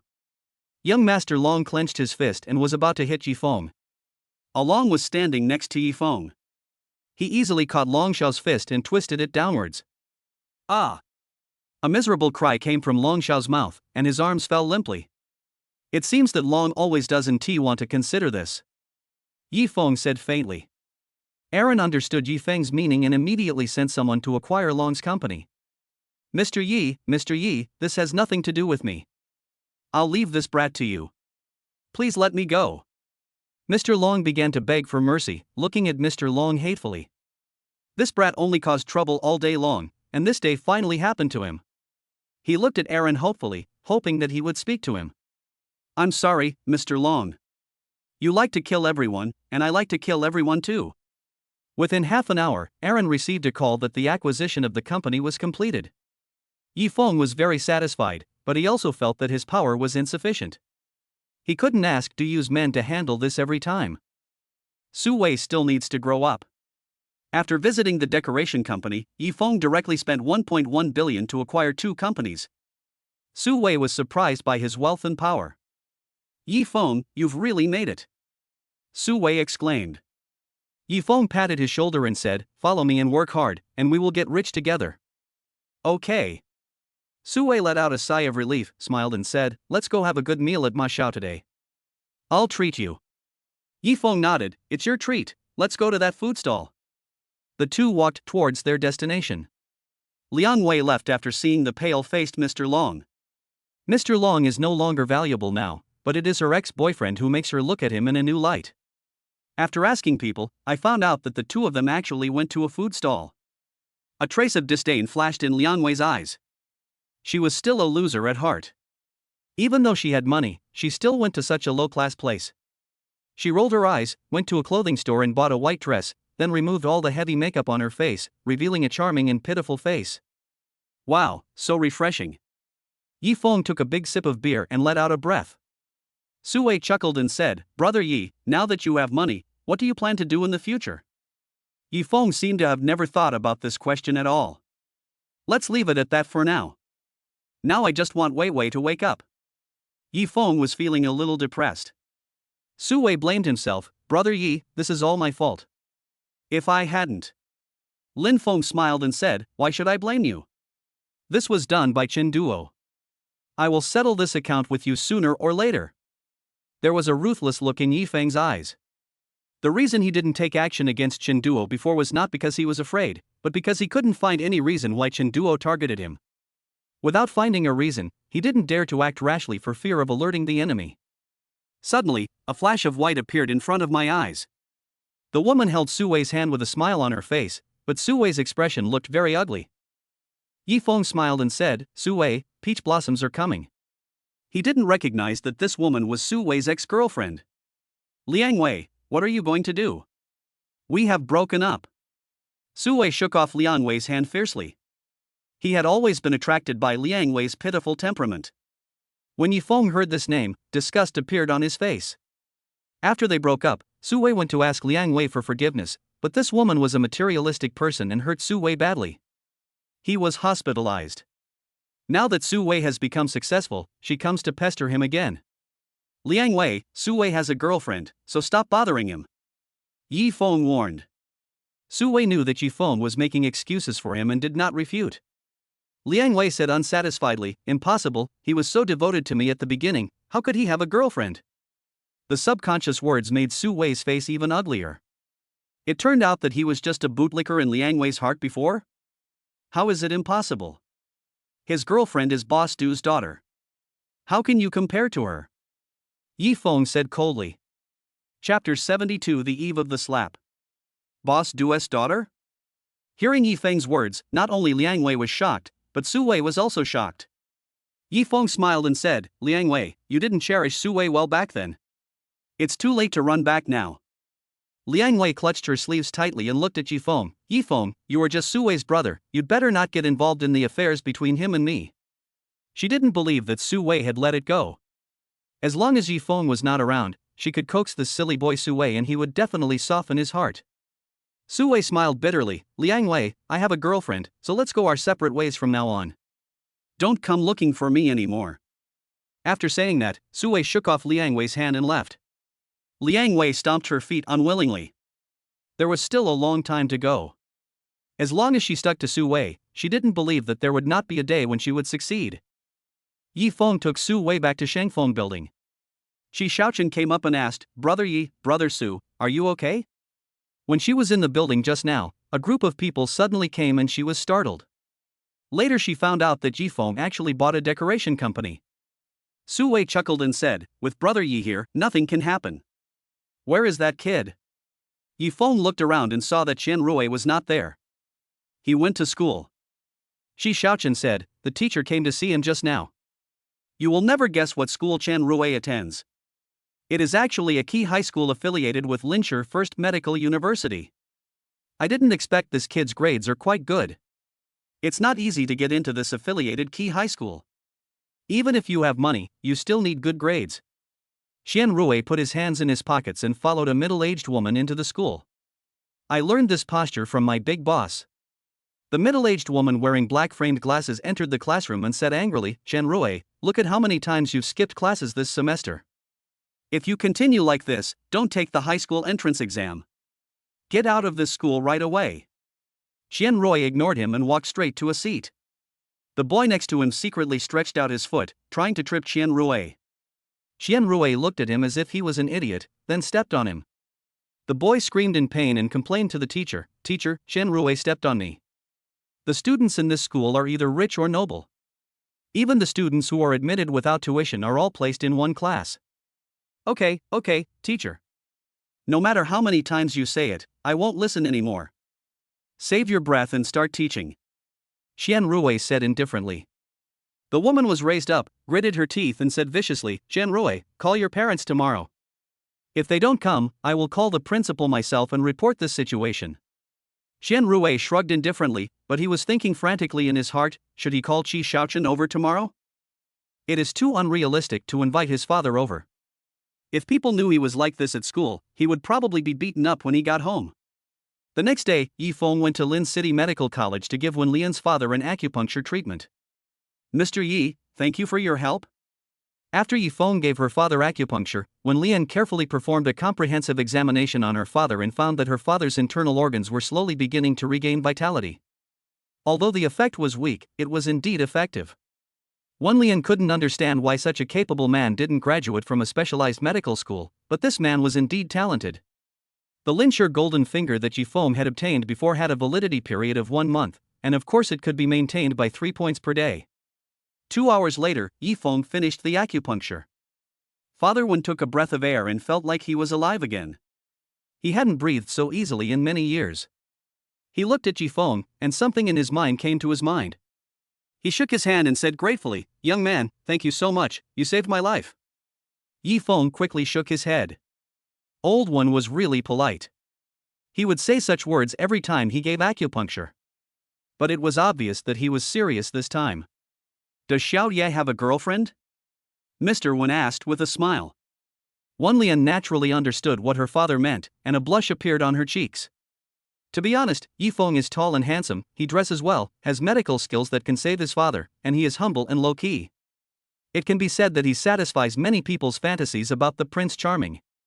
Yifeng thought of Tang Weiwei lying on the bed, and a smile appeared on his face. "I have a girlfriend, she is very beautiful." Mr. Wen did not miss the hint of disappointment on his daughter's face. "Xiao Yi, you have a girlfriend, but it doesn't matter," Mr. Wen said. To be immoral, someone who is engaged may not necessarily get married, and even if they are married, they can still get divorced. Mr. Wen did not insist and changed the subject, saying, "Xiao Yi, do you have any single friends? My daughter has never been in a relationship even at this age. I am old and I just want to see my grandson before I die." Wen Lian said coquettishly, "Dad, what are you talking about?" As he said this, he glanced at Yifeng secretly without leaving a trace. Yifeng didn't notice it. He looked at Mr. Wen and said, "I have a single friend, you can introduce him to Miss Wen when the time comes." After he finished speaking, the cell phone rang. "Sorry, Mr. Wen, Teacher Wen, I have to go take a call," Yifeng said. Wen Lian looked at her father and asked worriedly, "Dad, how are you now? This guy is good, but unfortunately he has a girlfriend." Mr. Wen looked at his daughter and did not answer the question. He just said regretfully, "We are not destined to be together." "Dad." Wen Lian felt aggrieved and angry. She finally found someone she liked, but he already had a girlfriend, and her father still said that. The call was from Su Wei. "Brother Yi, you are in Linshur Medical College now, right?" Yifeng was confused. "What's the matter?" It's Qian Rui who got into trouble at the key high school affiliated to the Lin City Hospital. We didn't dare to ask Mr. Qian to go, so we planned to ask Qi Xiaochen to go. But Qi Xiaochen and I are busy right now. I wonder if you can go over there at the medical school. Yi Feng agreed. After saying goodbye to Wenlian, he went to the affiliated high school.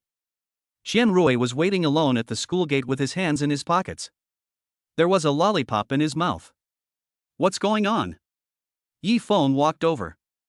When Qian Rui saw that it was Yi Feng, he immediately spat out the lollipop into the trash can. Boss, why did you come in person? It's just a small matter, how can I trouble you? 1 minute of the big boss's time can cost tens of millions, so if he wants to hold a parent-teacher meeting, wouldn't it cost at least 100 million? Qian Rui felt that he had suffered a heavy loss. Let's go. Yi Feng registered and asked, what have you done that is so serious that you need to call your parents? Qian Rui scratched his head. If he told this to others, he would destroy his image in the boss's heart. But he probably lost his image later, so he said, it's okay, someone just tried to trip me and I stepped on him. Yi Feng raised his eyebrows, believing that things were not that simple. When Yi Feng arrived at the office, another classmate's parents had already arrived. The man was wearing a suit and a large gold chain that looked to weigh more than 10 kilograms. He looked at Yi Feng with disdain and said, are you the parent of this brat? Chapter 73, Give You a Good Look. Yi Feng shook his head, no, I'm a friend of Qian Rui's father, and his father doesn't have time to come. The head teacher Yang Lian frowned and said unhappily, can you make the decision about Qian Rui's affairs? Okay, brother Yi can make all the decisions about my affairs. Qian Rui looked at Yi Feng with admiration, as if what he signed last time was not a contract, but an indenture. Yi Feng nodded. The man in the suit looked at Yi Feng and saw that he was wearing a simple sweatshirt and a pair of gray pants. His hair was neat but there was no trace of hairspray. He also didn't have any jewelry on him. Immediately, the man believed that Yi Feng was a pauper. Maybe not poor, but definitely not as rich as his family. This kid stepped on my son. I won't bully you. Just pay him 5 million in compensation. The man said leisurely. 5 million? Yang Lian said, this parent, isn't your request a bit too rude? Although Qian Rui didn't like this class teacher, he fully agreed at this time. Does this man want to get something for nothing? Yi Feng looked up at the man nonchalantly, is your son's foot made of gold, or was it stepped on and broken? 5 million. Otherwise, forget about staying in Lin City. The man threatened viciously. Yi Feng curled his lips, really? Then I am really a little scared. It's just 5 million. I'll give it to you. The man laughed heartily, feeling extremely proud. Young people are young people, and they compromised after being threatened like that. The head teacher was also speechless. I wonder if this young man knew what 5 million meant. Qian Rui pulled Yi Feng's sleeve and said, Brother Yi, isn't it a bad idea to agree to this? Although he believed that 5 million was a piece of cake for Brother Yi, he still couldn't bear to let this man get it so easily. Yi Feng asked him, did you break his son's leg? Qian Rui shook his head, that's definitely not the case. Yi Feng smiled slightly, showing his elegance, and said, that's good. That's good? What's good? No one present knew what Yi Feng was talking about. Yi Feng raised his long legs, moved them, and kicked towards the man.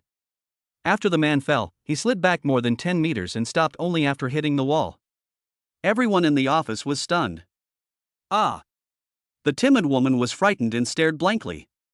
Qian Rui clapped his hands, good. He had long been disgusted with this man, who was so arrogant just because his family had a little money. Call the police, call the police.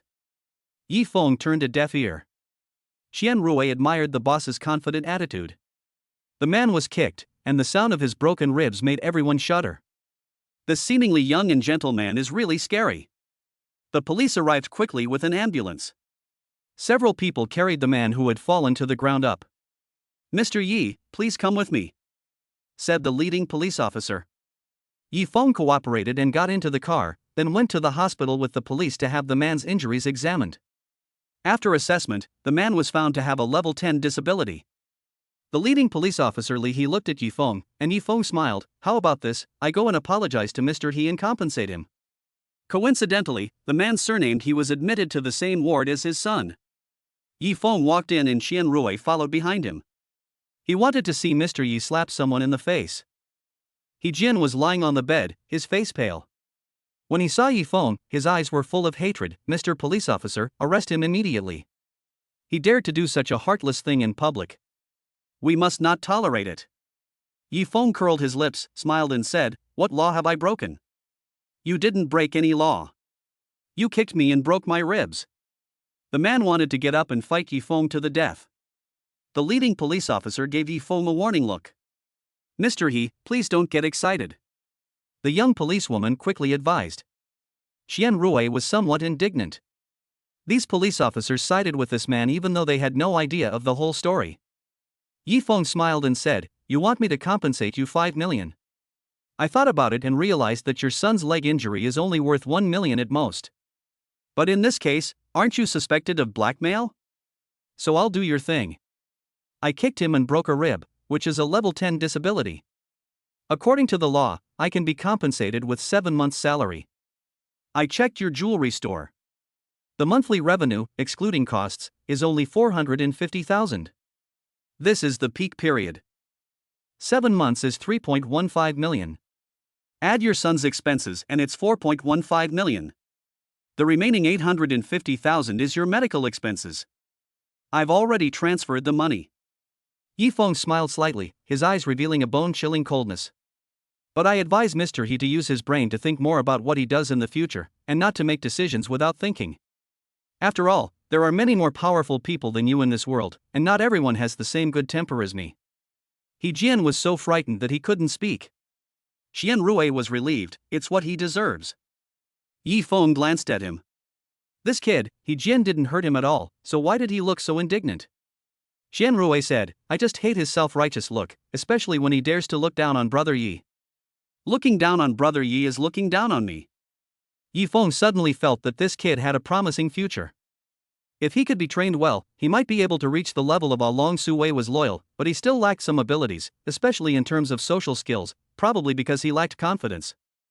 But Qian Rui is a very good kid at having fun at such a young age.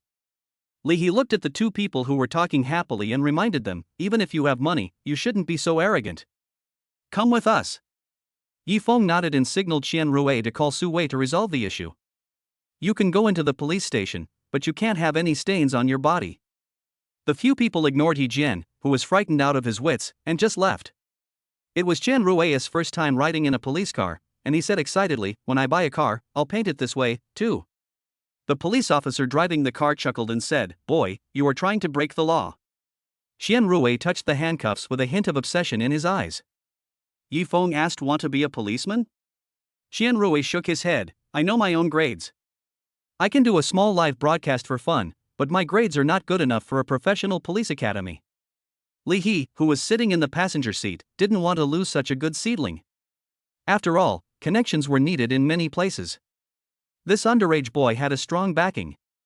If the police station offended someone, this boy could come forward. As long as you meet the passing line, the police academy in the neighboring city will welcome you. However, you have to change your temper in the future. Although everyone likes troublemakers, it is still very pleasant for instructors to train such people. Qian Rui glanced at Yifeng. Yifeng was a little disappointed, but this was also the other person's plan, and said, If you want to go, go. You can find time to live broadcast when you have a day off from work. This is just talk, but by that time, what else will you have time for? Qian Rui immediately took out his phone, I'll start live streaming now. Chapter 74 Live Broadcast on Police Car. A man appeared on the HuYu live broadcast platform. As soon as Qian Rui started the live broadcast, 1,000 viewers came in, and many users followed. The secretary looked at Qian Hai and said, Mr. Qian, Xiao Qian's live broadcasting ability is excellent. If you sign him in, Tigerfish Live will be able to reach a higher level. Qian Hai knew this, but he had already sent his son to a competitor. The key point was that he could see that Yifeng was no ordinary young man, and his son might develop better with him. Come on, everyone, let me show you. This is my first time riding in a police car. Let me show you the configuration of this car. The audience all knew that the anchor was a minor and seemed to be very rich. Did the anchor commit a crime? Why did he go to the police station? A fan asked. Qian Rui explained, I am just going to go through the motions. I want to set a goal now. When I take the college entrance examination, I will apply to the police academy. The host is bragging. Listen carefully, everyone, the host is going to brag. Some audience members laughed. Qian Rui didn't get angry and continued to make the audience laugh. Yifeng had to admit that Qian Rui was a natural audience favorite, and he didn't know whether Chen Hai would regret it. When he arrived at the police station, Yifeng saw the same policeman from last time. Tell me, why did you hit someone? Li He asked. Didn't I say that before? Yifeng shrugged, just give him $5 million. Li He smiled and said, Mr. Yi, you are very interesting. A ring interrupted Li He's words. He answered the phone and it was the director calling. After Yifeng died, there was a hint of scrutiny in Li He's eyes towards Yifeng. Said, this matter can only happen once, not twice. Yifeng knew that this was solved by Su Wei. Nodding, Yifeng left without much concern. If no one offends me, I will not offend anyone. If someone offends me, I will cut the root of the problem. Yifeng has understood from the Tang Weiwei incident that no one in the world will love you for no reason, but there are indeed people who hate you for no reason. After picking up Qian Rui, Yifeng drove to Lin City Medical College. Wen Lian was waiting outside. When she saw Yifeng coming back, she quickly asked, Are you okay? Yifeng gave her a reassuring smile, It's okay. Teacher Wen, can I sign up now? Wen Lian also knew that she was a little emotional, so she nodded and said, Of course, I'll take you to see the principal. In the principal's office, the young man who met Wen Lian last time, Yang Dian, was also there. When he saw Wen Lian coming in with a strange man with a faint blush on her face, Yang Dian clenched his fists. He knew that this man was the one he met with Wen Lian last time. The principal has white hair and wears gold-rimmed glasses. The wrinkles on his face give him a sense of vicissitudes of life. His whole temperament is elegant and gives people a very comfortable feeling. The vice principal and Yang Dian looked at each other, wondering what Wen Lian was doing here. Principal, Mr. Yi is coming to our school to study medicine, so he came here specifically to ask for your approval. Wen Lian said. Yang Dian was very dissatisfied. He glanced at Yifeng and thought that he was just a young man who was better looking. I asked, where did this gentleman study? Not everyone who graduated from an ordinary school can enter our medical school for further studies. Wen Lian was afraid that Yifeng would be embarrassed, so she quickly said, Mr. Yi has a solid foundation and is very familiar with Chinese medicine. My father's illness has begun to improve under Mr. Yi's treatment. Hearing Wen Lian say this, the principal finally looked up at Yifeng and asked Wen Lian, As far as I know, Mr. Wen's condition is beyond recovery, and the experts in Beijing have also consulted with him. Wen Lian knew that the principal was paying attention to Yifeng. Yifeng said, although Mr. Wen's condition is serious, it is not to the point where it cannot be treated. It's just that the treatment period is a little longer. Young man, you are very confident. The principal unexpectedly praised. He still believed what Wen Lian said. Wen Lian is his student, and he is very familiar with Mr. Wen's illness. It is impossible for Wen Lian to lie about this matter. I don't believe it. Yang Dian said, looking at Yifeng, where are you working? Yifeng shook his head, I majored in literature in college and never learned about medicine. Ha!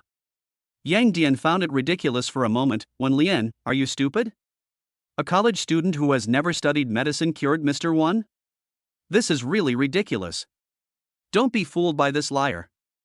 Yifeng glanced at Yang Dian and felt that this man was probably sick. He said, since this teacher doesn't believe it, we can ask Mr. Wen to come and take a look. Then it will be clear whether it is true or not. Yang Dian was choked and said angrily, who knows if you did something wrong? On the surface, it seems that the old gentleman feels much better, but in fact, how many disasters have been buried? Yang Dian. The vice principal warned Yang Dian, who spoke without thinking. Then he said to Yifeng, what Yang Dian said is not without reason. How about this? The school is suitable for cooperation with the hospital. We will take you to the hospital. You can see a few patients and let us see your ability. The vice principal's words were fairly spoken, and the principal didn't say anything. Wen Lian frowned. She knew that although Yifeng had a solid foundation and knew how to use traditional Chinese medicine, he didn't understand the details. Yifeng clearly caught the glimmer in the vice principal's eyes and nodded, okay. After that, he looked at the vice principal and said, if I pass this test, can I enroll? The vice president wanted to say something, but the president of Lin City Medical College made the final decision, okay, as long as you pass this postgraduate entrance examination, I will allow you to enroll. Principal, isn't this too arbitrary? the vice principal asked hesitantly. He was a little surprised by the principal's sudden strength.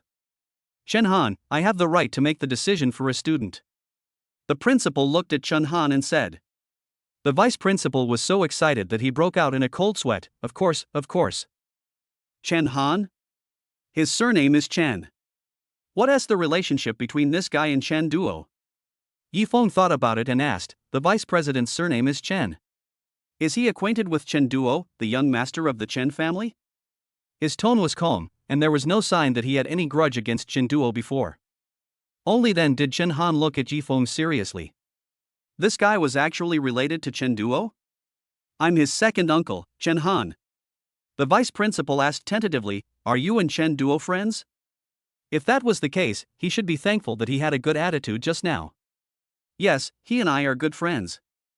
Yifeng smiled with coldness in his eyes. Chapter 75. The hospital met Lin Yi. Lin Feng followed the principal and others to the hospital. This hospital is also one of the best hospitals in Lin City, although it is not Yifeng's property. Principal Liu, why are you here today? The dean came out personally to greet him. The school and the hospital have cooperation. The temporary medical school is the best college, and the hospital will of course retain the talents that graduate from this school. Mr. Yan, this is Xiao Yi. He wants to come to our school for further studies, so we want to see his abilities today. The principal said with a smile. The dean patted him on the shoulder and said, okay, come with me. There are a few difficult and complicated cases, and several experts are consulting. Now that you're here, we can discuss it. Yang Dian on the side suddenly reminded him, Dean, this guy didn't study systematically in medical school. He only majored in literature when he graduated from university. Hearing this, the dean stopped and looked at the principal curiously. When Lian said quickly, Dean, this gentleman is very talented in medicine, especially Chinese medicine. You also know about my father's illness. Last time you asked me who took action, it was this gentleman. The dean then looked at Yifeng in amazement and said, I didn't expect this gentleman to be so young. Dean, you need to be responsible for the patients. Yang Dian persuaded. Although he didn't believe that Lin Feng would pass this test, what if? If he stayed in school, he would definitely come into contact with Wen Lian. Would he still have a chance then? Thinking of this, a hint of ruthlessness flashed in Yang Dian's eyes. There are no coincidences in medicine. Dean Yan also thought about it. A person who has never studied medicine and is so young can cure diseases that are difficult and complicated to them. Mr. Yi, right? The dean said with a smile, I am very optimistic about you, come with me. The group of people walked towards the consultation room in a mighty procession. The experts inside were pointing and talking at a picture above, discussing and arguing with their faces flushed. Ding progress of medical skills complete book 10%. Treat a patient twice, gain 60 experience points. Suddenly, the voice of the system came into Lin Feng's mind. When the voice fell, he suddenly felt that he could understand the expertise of these doctors. What's going on? Why do I feel like I can understand suddenly? Yifeng asked the system curiously. Experience points can help the host improve his understanding of medical skills. Experience points can be obtained by treating patients. Yifeng thought about it and realized that this meant that as long as he treated one person, his mastery of medical skills would be 10 times better. Others might just be more skilled, but he could advance his understanding of medical skills. He became more confident in treating Tang Weiwei. The experts nearby saw the principal and vice principal and stopped to say hello. The expert smiled and said, Why are you here today? Are you bringing these little guys here to observe? That's unfortunate. Today we have been given a piece of complicated evidence. We are going to see a few old guys make a fool of ourselves. The principal said, Okay, don't talk nonsense. Today I'm going to take a little guy to try my hand and understand what you are researching. This patient is in critical condition now, he was shot in the body. As soon as these words were said, everyone knew that this person had an unusual background. Anyone who can own a gun in this country is definitely not a simple person. One bullet penetrated 3/4 of the heart, but the person is still breathing. There is still one bullet that has broken into fragments in the body. Even if the person is saved, it will be difficult to remove all the fragments inside. And the most difficult thing is that this person's blood is very rare, it's panda blood, and the stock is insufficient. It will take a while to find someone with panda blood. This person is in another bad condition. His lungs are now inflamed due to infection. Yifeng listened for a while and summed it up in a few words. This person cannot be saved, but his background is too big and we can't afford to offend him. So, Yang Dian on the side pushed Yifeng and said, "You two are really lucky today. This guy is amazing. He can cure diseases. He also cured Wen Lian's father's disease before." Several experts looked at each other. Yifeng understood what Yang Dian meant. He wanted him to take the blame. The fact that the bullet penetrated 3/4 of the heart is enough to show that this person is difficult to save. To be honest, if the system hadn't suddenly come back to life just now, he really wouldn't be sure, but now, he is 70% sure. "Yang Dian, what are you talking about?" Wen Lian scolded softly. Yang Dian shrugged, spread his hands and said, "Isn't he the one who saved your father?" Wen Lian was so angry that she didn't know how to refute. After all, Yang Dian was telling the truth. The expert at the side asked in surprise, "Really?" They had also diagnosed Wen Lian's father's illness at the beginning, and the result was that he should eat, drink and travel. "But I didn't expect that I would be cured by a young man today?" The principal frowned and said, "Xiao Yi is still inexperienced. Xiao Yi has no experience in this kind of surgery with a knife." He was reluctant to see such a good seedling being persecuted. Yang Dian wanted to say something else. A woman broke into the consultation room. The woman was wearing a black suit on the upper body and a hip skirt on the lower body. She has a seductive face, with fiery red lipstick on, and exudes a powerful aura. "Doctor, my father is in great pain now. Please come over and take a look." The woman's face was full of anxiety and her hands clenched subconsciously. The experts can only go out and see the patients. Yifeng and the principal and several others followed in. The moment he saw the patient, Yifeng was a little surprised. It turned out to be Lin Yi who had given him a business card before. Unlike the leisurely look last time, this time Lin Yi looked pale and haggard. Lin Yi anxiously asked the doctor, "Do you have any results? Hurry up and arrange surgery for my dad. If we delay this serious condition any longer." She was afraid that the curve would become a straight line in the next second. The chief doctor had no choice but to come out and explain the situation to Lin Yi in detail. "Mr. Lin's condition is very critical right now, but we can't guarantee that he will survive after the operation. To be honest, the operation is also very risky.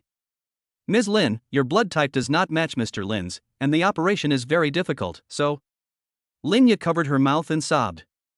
Yifeng stood up and said, "If you trust me, leave this operation to me." The principal quickly pulled Lin Feng. "Does this kid want to die? The Lin family is a big shot that even Du has to give some respect to. Who are you?" Lin Yi immediately felt hopeful when she heard that there was still a possibility for her father. Lin Feng said, "Lin Feng, I am an unknown person, but I am confident that I can perform surgery on your father." Yang Dian sneered in his heart, but deliberately said on the surface, "Hey, Lin Feng, although you saved Wen Lian's father, you have no experience in Mr. Lin's surgery. I'm afraid this is not a good idea." Lin Yi didn't care about Yang Dian's instigation. She knew very well in her heart that even the Golden Immortal could not do anything to save her father in such a condition. However, if there is a little hope, she will still give it a try. "Okay, you can give it a try." Lin Yi also held the mentality of giving it a try, and said through gritted teeth, "I will solve the problem of panda blood for you." Lin Feng glanced at Yang Dian and said meaningfully, "Don't worry about panda blood, we have one here, Teacher Yang is a rare panda blood." Yang Dian felt his scalp tingling as he looked at the gazes cast by everyone. How much blood is needed for such an operation? He wanted to deny it, but blurted out, "How do you know?" Chapter 76, Invincible Medical Skills. Yang Dian's army was completely defeated, but the school motto was to cure illnesses and save lives, and he had no chance to refuse, otherwise he would have no intention of continuing to work there. Lin Yi also saw Yang Dian's reluctance, but panda blood was indeed rare. Even if she used some tricks to get it, it would take time. She could only say, "Don't worry, Mr. Yang. When my father wakes up, I will tell him about you." In this way, Yang Dian's expression looked a little better. After all, this person was not an ordinary citizen. "Ms. Lin, you are too polite. Curing diseases and saving lives is what we should do." Yang Dian smiled and said. Lin Yi looked at Yifeng, "What does Mr. Lin need to prepare?" Yifeng shook his head and said, "Let's go in now without delay." Everyone pushed Linyi into the operating room, and Linya outside the door held his hands anxiously. Yang Dian also went in because he needed a blood transfusion. Several experts on the side looked at each other and said, "Today, let us assist Mr. Lin." They were also curious about how Yifeng was confident that he could wake this man up. "Mr. Lin, what do you need us to do?" asked a man with a sharp face but gray hair. "Let Mr. Yang get the blood out first," Yifeng said. Yang Dian originally wanted to tamper with the matter, but with such a group of experts coming in, he couldn't tamper with it even if he was capable.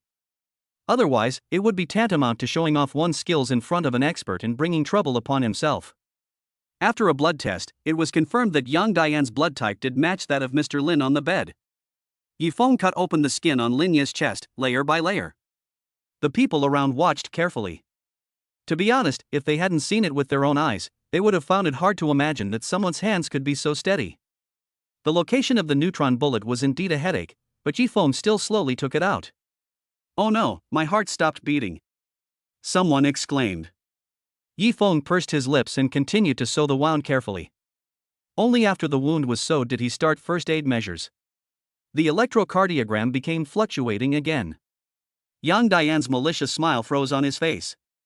3 hours later, Linya's operation was over. The door of the operating room opened. Linya quickly ran up and asked, "How is my dad?" Yifeng took off his mask and said, "Your father's vital signs are very stable now, but it still depends on whether he is willing to wake up, otherwise he will become a vegetable."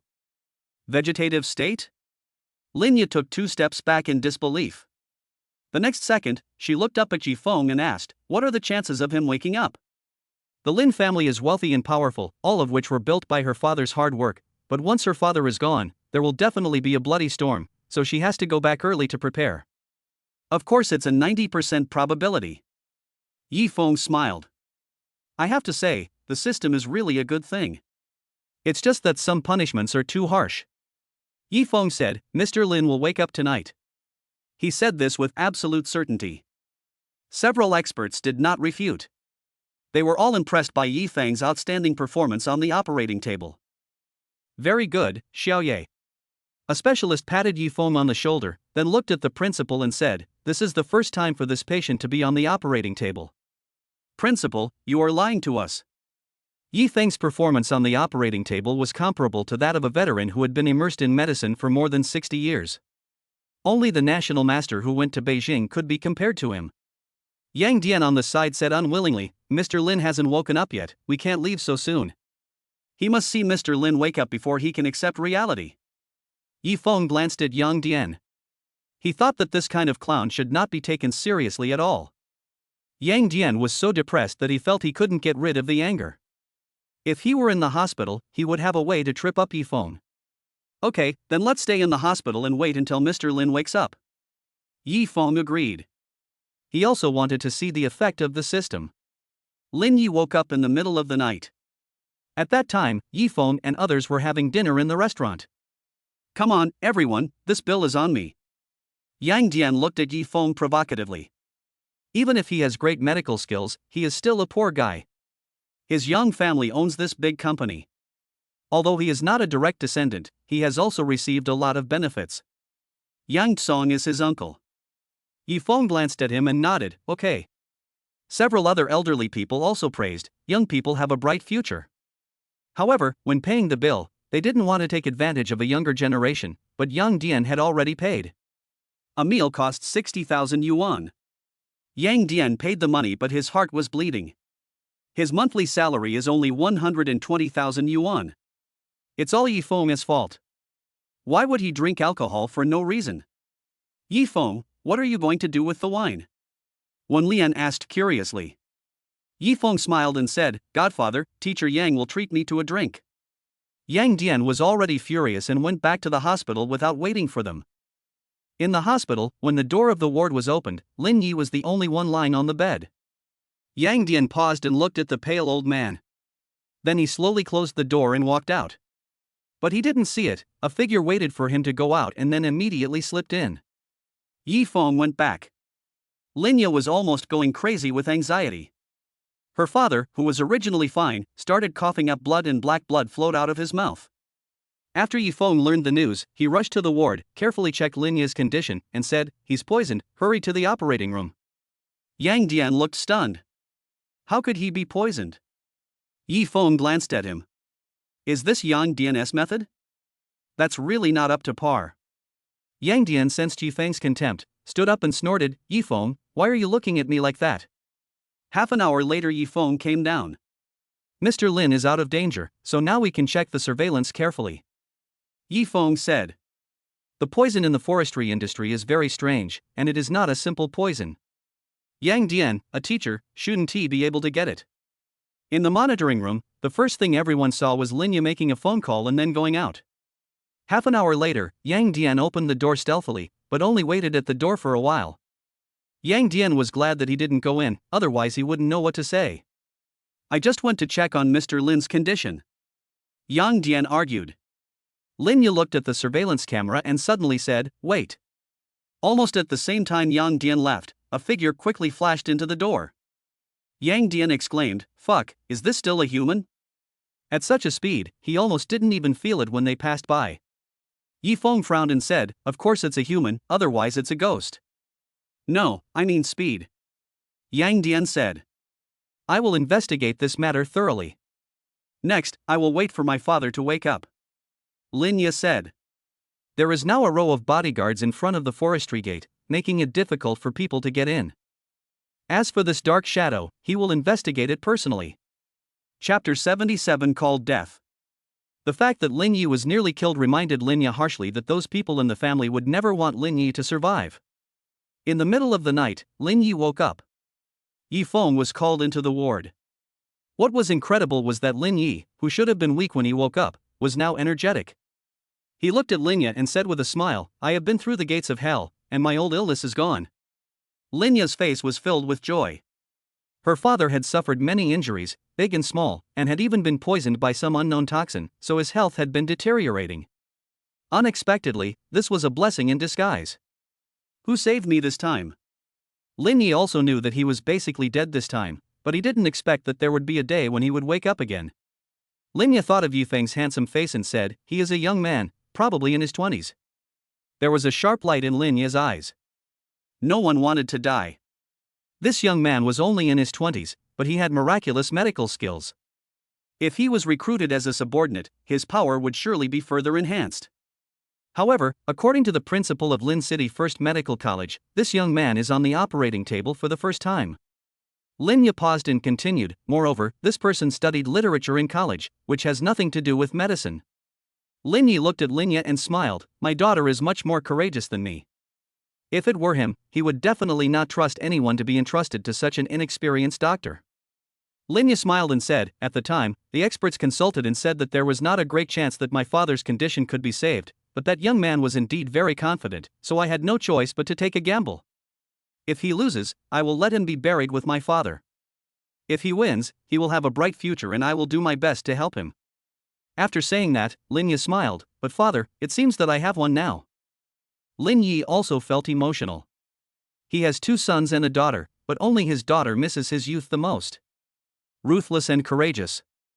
But, unfortunately, it was a woman. It's not that the forestry industry looks down on women, but this environment and this society make it more difficult for women to survive. If Lin Yi wants to be the head of the Lin family, then she will have to sacrifice a lot of things. As soon as Yifeng arrived at the door, he heard the words, "Let him be buried with you." He couldn't help but be speechless. He originally thought that saving a life was better than building a 7-story pagoda, but it turned out that others had already made up their minds that if you don't survive, you will be buried with him. It is indeed the method used by a powerful person. "Now that you're done, can I come in?" Yifeng knocked on the door. Lin Yi paused. Could it be that the other party had heard everything? Lin Yi thought it sounded familiar and said, "Okay, come in." He used honorifics.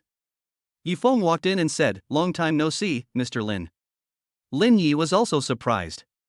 It turned out that it was the young man to whom he gave a business card who saved him. It really is fate. It seems that Mr. Lin has recovered well. Yifeng smiled. Although I want to say that Miss Lin's methods are indeed different from ordinary people, I am also very fortunate that I was able to save my life in Miss Lin's hands. Mr. Yi is always humorous. Linya was in a good mood when she saw her father wake up. She also felt much better about the young man who saved her father. Linyi said, I heard from Xiaoya that this is Mr. Ye's first time on the operating table. I wonder who Mr. Ye's teacher is from and why he has such superb medical skills. These words were clearly an attempt to inquire about the origins of Yifeng's medical skills. Yifeng said, I can't say I'm superb, I just know a few tricks.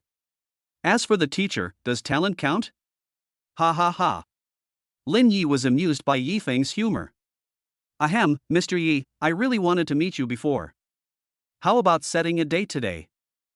Yifeng smiled and said, okay, let's do it tomorrow. Tomorrow? Linya said, my father will still be in the hospital tomorrow, but he doesn't have the habit of meeting guests in the hospital. This would be extremely disrespectful to the guests. Yifeng smiled and said, Ms. Lin is too concerned. It doesn't matter whether Mr. Lin needs to be put on a ventilator or not. After a checkup today, he can be discharged tomorrow. But you need to be careful about your diet after you are discharged from the hospital. Don't drink alcohol, eat spicy food, or smoke. Mr. Yi, this is tantamount to forcing someone to do something against his will, Lin Yi said. Is it still interesting if you don't smoke or drink? Yifeng shrugged his shoulders and said, sorry, Mr. Lin, this is also a precaution after the operation. Yifeng left after chatting for a while. He was not a professional doctor, so this kind of thing still required a doctor. What he needs to find now is the principal. The principal came over quickly and said, Xiao Yi, welcome to our school. If you understand the basics, we can train you according to the progress of your second year of graduate school. Yifeng actually didn't quite understand how difficult the second year of graduate school was, but he still nodded and said, hello, sorry to bother you. No trouble, the principal shook his head repeatedly. With the arrival of such a good seedling, their medical university has a big moving signboard again. Yifeng nodded slightly in response to the principal's enthusiasm. In the ward. Lin Yi sighed and said, if your two brothers had half of Yifeng's ability, I would be at peace even if I died. Lin Yi pursed her lips and smiled, Father, are you too optimistic about this young man? Although the eldest and second brothers are not as good as you, they are still outstanding people. You are biased in saying this. Lin Yi shook his head. He did not feel anything strange after taking off the ventilator. He felt the same as before, or even more relaxed than before. This kid has the ability and skills, and he has sufficient funds. His future is limitless. It's just that he is a little immature. Lin Yi said. He glanced at Linya, aren't you planning to find a son-in-law? Linya knew that her father wanted to recruit Yifeng, so she said, if father really values this kid, he can use money, power, and status. Do you still need me to use the beauty trap? This is not a honey trap. I am sincere. If Yifeng can enter the Lin family, the future of the Lin family may not be impossible to squeeze into Shangjing. Lin Ye's eyes were filled with desire, it may not be impossible to compete with those people in Shangjing. By the way, you said before that someone sneaked in and wanted to kill me. Did you catch that person? There was a cold light in Lin Ye's eyes, like an angry lion. If you are not careful, it will bite you to death. Lin Ye said, I found out that this person should be the god of death. Death? Lin Yi looked at Linya, which force is he from? He had never come across someone with such strange body movements. It was said that the people who came to the door to see him did not feel any breath when they passed by this god of death. Chapter 78, Setting Up a Company. It's difficult to locate this person's whereabouts, and except for one person who came back, all the others I sent out to investigate are dead. Linya's face looked very ugly when she said this. For the first time, I couldn't investigate a single person. Lin Yi shook his head and said, if that's the case, then we can only lure the snake out of its hole. I've never offended someone with such great power in all these years, so only people around me would harm me. Now let's see which few people have climbed up to that powerful position. Lin Yi had no choice but to nod. Yifeng and Lin Yi met in a restaurant. Xiao Yi, I gave you a business card before, but you didn't come to find me, so I took the initiative to find you. Lin Yi said with a smile. Yifeng said, this also shows the fate between Mr. Lin and I, right? I came to see you today for something. Lin Yi said, I am also a good friend of Qin Li Yuan. I saw her bring you in last time. This time you can also take her to the second floor to have a look. With my business card, you can get in without any obstacles. This is to let Yifeng repay Qin Li Yuan's favor. Yifeng smiled and said, Mr. Lin's idea is not very good. If the name card falls and is picked up by someone with ulterior motives, it will not be worth it. No one dares to take it without asking. Lin Yi said. He is very confident and determined about this. If someone really picked it up and did something he shouldn't do, then Lin Yi would have no choice but to send him off personally. Xiao Yi, come visit me when you have time. Lin Yi said. On the other side, two young men looked at this scene and found it a bit irritating. Could this be Dad's illegitimate child? Otherwise, why would he look so kind and gentle? Said the man with fox eyes indignantly. He is Lin Yi's second son, Lin Chang. The eldest son lay lazily and said, it's just an illegitimate child. It's rare for an old man to be romantic. Lin Chang looked at his elder brother in disgrace and said, Brother, what if the family property is given to him in the future? Are we going to starve to death? Hearing this, the eldest son Lin Xian stood up and said, let's go meet this guy. Lin Chang was speechless. His elder brother was really straightforward. Now that their father was here, what would he do? However, Lin Xian had already walked over, so he couldn't just stand there. Hi, how are you? Lin Xian said with a smile. Lin Chang had no choice but to sit aside. Just when I thought Lin Xian wanted to say something, he said calmly, hello, I am your eldest brother, and you will be my third brother in the future. As long as you don't compete with me for the Lin family's assets, you can take it. Yi Feng twitched the corners of his lips. Where did the cerebral palsy come from? It would be fine if you don't compete with him for the family property, but what do you need an old man for? After hearing what his eldest son said, Lin Yi was so angry that he almost had a cerebral hemorrhage. Lin Xian, I think you're itching for trouble. Lin Yi slammed the table and shouted at his eldest son. Lin Chang said quickly, Dad, my elder brother also speaks without thinking, please don't blame me, please don't blame me. Lin Yi was so disappointed, you two have nothing to do all day long. Look at Linya, she is still handling affairs in the company. You are not even as good as your sister, and now you are threatening a stranger. Do you know who he is? Lin Yi glared at the two of them, he is your father's adopted parent and your father's lifesaver. Lin Xian finally understood and patted Yi Feng on the shoulder, since you are my father's savior and his second parent, you will be my grandfather from now on. Lin Yi felt that when his wife gave birth to their eldest son, the placenta and brain must have been swapped. Yi Feng looked at Lin Xian. This strength. Lin Ye's son is not as stupid as he looks. Yi Feng smiled, young Master Lin, young Master Lin. Lin Chang said awkwardly, don't take my brother's words to heart. He has always been so rude. I don't know why I have such a brother. Really, fortunately my sister is capable enough. In this life, I just want to live off a gigolo. Lin Xian looked up at the sky, without a woman, I can only rely on my sister. After all, this is the only way to live off a gigolo. Lin Yi didn't want to talk. He felt that if he continued talking, he would probably have to go to the hospital tomorrow. There is no need, they are all our biological children. Yi Feng nodded, young Master Lin has a straightforward personality. Yi Feng saw Lin Yi and the other two off. Mr. Yi, are you interested in cooperating and starting a company? Lin Xian ran back and said nonchalantly. Start a company? Yi Feng had never thought about it, but he had bought several small companies. I'm interested, but I have no experience. Yi Feng said. Lin Xian hugged Yi Feng's shoulders and said to him, what kind of experience do you need to start a business? I tell you, all you need is excitement. As long as you get enough excitement, you will succeed. Yi Feng nodded. Lin Xian hit him on the chest and said, okay, then I'll make you a plan and show you my ideas. If you like it, I'll invest. Yi Feng was indeed very interested. He has nothing but a lot of money. After Lin Xian left, Lin Cheng hurried over and said, Yi Feng, don't invest in my brother, he is just a scammer. It's not nice to talk about the fact that the eldest son of the Lin family cheated people out of money, but after all, Yi Feng was his father's savior. If his father knew that his eldest brother had lied to his adoptive parents, he would probably kill his own family for the sake of justice.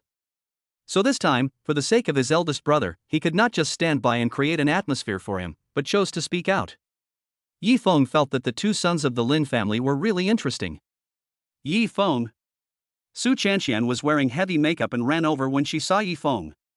She has also entered the entertainment industry now, but she didn't expect that it was not as easy as she imagined. She had to solicit investments everywhere and even have to accompany investors and directors for dinner. Next. When Su Chanxian thought of those fat people with greasy faces, she felt sick. So, now that Yifeng has become rich, she comes and pesters Yifeng. She had seen Yifeng as girlfriend before, but it didn't matter, because Yifeng had fallen in love with her at the beginning. When Yifeng saw Su Chanxian, he left without looking back. He didn't want to pay any attention to this disgusting woman. Su Chanxian hurriedly chased after him. Yifeng, Yifeng, wait for me. Seeing the surprised looks from the people around him, Yifeng endured it again and again, looking at Su Chanxian with a gaze as if it was quenched by ice, and said, "What on earth are you going to do?" Su Chanxian grabbed her hand. "Can we really not go back?" Such a beautiful woman held Yifeng's hand, and the onlookers all felt that Yifeng should cherish her. They all started to urge Yifeng to agree to her. Yifeng sneered. Since when did Su Chanxian learn to use moral blackmail? Impossible. You chose a rich man at first, and now I have a girlfriend and you come back again. I think you are disgusting, do you understand? Yifeng casually revealed all the things that Su Chanxian had done, such as cheating on him, by Jean, and being an adulterer. Suddenly, Su Chanxian turned pale. Chapter 79 Live Broadcast. The comments from people around her made Su Chanxian feel furious. It's none of your business?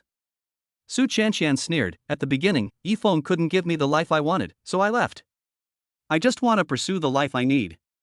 What's wrong with her doing this? Su Chanxian turned around and left with gritted teeth. One day, she will make Yifeng regret it. If Yifeng knew what Su Chanxian was thinking, he would only sneer. Did she really think of herself as some kind of fairy? Was it right for her to destroy someone else's family? Yifeng came to Shengfeng Building, where the previous decoration company was decorating their building. Mr. Wang led the team personally. Mr. Yi. Mr. Wang called respectfully. Yifeng nodded and said, "How long will the construction take?" Mr. Wang thought for a moment and said, "If it's a normal one, it can be done in about a month. If it's a sophisticated one, it depends on the level of completion." Yifeng said, "Then it will take about 3 months. We need to build several live broadcast rooms here." He has already thought about it and will start with live broadcast. In addition to a room, live streaming also requires equipment. Yifeng decided to take Su Wei out to take a look. As for Qi Xiaochen, he just watched here. Yifeng, Su Wei, where are you going? Guan Susu, who was wearing a plain white dress, had just returned from buying groceries and met the two on the road. When Su Wei saw Guan Susu, he looked at Yifeng and laughed. Yifeng was speechless. "Okay, don't go too far." "Guan Susu, are you the goddess in school before?" Su Wei said. Yifeng didn't say anything. Guan Susu looked a little disappointed, but soon she gathered up her courage and said, "Thank you for what you did before. How about I treat you and brother Su to a meal? Although I may only be able to eat at food stalls, I can't afford the good places." Guan Susu explained her reasons calmly and generously. Yifeng curled his lips, a hint of appreciation for Guan Susu flashed in his eyes, and said, "No need, you helped me, and I helped you, so we are even. As for the live broadcast, wait another 3 months, and I will pay you 10,000 yuan a month during this period." Guan Susu was stunned for a moment, then she knew why Yifeng did this, and quickly waved her hand and said, "Yifeng, this is not necessary. It's not good for us to get paid before we even start working." Lin Luo and Xiao Tangyuan were also at Guan Susu's house. In fact, Lin Luo didn't want to come to Guan Susu's house at all. It didn't matter for any other reason, it was just that they were too poor. Guan's parents didn't notice it because little Tangyuan was very good at livening up the atmosphere. "Aunt and uncle, Luo and I will go see Susu. She hasn't come back in such a long time," said little Tangyuan. Guan's mother was also a little worried about her daughter, so she said, "I'll go with you." "No." Little Tangyuan pulled Lin Luo away. "Uncle and aunt, we will be back soon." On the way, Lin Luo shook off Xiao Tangyuan's hand. "Why are you holding it so tightly? It hurts so much." Lin Luo touched his wrist and hated Xiao Tangyuan in his heart. Little Tangyuan was a thick-skinned boy. He didn't realize the impatience in Lin Luo's tone and just thought that her bad tone was because he hurt her by scratching her. She quickly apologized. "I'm sorry, Luo, I was just in a hurry to find Susu." Sorry, how about I give you the makeup box I just opened but haven't opened yet? It's a deal." Greed blossomed in Lin Luo's eyes. Little Tangyuan breathed a sigh of relief and ran forward, where he met Guan Susu and Yifeng. Luo, look, it's Boss Yi," said little Tangyuan. Lin Luer glanced at the three people who were chatting happily, and felt a little upset. It was obvious that Ji Feng got to know her at the beginning, but in the end, she was taken advantage of by the other two. Especially Guan Susu, I thought she was so noble, but she started to have thoughts about Ji Feng as soon as she saw him. Boss Yi, Susu, why are you guys chatting here? Little Tang Yuan ran over, her cute little face slightly flushed. Why don't we go to Susu's house together? Yi Feng refused. Old Su and I have something else to do, you guys go and have fun. Lin Luer, who had just walked up to them, paused and almost bit her teeth as she watched Ji Feng and Su Wei leaving. Little Tang Yuan asked Lin Luer with concern, Luer, why are you walking so slowly? Otherwise, you could also say hello to Boss Yi. Little Tang Yuan's unintentional words sounded like ridicule to Lin Luer's ears. You guys go eat, I'm not going. After saying that, Lin Luer shook off Xiao Tang Yuan's hand and left. Hey! Little Tang Yuan looked at Lin Luer's back, then exchanged glances with Guan Susu and said, forget it, let's go. But it's getting dark now, I hope Lin Luer is okay. However, the two of them couldn't catch up. Lin Luer, who had been walking very slowly just now walks very quickly. Lin Luer walked in the direction she came from with a sour face. She walked slowly just now because she wanted to show her elegance in front of Yi Feng, but who knew that the other party would leave without even looking at her? What a lack of charm. Brother Yi, you have good luck with women. I think all the girls at Jinling University are interested in you. Su Wei said, in fact, I think you are a good person like Guan Susu. If your sister-in-law doesn't wake up, you can't just stay single and have children. Yi Feng glanced at Su Wei and said, I don't want to talk about this now. Su Wei sighed. Yi Feng was good in every way except that he was too sentimental. The two came to the computer city in the neighboring city, which basically has the most advanced computers. What are you two looking at? When the salesperson saw Yi Feng and Su Wei, he couldn't help but walk up to them with a smile on his face. Su Wei said, please take out your best desktop computer and have a look. It should be one that can broadcast live. The salesperson immediately picked up a computer and said, gentlemen, this is one of the more advanced computers in our store. It has a Core i5 processor, 600 gigabytes of storage, and a display. I'll give you a 20% discount on the price, so the total is 8,300 yuan. Yi Feng frowned and said, turn it on, I'll try it. The salesperson was somewhat reluctant. Actually, the computer was in stock. If someone who knew something about it looked at it but didn't buy it, wouldn't it be a waste of time? Two poor boys want to play with computers. If you can't afford it, don't play with it.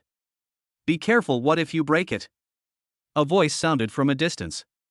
Yi Feng subconsciously thought that someone was here to cause trouble again. From a distance, it looked like two boys in ordinary clothes were being mocked by a man wearing a gold necklace. Brother Yi. Su Wei looked at him and said, do you want to go up and take a look? The salesperson quickly said, don't say I didn't warn you. This man with the gold necklace has a strong backstage. If you offend him, you will basically not be able to find a good job in the nearby city. Yi Feng frowned, not expecting such a domineering method to exist nowadays, and said, is this person related to the government? The salesperson nodded. The next second, the man's angry voice rang out, fuck, if you don't lick my shoes clean, don't even think about leaving here today. Chapter 80, just completing the system's task. Ding, the system issues a task. Help these two people and bring them under your command. With the bonus from the last 1 billion mission, you can get a total of 5 billion plus the ownership of a building in the country garden community. When Yi Feng heard this, he became excited and walked over with Su Wei. I took a close look at the faces of the two boys, and they are indeed good looking, although a little immature, but with a little polish, they will be able to perform well in the future. Yi Feng thought about it and decided that he could also open an entertainment company. Live streaming companies can do a popularity warm-up. Hey, you want to meddle in other people's business? The man looked at Yi Feng and Su Wei coming over and sneered. The two young men looked at Yi Feng, and one of them said hesitantly, hey, you guys should leave. Su Wei was speechless. Good intentions really don't get good rewards. Yi Feng turned a deaf ear to him, walked up to the man and asked, I heard you have a strong backer? Of course, people who have offended me basically have a miserable life in Linshire. The man said complacently. Even Yi Feng, seeing the expression on his face, felt like running away on a train overnight. Who is your background? Let's see if I have the ability. Yi Feng said calmly. The onlookers all felt that this man was so pitiful, stupid and pathetic, and it was not worth it to offend this man with a powerful background for the sake of these two teenagers. There were only one or two people who seemed to have watched Yi Feng's affairs, and they had a look of enjoying the show on their faces. But it has to be said that this man has offended too many people, and basically everyone is hoping that something bad will happen to him. Humph, do you think I'm an idiot? A man should know that the reason why the backstage is that it cannot be easily revealed. Yi Feng was not annoyed and said, in this case, I can only ask someone to invite you. Come on, it's no use even if you call the police. The man said fearlessly. Yi Feng originally wanted to call Officer Li, but he changed his number and dialed Aaron's number. Asked, Aaron, do you know that there is an idiot in the computer company of Lin City who specializes in causing trouble for others and is said to have a very powerful background? When Aaron heard this, he knew which idiot it was, and hurriedly asked cautiously, Brother Yi, did that idiot offend you? I heard the news from my boss yesterday and learned that Yi Feng saved Lin Yi. You have to know how noble Lin Yi's status is. Anyone who can save Lin Yi will have a bright future. Therefore, Aaron was very respectful to Yi Feng. Hearing Aaron's address to him, Yi Feng was stunned and said him. The man laughed and said, Why, you still want to find some thugs to beat me up? It's okay, I'll just wait here until they come over. After saying this, he sat aside very arrogantly. The young man quickly persuaded Yi Feng and Su Wei, saying, You should leave quickly, otherwise when this guy's people come, you won't be able to leave. We too don't need your help, it's not necessary at all. Su Wei comforted him, Don't worry, Brother Yi can do anything, you don't need to worry. Yi Feng sat there, and within 20 minutes, Aaron arrived. Behind him were more than 30 muscular men, who were injured and holding iron rods, and looked very arrogant. Along. Yi Feng greeted him when he saw him. When the man saw the person coming, he thought he was just an ordinary gangster and laughed sarcastically, That's it? Someone in the crowd exclaimed, Do you subordinate Along? Aaron came over, Brother Yi. Yi Feng pointed at the man and said, Do you know? The man stood up immediately when he saw Aaron coming over. He didn't see clearly just now, but now he heard the discussions of the onlookers and saw Aaron's true face, and his legs began to tremble. Where did this pretty boy come from? He actually brought Uncle Do's men here. Brother Long. The man stood there, trembling, and shouted, So it turns out that the flood has washed away the Dragon King temple. Family members don't recognize each other anymore. Good brother, I was wrong. I'm leaving now. The following paragraphs were directed at Yi Feng. Yi Feng smiled and said, It's not me you should apologize to. He looked at the two teenagers. The man's face turned blue. He apologized to Yi Feng because Yi Feng knew Du Yu and could order Brother Along around, but why did these two pretty boys do that? A trace of embarrassment and hatred flashed across the man's face, but after thinking for a while, he decided that a real man should be able to bend and stretch, so he apologized first and then gave them both a lesson another day. I'm sorry, both of you. I was wrong. After saying that, the man looked at Yi Feng. Yi Feng saw what the man was thinking and said, I'll protect these two people. I don't want to see you doing evil in Lin City either.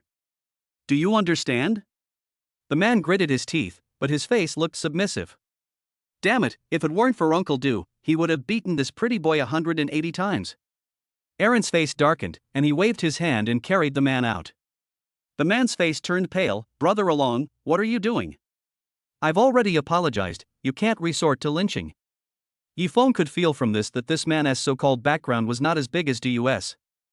It can be said that Du is the ceiling of lyncher. Aaron said in a calm voice, Mr. Yi can let you go, but you still have to give an explanation to Boss Du stay.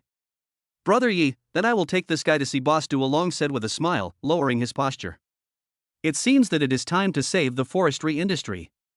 Yi Feng's heart moved, and he said, If Aaron doesn't mind, I hope to take my brother back and teach him something. Yi Feng looked at Su Wei. Su Wei nodded. To be honest, every time Yi Feng had something to do, he would call Along over, and Su Wei also felt that he was useless as an assistant. Aaron glanced at Su Wei, nodded, and said, Of course you can. After everyone left, Yi Feng went back to the computer store. The salesperson smiled and said, Mr. Yi, let me recommend you the best machine in our store. This Lenovo XXX is the latest model this year. The display screen is also very good. The overall price is about 5,000 yuan. Let me introduce it to you in detail. Yi Feng shook his head and said, No need to introduce. The salesman's heart skipped a beat. Was this deal going to fail today? It didn't matter if it failed, but could it be that he had offended this big boss? Yifeng said, prepare for me 30 of your best computers and send them to room 520, building A, Xingfeng building. The price is not a problem, but I don't want any quality problems to occur by then. After saying that, Yifeng left. He also wants to sign those 2 teenagers. Ding, mission completed, get a reward of 1 billion plus a country garden property. Ding, gain the admiration and worship of the masses, reputation value plus 10,000.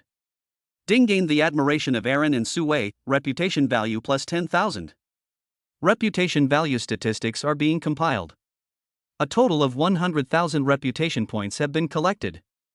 The prize pool has been upgraded to a gold prize pool. The prize money will be sent out today. Congratulations to the host for winning 100 million in cash. Chapter 81. Sure, brother. Hearing the voice of the system, Yifeng opened his mouth excitedly. Congratulations to the host for upgrading his system to the gold level and obtaining 300 system skill points. You are welcome to go to the system mall to purchase skills or improve your physical index. Yifeng glanced at the mall, and it still contained content in English, French and the like. After thinking for a while, he said, are there no more products similar to medical skills? Sorry host, those things need points to unlock, but skill points are different. Currently, the host's way of obtaining points is relatively random. Yifeng could only helplessly say, then put 5 skill points into physical strength first. Yifeng only felt hot, and his body seemed to be stronger than before. Current reputation value 100,000. Skill point 15. Points 2. Equipment, a complete book of medical skills. Experience value, 20%. After refreshing his character panel, Yifeng breathed a sigh of relief. He was just completing the system's task. Sorry, please wait a moment. Yifeng walked in front of the 2 young men. Their faces were very similar, and they should be twins. It's like this. I'm the boss of a live broadcast company and I want to cooperate with you. Why don't we find a place to sit down and chat? Yifeng invited. The twins looked at each other and followed Yifeng to a cafe. The older twin brother is named Lu Yan and the younger twin brother is named Lu Miao. Brother Yi, do you really want to sign us? Lu Miao asked curiously. He didn't think that Yifeng was a bad person. Could it be that he was able to bring down such a powerful person just to gain their trust? You know, they have nothing on them except 200 yuan for living expenses. Yifeng took a look at their clothes and understood. I used to be like this, but I was luckier because I had a system. Of course, your appearance meets my requirements. Yifeng said. Lu Yan thought about it and said, I am very grateful to Mr. Yi for helping me today. My brother and I are both students of the art school.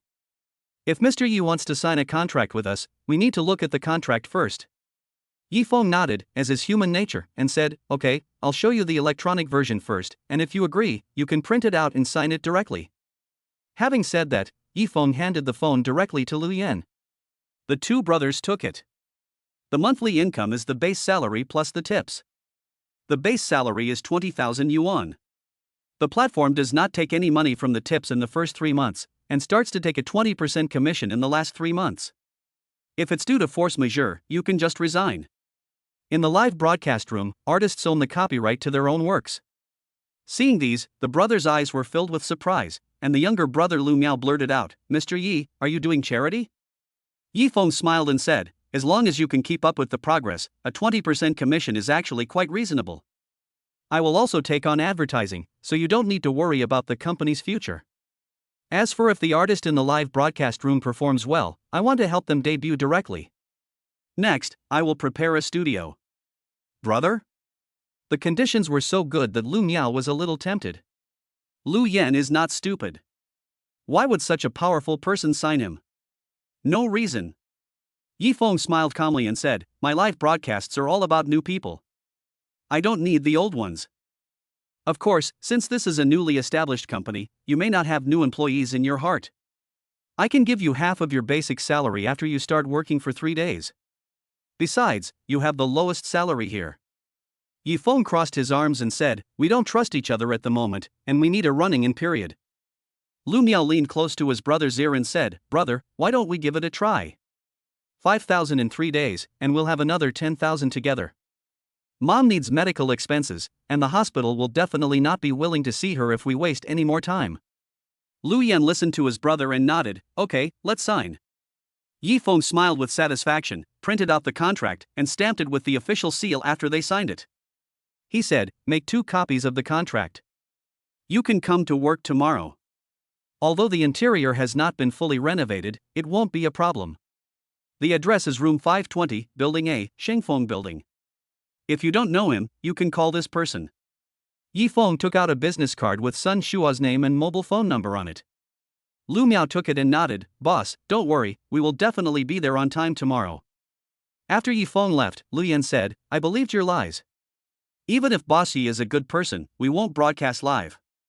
The two are students from an art school and have never been exposed to live streaming or anything like that. It's really a headache." "That's easy. Just find some live broadcasts to watch."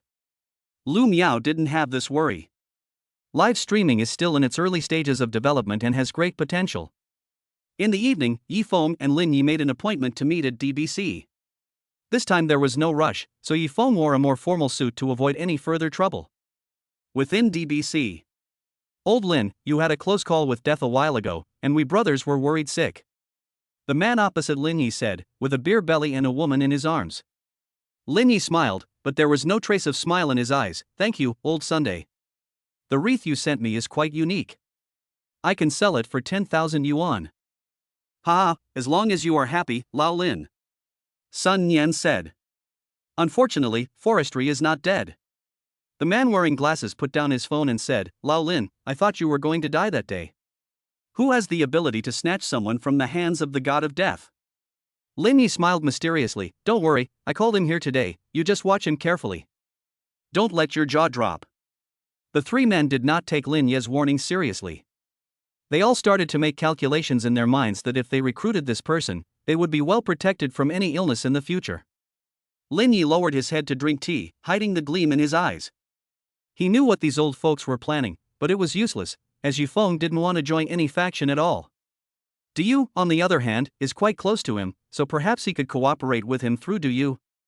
Yi Feng didn't know what the people on the second floor were thinking, but he was stopped at the stairs on the first floor. "Isn't what Lin Yi said true? Look again, it's really Mr. Lin's business card. Can't we go to the second floor even with his introduction?" Yi Feng said with a frown. "Ha, you're the only one who has Mr. Lin's recommendation?"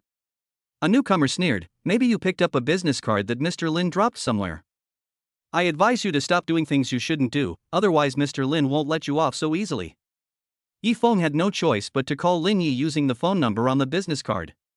It's a pity that the place where he caused trouble last time was not here. Because I couldn't get in at that time. Even on the first floor, it was divided into 3 areas, A, B, and C. Those who could enter area A near the stairs meant that they had some relationship with the people upstairs. "Mr. Lin, I was stopped in the stairwell," Yi Feng said, laughing softly. "It seems that Mr. Lin's business card is just a name." Chapter 82. Don't want to live anymore? Xiao Yi is here? I'll come down in person to see who is so blind. Lin Yi was also a little angry. He had finally invited Yi Feng, but the other party was blocked outside with his business card. Isn't this a slap in his face? Sun Yan glanced at Lin Yi, quite curious. It seems that this is a young man. Lin Yi chuckled, "Just so you don't get scared later."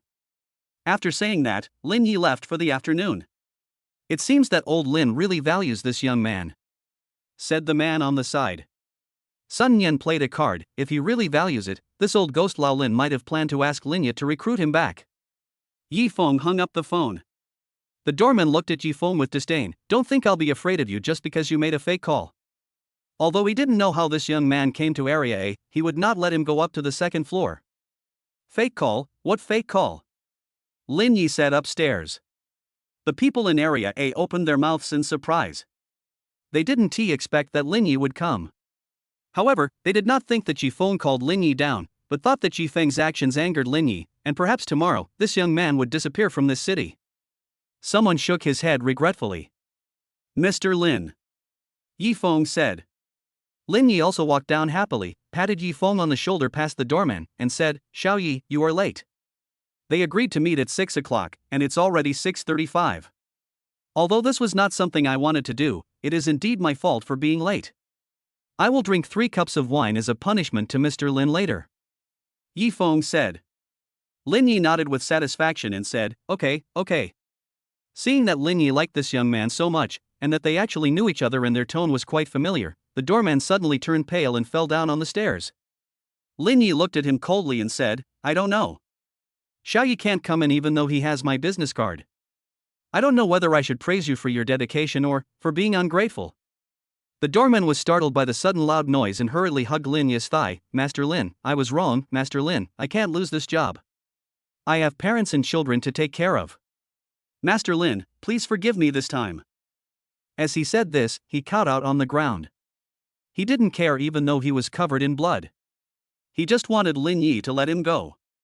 You didn't offend me, you offended Xiao Ye. Lin Yi looked at the doorman coldly. The doorman turned around and knelt down. Mr. Yi, please be magnanimous. I was too short-sighted. Please spare my life. I will work like a slave for you. Yi Feng frowned and said, forget it, Mr. Lin. Lin Yi smiled and said, since Xiao Yi said forget it, then I won't bother about it. But there won't be a next time for this kind of thing. Yes, thank you, Mr. Lin, and thank you, Mr. Yi. The doorman looked at Yi Feng gratefully. Yi Feng knew that Lin Yi was deliberately giving him face. I guess everyone in Area A knows his background now. Xiao Yi, come on, let's go. I'll take you to meet some old friends. To be honest, Lin Yi still liked this young man very much. As long as he became his son-in-law, the Lin family might not be able to return to their ancestral home. But unfortunately, Yi Feng now has a girlfriend lying in bed. Investigation revealed that she became a vegetable because she tried to save Yi Feng. The three were shocked when they saw Lin Yi coming up with a young man. Only then did they understand what Lin Yi meant when he told them not to make a fuss. This is Sun Yan, my rival. This is Liang Jia, and this one is called Jiang Jian. They are both my friends for many years. Lin Yi briefly introduced both parties. This is the miracle doctor I mentioned to you before, Xiao Yi, Yi Feng. After shaking hands, Lin Yi placed the wine in front of Yi Feng and said, you said so. Drink 3 glasses as punishment. Yi Feng smiled helplessly and said, of course, Uncle Lin is optimistic about it. After saying that, he poured 3 cups of 50-proof liquor into the glass and drank it all in one gulp. Because of the improvement of the system's physical body, I have a certain resistance to alcohol, and can drink 1,000 cups without getting drunk. Alright. Seeing that Yi Feng could drink so much, several old guys also became interested and wanted to compete with Yi Feng. As a result, the 3 of them were almost drunk, but Yi Feng was still the same as before. Lin Yi said, I didn't ask you to come here just to drink. Please protect this kid from now on. Of course, we'll drink some other time. He. What are you laughing at? Are you laughing at me being drunk? You're even drunker yourself. Yi Feng saw that 3 men, who were almost 200 years old in total, started to quarrel, but fortunately, although they were drunk, they still had good drinking habits. After Yi Feng settled the 3 people, he walked down. The people in Area A were still talking about today's big news, but when they saw the protagonist coming down, they immediately shut up. Yi Feng had no intention of listening to what they were saying. Chen Duo? Suddenly, Yi Feng caught a glimpse of a figure. It was Chen Duo. Yi Feng took 2 deep breaths and followed quietly. He wanted to see who was trying to get him. Failed, Mr. Mo. Chen Duo spoke respectfully, not at all like the confident look he had when he was in the Chen family. Mr. Mo was standing with his hands behind his back. When he heard this, he slapped Chen Duo in the face. He warned, Chen Duo, don't forget your identity. You are just the illegitimate son of the Chen family. If it weren't for the Mo family, do you think you could still become the young master of the Chen family? There was too much information in the language, so Yi Feng directly turned on the recording. This was a belt of flowers and plants, and as it was dark, Chen Duo and Mr. Mo did not notice Yi Feng. After hearing this, Chen Duo was slapped in the face, but he did not show any dissatisfaction on his face. He still said respectfully, Mr. Mo, please rest assured. I will not forget my identity, and I will always remember the kindness of the Mo family. Well, I tell you, Yi Feng needs to be eliminated as soon as possible. He is growing faster and faster now, and it won't be easy to take action in the future. Yi Feng, who was hiding aside, narrowed his eyes. It turned out that the ones who wanted to deal with him were not the Chen family or Chen Duo, but the Mo family. Chen Duo is just a dog. But why? He had never seen anyone from the Mo family. After all, they were too far away. The fact that they could make Shin Duo so humble was enough to show how powerful the Mo family was. Yi Feng, who was flustered, decided not to eavesdrop, otherwise it would be bad if he was discovered. Hey, Yi, Chapter 83, Beating a Dog Depends on Its Owner. Yi Feng covered Lin Lure's mouth and left. This woman almost screamed out and he was discovered. Yi Feng, what are you doing? After letting go of her mouth, Lin Lure said quite dissatisfiedly. She was wearing a red tube top mini dress, a diamond necklace around her neck, and her face was delicately made up. Yi Feng frowned. How did you get in? This is DBC's backyard, and Lin Lure can't get in without some background. Lin Lure pouted and said, why can't I come in? She rolled her eyes and said, I just came in with a friend. Yi Feng, are you going to leave? How about I go with you? Is your friend Zhang Fan? Yi Feng asked coldly, remembering that the last time Zhang Fan targeted Guan Susu, it was also arranged by Lin Lure. However, Yi Feng later forgot to look for Lin Lure.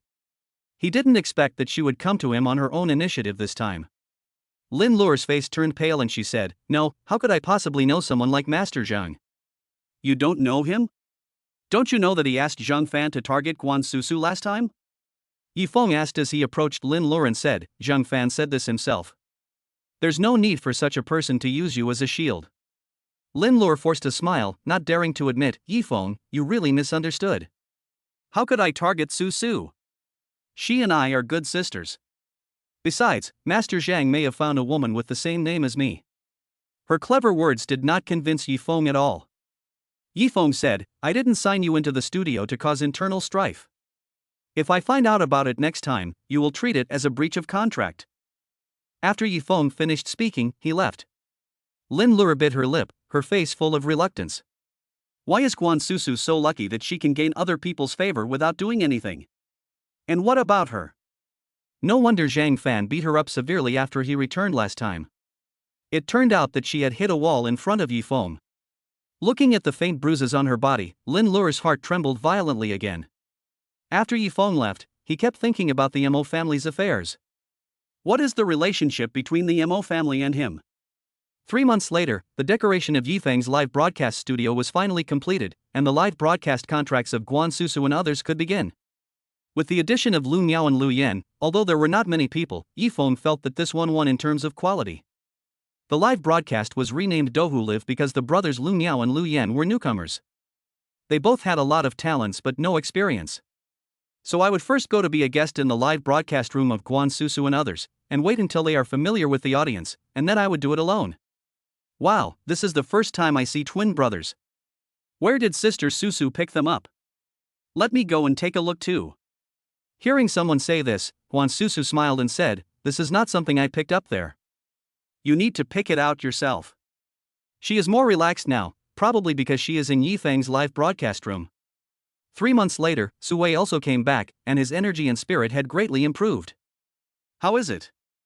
Yi Feng patted Su Wei's shoulder and said, it looks like there have been big changes.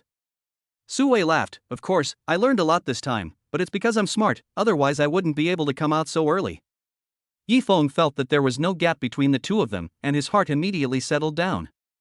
The two talked about this in the cafe. Su Wei, where have you been these past few months? Why can't I contact you? Liang Wei walked over angrily. She had a very hard time these past few months. Because of what happened before, President Long couldn't go back at all.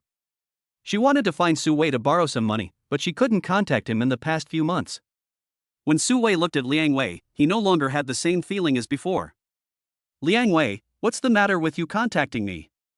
Do you want to borrow money? Su Wei knew Liang Wei very well. After all, they had been together for 3 years and Su Wei had given her more than 300,000 yuan. Come to think of it, Su Wei was a little impressed with himself. He was able to survive by working part-time jobs and giving money to Liang Wei.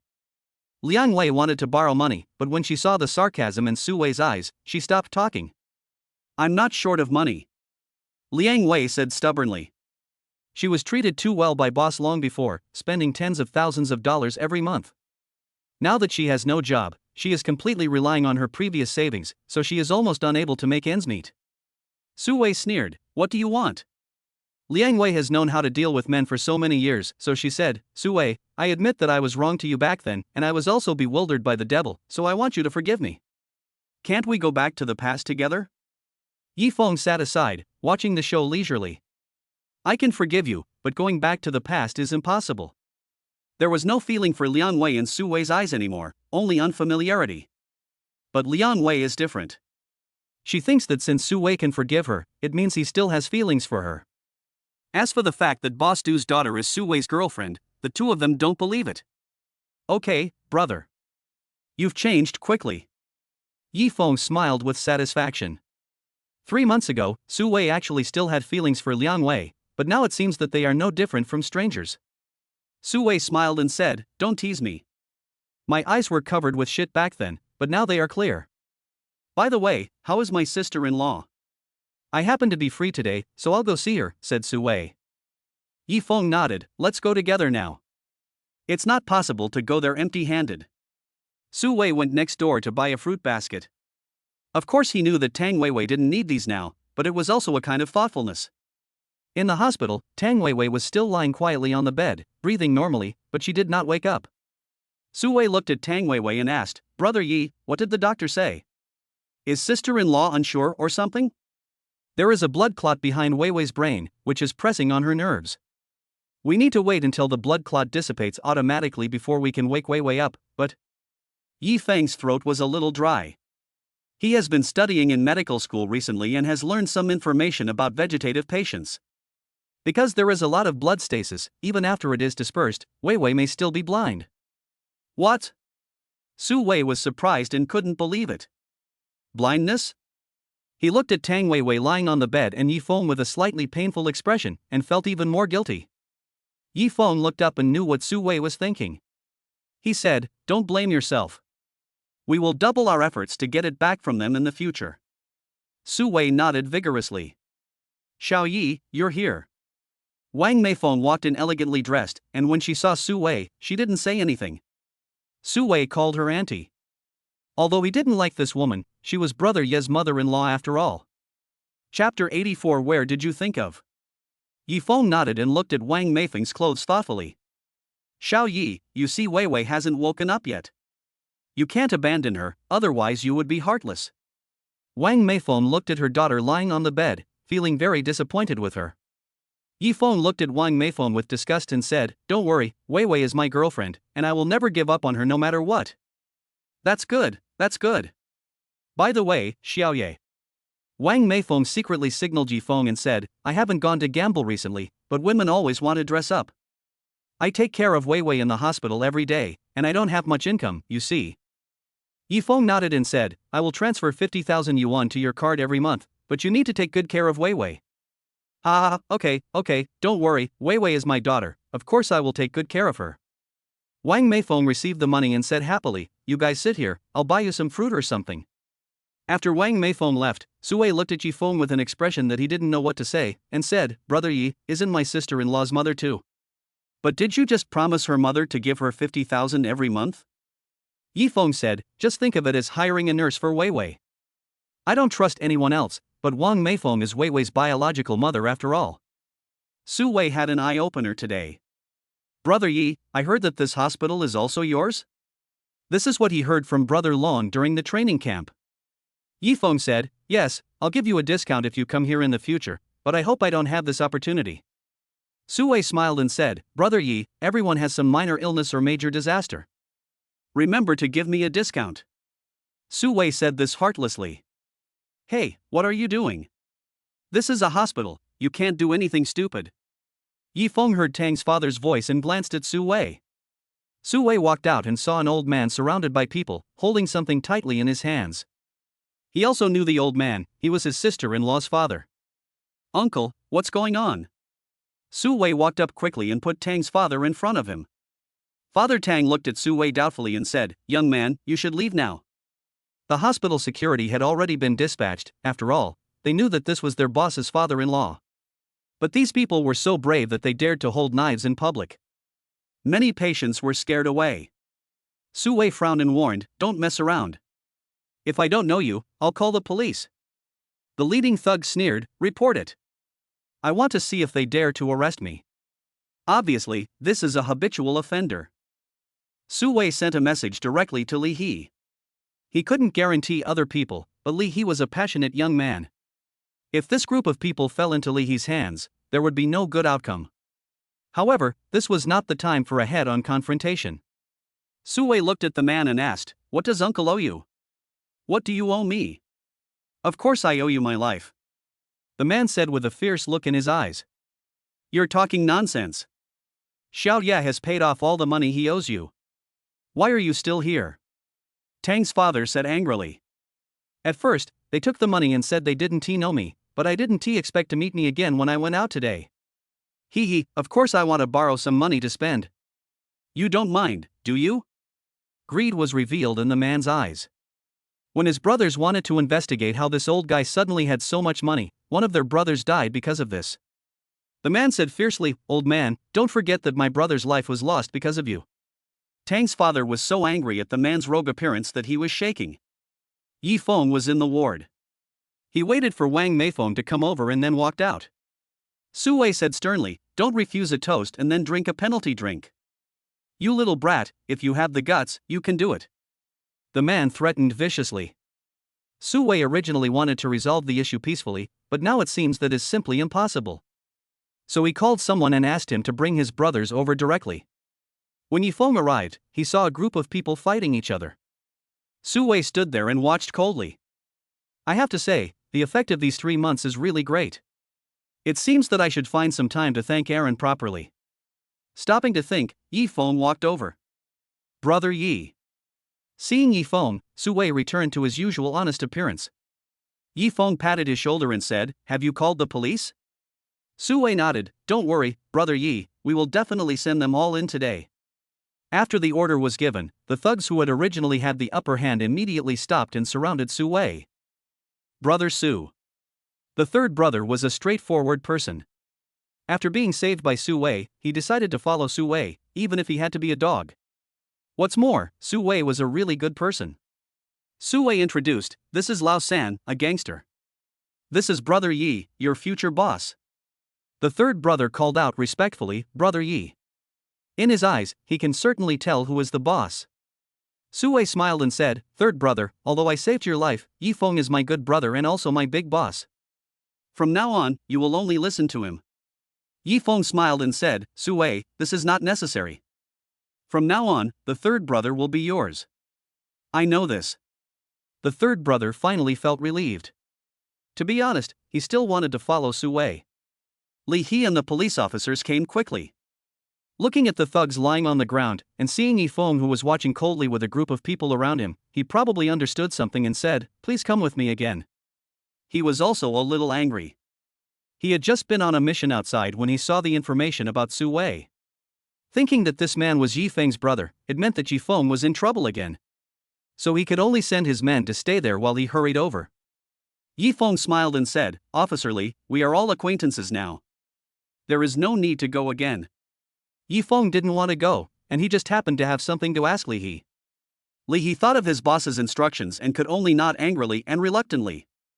After the two of them walked a little further away, Yi Feng asked directly, "Where are those hooligans from last time?" Li He glanced at Yi Feng, "What are you going to do?" Yi Feng said, "I need to ask you some personal questions." Li He thought about it and said, "Okay, but you can't resort to lynching. This will cause great trouble to my work." Yi Feng smiled and nodded. There was no need to take action against those small-time thugs. Seeing that Yi Feng agreed, Li He was straightforward and told the whereabouts of those gangsters. Yi Feng had long expected that Chen Duo would find a way to bail them out. Chapter 85 Interesting.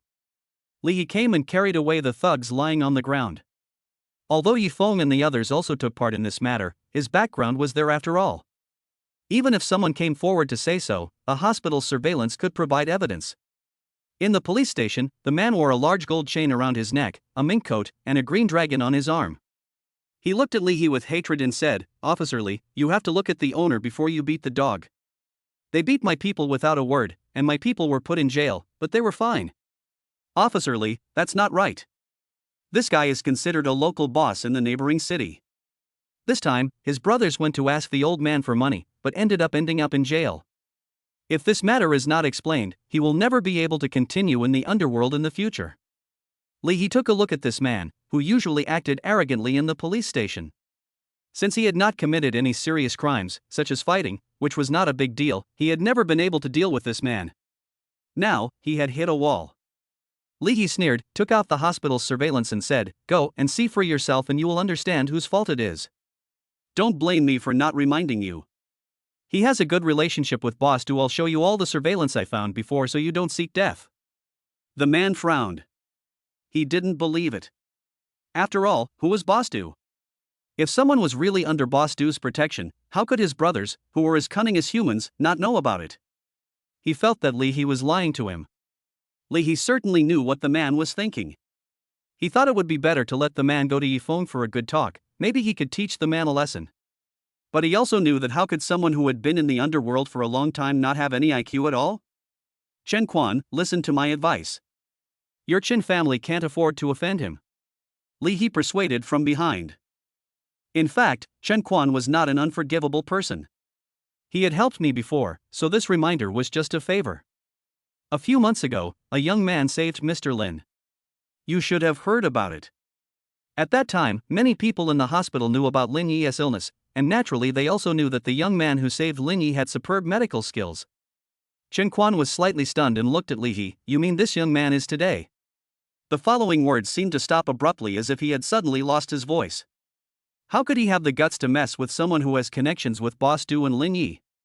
Not daring to delay, Chen Quan immediately borrowed a computer in the police station and uploaded the surveillance footage to watch. He picked one at random and saw that Boss Du's subordinate Aaron was very respectful to the young man. Lee He walked over and comforted him. "Don't be so sad. To be honest, it's not him you messed with, but his father-in-law, who doesn't have any background. His father-in-law is the one who works for Tang's company, and he's bankrupt anyway." Damn it. Hearing Lee He's voice, Chen Quan was both annoyed and frightened. He punched Lee He. "I'm in such a miserable state, and you're still gloating." This didn't comfort him at all, and it was even worse than pissing off his father-in-law. "Oh, are you so angry that you want to attack the police?" Lee He dodged it easily and kept teasing. Chen Quan was too lazy to argue and just left. Lee He reminded from behind, "Your brothers don't want it anymore?" Chen Quan waved his hand and said, "Teach them a lesson. I'll come over tomorrow. Today, I'll go and make amends first." Yifeng smiled and said, "Since we are all brothers in the underworld, let's go have a meal together." Although Su Wei saved the man named Lao San, Yifeng couldn't be completely sure that the other party was someone he could trust. Su Wei whispered, "Brother Yi, you finally came to see my sister-in-law, you should spend more time with her. The third brother and I will go to eat by ourselves." Yifeng glanced at Su Wei. Could it be that he had been trained to become a blockhead? The third brother had sharp eyes and saw the man walking back and forth timidly at the door. He said, "Brother Yi, Brother Su, I see that teacher is looking at us stealthily." Yifeng looked over and thought it was indeed a bit vulgar for such a rough man to act like a young wife. "Bring him here," Yifeng said. The third brother went straight over and brought the man over. Chen Quan glared at the third brother fiercely. He was truly a bully relying on his master for power. If he had not been afraid of offending his master, Chen Quan would have rebelled long ago. "What to do?" Yifeng asked. "Brother Yi, several of my brothers are blind and have caused your father-in-law to suffer injustice." After much deliberation, Chen Quan finally chose to take action against Yifeng's father-in-law. Several people finally chose to go to a restaurant for dinner. "Brother Yi, come here, I'll treat you to dinner," Chen Quan said generously. Although Yifeng said that he didn't care, Chen Quan felt that he couldn't let it go so easily. It would be too casual, so treating him to a meal would be just right. "Your last name is also Chen?" Yifeng suddenly asked, "Are you related to Chen Duo?" Yifeng looked nonchalant, but in fact, he cared about this issue very much. Chen Quan chuckled, "The Chen family is very wealthy. My parents are from a remote part of the Chen family and have been sold. Even if we talk about bloodline, my family is probably too sparse to be seen." "Brother Yi, you're welcome, eat, eat," Chen Quan said enthusiastically. Yifeng said, "What happened today? I have already paid you back the money from my uncle. Why do you want to borrow money again today?" The light tone made Chen Quan shudder. He quickly said, "I'm sorry, Brother Yi. It's like this. The group of brothers under my command were bewitched and thought that Mr. Tang had made a fortune. They wanted him to help solve their problems. Ha! Yi Feng sneered and looked at Chen Quan and said, I don't want this kind of thing to happen again. If I find out again, it won't be a matter of just having a meal. Yes, Brother Yi, I will definitely remember it. Chen Quan said hurriedly, his heart finally put back in his chest. Yi Feng took out a stack of photos and asked, Do you know these people? Chen Quan felt that he looked familiar and suddenly remembered, this is a subordinate of a man called Wang Xin. He specializes in sneaky things. I don't know what he did to get into jail. But he was released on bail a few days later. I don't know what kind of luck he had. It seems he hooked up with a big shot. Yi Feng took back the photo. It's just that he is hooked up with a big shot, on the surface it's Chen Duo, but secretly it's the Mo family from Beijing. It was Chen Duo who asked them to leave. Yi Feng said. Chen Quan exclaimed in surprise, then gloated, it seems that I can go and take over Wang Xin's territory. Chen Duo is a ruthless person. Not only did these people fail to accomplish their mission, they almost let their accent slip. They will probably be dealt with. Yi Feng didn't have time to ask Chen Quan why he knew it so clearly, and immediately asked Su Wei to start investigating. If you go too late, what will you do with all these corpses? Let's go find Li He first. Yi Feng said. Mr. Yi, why don't you go find Li He first? After all, he is the one in charge of this area. Even Chen Quan couldn't do it so comprehensively. Yi Feng opened the system map and said, no need, let's go directly there. Chapter 86 The Price of Listening to the Truth. Upon hearing this, Chen Quan was a little surprised. After all, judging from Yi Feng's appearance, this was the first time he had interacted with these people, and now he didn't know where these people were taken by Chen Duo. How could he know? Yi Feng didn't explain much. Several people got into a car, and Yi Feng drove towards a desolate place. Seeing this, several people knew that those people were probably in great danger. Third brother, let's go and take a look. Chen Quan said. Originally, he looked down on the third brother, but he didn't dare to talk to Yi Feng and Su Wei, so the third brother was the only one left. Yi Feng held his breath, listened to the noises around him, and said, be careful, there seems to be someone. After waiting for a while, they finally noticed some movement and found a bush to hide in. Mr. Li, if you let me go today, I will never come to Linshire to do business again. The man had a huge scar on his face and looked very fierce.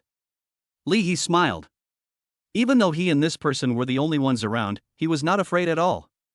He could even make a joke, I'm not a horse releaser. If I release you every day, do you think there is grassland above your head?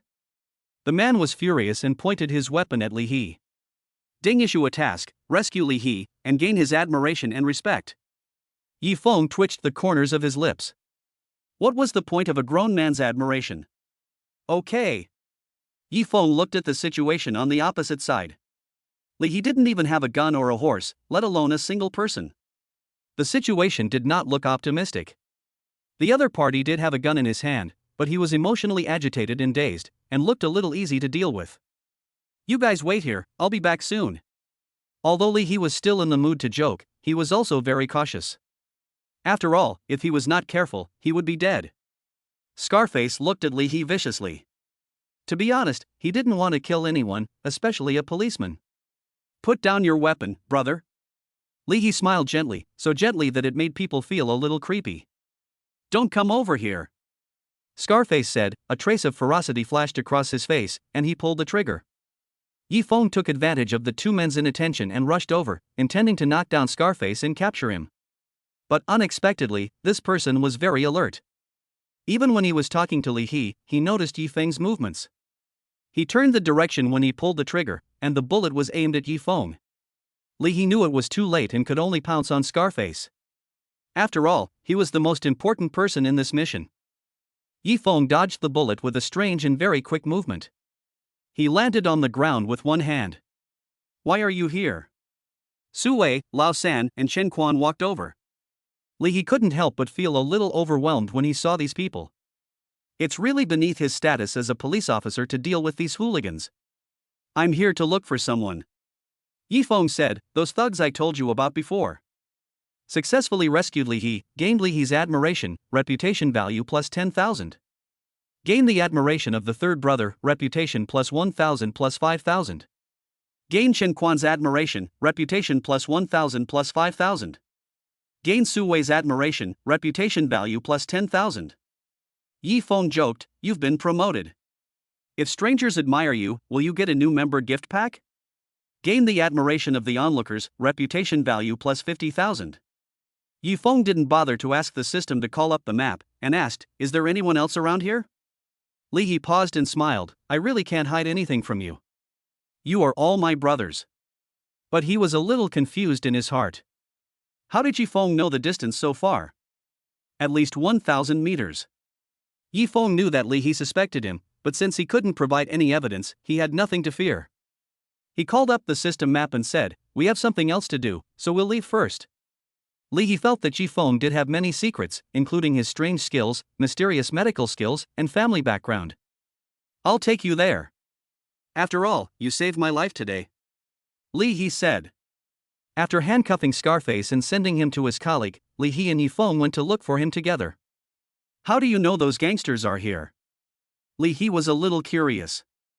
Several people looked at Yi Feng. To be honest, they were also curious. Yi Feng said, "Didn't you say before that those people were released on bail? I guess it should be Chen Duo. Besides, Chen Duo is such a ruthless person, there is no reason for him to rescue the thugs who told me about the person behind the scenes in prison. So this means he wanted to kill people to silence them, but Lin City is a big city, and there are people in the city almost all the time at night. If someone saw us, it would probably be troublesome. So, Chen Duo can only choose to commit a crime in the wilderness." Yi Feng said, "According to some characteristics of criminal psychology, when a person wants to commit a crime, he will choose a place that is psychologically safe for him. I think this place is quite suitable. It's quiet, there's no one around, and it's relatively close to Chen Duo's property." Li He gave a thumbs up. According to Yi Feng's guess, this was indeed the most likely place. Yi Feng breathed a sigh of relief, finally he had managed to fool the person. In fact, at first he wanted to pretend to be cool and say curiosity kills the cat, but then he thought that if he really said that, these people would probably become even more curious, and they might discover something strange about him one day. So, the best way is to give them a guess. In a blink of an eye, we arrived in front of several small wooden houses. Li He walked up quietly and opened the door. There was no one inside. Yi Feng walked in and found that there was already a layer of dust on it. "You've moved out for a long time, right?" Li He said. "Ha ha, Yi Feng, I knew you would come back to find us. Today, you can't run away." Suddenly, a voice came from somewhere in the room. Yi Feng looked in the direction of the voice and saw a man. "But I don't know him. Are you Chen Duo's man?" Yi Feng was very sure. "But I don't know how Chen Duo knew that he would come here. How can a kid like you understand what Master Chen is thinking?" The man said disdainfully, looking at the people around him, "If you don't want to die, leave quickly, otherwise, you won't be able to leave later." He gave a wicked smile. How could any of these people leave? Yi Feng knew that this person was doing this to show him, wanting him to experience the feeling of being betrayed frequently before he died. "Bullshit, I will never leave Brother Yi even if I die." Su Wei roared, obviously very angry. Seeing that Su Wei was not leaving, the third brother decided to leave too. As for Li He, he is a policeman and it is his responsibility to eliminate violence and protect the people. Chen Quan suddenly felt that he was the only one who wanted to leave here without any moral constraints. However, he also knew that the other party was not wearing a mask and had revealed the mastermind behind the scenes. It would be strange if they could be allowed to leave. Yi Feng smiled and said with disdain, "Can Chen Duo only send people like you who have low IQ to carry out the mission?" Chapter 87 Feeling Proud. The man couldn't stand Yi Feng's insults, and threatened with a sinister look, "Yi Feng, you can't escape today, and you are still so stubborn." Yi Feng called up the system map and said, "Don't lie. Young Master Chen asked you to kill those thugs, but of course he also wanted to kill you. Only his own people are the ones he trusts the most." Yi Feng said with an expression of pity, "You finally survived, why are you still thinking about death?" The man's eyes showed horror. How did Yi Feng know about this? Yi Feng looked at the red dots marked by the system, then looked at Li He and asked, "There is another great achievement for you, do you want it?" Li He glanced at the man squatting on the wall and knew what Yi Feng meant. Although this group of people were deceived by Chen Duo, they were also criminals who committed murder and arson and of course were unscrupulous criminals. Therefore, it would be a good idea to arrest them. When the man heard this, he was so nervous that he almost fell off the wall. No, Master Yi, let's talk it out. The man jumped down from the wall. When they were dealing with the gangsters, they were attacked from behind by Chen Duo's men. It can be said that they suffered heavy casualties. He was the one with the least injury. That's why he came here to keep watch. The rest were either dead or seriously injured and could not walk. It can be said that if Li He wanted to do something, they would not be able to resist at all. But once you are in jail, you won't be able to get out, let alone take revenge. Li He raised his eyebrows and looked at the man, saying, "Then tell us everything that happened between you two. And what about those gangsters? Are they all dead?" The man felt bad when he heard the word death. He shook his head and said, "Mr. Chen's men were too impatient at the time. They attacked us before we could do anything. I think a few of them managed to escape after we resisted them." Li He looked at Yifeng, and Yifeng said, "What was the reason why he asked you to come here this time?" The man looked at Yifeng suspiciously and said, "Of course it's the money. 50 million is enough to keep us from worrying about food and drink for the rest of our lives. Originally, we brothers were planning to stop working after this deal." 50 million? Yifeng frowned and said, "Chen Duo couldn't come up with 50 million at the beginning. How much deposit did he give you?" The man said, "Brother Yi, you look like a newbie. Who is Chen Duo?" "He is the eldest son of the Chen family. At that time, we thought we should give him some face and ask for money after the job was done. Who knew he wanted to take our lives directly? You dare to do something without money?" Lao San and Chen Quan looked at him with disdain. The man choked. Yifeng looked at Li He and asked, "What are you going to do?" Li He said, "Take him back. As for Chen Duo, I will find a way to make him admit his crime. But there is no doubt that this question is actually difficult. I can help you," Yifeng said. The man looked at Li He tentatively. He knew that this police officer was the one who now held the power of life and death over them brothers. "Can my brother and I redeem ourselves from our crimes by making amends for our crimes?" The man asked cautiously.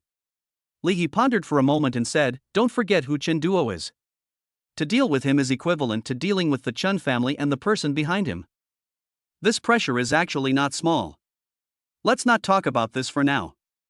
Find your people and take them all back." Yifeng said, "Sui and I will go around and see if we can find any survivors of that gang of thugs."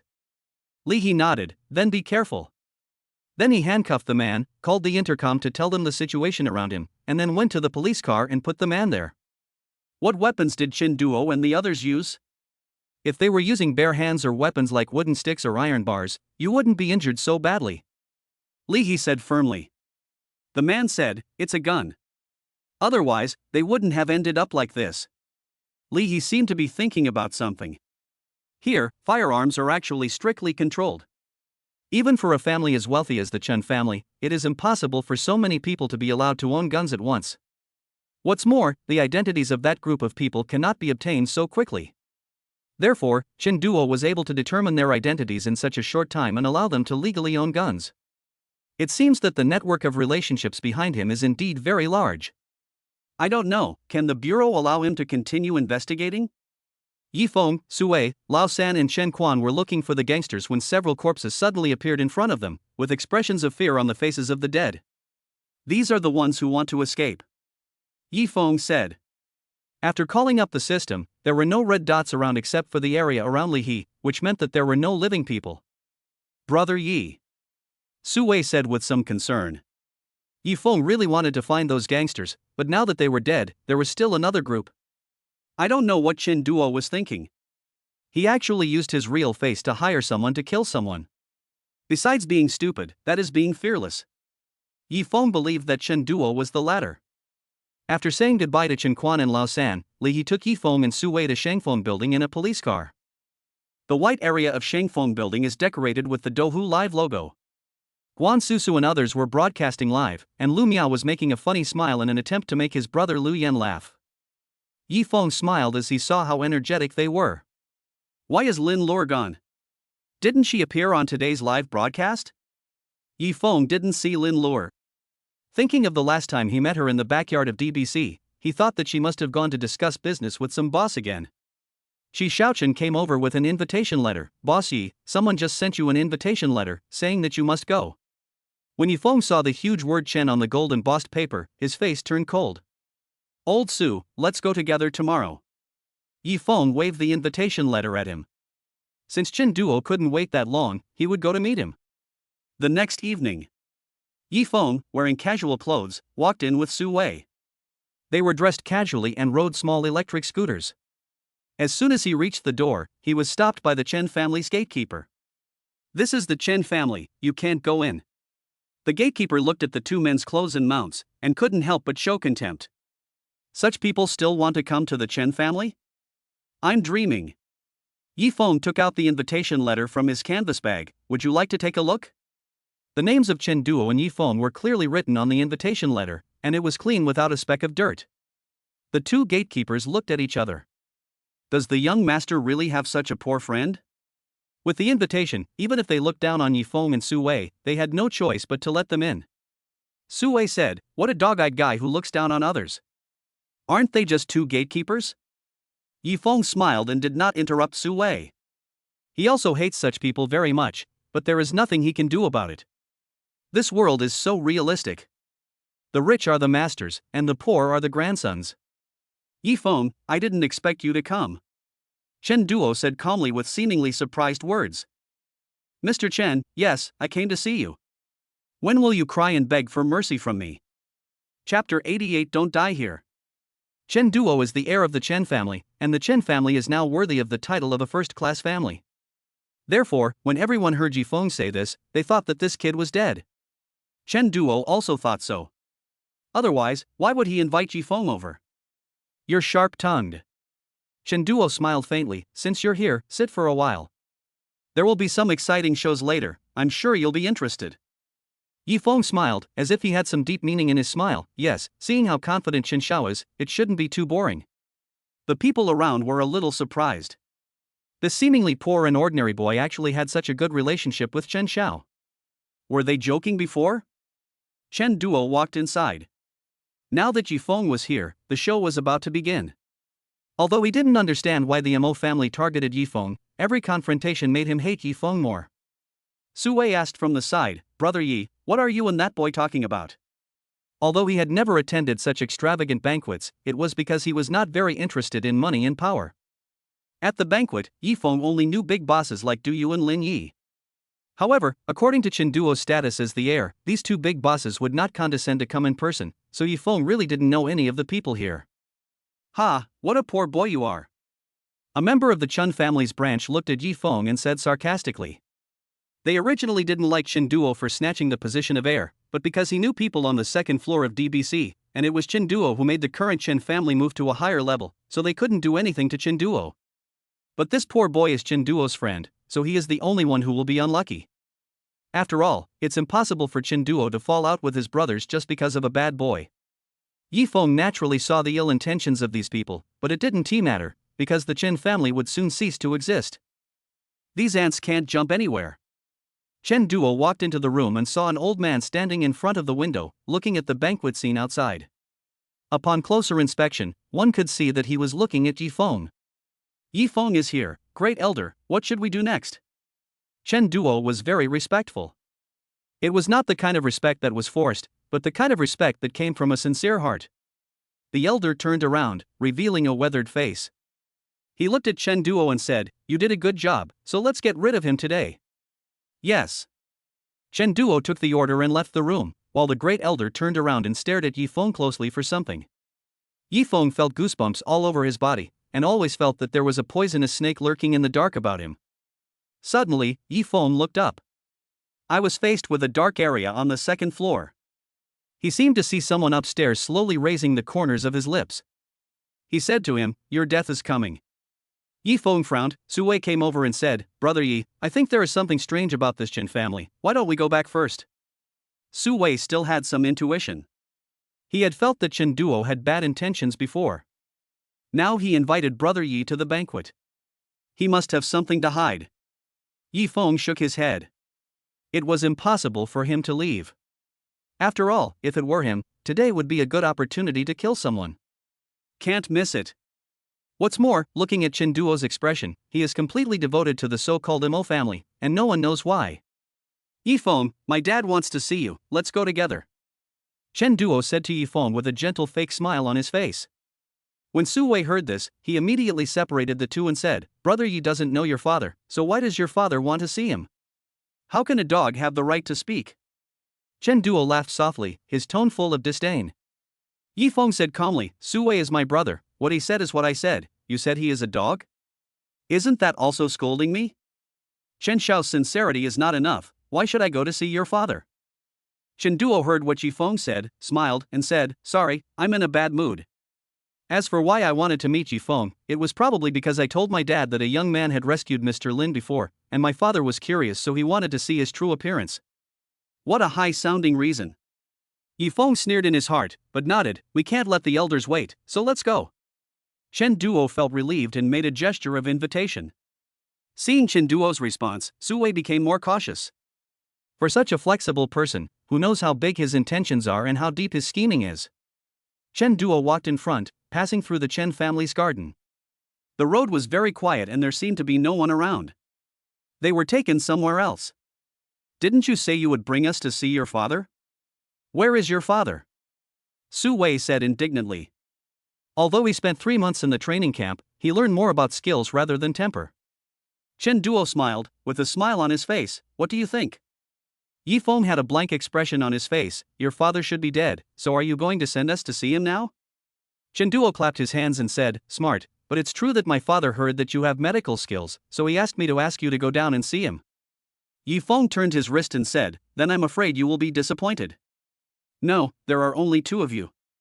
Chen Duo smiled proudly and clapped his hands. Soon, dozens of men in black appeared around and stood quietly by. Like a loss. Su Wei said, Chen Duo, then you try it. After saying that, Su Wei sent a signal to the third brother, indicating that they could come over. Coming to a den of snakes like the Chen family, Su Wei must of course be on guard.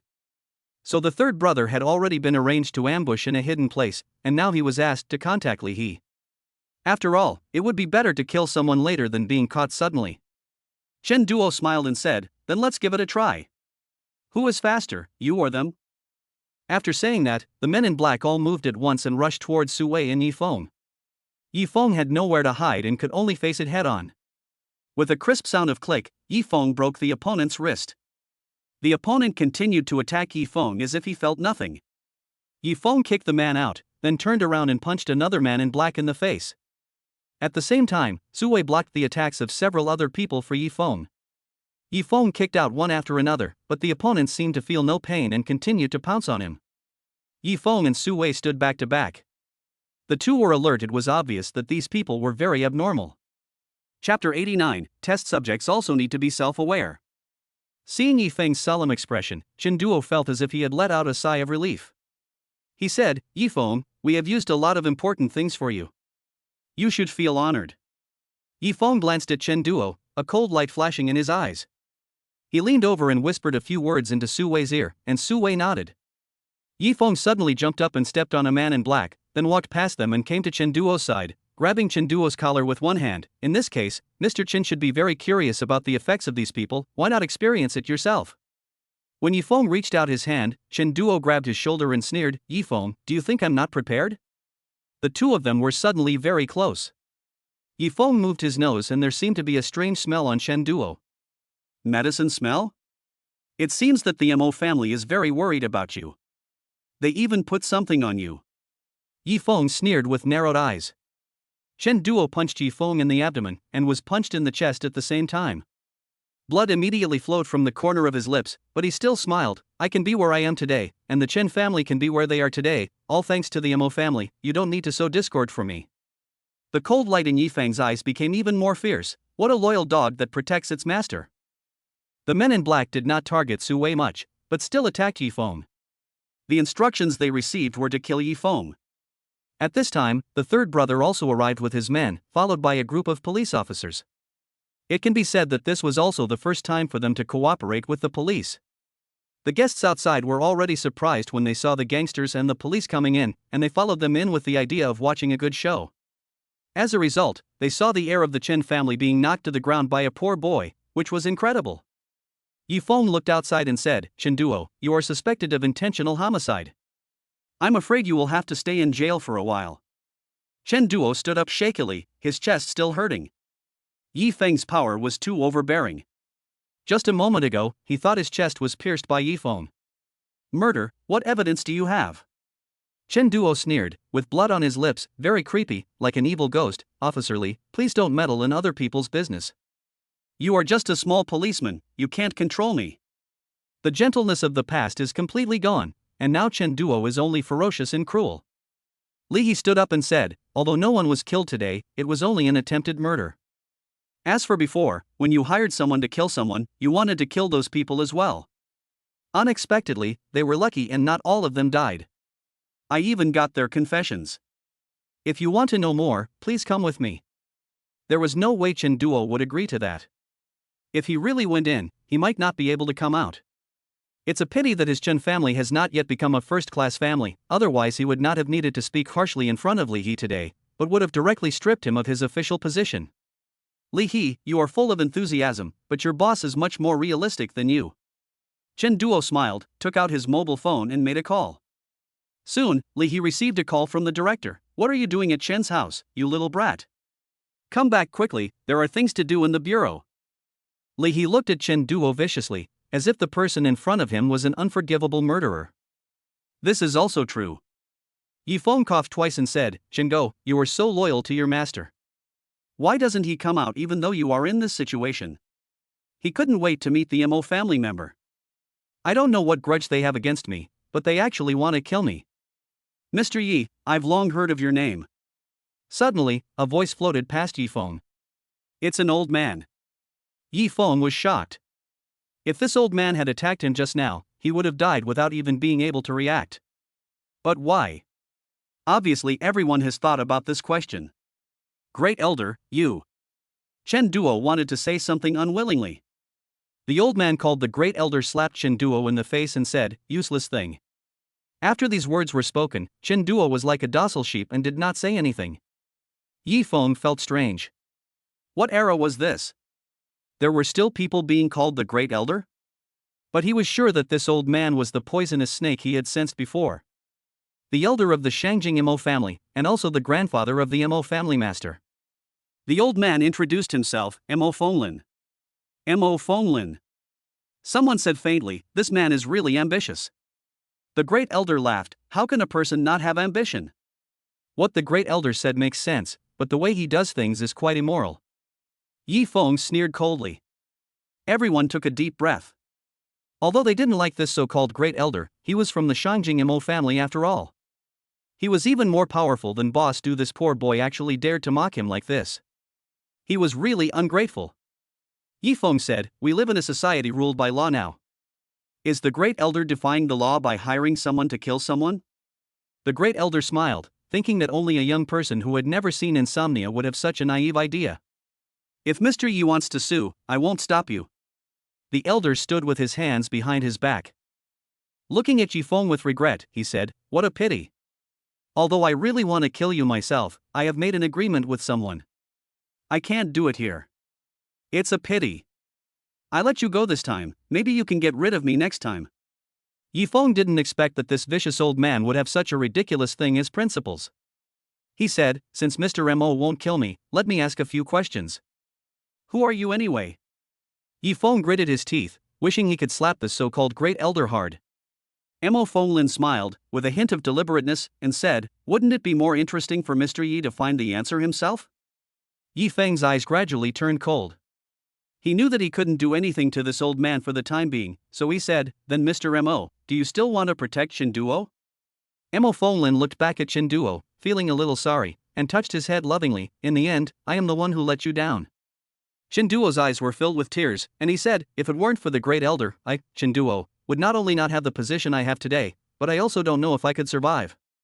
Today is the last time I will work for the Great Elder. I hope you take care of yourself in the future. After saying that, Chen Duo took advantage of everyone's inattention and shot himself in the temple at lightning speed. Bang! Yi Feng was stunned. He originally just wanted to send Chen Duo to prison. The elder looked at Yi Feng, his eyes filled with reproach. Yi Feng, Chen Duo committed suicide. It was you who instigated him.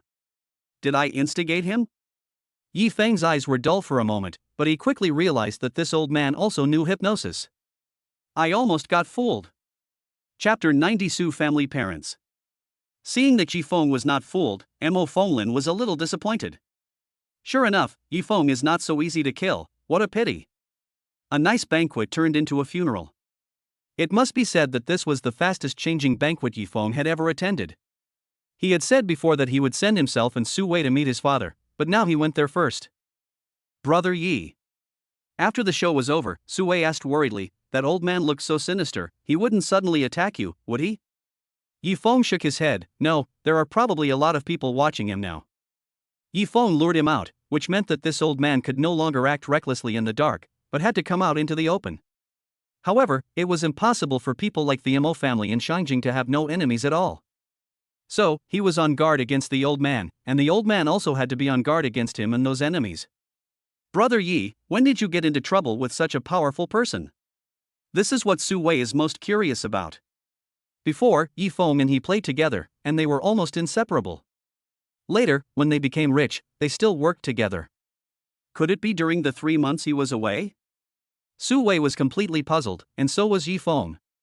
He also couldn't understand how he had gotten into trouble with a big family like the Mo family. If it was intentional, doesn't that mean he is living too long? After returning to the villa, Yi Feng also bought a house next door for Su Wei. If the two of them lived next door, it would be very convenient to do things in the future. Brother Yi, you didn't eat enough today. I'll treat you to some noodles. Su Wei immediately forgot the thrilling experience just now. The biggest thing in the world is his stomach. Yi Feng nodded. He returned to the room and called Li He.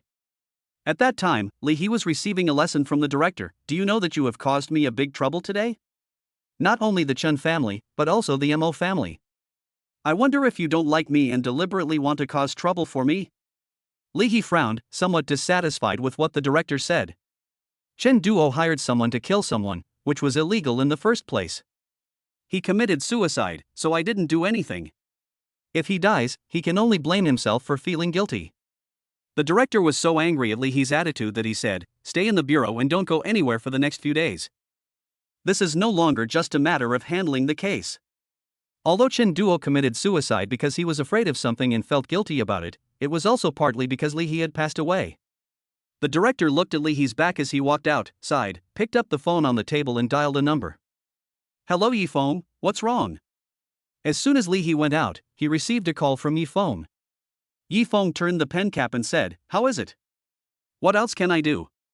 I just got a lecture from the director. Li He paused and said, but you are right. This time it seems that it is not that simple. Logically speaking, given the current situation of the Chen family, they have no ability to deal with Li He, and when he went there, the elder of the Mo family was fine. Chen Duo could also be judged as committing suicide out of fear of punishment. There was no need for his director to be so angry. The fact that he is so angry now can only mean one thing, that person wants to continue to control the Chen family. Yi Feng said, then help me keep an eye on the Chen family. The reason why we looked for Li He is because they are good at surveillance, and the third brother has other things to do. Li He smiled helplessly, I am now under house arrest in the police station, which is no different from being in prison. How can I give you the time to arrest someone? Yi Feng smiled and said, I guess you will be released soon, Sir Li. What do you know? Li He frowned, and he found that Yi Feng was no ordinary guy. Yi Feng did not answer, and said, I'm sorry to trouble you with this matter. Brother Yi, which one do you want to eat, instant noodles or dumplings? Su Wei shouted downstairs. Yi Feng hung up the phone and walked downstairs, saying, let's have instant noodles. Even if you have money, it is still difficult to change those habits. Su Wei smiled and said, I like instant noodles, too. I haven't eaten them in a long time in the training camp. Yi Feng paused and said, it must be very hard over there. It's hard work, but the rewards are great, Su Wei said. It's the same as the years of college entrance examination. Yi Feng smiled and said, I think this is not enough. There are more and more dangers around me now. If in the future. Su Wei said seriously, Brother Yi, don't say that. Don't worry, I will definitely not hold you back. Yi Feng said helplessly, I'm not afraid that you will hold me back, but I'm afraid of getting you implicated. Sue knew that Yifeng was soft-hearted, and if they continued talking, they would definitely not stop, so he said, "The company has been on track recently, why don't we go to Lushur for a stroll together? It just so happens that I haven't visited my parents for a long time." Thinking of Sue's father, Yifeng was a little stunned. He had been an orphan since childhood, and his grandfather who raised him later passed away. After meeting Sue, his parents also sympathized with him and often asked Sue to bring them food. "Well, I haven't seen uncle and aunt for a long time, why not go tomorrow?" Yifeng said, "If we drive on the highway, one day will be enough." Sue nodded and said excitedly, "I guess my dad will say something this time. My own son is better than someone else's." Yifeng smiled. Sue's father was indeed a very interesting person. In the evening, Yifeng called Wen Lian and told her that he wanted to take a week off. There haven't been many patients recently, so Yifeng's experience points have increased very little. After driving for a whole day, Yifeng and Sue finally arrived in Lushur. Lushur is a very quiet city, and many young people run out in the hope of finding a high-paying job. Most of the people living here are elderly and children. The two entered the village. Sue's father and mother had been doing farm work all their lives and were real farmers. They usually sold the fruits and vegetables they grew. The couple lived in harmony and their life was pretty good. As soon as Sue got home, he shouted, "Mom and Dad, I'm back." Yifeng laughed and scolded, "Are you still planning for your uncle and aunt to come and greet you?" The relationship between Sue and his parents is not like that of father and son, but more like that of brothers, so the family is very harmonious. There was no sound from inside the door. Both of them were a little confused. It was late at night. Where could Sue's parents go? Sue opened the door with the key and said, "I don't know where these two people went. They wanted to give me a surprise." "Yifeng, you sit down first. I'll go boil some water. I'm so thirsty." Yifeng nodded, and when he saw the dust on the table, he had a bad feeling in his heart. Sue's parents are very clean, especially Sue's mother. Every time she sees Sue's father coming back from the fields, she asks him to take a bath before eating. It is impossible for such a clean person to leave dust so close to the dining table. And it looks a bit long. "Sue, don't go and boil water yet." Yifeng looked at Sue solemnly and said, "Uncle and aunt may have been in trouble." Chapter 91 Lushur Overlord Spear. Something happened? My parents are honest farmers, how could something happen to them? After Yifeng said this, Sue also knew that something was wrong. Yifeng looked at Sue and said, "Did your uncle and aunt have any problems with anyone in the past?" Sue shook his head, "No, my parents are good-tempered, brother Yi, you know that, and the relationship between neighbors is harmonious, I just can't figure out where they will go." "Xiao Su and Xiao Yi, are you back?" The old man from the neighboring house saw the lights on in Sue's house and thought that a thief had broken into the house. When he came in, he found that it was Sue's son and his classmates. Sue turned around and said, "Grandpa Zhang, it's so late and you haven't rested yet. By the way, do you know where my parents went?" Old Zhang sighed, tears welling up in his cloudy eyes, and said, "Xiao Su, I am sorry for you. If it weren't for me, your parents wouldn't have." After listening to old Zhang's story, Sue and Yifeng realized that old Zhang had accidentally offended a rich young man when he went to work. The rich young man looked down on old Zhang and bluntly said that old Zhang had hit his car and scratched the paint, so he asked him to pay 500,000 yuan. However, old Zhang didn't have so much money, and it was obvious that this was a scam. But the rich young man was wealthy and powerful, and old Zhang's family was suddenly anxious and helpless. After hearing about this, Sue's parents had no choice but to raise some money for old Zhang. After all, they were powerful, so they could only help old Zhang pay back the money. When it came time to pay it back, old Zhang, his son, and Sue's father went together. As a result, when the rich second generation saw the 500,000 yuan, he changed his mind and said that he had spent 1 million yuan to repair the car. Old Zhang's son was so angry that he started to fight. After being punched, the rich young man became furious and ordered his men to arrest old Zhang and his son, and also arrested Sue's father who was standing nearby. Father Su also suffered an unexpected disaster. As a result, the matter was discovered by the rich young man's mother. When she arrived at the place where the prisoners were being held, she found that Sue's father was actually her first love. So he asked his son to release the man and return the money, but Sue's father couldn't leave. After hearing what old Zhang said, Sue's mother also went there to look for her husband. However, after so many days, neither of them came back. My dad was so awesome back then. Sue was stunned after hearing this. It turned out that he almost became a rich second generation back then. Yifeng smiled and said, "So, I think it's a pity for uncle to lose this opportunity." Ha ha ha, of course. If my father was rich now, although I would not have been born, he could also relax a little. It's so great to be rich. Su Wei said. Yifeng could not deny it. Let's go and see if we can bring uncle and aunt back. Su Wei nodded. Although it was already dark outside, he couldn't just sit there and wait because his parents were worried. Grandpa Zhang, please take us there. Yifeng said. Old Zhang moved his lips, wanting to persuade him, but he didn't know how to say it. Old Zhang's son Xiao Zhang brought 3 people to a villa. Su Wei took a look and said to Yifeng in the backseat, "Why do I suddenly realize that this villa is not as good as the one I live in?"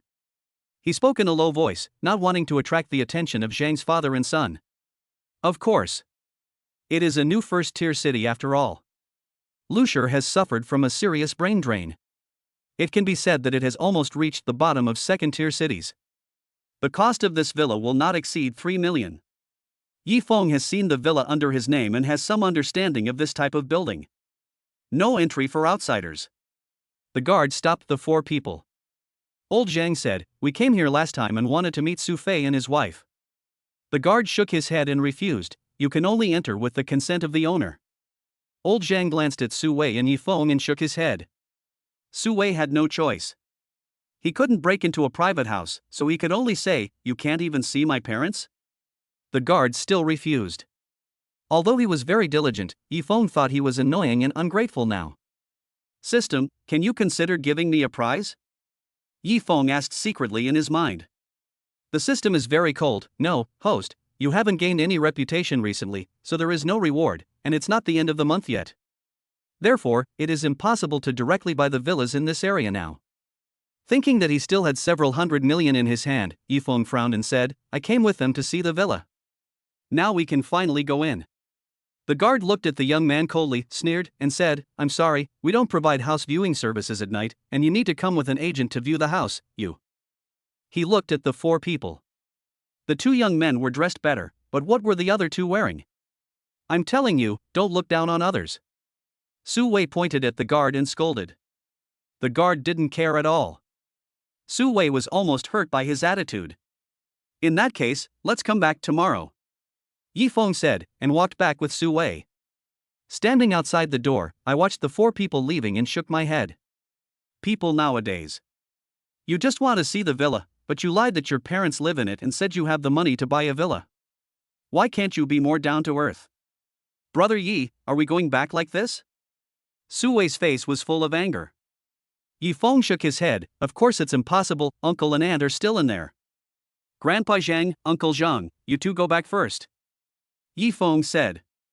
Old Zhang gritted his teeth and said, "This matter was caused by me, I can't just leave it alone, I'll help you guys." Su Wei waved his hands quickly and said, "Grandpa, this is not your fault. Don't worry, we'll go home. We'll talk about it tomorrow." Old Zhang was too stubborn, and there was nothing we could do except trick him back. So the 4 of them went home first. "Brother Yi, what are we going to do?" Su Wei asked. Yifeng said, "If we can't go in through the main gate, can't we go in through the wall?" There might be that kind of electric fence in the residential area, but Yifeng had observed that there was none in the villa area. Su Wei nodded, took out a small electric stove from home, and drove quickly towards the place where he had just been. Without the roar of cars, everything was silent in the night. Su Wei drove Yifeng to the villa area and went around to the side, both of them holding ropes in their hands. Not bad. Su Wei looked at the height. He didn't care about it. It was just basic skills in the training camp. Yifeng could get through it easily, as the physical strength value produced by the system was not created out of thin air. Without any hesitation, the 2 men wrapped the rope around themselves, then jumped in. Simple as simple. Not good. Su Wei's hair stood on end, a flash of cold light flashed before his eyes, and then he heard a light shout, "Overlord Spear." Chapter 92, First Encounter with Gu Wu. Yifeng had pushed Su Wei away as soon as he felt someone coming, and then he lay on his side to avoid the fatal shot. "Little thief." The young man with the gun looked at the 2 people opposite him and asked coldly, "Who are you 2? Why are you sneaking around in the middle of the night?" Yifeng glanced at Su Wei, then turned to the young man and said, "2 of my relatives were locked up by the residents here because of some things, so I came to take a look." The young man sneered without hesitation, "What a poor excuse. Come on, follow me. Yi Feng and Su Wei followed behind the young man. What are your two names? The young man asked. Su Wei said, when asking someone's name, be polite and say your own name first. The young man sneered, Hua Zhao. Yi Feng. Hearing this name, Yi Feng's eyes moved, Su Wei. Soon, the three of them arrived at the door of a villa. The butler at the door stood like a bronze sculpture. When he saw the young man coming, he bowed and said respectfully, Young master. Uncle Hua, you must be tired standing here all day long. Why don't you go and take a rest? Hua Zhao said. Hopper still shook his head stubbornly. Hua Zhao had no choice but to walk in and said, Uncle Hua, these are my two friends. Please help me get some gifts. When talking about the meeting gift, Hua Zhao had a smile on his lips. Yi Feng was thinking about it. It seems that this small city of Lushur is also a place where hidden dragons and crouching tigers are hidden. From the door came the happy laughter of men and women. Mom and Dad. Su Wei saw the man and woman sitting there and ran over. He grabbed their hands and asked, Mom and Dad, are you okay? Ah Wei, why are you here? The woman saw Su Wei and immediately walked over to him and introduced him, this is your Aunt Hua. After saying that, he saw Yi Feng next to him and said, Xiao Yi is here too. This is your Aunt Hua. She has been taking care of me and your dad these past few days. Xian Yu was wearing a cheongsam and had a gentle face. She nodded at Su Wei and Yi Feng. The young man was a little startled and muttered to himself, it turns out that it's not an excuse, my parents are really at my house. Yi Feng smiled and said, Aunt and uncle haven't been home for so many days. Su Wei and I were worried, so we came here uninvited. I hope Mrs. Hua will forgive us. Xian Yu was somewhat shocked by Yi Feng's bearing and attitude. It was not that he had never seen such a person before, but Yi Feng was obviously an unknown figure, but there seemed to be light flowing all over his body, as if he was a piece of amazing uncut jade thrown into a pile of stones. Even if the environment was not good, the jade could still glow on its own. Su Wei also nodded and said sorry. Xian Yu waved his hands and said, this is also my fault. I invited the old man and his son back without explaining the situation. They must have been very worried. Su Wei nodded. Grandpa Zhang said that you were my father's first love, cough cough cough. Halfway through his words, Su Wei was pinched on the back of his neck by his mother, and he shivered in pain. Xiang Yu smiled and said, this is true, but your parents and I all knew each other at the time. Your dad just wanted to kidnap my best friend, but I refused to cooperate and spread rumors in school, saying that your dad liked me and we were together. Speaking of that dark history, Su's mother also laughed out loud. At that time, Xiang Yu told me how unkind your father was. He asked her to go jogging on a rainy day to prove that he loved him, and asked her to go 10 kilometers away to buy food, saying that he didn't love him. I advised them to break up after hearing that. Yi Feng and Su Wei finally understood why neither of them went home. They were having a joyful conversation, but they didn't know that a young man upstairs had a gloomy face. If they were not a couple, would he be beaten by his parents? You little brat, you finally came down? Xiang Yu looked up and saw his second son standing upstairs. Said unhappily. If I didn't know Su's parents, if this happened to an ordinary person, wouldn't his family be destroyed by his own son? This child is spoiled by him. Yi Feng glanced at the person upstairs. The young man had a delicate face, but his arrogance destroyed the nobility on his face. Instead, it seems a bit more frivolous. I forgot to introduce them to you. Xiang Yu said, this is my eldest son Hua Zhao, and this is my youngest son Hua He. Mom, I've met them all. You should go to bed early. I'm going to practice shooting. Hua Zhao was impatient to leave. Don't worry, I've prepared gifts for the two little brothers. Uncle Hua will give them to them later. Looking at his son's appearance, Xiang Yu was helpless. Who made his son a person who liked to practice shooting? Uncle and aunt, I'll go over and take a look. After Yi Feng said that, he ran over. Judging from the boy's appearance, he is not a show-off, but rather has certain strength. Hey, what are you doing here? Hua Zhao saw Yi Feng following him and quickly stopped and said, this is my martial arts training platform. Even Hua He doesn't dare to come here. Yi Feng smiled and said, just because he doesn't dare doesn't mean I don't dare. Do you want to compete? Hua Zhao's eyes flashed with a sharp light, the spear has no eyes. How could Yi Feng agree? Although he had some martial arts skills, he could only deal with thugs. Against someone with strong power like Hua Zhao, Yi Feng estimated that he would fall to the ground after just a few moves. I do have some self-awareness on this point. I want to see you practice shooting. Yifeng said. It's really weird that there are still people practicing cold weapons in this era. Ding trigger the mission, gain the admiration of the Hua family. Gain the admiration of the Hua family? Yifeng felt that the problem with the system was getting bigger and bigger. He and the Hua family didn't even know each other, but now he had to gain the Hua family's admiration value.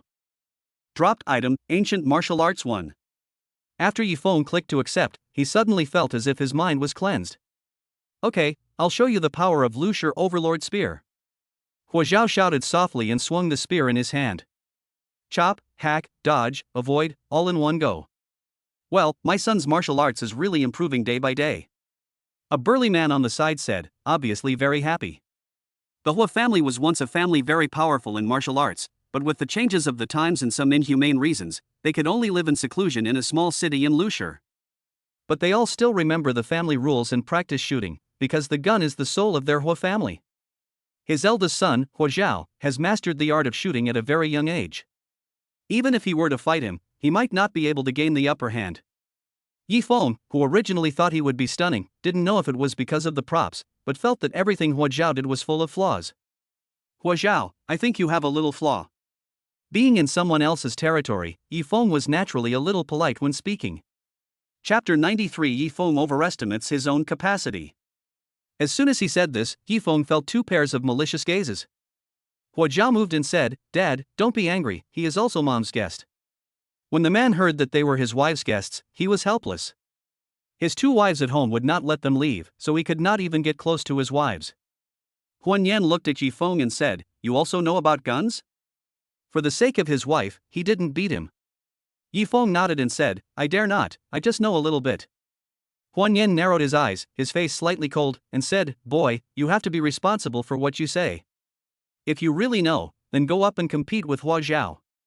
Let me see how you find the so-called flaws.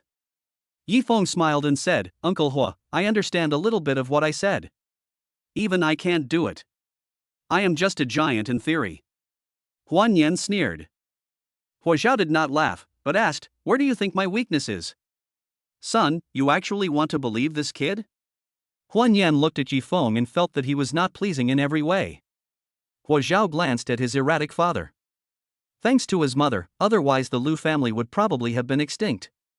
He is a martial arts fanatic and doesn't care about family affairs, which is what his father takes care of. As for his younger brother, he is a troublemaker and almost offended everyone in Lu City. So his mother really has a hard time. If Uncle Hua is willing to fight with you, I will tell you. Yifeng said. This flaw can only be said and cannot be shown at all.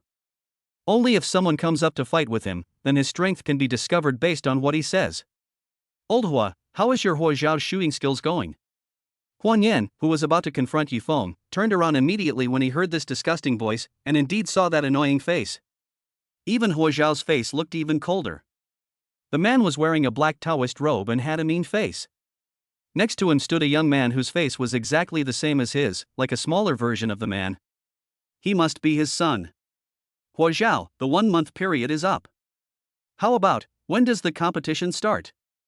The young man tied the spear to his back, his eyes full of disdain. Hua Zhao clenched the spear in his hands trembling slightly. Why was he still not as good as this disgusting man even after trying so hard? Yifeng keenly noticed that there was a story between these people, but he did not get involved. Soon, Sui and his friends came out and said, Brother Yi, we should go. Mom and Dad said we should go eat ma xiao today. Yifeng glanced at the men and was about to leave when Xiang Yu came up to him and said angrily to the man, How did you get in? The Hua family doesn't welcome you. When Su's mother saw that her former best friend was in trouble, she didn't leave either. Su Wei shrugged, indicating that it was up to you. When did we agree to your 1-month period? Hua Zhao inserted the spear into the ground and blocked his mother. The man smiled nonchalantly, with a ruthless look in his eyes. Okay, if you don't agree, then don't agree. Then you can compete with my son. The young man at the side raised his head arrogantly. Well, he had never seen anyone more awesome than himself, and couldn't help but want to go up and punch him hard. Lu Rong laughed loudly. Huan Yan, it's really not easy to see you give in my lifetime. Huan Yan clenched his fists tightly. If it weren't for the fact that the Lu family was in decline, he would have shot the idiot to death. Lu Rong's smile gradually faded, and he said, "It's fine if you don't agree today, but you won't admit defeat in tomorrow's Gun King contest, will you? Haha, and then say you forgot to sign up." Lu Rong's sarcasm was like a slap in Huan Yan's face. "Mr. Lu, I'm telling you, don't get too complacent. Just wait and see how Hua Zhao will deal with your son tomorrow." Even if he and Lu Rong hated each other to death, they would never fight in an ungraceful manner. Only their son could show his true colors on the arena. The young man next to Lu Rong looked at Hua Zhao provocatively. "Hey, Xiaoli, do you still have such a bad taste in marrying someone? You should have married me back then." Lu Rong couldn't help teasing Su's mother when he saw her still charming mother. Father Su's face turned red with anger. Su Wei ran up to Lu Rong and raised his fist to hit him in the face. "You dare to tease his mother, do you want to die?" Lu Rong, however, stood still with a smile on his face, as if Su Wei was not going to hit him. Su Wei pounced forward and was about to hit Lu Rong's old face, but he saw the young man next to him curled his lips slightly and stabbed at Su Wei with a spear. Yi Feng's pupils shrank, and without caring about anything else, he ran over, hugged Su Wei and twisted to the side to see if he had avoided the spear. He looked at the boy coldly. Using a gun, he wanted to kill Su Wei. The young man exclaimed, "How is this possible? How could this guy dodge his gunshot at such a tricky angle?" Su Wei looked at the blood on Yi Feng's shoulder. "Brother Yi, you are bleeding." He felt a little guilty. If he hadn't been so reckless and rushed forward without figuring out the opponent's strength, Yi Feng wouldn't have been injured while saving him. Lu Rong's expression was also somewhat solemn, not because the other party was injured by his son's attack, but because this kid was able to dodge his son's shooting. You know, in such a sudden situation, this kid was able to dodge it intact, which is incredible. Yi Feng didn't know they had imagined so much. He felt dizzy. He took a step forward towards Lu Rong and said, "I heard that those who practice spearmanship are all upright people. It seems that this is not always the case. Who knows when those who play dirty tricks will trick you?" His eyes and eyebrows were fierce, and because he had mingled well with the big guys before, he had an air of superiority. For a moment, Lu Rong was shocked. Although his Lu family is better than the Hua family, after all, they are just ordinary rich people. If you can't spit out ivory from this mouth, then you're good to go. Although I don't know how to use a spear, Yi Feng threatened coldly, but apart from using a spear, I can use any other method to deal with you. Lu Rong was so frightened that he quickly pulled his son away. "It is not important to take revenge for today's incident. I can deal with the Hua family's son tomorrow to vent my anger." When Lu Rong's back could no longer be seen, Yi Feng fainted as soon as he relaxed. Are there areas where the system's constitution cannot be defended? The system felt a little aggrieved in its mind. "I was just increasing my physical strength, not being immune to all poisons." Yi Feng. Hua Zhao hurried forward and supported Yi Feng. Even Hua Hong, who had just finished his examination, looked a little relieved. It was the first time for him to see the Lu father and son leave in such an embarrassed manner. When Yi Feng woke up, it was already the next morning. Although the remaining poison had been cleared, he was still a little weak. Chapter 94. This is probably a new world. Lu Rong is so despicable that he actually smeared poison on his spear. "Hua Zhao, if you go there today, you will definitely be hurt by him." "What if?" Huan Yan was very worried. If Yi Feng hadn't come yesterday, he would not have thought that Lu Rong and his son were so despicable. Hua Zhao clenched his spear tightly. It could be said that he had learned spearmanship for more than 20 years, and his obsession was today. "Father, I must go today." Hua Zhao looked up, the light in his eyes almost piercing Huan Yan's heart. Hua He on the side said, "Brother, you are too honest. We can do it even if he uses poison. Anyway, it's tit for tat. Injuring him is the reward for what he did to Brother Yi yesterday." Yi Feng walked over slowly. His strength had recovered a lot. After hearing what Hui said, he said, "I don't want your brother to teach him a lesson. Your brother is too soft-hearted." Hua Zhao frowned and said, "I'm not soft-hearted, I just don't want to use these methods." Huan Yan on the side also nodded, which gave Hua Hong a headache. His father and brother really had no idea how dangerous this world is. Su Wei walked over with breakfast in his hand, which was made by Hua's mother and Su's mother. "Brother Yi, are you going there today too?" Su Wei said worriedly as he looked at Yi Feng's wound. Yesterday's wound was so glaring that a large area on the shoulder was bruised and looked very hideous. If it weren't for Yi Feng's good physique, he might not have survived until the doctor arrived. Therefore, when Yifeng knew that his injuries were so serious, he had already put Lu Rong and his son on the blacklist. Hua Zhao looked at Yifeng, remembered his strange movements yesterday, and asked, "Is the flaw you mentioned yesterday true?" Yifeng smiled and said, "Of course it's true. Your weakness is that you have no defense but only offense." Then, he glanced at Huan Yan and Hua Zhao and said, "Originally, this could be considered an advantage. As the saying goes, the best defense is offense, but your offense is not strong enough and you are too soft-hearted." Hua Zhao was stunned, as if he had not expected this. At the same time, weapons are always stronger if they are longer and more dangerous if they are shorter.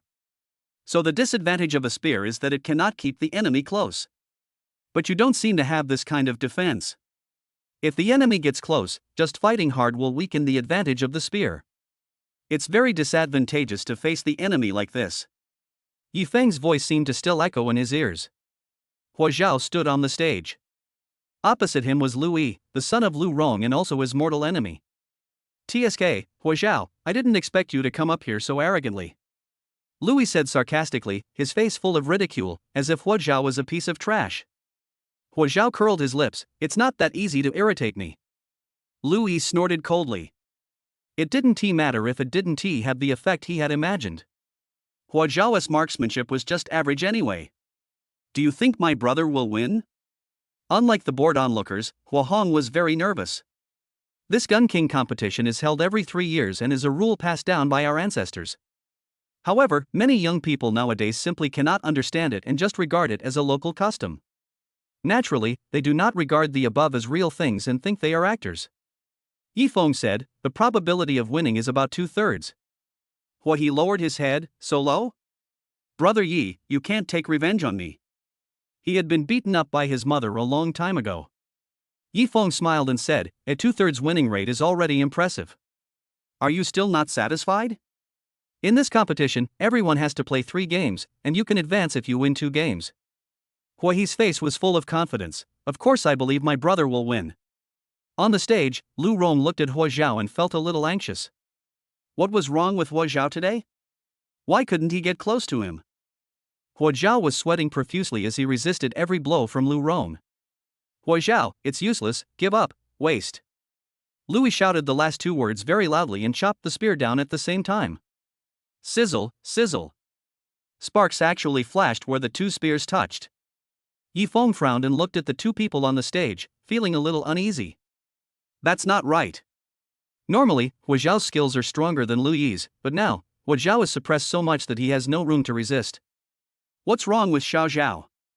Xian Yu held Su's mother's hand tightly, very nervous. The other 2 men looked at each other, feeling helpless.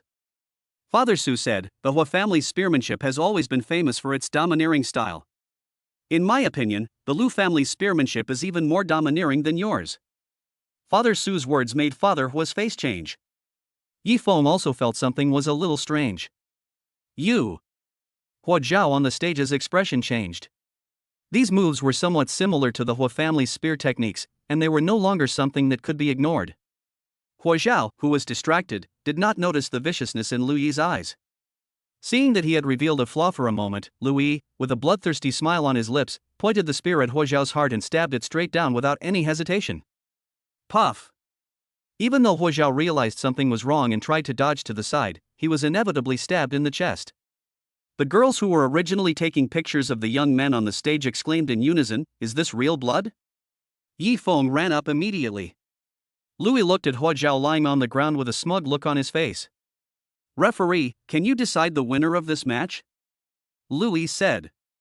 The referee was also shocked. There had never been such a brutal scene in previous games.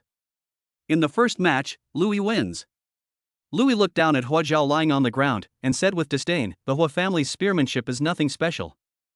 Hua Zhao, who was extremely angry, spat out another mouthful of blood. Yifeng looked at Lu Yi with murderous intent in his eyes. "What are you looking at? I'll dig out your eyes."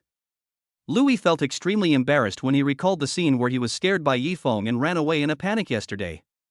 Yifeng treated Hua Zhao's wound first, and then retreated after the ambulance arrived. "System, is there a way to master the gun technique in an instant? I can exchange everything for it." Yifeng was so angry that he almost exploded after being threatened and ridiculed by Lu Yi, especially because Lu Yi's father actually dared to tease Aunt Su. His feelings for Aunt Sue had long been almost the same as for his own mother. It was like Lou Rome, this old rogue, had molested his own mother, so it would be unreasonable for him not to take revenge. Yes, host, but this situation can only last for half an hour, and all your points will be cleared. Hearing this, Yifeng did not hesitate, exchange, but I want to decide the effective time myself. With the points, the system readily agreed. Referee, can I participate in this competition and compete with him?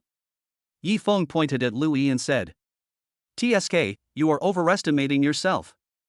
After hearing this, Louis said, registration is not limited to time or place, of course you can, you are welcome. The referee wanted to say something, but was scared back by Louis's gaze. Brother Yi, your injuries haven't healed yet, how can you go up? Sue didn't doubt Brother Ye's ability at all, he just felt that Yifeng was being too arrogant. Chapter 95. Then you wait for revenge in 10 years.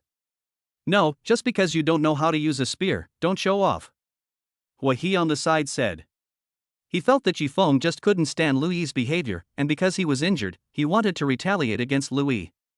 To be honest, he also wanted to beat Louis up, but the other party's fighting power was much higher than his. Don't look down on Brother Yi. Sue didn't like this kid at all. If it weren't for this brat, his family would have lost $500,000 for no reason. You bastard, give me back my $500,000. Hua He rolled his eyes around, refusing to look at Sue. What are you talking about? 500,000? I don't know anything. It's obvious that this kid is up to no good. Yifeng was recuperating on the side, and the ancient martial arts were slowly unfolding in his mind. In fact, the weakness of Louis's Overlord Spear is also very obvious. The reason why Hua Zhao was defeated is, firstly, because of his weak mind, and secondly, the Overlord Spear of the Lu family and the Overlord Spear of the Hua family are actually similar, which is Hua Zhao's fatal point. Hua He glanced at Sue and said, alright, I won't bother with you. It's just 500,000 yuan. When I succeed in starting my own business, I'll treat it as your investment and return it to you twice as much. Yifeng raised his hand and said, just now your father said that the Lu family's Overlord Spear is very similar to the Hua family's. What's going on? Although Hua He had never practiced spear fighting, he had learned a little from his father and brother. He said, this is actually very simple. The Lu family just plagiarized our old Hua's idea. Yifeng looked at Hua Hong curiously. There was no trace of indignation on Hua Hong's face. Instead, he seemed to think that the two things didn't matter at all. Hua He smiled and said, this is how the world is. The strong prey on the weak. If you tell others that the Lu family stole the Hua family's gun skills, will they believe it? Even if they do, they will at most think of the Lu family's shame in their hearts and stay away from them in the future. But as long as the Lu family shows a little flesh, they will lick it like dogs. Yifeng didn't expect that Hua He, a dandy, could think so clearly. He asked, what do you think now? What can I think? Hua He shrugged. If you can beat them, then fight. If you can't, then run away. Sue was amazed. I thought you were a simple-minded person, but I didn't expect you to be so flexible. Hua He curled the corners of his lips. He naturally heard the contempt in Sue tone. However, Sue was not someone he cared about, but he really wanted to know Yifeng's strength. Brother Yi, you don't know how to use a gun. Once you go up there, you'll just get slapped in the face. Hua He looked at Yifeng and said. Yifeng found that this guy was much more difficult to deal with than Sue. Sue had always been by his side, so he believed in him no matter what. But Hua Hong was different. He was just a stranger whom he had just met. In comparison, he was more interested in Yifeng as a person. Yifeng smiled and said, everyone has secrets, right, Mr. Hua? Hua He met Yifeng's gaze and also smiled. Yifeng was not trying to persuade him kindly, but was threatening him. After all, how could such a smart person do such a thing as scamming someone in the street? Yifeng didn't believe that everything was just a coincidence. How could it be such a coincidence? How could Grandpa Zhang get close to Hua He's car? You know, Hua He's cars are all worth millions. Even an old man like Grandpa Zhang knows that such cars are very valuable, so there is no way he could possibly install them. Secondly, they first said that the compensation required was 500,000, but the second time they said that the compensation required was 1 million. In the eyes of others, this was just the unreasonable behavior and rogue nature of a rich young man, but Yifeng felt that if he thought about the matter more deeply. That is, Hua Hong saw that the 500,000 members of the Zhang family could barely be gathered together and could not threaten them, so he simply made an exorbitant demand again and forced them to take action. Later, Su's parents and Zhang's father and son came to repay the money, but Hua Hong locked them up. There are so many places a rich second generation wants to lock people up, so how could he be seen by his own family? And Xiang Yu didn't seem angry at all. He just looked helpless, as if his son was just playing. Therefore, he is not as stupid as he looks. At least at this moment, Yifeng couldn't figure out what he was going to do. He smiled and said, Yifeng, I really underestimated you. The game in the afternoon will surely be much more interesting than the one in the morning. Su Wei rolled his eyes. Does Brother Yi still need you to admit it? Yifeng smiled and said, I think Louis will be careless this time. He shook his head, and for the first time a trace of solemnity flashed across his face. Although the Lu family is ugly, especially Lu Rong, he is simply a scum. But I have to say that his son Louis is like a genetic mutation. He is very talented in marksmanship. Apart from being a bit arrogant, he can't be said to have any flaws. This is probably due to his mother. Hearing what Hua Hong said, Yifeng frowned. You mean, this Louis is still a figure? Of course, now half of the power of the Lu family is in the hands of Louis, and the other half is in the hands of old Master Lu.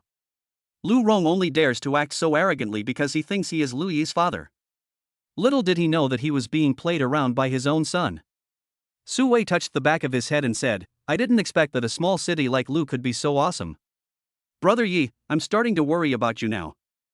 Yifeng said unhappily, don't boost others' ambitions and destroy your own prestige. Hua Zhao was seriously injured and was sent to the hospital, and his father went with him. Because Yifeng also had to compete, Xiang Yu stayed. She said lovingly to Yifeng, Xiao Yi, I know you are angry that Louis hurt you, but the competition on the stage is blind.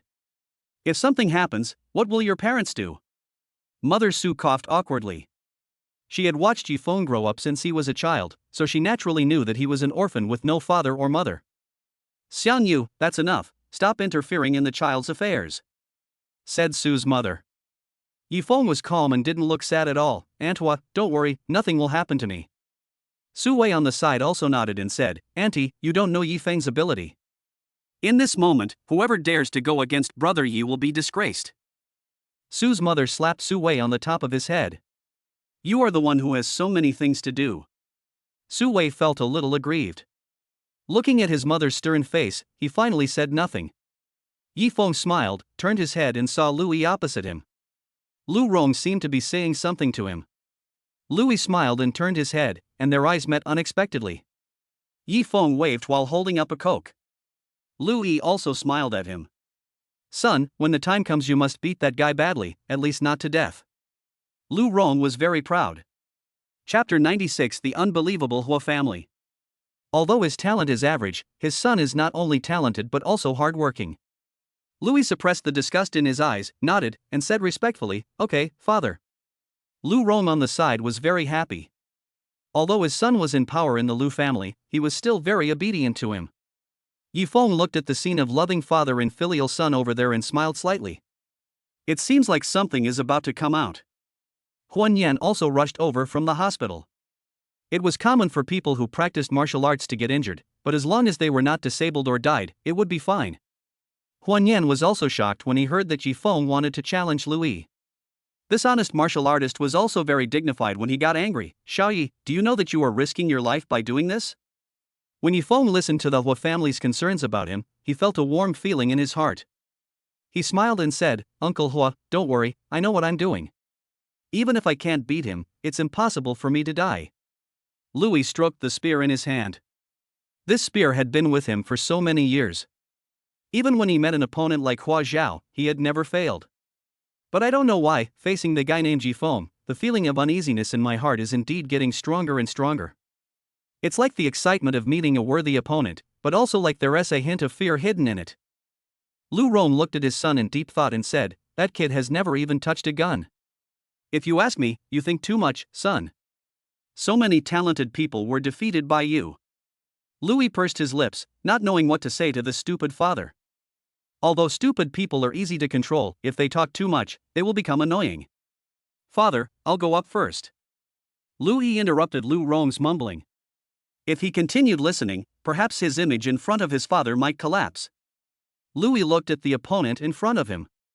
The spear in his hand belonged to Hua Zhao. He was tall and slender, with a delicate face.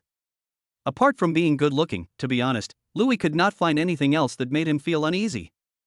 Especially this kid, it was so ridiculous that he even held the gun wrong. Yifeng, it's still not too late for you to get down now. Don't blame me for not giving you a chance. Louis's eyes were full of ruthlessness, and the spear in his hand was as powerful as a dragon. Suddenly, Louis's eyes widened in disbelief. The entire aura of the person in front of him changed. If Yifeng just now was like a passerby on the street, without a single bright spot, then Yifeng now seemed like a king who looked down upon the world, a general who had just emerged from a battlefield where he had died on horseback, and who could even smell the smell of blood at the tip of his nose. Louis's eyes suddenly turned ruthless and ferocious, as if the person facing him was a mortal enemy, and he stabbed hard with his spear. Yifeng did not dodge, but directly blocked Louis with the spear in his hand, and then used his strength to knock him off in one direction.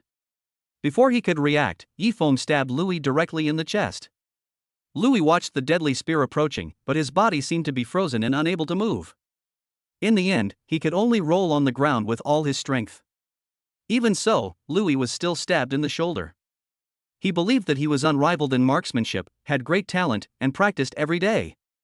But why was he defeated by a kid who couldn't even hold a gun the moment before? He is unwilling to accept it. Louis ran towards Yifeng with red eyes and a spear in hand. Yifeng paused, and the two guns were suddenly entangled together. The two men stabbed and pushed, and it seemed that there were two dragons fighting each other in the sky, which was terrifying. Huan Yan looked at the two people on the stage in disbelief. Is this what Yifeng meant by knowing a thing or two? If it was so powerful, he also wanted to know a little bit about it. A trace of solemnity flashed through Yifeng's mind. He did not expect Lu Yi to be so powerful. Even with the system's internal skills, he was only slightly dominant. He was also a little frightened by Lu Yi's desperate fighting style. Suddenly, Yifeng began to flip through the ancient martial arts book in his mind. Even someone as talented as Lu Yi should have many flaws. Although Yifeng was a little nervous, after all, he was a product of the system, which could be said to be 360-degree all-round without blind spots. Lu Yi could only attack, but was completely defended by Yifeng. Yifeng hooked his foot and dodged in front of Lu Yi, holding the spear across his chest. There is nothing to stop behind. He was deliberately revealing a flaw to trick Lu Yi. Lu Yi knew very well that this was a trap, but he was also gambling on this opportunity. Yifeng's all-round and no-dead angle attack just now made him crazy. He had never encountered such a weird situation before. Lu Yi moved, and while Yifeng dodged and turned around, he attacked Yifeng's back with lightning speed, so fast that it was impossible to grasp. Huan Yan shook his head with some regret. If Yifeng could still maintain the same state as before, he might be able to exhaust Lu Yi to death, but now, it was probably difficult. Hua He was also a little shocked. He was amazed at Yifeng's marksmanship. Everyone could tell whether Yifeng had ever practiced shooting. When they first came into contact, Yifeng's palms were delicate, and it didn't feel like he had held weapons for years. However, once he stood on the stage, he was like a gun king. So, this is true talent? Father Hua murmured to himself. As soon as he finished speaking, he heard a scream. Yifeng stabbed the spear into Lu Yi's heart. The positions of the two were just like Lu Yi and Hua Zhao just now. Half an hour later, Yifeng's effect disappeared. He pulled out the spear and Lu Yi screamed in pain. Don't think of yourself as too invincible in everything. Yifeng glanced at the system's points, with a few red duck eggs lying in it, which made his heart ache for a moment. Yifeng walked down, looked at the shocked people, and reminded them with a smile, it's time to come back to your senses. The dragon on the arena gradually disappeared, leaving behind the clear sky and Lu Yi lying on the ground. Lu Rong quickly ran up, helped Lu Yi up, and said, I didn't expect this kid to be so well hidden, and lied to us that he had never learned how to use a spear.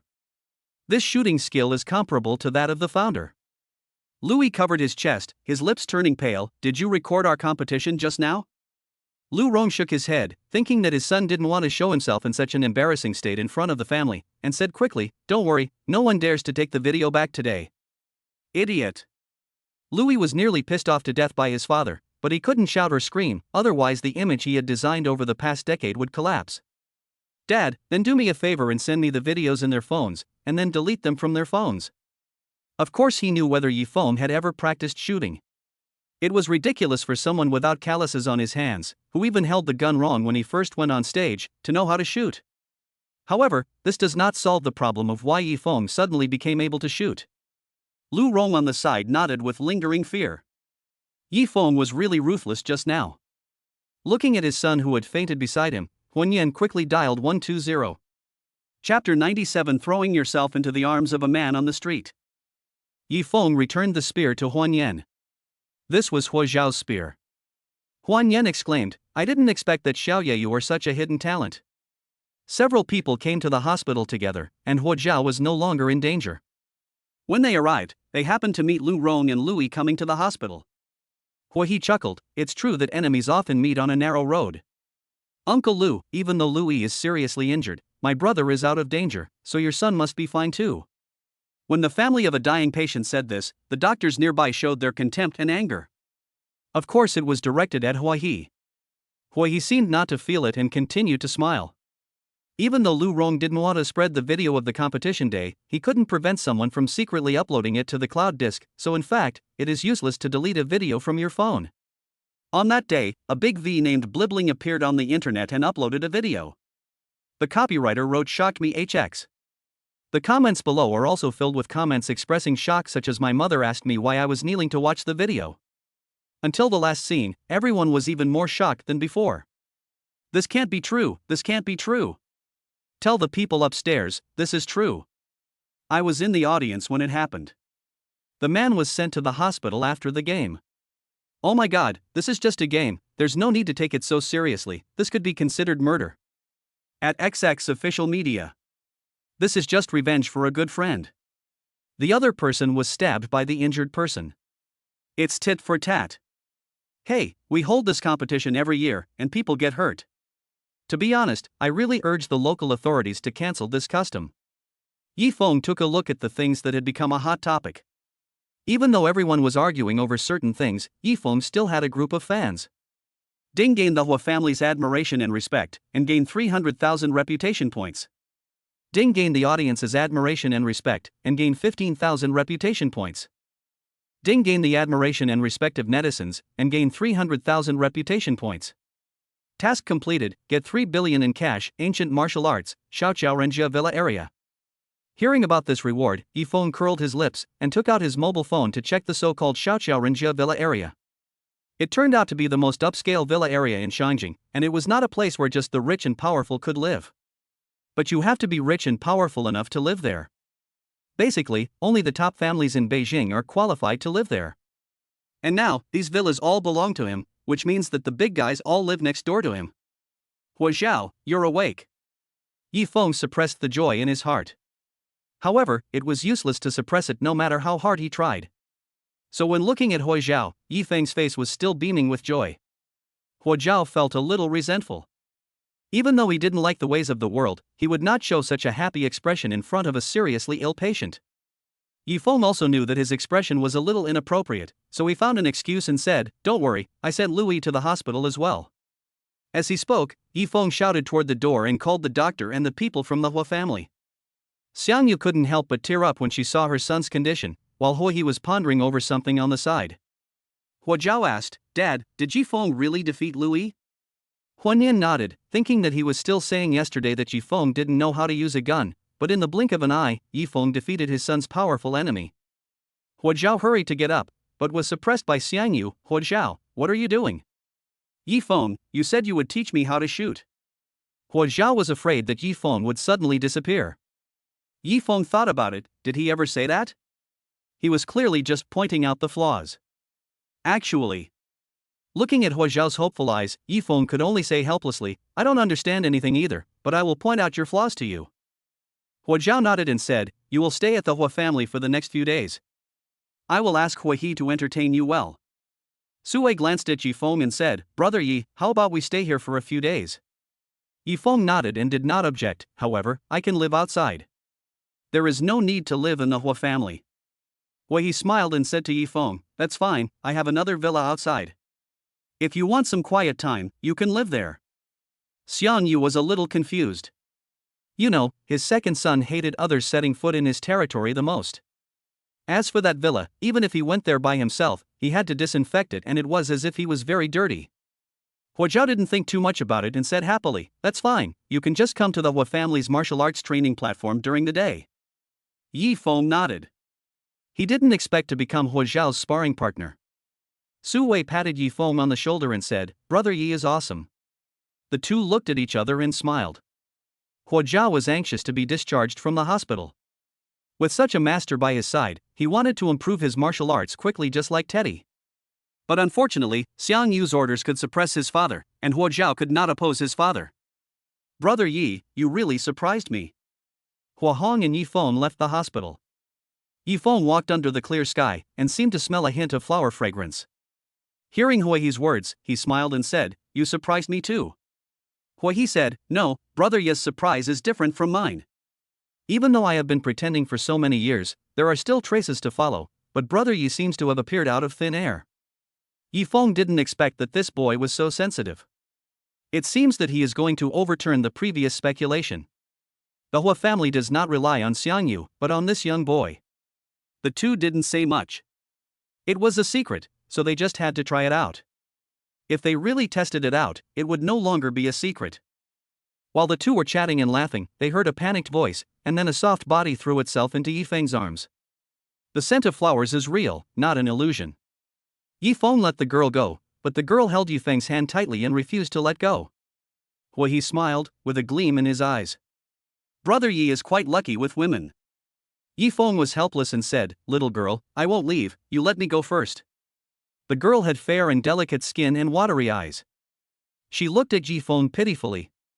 She was wearing a pink Lolita dress worth tens of thousands of dollars and had 2 ponytails. She looked like a rich lady.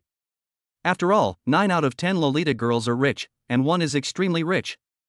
Yi Feng looked at them and said with a headache, "There are a lot of people here, and there are 2 grown men like us, no one dares to do anything to you." The little girl blinked her eyes and said, "No one is chasing me." "Then why did you run so fast and jump into my arms?" Hua Yi said, "Brother Yi, they are here just for you." When Su Wei was not around, Hua Hong started calling him Brother Yi all the time. The girl smiled shyly and occasionally stole a glance at Yi Feng, saying, "Yes, I saw your video online and fell in love with you at first sight." Chapter 98, Sending Little Loli to the Police Station. Yi Feng was speechless. Was he really so stupid? The little girl looked at Yi Feng, her eyes full of admiration, but Yi Feng acted as if he didn't see it and forcibly pulled the little girl off him. Hua Yi on the side smiled. Yi Feng's behavior was really inhumane. It was indeed cruel to treat a young girl like this. But from another perspective, this girl came up to him for no reason. Even if she told him that she admired Yi Feng, who could tell whether it was true or not? Yi Feng obviously didn't believe what the girl said. After pulling the person off him, he said, "You've seen the person, too. You can go back now." The girl couldn't believe it. Could it be that she was not pretty or a loli? Or is this Yi Feng blind? I don't want to go back." The girl put away the shock in her eyes, lowered her head, and nervously clenched the corners of her clothes with both hands, as if she was afraid that Yi Feng would drive her away. Yi Feng frowned and said impatiently, "Won't your family be worried if you don't go back?" The girl shook her head and choked up, I have no family left." She was wearing clothes worth tens of thousands of dollars, but she said she had no family. Is she kidding? Hua Yi shook his head and said, "How about letting her stay at the Hua family for a few days?" The girl's face suddenly showed joy. "I eat very little, and I can work. My name is Mo Feifei, Mo means strange." Mo Feifei introduced herself, looking at Yi Feng with her big eyes without blinking. When Yi Feng heard the word Mao, he thought about it for a moment. Could it be that the old man was trying to use a beauty trap? As for the strange Mo, Yi Feng didn't care at all. Even if she was really not a member of the Mo family, so what? One should always be on guard against others. No need to go through so much trouble, just send her to the police station. Yi Feng said lightly, not feeling the slightest bit of sympathy for the girl's pitiful life experience. Glancing at Mo Feifei, Yi Feng continued, "Without any relatives, how did you survive all these years? You must have a few relatives, right?" Good guy, he just blocked Mo Feifei's words. Mo Feifei didn't know what was going on in Yi Feng's brain. How could he be so unromantic with such a beautiful woman by his side? There was almost fire in her eyes. Yi Feng's face looked very calm, but he still felt very regretful in his heart. If the Mo family had not wanted to take action against him, he could certainly have a chat with the little beauty about his ideals in life. It was just a pity that, between beauty and life, he chose the latter. Hua Yi said, "Then I will contact the police now." As he said this, he was about to take out his cell phone and make a call. Hey, wait. Mo Feifei snatched the phone, looked at Yi Feng, and said without hesitation, I'm just curious about you and want to follow you for a few days. Is that not okay? Of course not. Yi Feng looked at her speechlessly and said, I don't want to have a big trouble around me. Seeing that Mo Feifei's family background seems to be good, what if she gets into trouble? No matter if you've made your family angry or not, you can't run away from home. Yi Feng pretended to be concerned and said a few words of encouragement, then turned around and handed the phone to Hui. Call the police. Hui twitched his lips and finally called the police. When the police arrived, Mo Feifei could only bite her lip and leave unwillingly. If she stayed, it wasn't because she was afraid of attracting the attention of the police. After all, her family was not a simple group of people. But if she aroused Yi Feng's disgust, it would be a loss. Hui smiled as he watched the police officer and Mo Feifei leave, and said to Yi Feng, Don't you really like this kind of thing? Yi Feng rolled his eyes at him and said, If you like, go chase her yourself. Hui did not respond. He saw that the woman was coming for Yi Feng. If he went, she might not be so easy to talk to. After they walked around and bought some things, they returned to the hospital. Huo Jiao was still lying on the hospital bed with a gloomy look on his face. When he saw Yi Feng coming over, he immediately sat up and said, Brother Yi, how about I be discharged from the hospital today and start practicing my marksmanship tomorrow? Yi Feng glanced at Xiang Yu, who was sitting on the side with a helpless look on his face, and said, Spear skills cannot be mastered overnight. You are seriously injured now. If you force yourself, your body will be damaged by then. Whenever you do something strenuous, your body will hurt, and then you won't be able to regret it. Huo Jiao fell silent for a moment, like an eggplant hit by frost. If this continued, he would not be able to practice his marksmanship in the future. Huo Jiao felt that a life without being able to practice shooting was worse than death. For Yi Feng, people like Huo Jiao can only be cured by targeting their pain points. Then, I'll stay for a few more days. Huo Jiao had no choice but to compromise. Yi Feng nodded. Brother Yi, Aunt Hua, my mother made some chicken soup for Huo Jiao to nourish his body. Su Wei walked in with a lunchbox. Xiang Yu smiled and said, Remember to thank your mother for me. Your mother's cooking skills were so good that even I was impressed. What I looked forward to most every day was eating what she cooked. So when I knew your father liked your mother, I came up with a bad idea. Unfortunately, it failed in the end. Seeing Xiang Yu's regret and hypocritical expression for not separating Su's father and mother, she didn't know what to say. She couldn't say, Aunt is right, or Aunt, it's really immoral for you to do this. Su Wei was speechless, but Hui on the side had something to say. Mom, this is not fair to Dad. This is a marriage fraud. What followed was, of course, a mixed fight between Huan Yan and Xiang Yu. Brother Yi, the Lu family must hate you to death this time. Do you have any solution? Su Wei started talking about business. Huo Jiao didn't have to worry about the treatment because Yi Feng also knew medical skills. But Lu Yi was different. He could only rely on these doctors, so his recovery time would definitely be greatly slowed down. And in some sense, this period of time is when a family slowly declines. At the Lu family's side, Louis had a pale face and had not yet woken up. Lu Rong on the side was also very worried, but what made him even more panicked was that if his son did not wake up, he might not be able to stay in the Lu family. The clan elder Lu Shan had kind eyes and was standing aside with a cane. His expression was calm and it was impossible for others to guess what he was really thinking. You said that it was a man who had never practiced shooting who seriously injured Xiaoyi? Lu Shan looked at Lu Rong with a calm gaze and a very calm tone. Lu Rong felt as if a poisonous snake was slowly crawling up his body from behind and spitting its core towards his face. Yes, elder. That man also came to Lushur for the first time. I investigated his life and found that he had never been exposed to spearmanship. However, his performance on the stage was indeed extraordinary. The move he used to deal with Xiaoyi was exactly the young family's long-lost spearmanship. Lu Rong looked at the elders and dropped a depth charge. Chapter 99, At least you should know some romance. What? Yang family spear technique? A gleam of greed flashed in the elders' eyes. These ancient methods have been lost for a long time. If they can really be obtained, not only the Lu family, but also he will benefit greatly. Does this person really have no background at all? Lu Shan stared at Lu Rong and asked. Lu Rong's scalp felt numb. How could this be possible? But if he didn't say so, if something happened to Louis, he would be in trouble too. No, the information I investigated was just ordinary. Lu Shan laughed. He didn't care whether Lu Rong was lying or not. Even if that boy really had a background, so what? He is determined to master the Yang family's spear skills. Take good care of Louis. If anything goes wrong, you will be held accountable. Lu Shan was very satisfied with Louis as his successor. He is calm and modest, not blindly filial to his father, extremely talented, and very hardworking. It can be said that he has grown up in line with Lu Shan's aesthetic taste, but Lu Shan has nothing good to say about his father Lu Rong.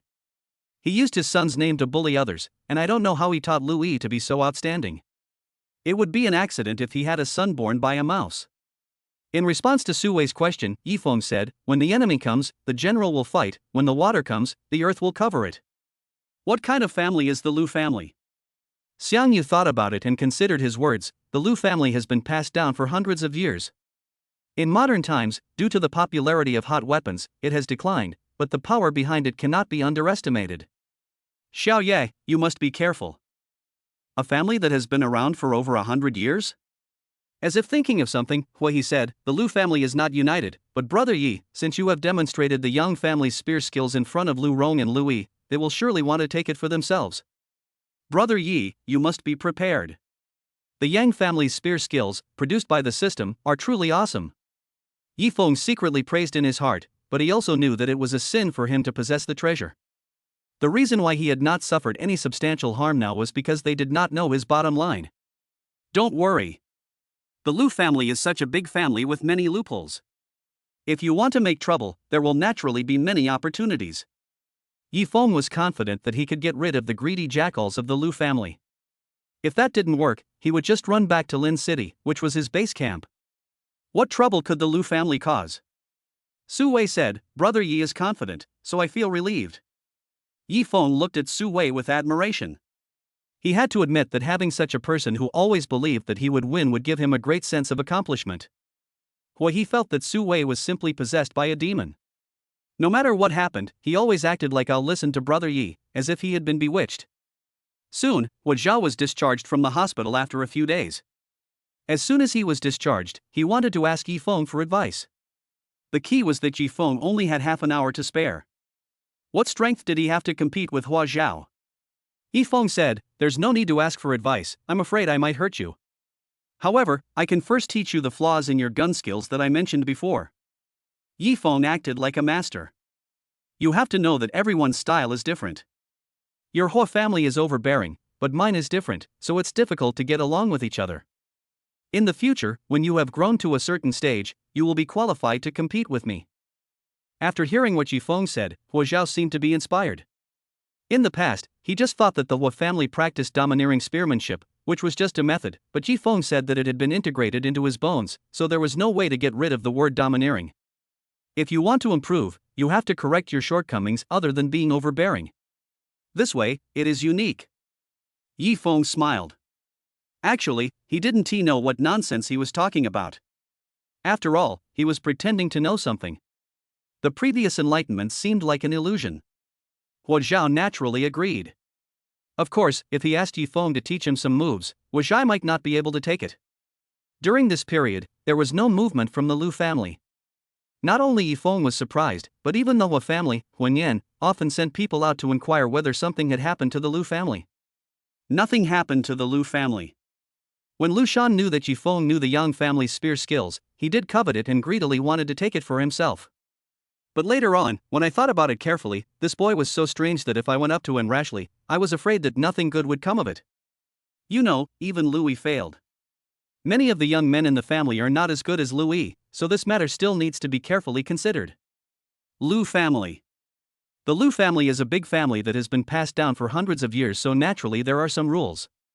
Lu Shan told everyone he knew and naturally did not hide the fact that Yifeng knew the Yang family's spear skills. You have to know that these old guys would not help unless there was some benefit. Lu Shan, are you kidding? How could a kid who has never practiced shooting be able to seriously injure Louis? The head of the family, Lu Qi, was intimidating without even getting angry, with anger faintly emanating from his square face. Although he had several sons, none of them were promising, so he chose Louis, the son of his eldest brother Lu Rong, as his heir. Unexpectedly, someone would come to slap him in the face. Could it be that Lu Rong said this on purpose in order to evade responsibility? Lu Shan shook his head and said, Master, I originally suspected that Lu Shan lied for some reason, but Louis woke up a few days ago, and I went to ask him. Lu Rong did not lie. As soon as he finished speaking, the calm surface of the water suddenly turned into a huge wave. Also, I watched the video from that day. This guy is called Yi Feng, and he knows the long-lost Yang family spear technique. What? Everyone was in an uproar, even Lucci stood up in shock. Maybe outsiders don't understand why they are so obsessed with cold weapons when the world already has hot weapons. If you use a spear to fight the enemy, all they need is one bullet and you will have no power to resist. However, only families like them who have been around for centuries know that there is actually a mysterious power hidden behind cold weapons, but no one can find it. The hope hidden deep inside is what is most attractive. Yi Feng watched Hua Zhao practicing his shooting skills. Perhaps because he knew his lesson and became braver, Hua Zhao now seemed to have learned a lesson and was training all the time. Well, you're still a little lacking in technique. You should be more ruthless when you thrust the gun out. Your force is not enough. After taking a look at the ancient martial arts, Yi Feng said to Hua Zhao. Hua Zhao nodded.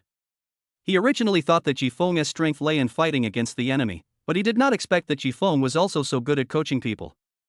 Every word he said hit the mark. If he hadn't told me, I would never have realized that such a subtle detail could hide a fatal danger.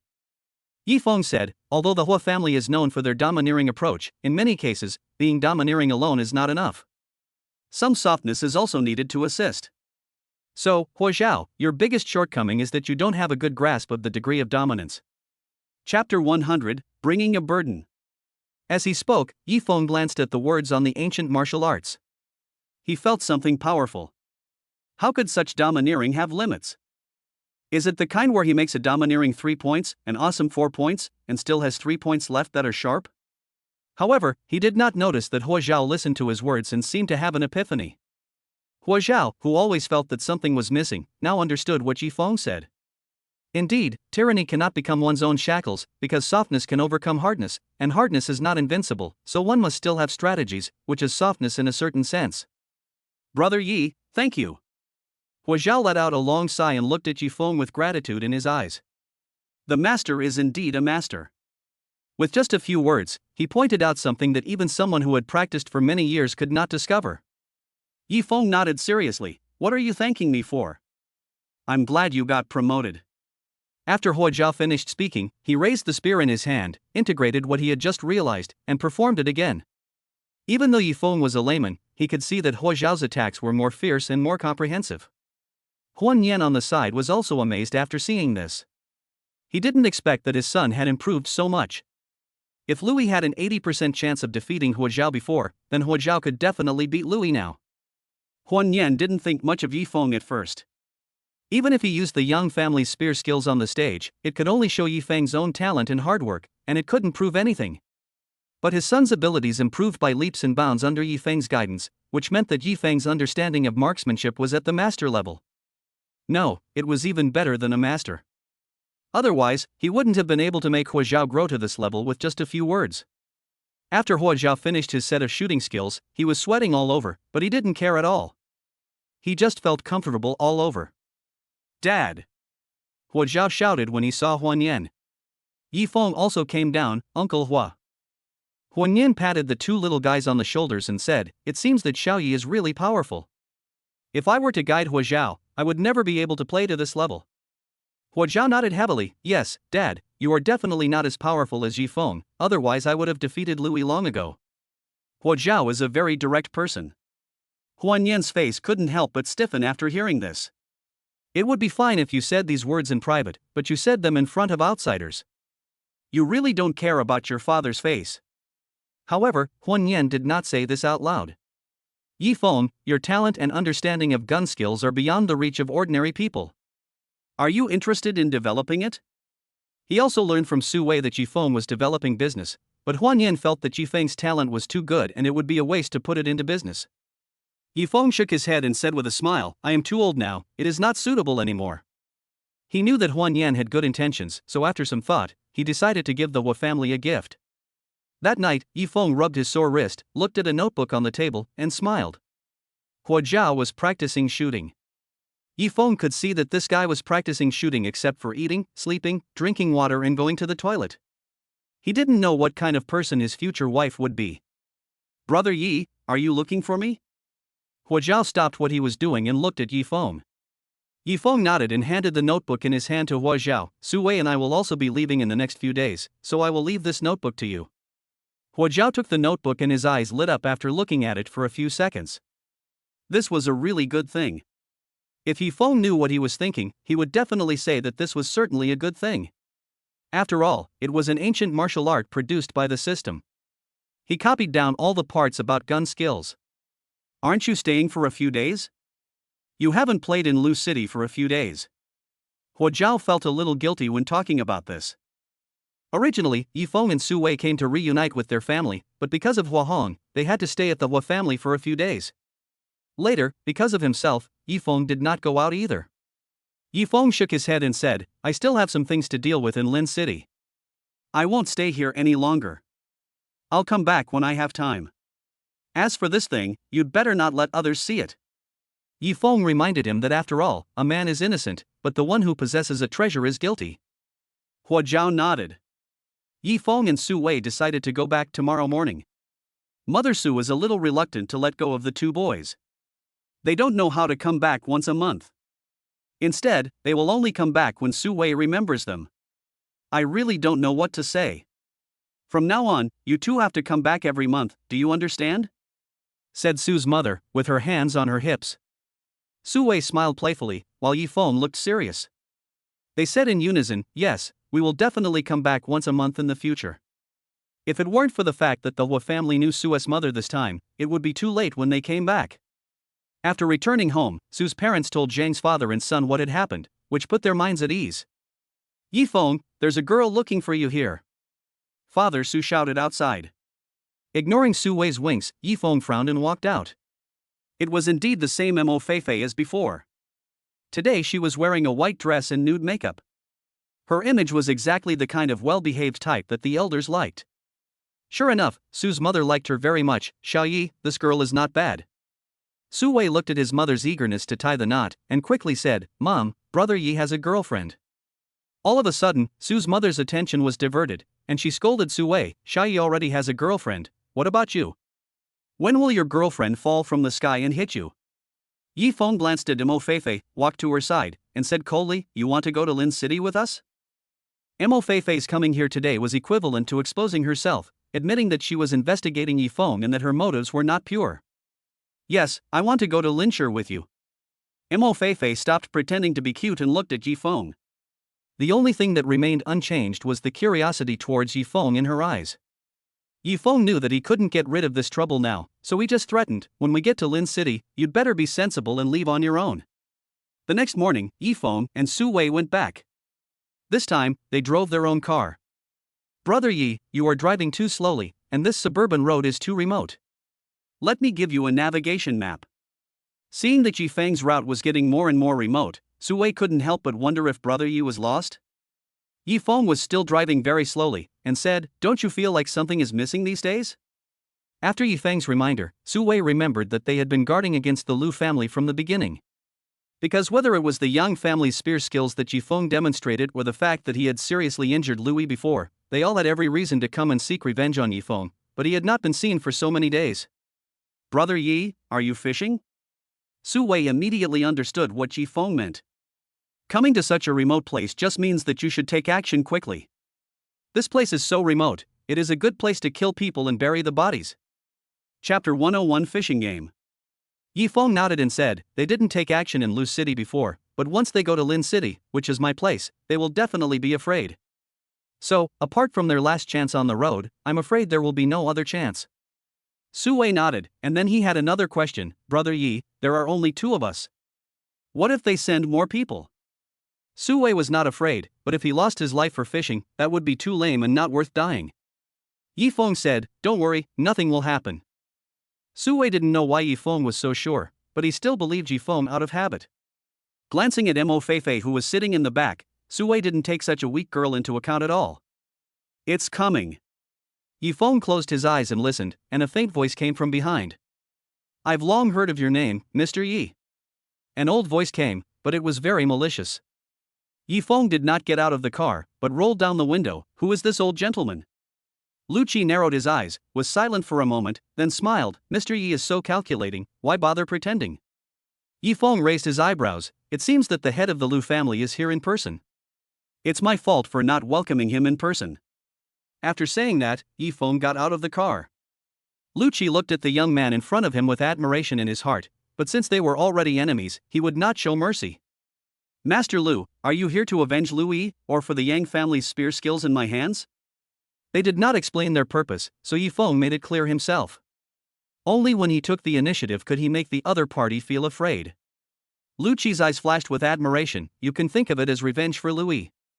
If you regard the Yang family spear skills as an apology to Lu Yi, we will naturally not care about it. Su Wei said Pa in the car. This guy is really shameless. TSK Yi Feng laughed twice. Patriarch Lu is really interesting. If that's the case, then Louis seriously injured Hua Zhao, so doesn't he have to give the Hua family an apology? Could it be the so-called Lu family's domineering spear skills? Yi Feng originally wanted to wait until the truth about why the Lu family's shooting skills were similar to those of the Hua family came to light before leaving, but Huan Yan insisted that he did not want to drag Yi Feng and Su Wei into it. I have long experienced Mr. Yi's strengths. If Mr. Yi is willing to join the Lu family can promise Mr. Yi 3 conditions. Lu Qi made no secret of his admiration for Yi Feng. Although Yi Feng was young, he was intelligent, brave, and gifted. It could be said that Lu Qi did not want to be an enemy of such a person. Once he grew up, it would only take a few minutes for him to destroy his opponent. Yi Feng appreciates Master Lu's kindness, but I also don't like working under someone else. I'm afraid that Master Lu's wish will not be fulfilled. Yi Feng refused decisively. What a joke. If he went to the Lu family, he would be living under someone else's roof, which was not what he wanted. Master, why are you talking so much to this kid? Lu Rong on the side couldn't hold it in any longer. Yi Feng went on stage and severely injured Lu Yi. He not only slapped Lu Yi in the face, but also slapped Lu Rong in the face. Lu Rong of course wanted to take revenge, so he even called the head of the family. Is that all he wanted? Lu Qi also knew about Lu Rong's unhappiness.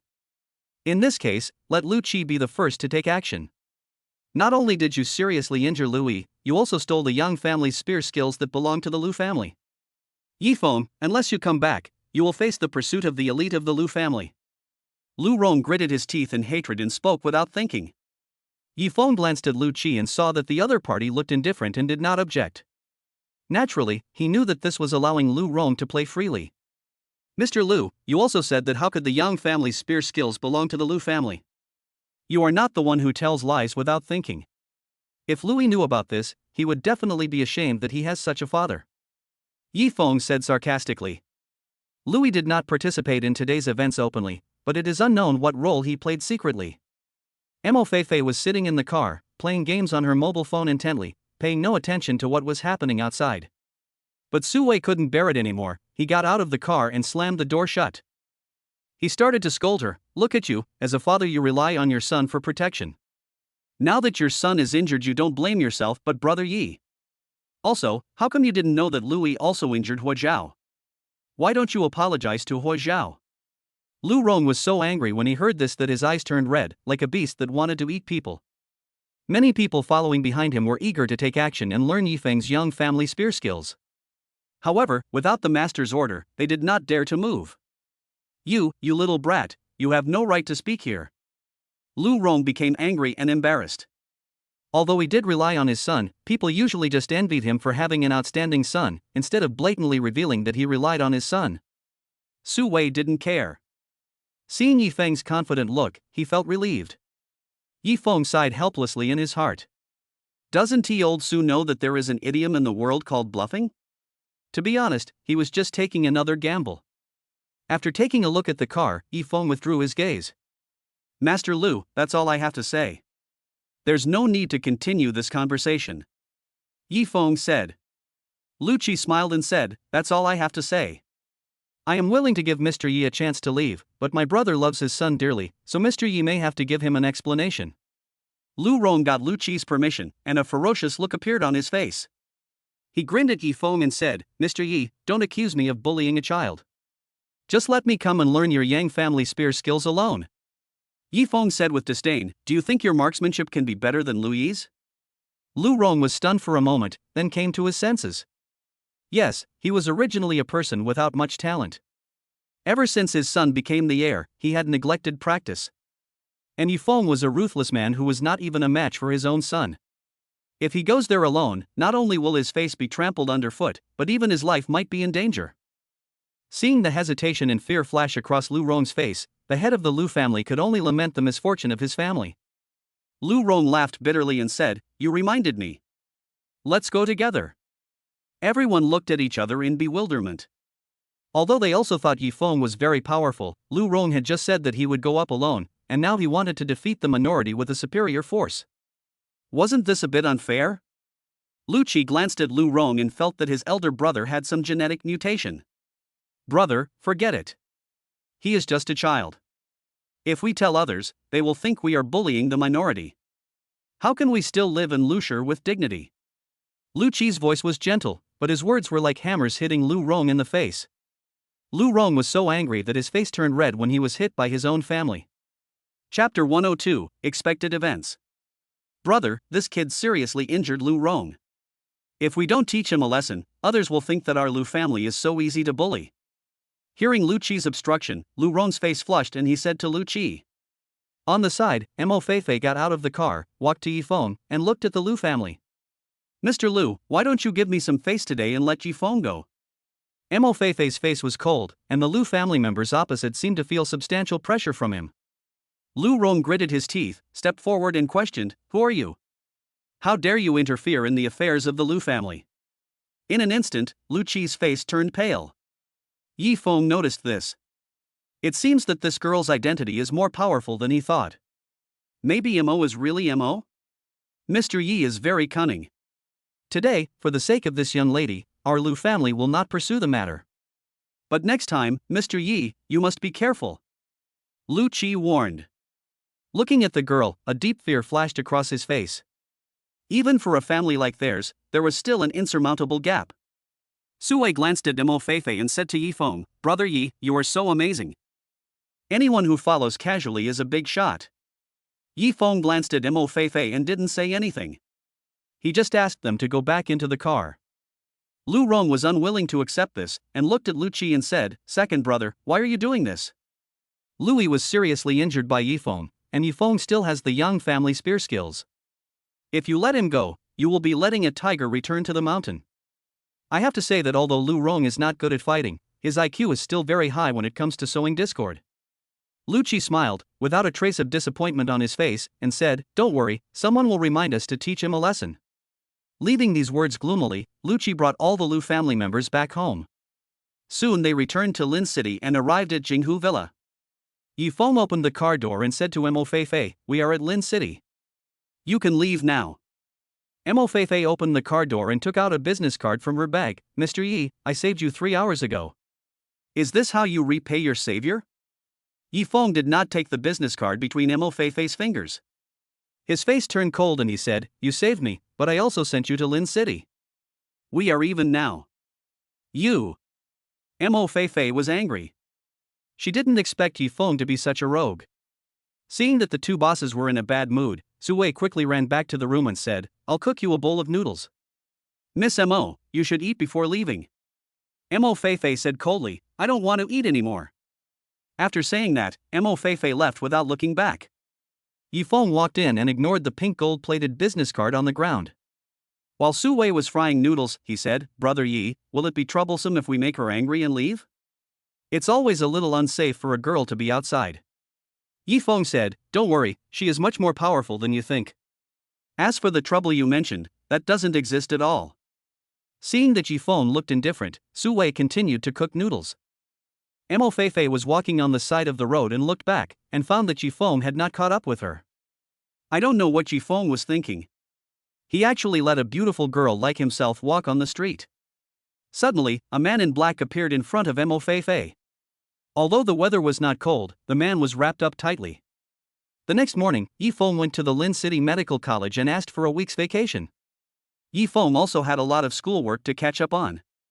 Is this the specially recruited graduate student? Yes, that's him. but I know that he actually studied literature in college. I don't know how the teachers agreed to this. I heard that he cured Mr. Wen's father's illness, so he was specially recruited. What nonsense are you talking about?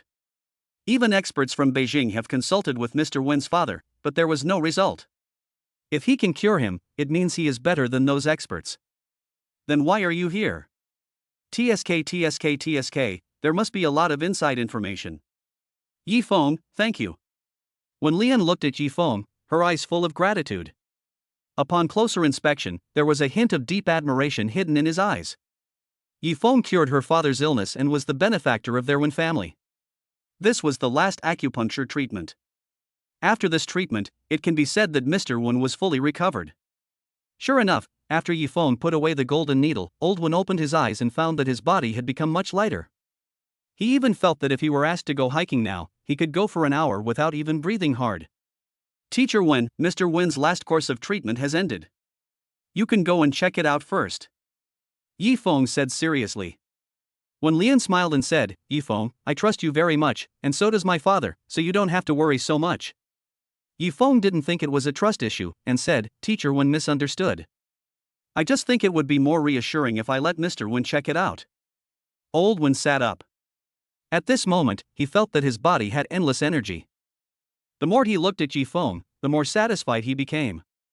It was a pity that Yi Feng already had a lover, and he couldn't afford to lose face by letting his daughter do such a shameful thing.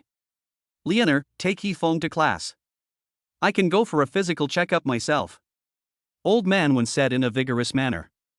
When Lian was a little worried. Although Mr. Wen himself felt that he was in good health, as his daughter, she was still worried. Yi Feng said, I will go to class by myself, and Teacher Wen can go about his business. Although I attended classes before, they were just private lessons given by a few teachers. But today I will go to a large class and study with more than 40 graduate students who were admitted together. The postgraduate courses at Linsher Medical College are somewhat special. Even at this stage of postgraduate study, they are like the college entrance examination and students work very hard. Wenlian, go ahead and do your work. I'll take Yi Feng with me. Yang Dian said on the side.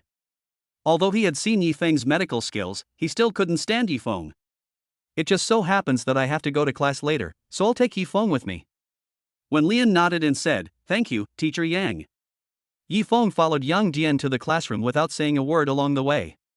Soon we arrived at the class and everyone was reading books very conscientiously. Everyone, there is a new classmate here today. Please introduce yourself. Yang Dian looked at Yi Feng and said. Yi Feng nodded, Hello everyone, my name is Yi Feng. Just a few words made all the students look up. No one knew who was manipulating public opinion, but within just a few days, the news that Yi Feng's identity and that he had been approved to study at the school had spread widely within the temporary medical school. Are you Yi Feng? A girl wearing black-framed glasses looked up at Yi Feng and asked. Yi Feng nodded and said, Yes, I am Yi Feng. I hope that I can make progress together with everyone in my future studies. Chapter 103 No one will say they are wrong. Facing the big guys, Yi Feng could say some very pretentious words, but facing these students with whom he would learn from in the future, Yi Feng displayed a humble attitude. Ha! A male student in a flowered shirt said, I heard that you cured Mr. Wen's father. If your medical skills are so advanced, why do you need to study with a group of us? Are you here to show off? Yang Dian stood aside, quietly watching the confrontation between Yi Feng and his classmates, with a faint smile on his lips. My classmate, there is no end to learning medical skills. Although I may be gifted in traditional Chinese medicine, I still need to learn Western medicine. Yi Feng was not angry. This situation was also within his expectations. The boy in the flowered shirt said angrily, Since you are so talented, why don't you just go to the hospital and become a professor? Why are you competing with us for a position? Yi Feng didn't quite understand how his existence hindered these people and why they rejected him like this. The fact that I can come to school means that the teachers recognize my ability. As for taking your place, I can only say that the competent one gets it. Yi Feng looked at Yang Dian, who had also watched the show for more than 10 minutes. What do you think, Teacher Yang? Yang Dian said, Okay, if you have any questions, we can talk after class. It's class time now, so Mr. Yi should sit in that seat. Yi Feng took a look and found that the location Yang Dian mentioned was right next to a trash can. He couldn't help but frown. Could it be that the news of the Young family's bankruptcy has not yet reached young Diane's ears? You know, Yang Song is young Diane's uncle. The doubt only flashed through his mind for a moment, and sitting next to the trash can was not a difficult task for Yifeng. Yang Dian is quite capable in medicine. People who can become professors at Linshire Medical College do not rely solely on their family background. Strength is also necessary. After one class, Yifeng gained a lot. Ding host experience value plus 3%, current experience value 23%. Although it's a little less, a mosquito leg is still neat. After class, the boy in the flowered shirt came to Yifeng, his face full of disgust and resentment towards Yifeng. You are so capable, why are you here? Can't you just go and study for a PhD or become a professor? Why do you have to compete with us for a place? Do you have nothing better to do? The man in the flowered shirt said angrily. Yifeng could understand a single provocation as a hidden friction between classmates, but if Yifeng could tolerate repeated provocations, then he would no longer be Yifeng. Grab a spot? Yifeng smiled, but his eyes were full of ice. You don't understand the 4 words, the competent get the spot? Let me explain it to you. Whoever has the strongest ability gets the spot. As for your next question, I think it's not your turn to comment on what I do.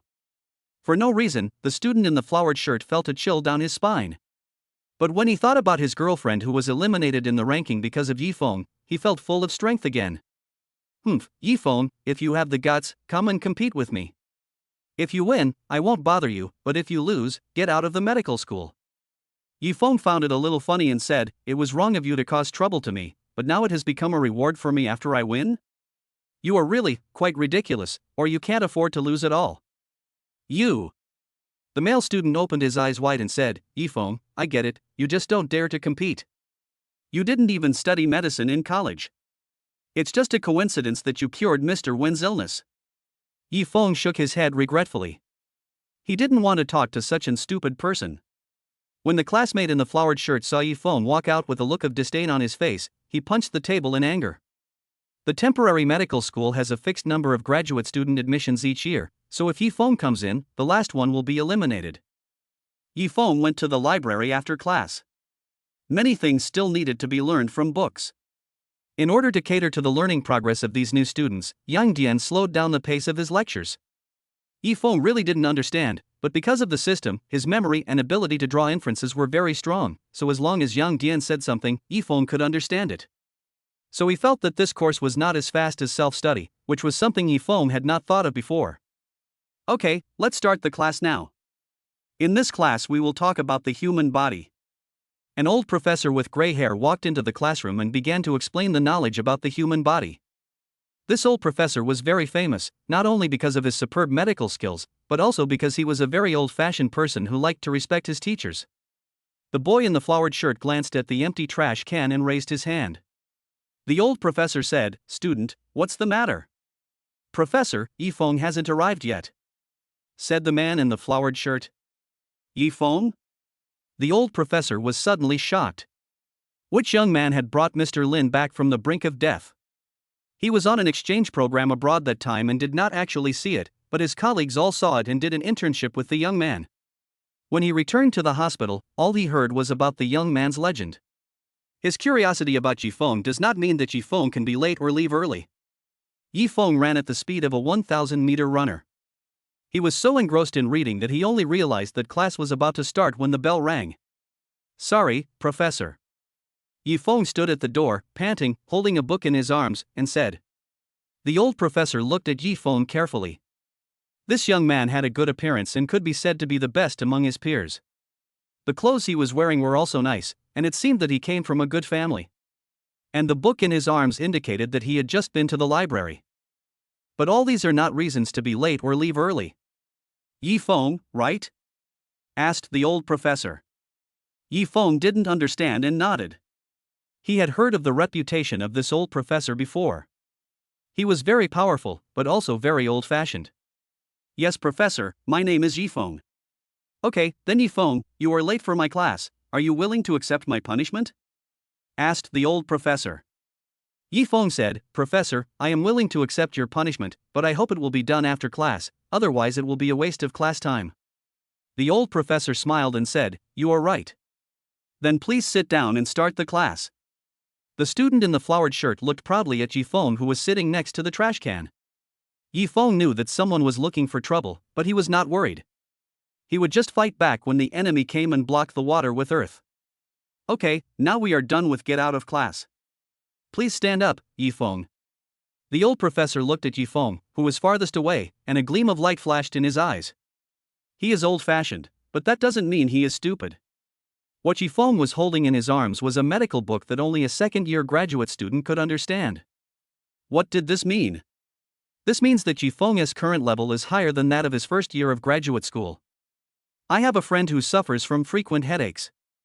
I'll take you to see him in the afternoon, said the old professor. Chapter 104 System Bonus.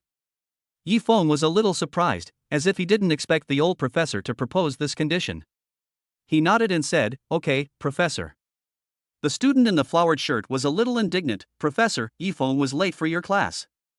According to your rules, he should be punished by copying the textbook." The old professor glanced at him and said, "Student Yifeng has already started to read the books for his second year of graduate school, which shows that he has a strong learning ability.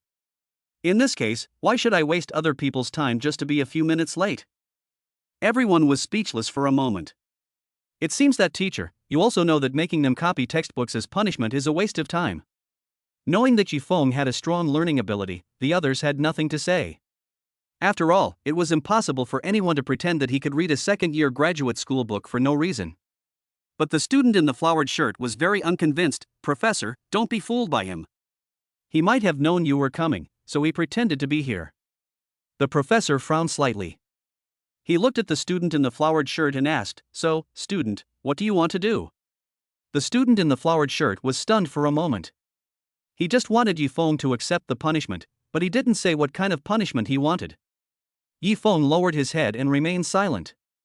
In fact, he was communicating with the system. "How much experience do I have now for the medical skills book?"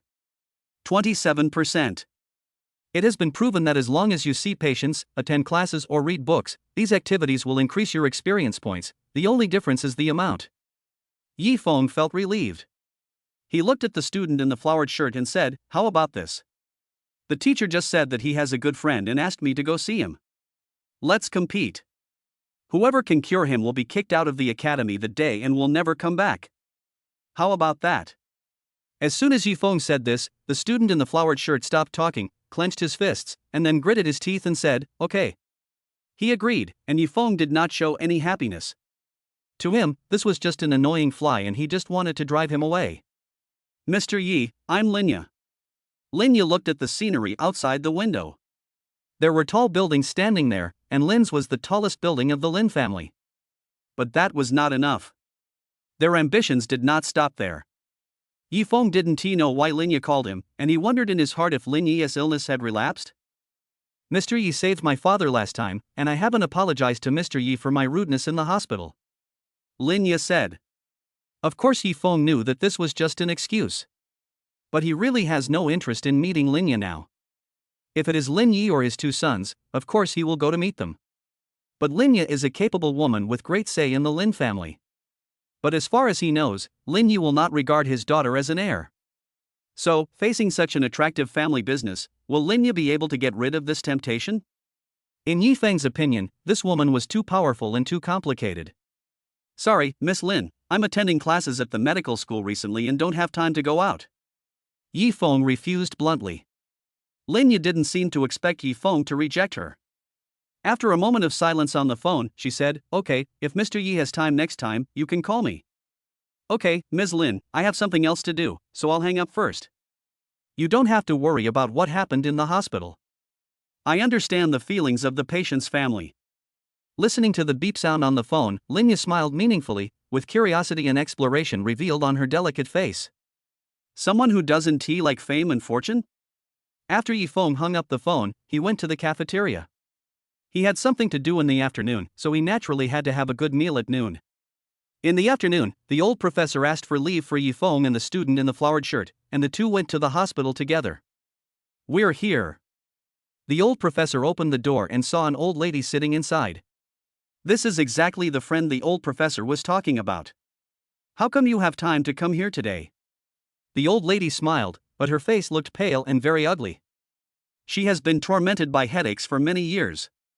Even though her best friend is an internationally renowned miracle doctor, headaches cannot be cured by surgery and can only be treated with medication.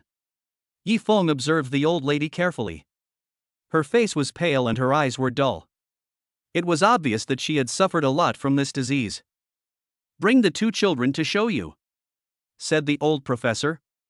Of course, he originally just wanted to bring Yifeng here, but since the two of them made a bet, the old professor also wanted to see Yifeng's strength. The old lady forced a smile. Her headaches would come from time to time without any warning. For example, now, her head felt like it was being pricked by needles. "Professor, do you have the medical records of this patient?" Seeing that Yifeng did not take any action, the student in the flowered shirt took the initiative. Yifeng stood there with his hands in his pockets, looking at his classmate's active attitude and curled his lips. It's not that there is a tumor in the brain, so it's difficult to perform surgery. After all, the human brain is too complicated, and there is nothing that needs to be removed. Moreover, because this patient has been taking painkillers for many years, his drug resistance is now very obvious. Just as he was thinking about it, the old lady's face turned even paler.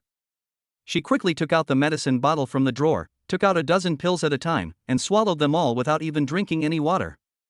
The old professor frowned and said, "Meiying, your condition is too serious. If you take so many painkillers at once, will you?" Meiying said helplessly, "I can't help it. I can't stand the headache. In the past few years, I have developed drug resistance. Even if I take so much, I still feel a dull pain like a needle prick." The old professor handed the old lady's medical records to the student in the flowered shirt. The old lady chose this hospital for this reason. She is a doctor herself and naturally understands that doctors cannot prescribe medicine casually in many cases. This is especially true in public hospitals, so when she came to a private hospital, as long as she paid some money, the rules there would be more relaxed for her. The student in the flowered shirt was full of surprise. The old lady didn't have any tumor in her brain, nor did she have any blood clots compressing her nerves.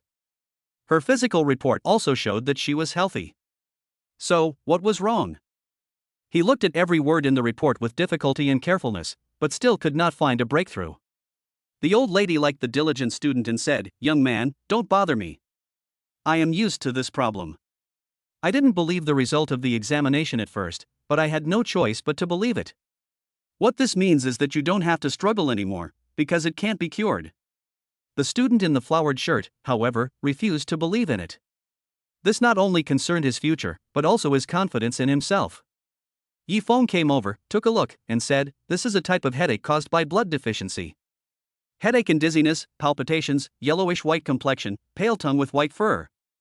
At the same time, there is a reason for the excessive liver fire caused by some previous incidents. Plus, your work and rest schedule is disordered, you often stay up late, and your meals are irregular, which leads to physical deficiency. Although these may seem like minor problems to ordinary people, they are inevitably more serious in your case at your age when your immunity is at its lowest." Chapter 105 Master. Meiying raised her head, looked at Yifeng and said, "You mean, we can just use Chinese medicine to treat it? But I've been there before, and acupuncture can indeed relieve the symptoms for a while, but it will relapse later." Yifeng nodded and said, "You must have been very busy during that time. The acupuncture took too long, and the course of treatment was long, so you didn't persist. In fact, if you had persisted in the early stage, it wouldn't be so serious now." The student in the flowered shirt raised his head and said, "That's impossible, Yifeng. These are just minor problems. Teacher May's headache won't be so serious because of these minor problems." His face was full of disbelief. Yifeng ignored him. Although he knew from his mouth that he was also a teacher, Yifeng's attitude did not change because of this. "If you believe in me, you can let me try." Meiying hesitated, and the professor beside her reminded her, "Meiying, this is what I mentioned to you before, that you saved Mr. Lin, and—" At this moment, there was a sudden noise outside. Meiying was about to say something when she saw Yifeng walk out. This hospital is the one under Yifeng's name. He also recognized the voice just now, it was Wang Meifeng's voice. "Sorry, Professor, I have some personal matters to take care of right now." Yifeng looked apologetic, but in his heart he was very annoyed with the trouble-making Wang Meifeng. The professor looked at it, nodded, and said, "Okay, go take care of your business first and come back later." After Yifeng left, Meiying asked the professor, "Is he really the young man who saved Mr. Lin and cured Wen Lian's father?" The professor smiled and nodded, yes, young people nowadays should not be underestimated. There was also a hint of expectation in Mei Ying's eyes. Maybe her illness could really be cured? The classmate in the flowered shirt who was completely ignored felt a little upset. Did they only see Yi Feng and not himself? Yi Feng walked out and saw Wang Meifeng arguing with a woman. Dean Qin on the side kept talking, but there was no result. Wang Meifeng is the big boss's mother-in-law and she cannot be offended.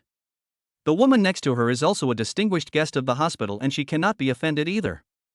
It can be said that he is the one who is easiest to offend because he is caught in the middle. Dean Qin, what happened? Yi Feng walked over and asked. Dean Qin was relieved when he saw Yi Feng coming over and said, Mr. Yi, you are here. Ms. Wang and Ms. Yang had some unpleasantness. Dean Qin hadn't finished speaking when Wang Meifeng interrupted him, saying, how can it be unpleasant at all? Yi Feng, let me ask you, which is more important, the hospital or Weiwei? Yi Feng didn't understand how this matter was related to Tang Weiwei. What's going on? Seeing that her backer had arrived, Wang Meifeng regained her complacent look on her face and said, Yi Feng, this woman wants to take Weiwei's bed. It's really abominable. Grab Tang Weiwei's bed? Yi Feng looked at the woman in confusion. The woman coughed twice and said, this is not called robbing. Tang Weiwei is just a vegetable now, but the conditions in the ward are the best. I can pay 5 million and give this ward to my son. The woman looked at Yi Feng and naturally knew that this young man was the boss behind the hospital. Yi Feng frowned, the conditions in other wards are also good, why do you need this one? Mrs. Yang snorted coldly and said, you are wasting medical resources, do you know that? This excuse was too far-fetched. Yi Feng knew that this time it was probably not Wang Meifeng who caused the trouble, but this woman was looking for trouble. Mrs. Yang? Yi Feng's face turned cold. Since the other party came to cause trouble, he would not show mercy. Su Wei came to see Yi Feng today and also visited Tang Weiwei. Brother Yi. Su Wei shouted, looking at Mrs. Yang and shouted, Mrs. Yang, why are you in the hospital today? Oh, by the way, you said before that you wanted to talk to Brother Yi about the company's affairs, and Brother Yi is here today. Su Wei knew at a glance that the two parties were not getting along, especially with Wang Meifeng there, but Brother Yi was obviously helping Wang Meifeng, so Su Wei said that on purpose. Mrs. Yang's face froze.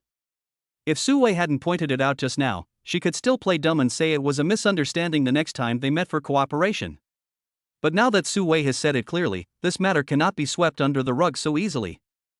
Sorry, Mr. Yi, I didn't know it was you.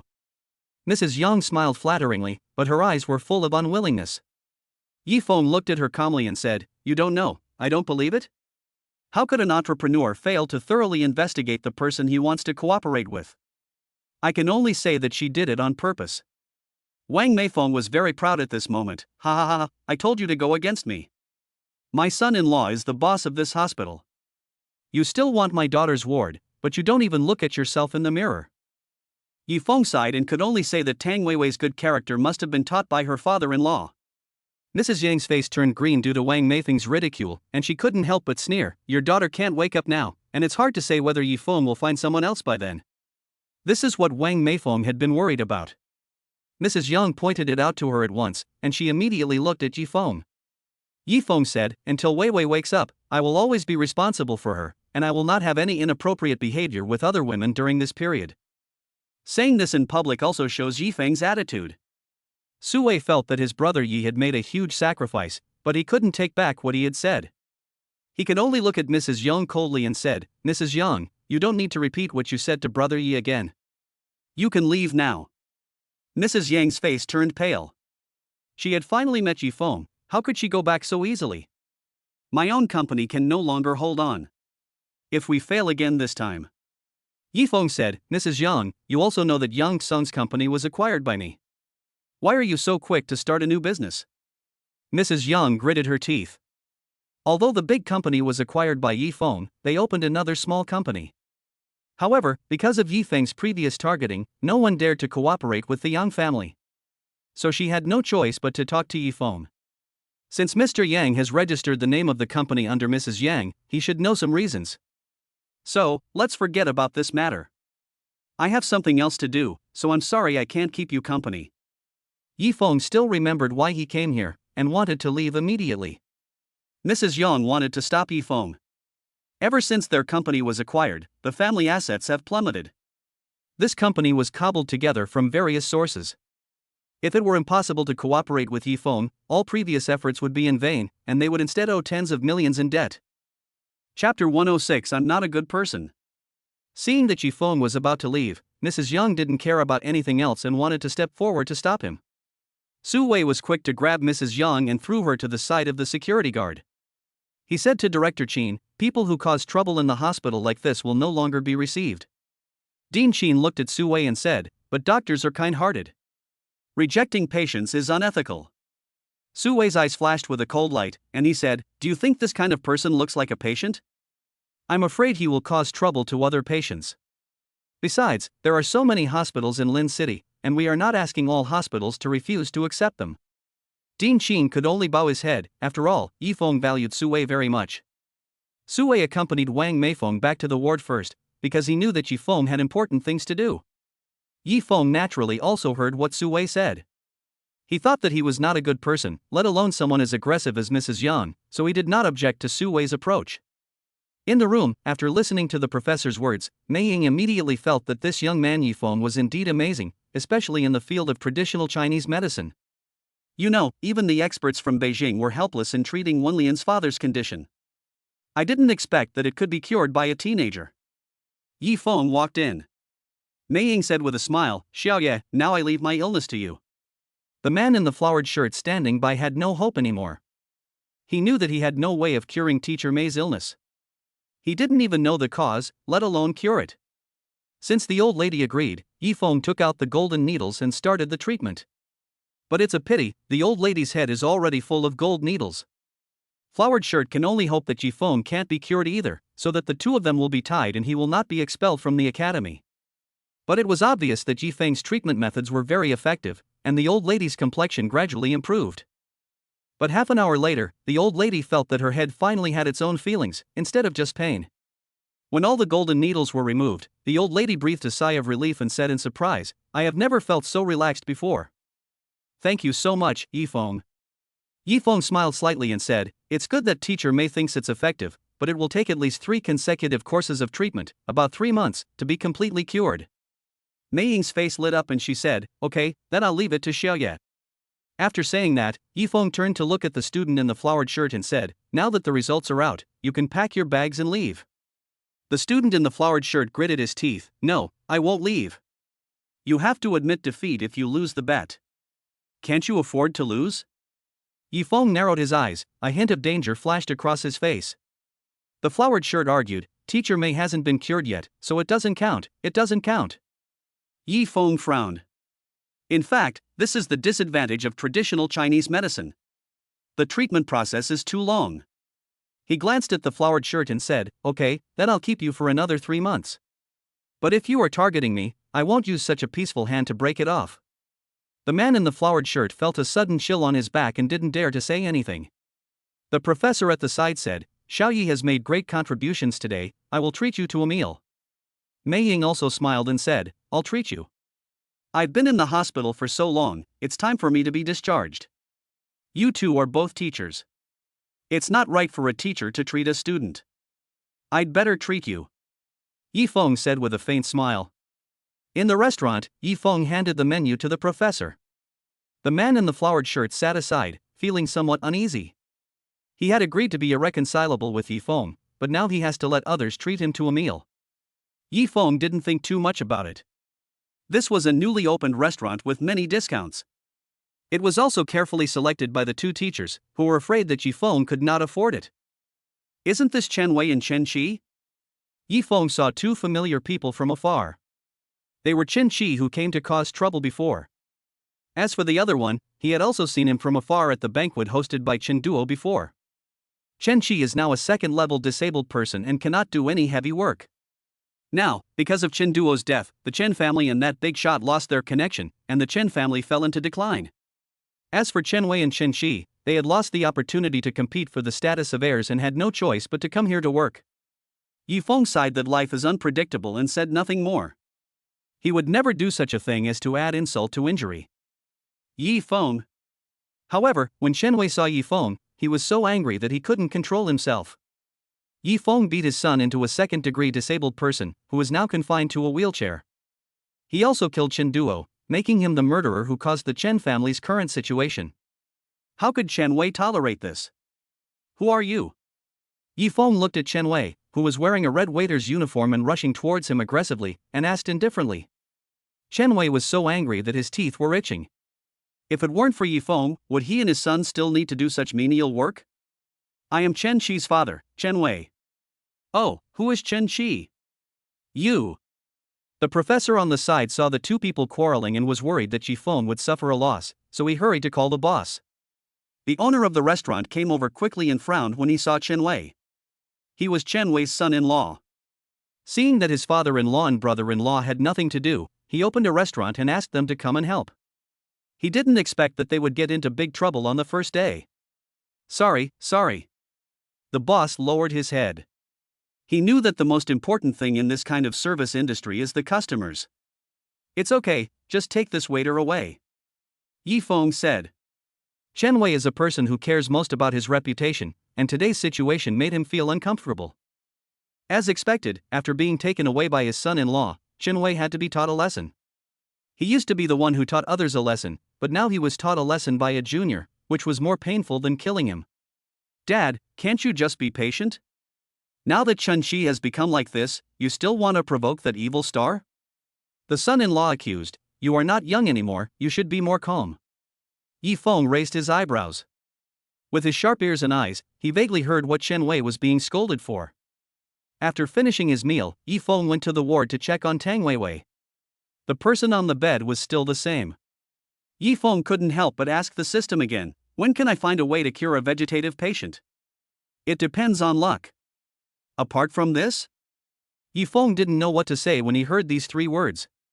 The experience value of the medical skills mastery has reached over 90%. Yi Feng frowned. Sure enough, this was not an easy task. Brother Yi, something bad has happened to our live broadcast.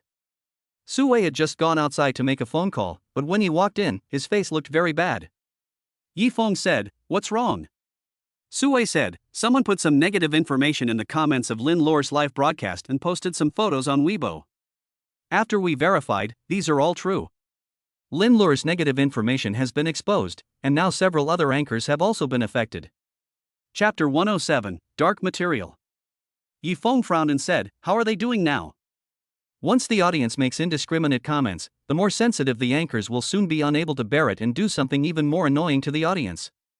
Su Wei said, Xiao Tangyuan is very experienced and brought a few people to a perfect end to the live broadcast. Have you found out who dug up the dirty info? Yi Feng asked. Su Wei still has a few hackers under his command who can be used. He said, the other party's IP is hidden very well.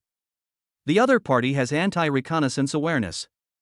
At first, the IP address was shown in China. When we chased him, the IP address changed to overseas.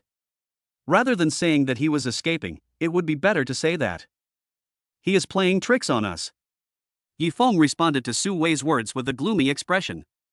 After giving Wang Meifeng 50,000, Yi Feng returned to Shengfeng building. Today was the first time for all Douhu Live members to live broadcast together. Who knew that something like this would happen? Lulu, are these your anti-fans? They are so heartless that they dare to make up stories about you like this. Little Tang Yuan was very angry, and his chubby and tender face was full of anger. Lin Luo gritted her teeth, her face full of fear. What she was afraid of was not the scandals, but the fact that they were all true. The people behind the scenes were too powerful. Some of the memories that she had forgotten could actually reappear in these scandals. It was as if, whenever she did something, this person was always by her side. It was so hateful and scary. Everyone looked at Lin Luo's frightened face and felt sympathy in their hearts. I don't know who I offended, but I have such a strong grudge against him. Yi Feng arrived at the Douhu studio very quickly. Seeing everyone looking so depressed, he knocked on the table and said, Lin Luo, come with me. After Yi Feng and Lin Luo walked away, Su Wei said, don't worry, Brother Yi is sure he can solve this problem. It would be a lie to say that they were not worried. After all, they had just set up a small studio and had been attacked by their rivals. Those who were less courageous simply gave up on Lin Luo. Little Tang Yuan asked, Brother Su, will the big boss give up Lele? Su Wei said, it depends on whether Lin Luo knows how to be interesting or not. He had investigated and of course knew that all of Lin Lure's so-called negative information was true and there was no water involved.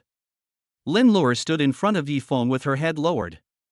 She had tested Yifeng several times and knew that he was the kind of man who was not moved by beauty, so Lin Lure was very nervous now. Does anyone have any guesses about the person involved in this incident? Yifeng asked. In fact, he knew some things about Lin Lure, but he didn't care, because this kind of thing is indeed morally criticized. But in the final analysis, it was just a matter of mutual consent, and the ones who were hurt were the man's wife and children. Lin Lure shook her head and bit her lip and said, Yifeng, I don't know who knows so clearly, but please don't drive me away. I will work seriously in the future. If she was kicked out by Yifeng now, no live streaming platform would want someone with such a bad reputation. After all, the anchor is also a public figure. No one dares to risk being criticized by the official media for a woman who is surrounded by scandals and destroys other people's families. As long as Yifeng can resolve this scandal, she will still be the top star in Douhu Live. Yifeng glanced at Lin Lure. He has always been clear about this woman's ambition. However, sometimes, when one's ability does not match his ambition and he is unwilling to work hard, it is a very ugly thing. I'm not a philanthropist. Yifeng said coldly, I will investigate this matter, but for now, please stop live streaming. Yifeng, you want to hide me? Lin Lure said in despair. If she was hidden, then even if the black material was resolved and paid for in the future, her status would be far behind Xiao Tangyuan and Guan Susu. How could she be willing to accept this? Yifeng said, then what can you do? He didn't lack this little money. Besides, it was Lin Lure who had breached the contract and brought discredit to the company. If the contract had to be terminated, Lin Lure should be the one to pay the compensation. Therefore, apart from the negative impact on the reputation of Douhu Live, this incident has no other impact on it. As for the negative effects, they are easy to eliminate. We can find professionals and ask them to say that these photos are photoshopped and that people are trying to discredit me. Lin Lure expressed her thoughts. At the same time, we can post a few troll posts with random content that smears me, so that netizens will think that these are all manipulations by people with ulterior motives.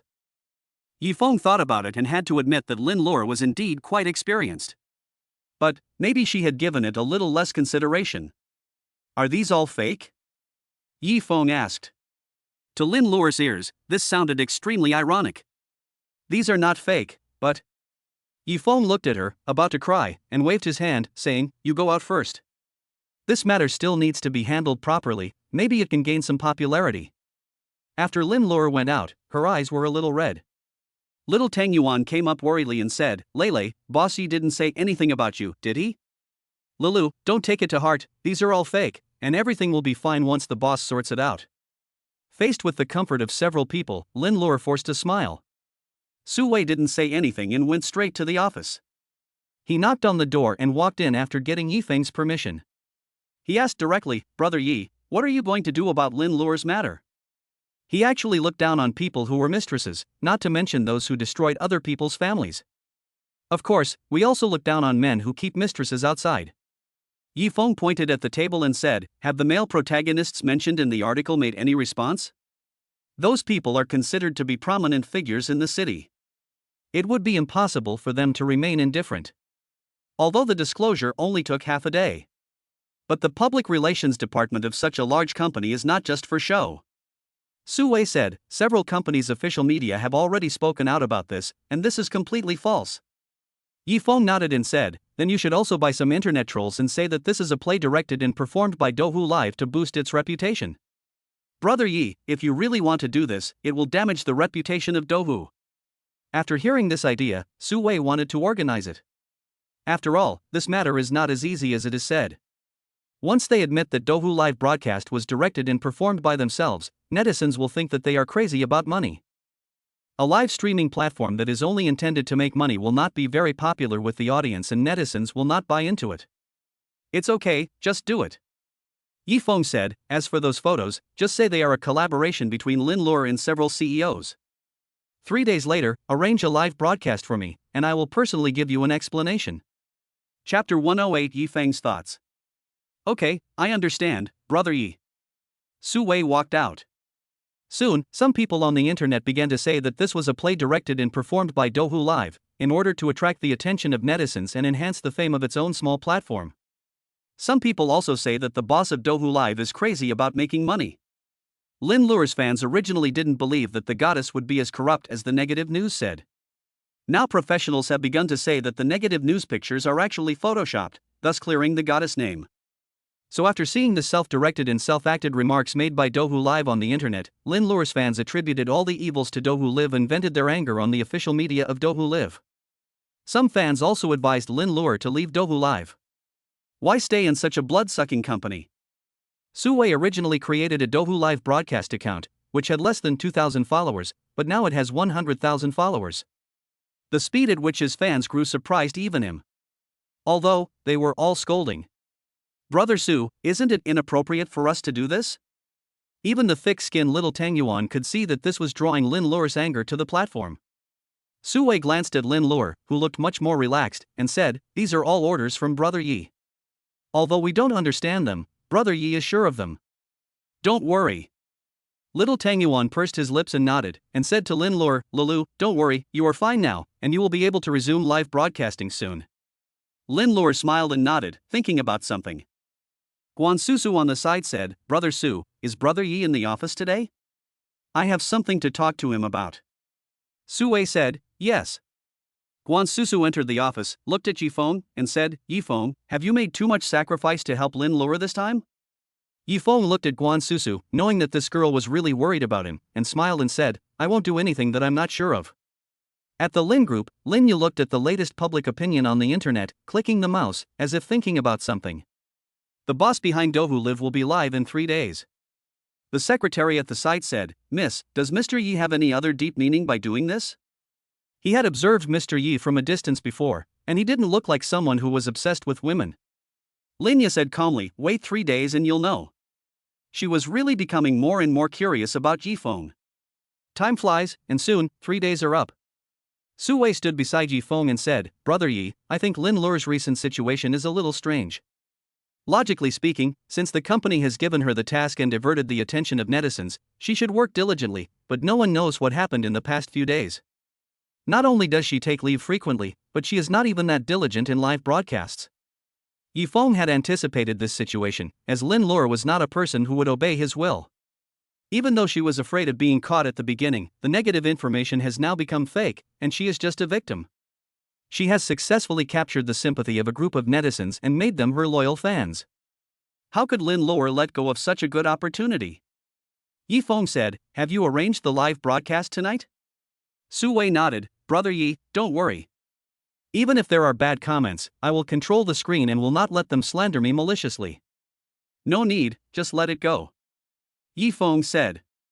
Although it was his first time dealing with this kind of problem, after seeing it many times, he found that some problems were handled in similar ways. Outside, Xiao Tangyuan looked at Lin Lure in disbelief and said, "Lulu, you want to resign, why?" Lin Lure forced a smile and said with a pale face, "I have caused too much trouble to Mr. Yi.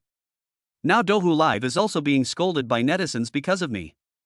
I can't get over it, so I won't cause trouble for everyone anymore." Guan Susu on the side said, "Lulu, you don't have to be like this. Yifeng has a way to handle this matter, so you can stay here." The others didn't say anything because they were not very familiar with the 3 people. Even Xianrui, who was always lively, just raised his eyebrows, ended his live broadcast and left. When Suwei came over, he only saw 3 people. "What's going on?" Suwei asked while debugging the equipment. Xiao Tangyuan said angrily, "Lulu wants to leave." "But, Brother Su, now that the limelight has passed, can't we let Lulu resume live streaming?" Suwei smiled and said, "After Brother Ye's live broadcast ends today, Lin Lure can resume the live broadcast." "Lulu, did you hear me? You can resume the live broadcast. You are still the number 1 in Dohu," Xiao Tangyuan said hurriedly. A hint of impatience flashed in Lin Lure's eyes. Is she so stupid? She already has 1 million fans, but she still wants to stay on this small live broadcast platform? Dohu is already busy taking care of himself now, why should she be buried with him? In her opinion, newcomers like Xian Rui were extremely unlucky. She couldn't understand why they, Guan Susu, and Xiao Tangyuan trusted Yifeng so much. Even though Dohu had become stinky, they still stayed and refused to leave. But even though she thought this in her mind, Lin Lure acted as if she was completely thinking about Yifeng and Dohu. Guan Susu, who had noticed something, stopped trying to persuade her. Everyone has the right to make their own choices, but they also have to bear the consequences themselves. Yifeng came out and learned that Lin Luo wanted to resign, and he agreed very readily. Good luck. Yifeng smiled. Facing Yifeng's handsome appearance, Lin Luo felt lost for a moment, but soon, she nodded. Thank you Mr. Yi for taking care of me these days. I am also very sorry that I brought this incident to Dohu. Yifeng said indifferently, it's okay. Yifeng's words were simple, but his eyes seemed very sharp and he could see into Lin Luo's heart. Without thinking too much, Lin Luo left in a hurry. Yifeng looked at Lin Luo's back and shook his head. Su Wei, who was debugging the equipment at the side, said, Brother Yi, you are really amazing. Yifeng had long expected that Lin Luo would not be so honest, so he took advantage of her negative information to spread Dohu live. To whitewash this matter, one still needs some means. Of course, he also thought that if Lin Luo knew that she was wrong, then he would keep these negative information and would not go looking for trouble with Lin Luo. Now it seems that he is optimistic. Hey, Brother Yi, what are you going to do next? Su Wei on the side was very curious. Yifeng raised his eyebrows. It's very simple, just give money. Send money? Chapter 109. The host is a money-spending boy. Yifeng was not wrong, he really thought so. At the agreed time, Yifeng started the live broadcast. Good evening everyone, I am the boss of Dohu Live. Today I don't want to talk about the rumors online that Dohu directed and acted in the drama itself. I just want to try the fun of live streaming. The audience was a little confused. Normally, shouldn't someone clarify the situation nervously? Why was this man so calm? Although he is indeed very good looking. Little brother, look at me, as long as you live broadcast every day, I will be playing Dohu Krypton Gold. You are too narrow-minded, I have already spent $1 million, and now I will give my brother a big ship. Damn it, you bully our goddess and you just let it go like that? Fuck. Even if there were a few unpleasant comments, they were quickly brushed away, as if they were just a small drop of water. Su Wei watched nervously from the side, in case there were any extreme comments. Yifeng continued, I don't have any talent like singing or dancing, but we can chat and relax. I believe you should be able to do it in front of my face. There are more barrages, after all, many people still look at the face. Yifeng added, today is the first live broadcast, so I will give you some benefits. The first prize is 100,000, the second prize is 50,000, the third prize is 25,000, and so on. The audience became very excited and began to praise Yifeng and Dohu Live. The boss is so handsome that I can't close my legs. I'm not greedy for the 100,000 yuan, but for the boss's body. Ah, I've decided. Even if I don't have the $100,000, I'm going to be in trouble. Guan Susu, Zhen Rui, and others didn't know what Yifeng wanted to do. Even if it was a lottery, it would only create some hype, but it would soon pass. Only Su Wei and Yifeng knew that they were waiting for someone to give Lin Luo one last chance. Okay, now the first place has been announced. His nickname is Dohu number 1 Dan Munyumu. I won't say much more about congratulations. Just send your rainbow fart and account number to Dohu's official account, and I'll call you later. The second place winner will get the Dohu Boss Thigh pendant. It's the same. Send your rainbow fart and account number to the Dohu official account. We will send you the reward after we verify it. Soon, after Yifeng finished signing up, within 10 minutes, these 100 people said that the money had been received. Today I am a lemon tree. Woo woo woo, boss, are there any more tomorrow? I'll come back tomorrow. Although some people suspected that these people were water armies, some of them were friends of the netizens who won the prize, and the circles of friends they posted were all real, so all of a sudden, titles such as the boss of Dohu live streaming, the boy who scatters money became hot searches. After 12 o'clock, when Yifeng was about to end the live broadcast, Su Wei made a gesture to Yifeng, indicating that what they were waiting for had arrived. A popular article became the #1 trending search in just a few minutes. The title above is Boss Dohu will do anything to make money. This is the article about Lin Luo. There is a scene where Lin Luo cries in Yifeng's office and Yifeng remains indifferent. There is also a scene where Lin Luo wants Yifeng to clarify, but Yifeng sarcastically says that these are all real recordings. It can be said that all this seemed to be prepared in advance, and the person in the trap was Yifeng. Yifeng looked at the video and said, okay, now I'm going to answer your questions. I'll be connected to the microphone, so anyone who wants to ask a question can raise their hand. The barrage was filled with expressions of raised hands. Yifeng curled his lips and connected with someone. The other party said decisively, I also watched the live broadcast of Goddess Lele just now. She said that because you want to build Dohu's reputation, you deliberately let the negative information about Goddess Lele ferment. Yifeng said, the first half of the sentence is true, but the second half, didn't I quickly get Dohu's PR to transfer and realize it? The second audience member asked again, boss, what do you mean by these are all true? Yifeng raised his eyebrows. You have to ask Goddess Lin about this matter. Soon, Yifeng answered these questions and went off the air. He looked at Su Wei and asked, how are the preparations going? Su Wei nodded, indicating that everything was okay. Soon, another post appeared online, which was written from the perspective of a viewer who had watched the live broadcast and asked questions. The betrayal we suffered together in those years. The article explained that ever since Lin Lure was surrounded by negative news, Yifeng directly asked the public relations department to direct the firepower to his own Dohu Live and cleared Lin Lure's name. Unexpectedly, this action earned Lin Lure everyone's sympathy and increased her number of fans by hundreds of thousands. At the same time, Lin Lure saw that her former employer had become a bad name in the internet industry, so she began to think about changing jobs. Lin Lure was anxious when she saw the overwhelming insults on the internet. Mr. Wang, you need to be saved. Lin Lure looked at the pot-bellied man sitting on the seat and pleaded with tears in her eyes. Ever since she came out of Dohu Live, it was because Mr. Wang extended an olive branch to her and offered better conditions than Yifeng. President Wang narrowed his eyes, a fierce look flashed across his eyes, and he slapped Lin Lure in the face. You are a useless piece of trash who can't do anything good but always makes things worse. Lin Lure's head was knocked to one side and blood oozed from the corner of her lips. Even so, she refused to cry. Everyone was very happy on Dohu Live. Today, not only did they clean up the platform of bad comments, but they also increased the platform's popularity. It's like killing two birds with one stone. Brother Yi is really awesome. Shen Rui exclaimed, today I'm treating you, let's go to the food stall to eat together. Su Wei joked, you've made so much money, but you're still so stingy that you only treat us to food stalls? Yifeng watched the fight from the side. Originally, Dohu was an emerging live streaming platform. Now there are too many old live streaming platforms. Apart from running a few advertisements, they rely on the number of fans of the anchors.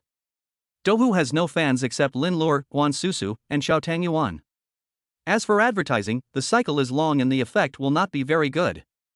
So, this time, Lin Lure's negative information helped him a lot. First, the focus of the negative news about Lin Lure was shifted to Dohu. Even though he was scolded, it indirectly expanded Dohu's influence in the minds of netizens. Furthermore, giving away money tonight has also left Dohu with an image in the minds of netizens. Although it is not a very positive image, it is better than a live broadcast with an unclear positioning. In this way, when people talk about Dohu Live, they will think of the boss behind the scenes as a boy who gives away money.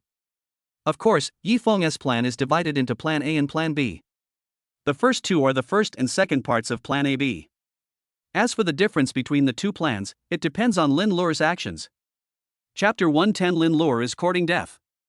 If Lin Lure simply waited until the scandal had passed before starting the live broadcast, Yifeng would not care about her. But if she still refused to obey, he would deal with her accordingly. Fortunately, Yifeng's guess was correct. Lin Lure was not good at all. He just resigned from Dohu and started working on another live streaming platform, and started to discredit his former employer. Lin Lure was so heartless, so Yifeng would not show mercy, not to mention that what he said was true. Therefore, the negative information of the day was quickly reversed. The reversal was not that the negative information about Lin Lure was false, but that Lin Lure was originally accusing Dohu of being inhumane, but in the blink of an eye, Dohu threw out a handful of evidence, proving that Lin Lure was not only a morally corrupt woman, but also stabbed her boss in the back after Dohu helped her. He is simply the wolf king among ungrateful wolves. President Wang looked at Lin Lure, who was in tears, and said, you should know what you promised me. Now, I'll give you one last chance. If it doesn't work, I can't help you. Lin Lure trembled and turned pale when she heard what Mr. Wang said. I understand, Mr. Wang, I will definitely complete the task. Lin Lure looked at Mr. Wang's ferocious face and quickly looked for a solution in his mind. Zheng Fan is in trouble. As for the other bosses, they are all in trouble after their negative information is exposed. They also have a lot of family matters and they definitely can't care about helping me. So now, the only one who can help me is Yifeng. Lin Lure knew that what he did was not right, but so what? People go to high places and water flows to low places. This is an eternal truth. If Yifeng knew what Lin Luo was thinking, he would probably be amazed that there are such shameless people in the world. I've never seen such a thing before. Yifeng took a few people to a food stall. Although it was not high-end, it was very warm. Ding get the guilt, admiration and worship of netizens, reputation value plus 100,000. Ding the spending task is completed, 300 points are obtained, and the store is opened. Ding progress of the medical skill book is 40%, skill value is 10. Yifeng thought for a moment and said, add the skill value to physical strength. Ding physical strength plus 10, current physical strength 40. Yifeng was very satisfied when he heard the result.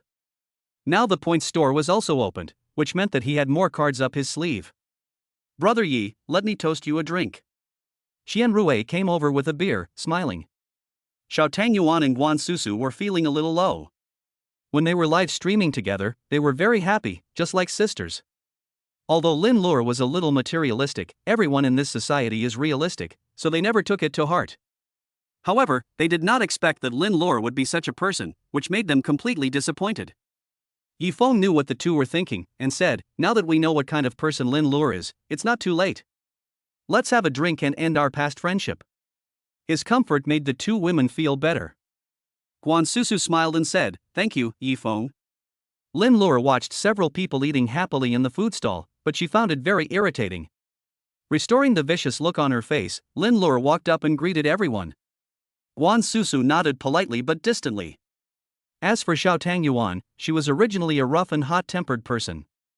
If Yifeng had not been there, she would have probably started quarreling with Lin Luo. Ignoring her was also considered giving Yifeng face.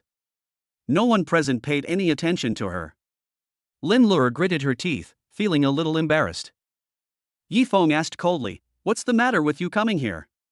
Lin Luo nodded and said pitifully, Yifeng, I know I was wrong. Can you let me go for the sake of our schoolmates? Yifeng found it funny. What did it mean to let her go? I'm not an aggressive person. Did you find the wrong person? Yifeng said sarcastically.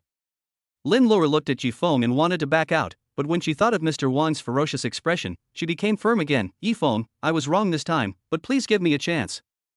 I don't need the salary for the previous year at all, and I can work for Do who live for nothing. When these words were spoken, not only Xiao Tang Yuan and the others, but even Su Wei was surprised. Lin Luo's expression was very sincere, and even Su Wei, upon hearing this condition, was eager to agree. How much profit can a host earn in a year, especially a big host like Lin Luo? Yifeng remained indifferent, and under the light, his expression even looked a little sarcastic. Lin Luo, I've already given you a chance, but if you still don't know what's good for you and want to do evil, don't blame me for being ruthless. After the threat, Lin Luo's expression changed slightly. Impossible, Yifeng couldn't possibly know that. Just for the sake of our former alumni, you can leave now. Lin Luo gritted her teeth, decided to take a gamble, and refused to leave. Yifeng, I know I was wrong, but I was also doing this for the sake of amusing the tiger. A flash of hostility flashed across Yifeng's face. It seemed that Lin Luo really wanted to die. Tell me, who sent you here? Yifeng looked at Lin Luo coldly, making her feel scared. Lin Luo quickly shook her head and said, no one asked me to come. Yifeng ignored her. Let me guess, is it your current boss, Mr. Wang? I know Mr. Wang. He is ruthless and shady in private. If the female anchors under him want to make a name for themselves, few of them will not suffer. Lin Luo, it seems that you have had an intersection with Mr. Wang a long time ago? Lin Luo took a few steps back in horror. She didn't expect Yifeng to be so perceptive that he could guess the relationship between her and President Wang, and also knew that it was President Wang who ordered her to do so. Lin Luo, I believe you already know what it feels like to seek the skin of a tiger. Now I'll give you a chance. Just tell me what you and Mr. Wang are planning, and I can let you come back to tease the tiger. You don't have to worry about Mr. Wang, he will still give me this little face. Yifeng did not take a direct and forceful approach, but instead used benefits to persuade people step by step. Lin Luo was a little shaken. To be honest, President Wang's methods scared her, but would Yifeng really do that? While she was thinking, a man touched her from behind. At first glance, it was Mr. Wang. In an instant, Lin Luo's face turned pale and her whole body trembled. Yifeng looked at Lin Luo's pitiful appearance without any sympathy. He treated evil people with evil. Mr. Yi, good trick. Mr. Wang said sarcastically with a wry smile. Su Wei on the side frowned. He had also investigated this Mr. Wang. He was not a well-known figure in Lin City. He had done many dirty things in private. How could he have the confidence to compete with Brother Yi this time? Yi Feng could guess where the confidence came from. Mr. Wang officially owns a live broadcast company, but he doesn't care about the effectiveness of the live broadcast at all, because it is used to do dirty work in private. Is a person like Mr. Wang willing to obey a dog? Yi Feng looked at Mr. Wang with indescribable coldness in his eyes. Chapter 111 Lin Lure is offline. Mr. Wang narrowed his eyes and looked at Yi Feng as if he was looking at a dead person. Yi Feng, I'm not afraid of Boss Du. I don't need Boss Du to take action. Yi Feng said. If this person is, as expected, a minion of the Mo family, he is not afraid of Boss Du at all. However, they probably have never heard the saying that a strong dragon cannot defeat a local snake. When the Mo family loses interest in him, will Boss Du let this group of people go? President Wang did not expect Yi Feng to be so arrogant. He said, I have heard of Mr. Yi's name. He is also a great figure. But is it appropriate for Mr. Yi to treat my employees like this today? Mr. Wang, you are joking. Yi Feng said, I don't want to hear such a childish excuse. Mr. Wang, just state your purpose directly. Lin Lure was shivering and didn't dare to speak. Her body was hugged, but she couldn't feel any warmth. Mr. Wang snorted coldly. He didn't expect that this kid would be so stubborn. But he didn't think about it. Yi Feng knew that he had bad intentions. Even if he agreed this time, he would go even further next time. I'll acquire your Douhu Live, said Mr. Wang. This time, Douhu Live has become more famous, and because Lin Lure's negative news was confirmed to be true, most netizens began to sympathize with Douhu Live and Showdown Yuan Guansusu, and the number of fans has increased by hundreds of thousands. Therefore, if the acquisition is successful, it will be a profitable deal. Yi Feng said sarcastically, Boss Wan really has a big plan. He glanced at Su Wei beside him. Su Wei nodded at him, and was very shocked about what Yi Feng asked him to do just now. Why not? Mr. Wang chuckled, Yi Feng, you need to know what I do. If you want to live a good life in Lin City in the future, don't go against me. Also, since you can't bear to give up your crappy live streaming platform, I'll give you a chance. As long as you make these two beauties happy for me for one night, Brother Wang will protect you from now on. As he spoke, Mr. Wang revealed a lustful look and lingered on Guansusu and Showdown Yuan. Guansusu and Showdown Yuan's faces turned pale and they hid behind Chen Rui and Yi Feng. Although Mr. Wang has climbed up the Mo family, he is ultimately just a low-level minion. The Mo family's attitude towards such people is to use them if they can be used, and discard them if they cannot be used. However, Mr. Wang thought that the Mo family had become his backer, and his previous character traits were all magnified. He looked down on everyone and treated women like objects, which caused resentment from many people. Yi Feng's face suddenly turned cold. He originally wanted to have some fun with this fool, but after hearing these words, Yi Feng felt that he was too kind. He rolled up his sleeves and punched Mr. Wang in the face. Ouch! Mr. Wang couldn't block it at all. First, it was because Yi Feng's movements were too fast, and second, he had never exercised, and his big belly made it impossible for him to withstand any attack. A panda eye appeared on his face. Mr. Wang was so angry that he gritted his teeth. You know, even if he is not a powerful figure like Boss Du, because his business is all in the upper class, everyone is at least polite to him on the surface. How could they be like Yi Feng and just punch him? Beat him, it doesn't matter if he dies. Mr. Wang ordered the bodyguards angrily. Lin Lure took advantage of this opportunity and quietly walked aside. Neither Yi Feng nor Mr. Wang are easy to mess with. Su Wei sneered, walked to Yi Feng, and said to the dozens of bodyguards, I advise you not to waste your efforts. Your President Wang may not be able to pay your wages now. This is impossible. Don't believe this man's nonsense. Mr. Wang stood up, his eyes red with anger. Hurry up and fight, I'll give you extra money if you fight well. He was filled with righteous indignation that he was beaten in public, and beaten so severely. Yi Feng smiled and took 2 steps forward. Upon seeing this, Mr. Wang subconsciously took 2 steps back. When he came to his senses, his face turned blue with anger. TSK. Yi Feng shook his head regretfully. Boss Wang went to learn face changing and mastered the essence of it. You. Mr. Wang pointed at Yi Feng and wanted to blame him, but there were too many words to scold him, and for a moment, he couldn't say anything. Su Wei walked up and put his phone against Mr. Wang's face. Take a closer look, are you bankrupt? Mr. Wang's live streaming platform was originally used to do dirty work and launder money, but because there were people protecting it from above, no one dared to expose it. But today, Su Wei called Li He directly. Li He was a man who hated evil and knew what Mr. Wang had done, so of course he went straight to the house to search. One search and none of them will escape. Mr. Wang saw the contents on the phone clearly. The Wang family had been sealed off by the police inspector 10 minutes ago, and a wanted list for Mr. Wang had been launched. There was a reward of 10,000 yuan for any report. Su Wei said to Qian Rui with some disdain, it turns out that Mr. Wang is only worth 10,000 yuan. I thought it was at least 100,000 yuan. Mr. Wang was watching such exciting news and was deliberately told this by Su Wei. He felt so depressed that he vomited blood and fainted on the ground, unable to move. Yi Feng shook his head, looked at the dozens of bodyguards, and asked softly, do you want to beat someone up again? The bosses are all dizzy and they don't know who will give them the money. Only a fool would do this. Since everything is fine, let's move your boss away. Yi Feng said with his hands spread out. Mr. Wang's tolerance for this problem is too poor. It's just that his properties will be confiscated and he may stay in prison for more than 20 years. Is it necessary to pretend to be unconscious? Su Wei said, Brother Yi, I sent someone to follow him. Yi Feng nodded and said, hire them a better lawyer. Lin Luo was stunned, as if she didn't expect Yi Feng to be so kind. Was she saved? Su Wei didn't quite understand and asked, Brother Yi, what kind of lawyer do you want?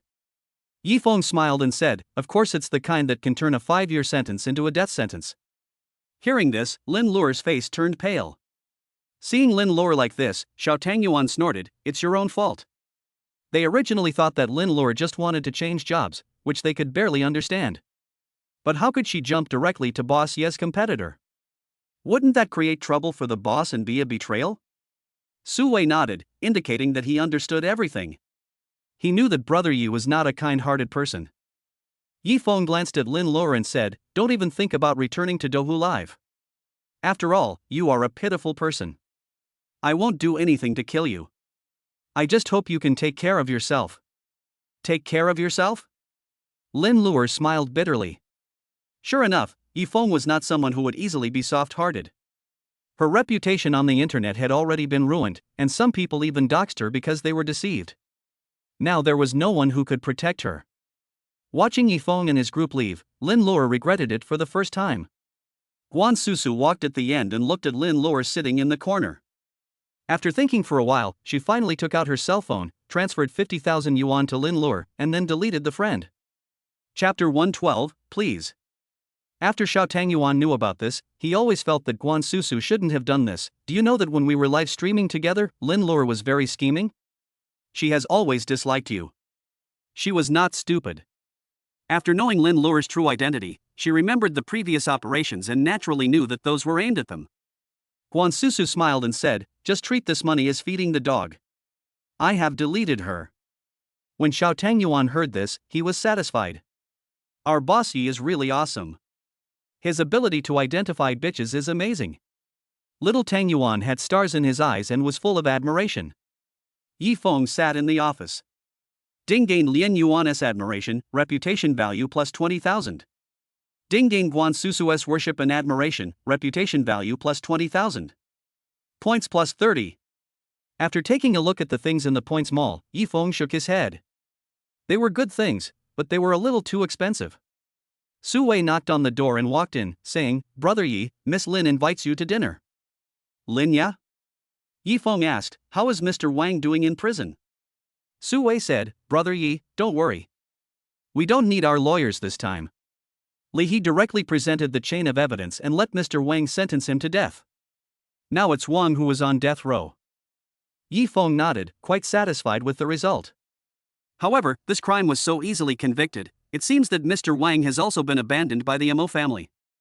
Yi Feng stopped thinking about the Mo family and asked, where did you meet Linya?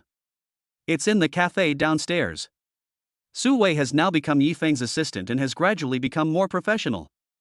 Looking at Su Wei's appearance, Yi Feng smiled and said, Old Su, don't be so serious. We are still brothers. He didn't want to create a rift between himself and his only brother because of these things. That would be a losing deal. Su Wei's eyes were filled with tears. To be honest, Yifeng was getting further and further away, but he was still standing still, or in other words, he could only be dragged away by Yifeng. However, Yifeng said this, which meant that he was willing to stop and wait for her.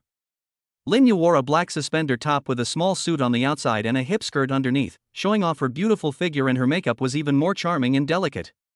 Sitting in the coffee shop, Linya's beauty attracted many people. Yifeng hurried down, walked in front of Linya, and said, "Sorry, something delayed me." Linya smiled and said, "It's okay. Mr. Yi is a busy man. This is a bit subtle." After all, Linya is not an idle person either. The fact that she is waiting for Yifeng here shows that she is very sincere. Yifeng smiled, as if he had no idea what Linya meant. "I haven't seen Mr. Lin for a long time. How is his health?" Yifeng asked. Linya lowered her head and smiled, "Thanks to Mr. Yi, my father's injury is no longer a big deal. By the way, my two brothers said before that they wanted to do business with Mr. Yi. They were just joking. I hope Mr. Yi doesn't take it to heart." If Linya hadn't mentioned it, Yifeng would have almost forgotten about Lin Xian and the other two. "It doesn't matter," Yifeng said. "Mr. Yi, why don't you ask me what I want to see you about today?" Linya couldn't help but said when she saw that he hadn't asked yet. Yifeng smiled and said, "If Miss Lin wants to say it, she will say it naturally. Negotiation is all about taking the initiative." Now that Linya has exploded, the initiative is in Yifeng's hands. Linya had to admit that although Yifeng was a few years younger than her, he was not lacking in means. She didn't hesitate and said directly, "I heard that Mr. Yi and the Mo family had a confrontation. Ms. Lin, can you be more straightforward? After all, the word I heard sounds very unfounded." Yifeng said, "The Mo family seems to dislike me and want to kill me. Does Miss Lin like this answer?" He had also asked Su Wei to investigate the forces in Shangjing before, but after all, the major families were shrewd people and it was impossible for them to put everything out in the open, so what they investigated were only harmless things. But there is one thing Yifeng can be sure of: the major families in Shangjing must have conflicts. Even if they are temporarily united for the sake of interests, they are still vulnerable. He remembered that there was also a Lin family in Shangjing. "I just don't know what the relationship is between Lin Yi and the Lin family." After hearing Yifeng's words, Linya's expression became serious. The previous test was meaningless because Yifeng had already doubted her. A qualified collaborator should be frank with the other party about his or her situation and let the other party know his or her sincerity. For the first time, Linya felt regretful for having underestimated Yifeng. She originally thought that her father had exaggerated Yifeng's abilities, but today she realized that she was ignorant. "Yifeng, since you have investigated, I will not beat around the bush. My father Lin Yi is indeed related to the Shangjing Lin family. He is the son of the original wife of the head of the Lin family. However, after my grandmother died, the mistress took over, so everyone has always believed that the old lady of the Lin family is the principal wife. My father has been gathering his strength over the years. He wants to go to the Lin family to seek an explanation and also to trace his roots back to the Lin family." Linya looked at Yifeng seriously, trying to find some moving expression on his face, but soon she was disappointed. "So, we want to cooperate with you. You have a grudge against the Mo family. The current old lady of the Lin family is the daughter of the Mo family." Yifeng just raised his eyebrows slightly, remaining expressionless. "Cooperate? Why did you look for me?" Yifeng looked up at Linya. "The story you told is very touching, although not that moving. But it's too confident to ask me to believe you just based on a story." Linya looked at Yifeng and said, "I can find the original evidence. People can lie, but physical evidence cannot." She also knew that Yifeng would not trust her so easily. If Yifeng really agreed to a cooperation so easily, then she would need to think about it carefully. Yifeng stood up and said, "Then please come again next time, Miss Lin." Having said that, he left. The waiter came over and said, "Miss, here is the bill."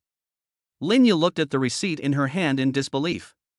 It wasn't that she thought the price was expensive, but she was surprised that Yifeng was so ungentlemanly that he didn't even pay for the coffee. She is a big beauty.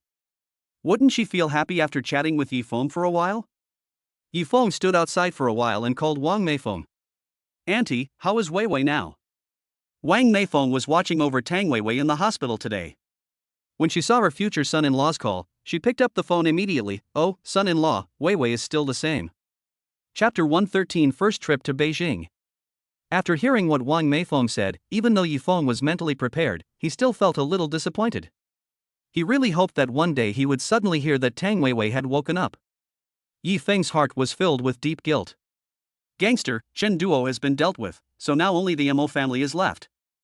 Even though Yifeng was not in Beijing, he knew how powerful the Mo family was. Even a figure like Chen Duo chose to commit suicide in order to preserve the reputation of the Mo family. Rather than saying that Chen Duo was brainwashed, Yifeng now has a different idea. It would be better to say that Chen Duo was trying to protect the Chen family. If he didn't die, the result might be the destruction of the Chen family. Yifeng went to DBC. He knew that someone there would know about the situation in Shangjing. Mr. Yi, what brings you here today? The doorman said with a flattering smile. Yifeng said, the wind is indeed strong today. How many people are upstairs? As soon as the doorman heard what Yifeng wanted to do, he knew what he wanted to do, and said quickly, Mr. Lin and the others are not here, but Mr. Sun is here, and the others are here, but... Judging from the way he seemed to be hesitant to speak, he must feel that he is not qualified enough. The threshold of DBC is indeed high, but no one causes trouble inside. The boss behind the scenes is very generous and has never come here once. Yifeng walked over and saw that Mr. Sun was indeed there. There was a chessboard in front of him and a cup of tea next to the chessboard. Xiao Yi, are you here today?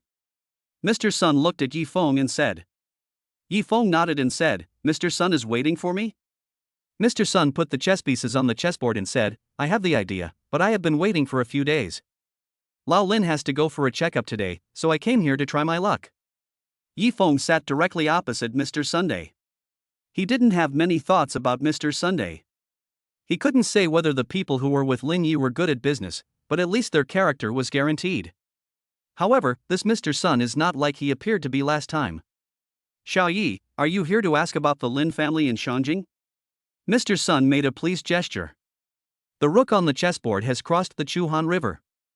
Yifeng nodded, picked up the cannon, and said, Mr. Sun, are you willing to tell me? Then it depends on Xiaoye's realm.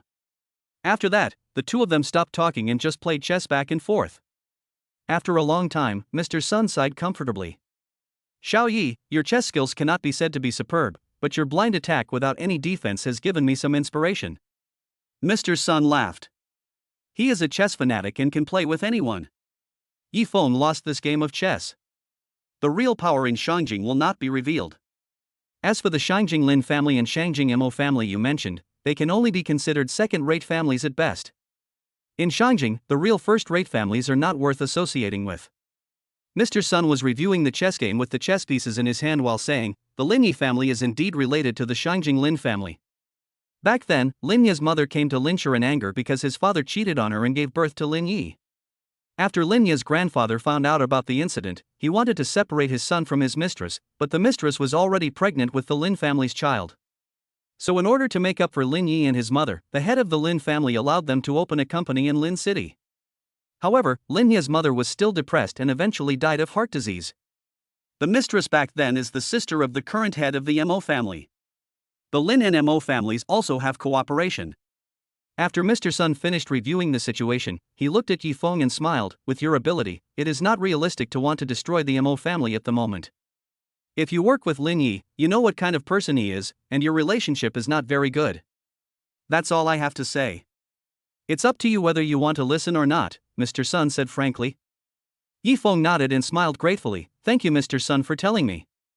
With Mr. Sun's words, Yifeng had a general idea that if he wanted to cooperate with the Lin family, it would indeed be full of uncertainties. Lin Yi is ruthless and merciless. If something goes wrong between the two sides when fighting against the Mo family, will Lin Yi take revenge on himself or choose the Lin family? After all, if Lin Yi wants to return to the Lin family, that is fine. Judging from the forestry capabilities of the Lin family, they still have the potential to compete. Yifeng was in a bad mood, thinking that he had stayed in the main urban area of Lin City for too long and had not visited Jinling district. After thinking about it, he called Su Wei to visit the industries in Jinling district. He also has a lot of industries in Xinghu, which were given to him by the system at the beginning. However, he has not visited them because he has been held up by too many things. Brother Yi, where are we going today? Su Wei asked while driving the car. Yifeng said, let's go to Xinghu district. We need to meet some old friends there. Old friend? Su Wei was stunned for a moment, then said, "It can't be your roommates from before."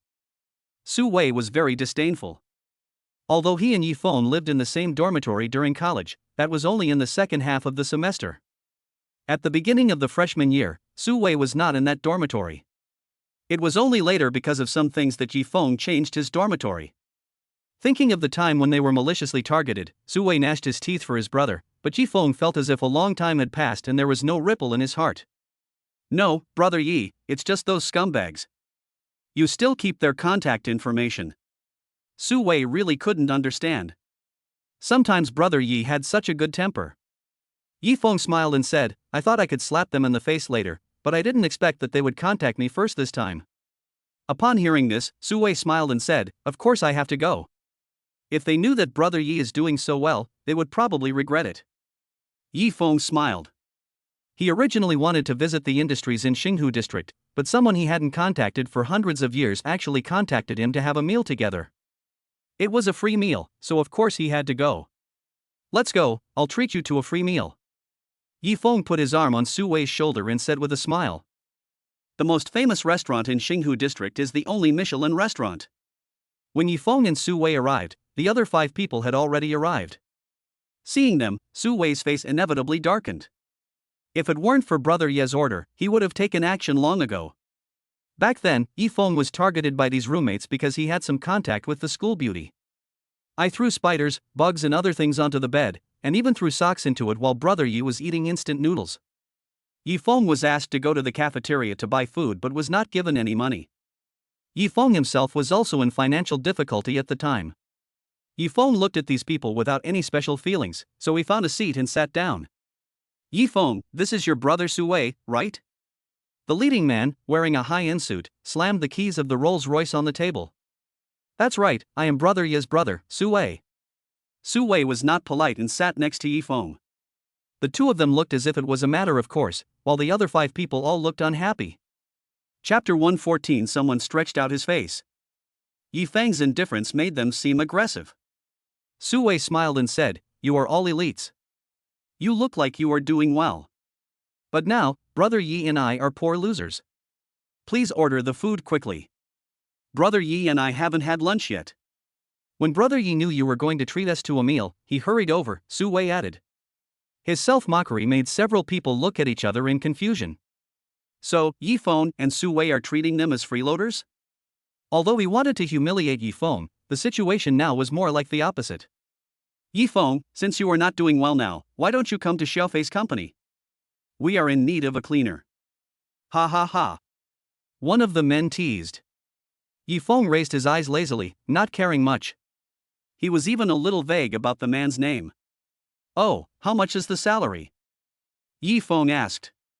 The man in casual clothes had a delicate face, but what he said was like a poison apple in the hand of Cinderella's stepmother. "Xiaofei's cleaning salary is not high, but I have a channel to recommend you to go there." He looked at Yi Feng's face, which was much more handsome than before, and felt a little jealous. He said with a distorted face, "There are many things in the hotel that require special services. With your ability, you should be very good at it. By then, the basic salary plus commission will be around 100,000 yuan, which will be more than what we earn." The 5 of them burst into laughter, and for a moment the atmosphere was filled with joy. Su Wei stood up and wanted to say something, but was stopped by Yi Feng. "After all, you have experience, but now, can you be online? I am really hungry." Yi Feng said. This Michelin restaurant is naturally his own business, and almost the entire Xinghu district is related to him. Hearing Yi Feng's request, Zhou Fei said, "Okay, order some food. Even a small scrambled egg on the menu costs 200 yuan. Although they make 30 to 50,000 yuan a month, they don't spend it that way, so they plan to split the bill when the time comes." They originally wanted to insult Yi Feng, and after Yi Feng left angrily, they celebrated again. But now, Yi Feng hasn't left yet, what dishes should we order? Since they didn't want to order, Yi Feng called the waiter himself. Zhou Fei watched Yi Feng order dish after dish. Seeing the prices pile up, he couldn't help but ask, "Yi Feng, can you afford to pay for all the dishes you order?" The waiter at the side also took a look at Yi Feng's clothes. He really looked like a poor loser. Compared with the high-end clothes worn by those people, the person ordering the dishes looked like he bought the goods from a street stall. There was contempt in her eyes, but she didn't say it out loud. He lowered his head, not letting his emotion show. The customer is God, this is their consistent theme. If the person really can't pay, the store manager will have a way, and it won't be the turn of small waiters like them to do the job. Yifeng raised his eyebrows, picked out the chat history on his phone, and said, "Didn't you say you were treating me to a meal? Why should I pay?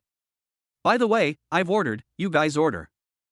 Several people came over to look at the dishes ordered by Yifeng and wanted to cancel a few of them, but Yifeng's look of "you guys are awesome" made them unable to do it. Besides, there was a waiter next to them. If they really cancelled it, what would they be? After gritting their teeth, they said, "That's enough. That's all." Yifeng then said, "See how you guys are doing, but think about me, I'm really pitiful." Yifeng acted so pitiful, and suddenly he discovered the fun of pretending to be a pig and eating the tiger. "Yifeng, you are really hopeless," Zhou Fei said coldly. "You must be an artist from Yinglai." Since he couldn't use his hands, Su Wei wanted to use his mouth. Seeing Brother Ye's refreshing behavior, Su Wei felt that he couldn't fall behind. Zhou Fei nodded, his tone was quite proud. "Of course, now, I am the top player in Yinglai. I believe you have seen my videos on TikTok.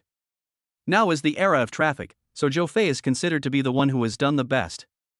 The main reason is that he is hooked up with the daughter of Yinglai's CEO. He will soon become a classic role model who has to work 15 years less. Have you ever thought about changing a live streaming platform?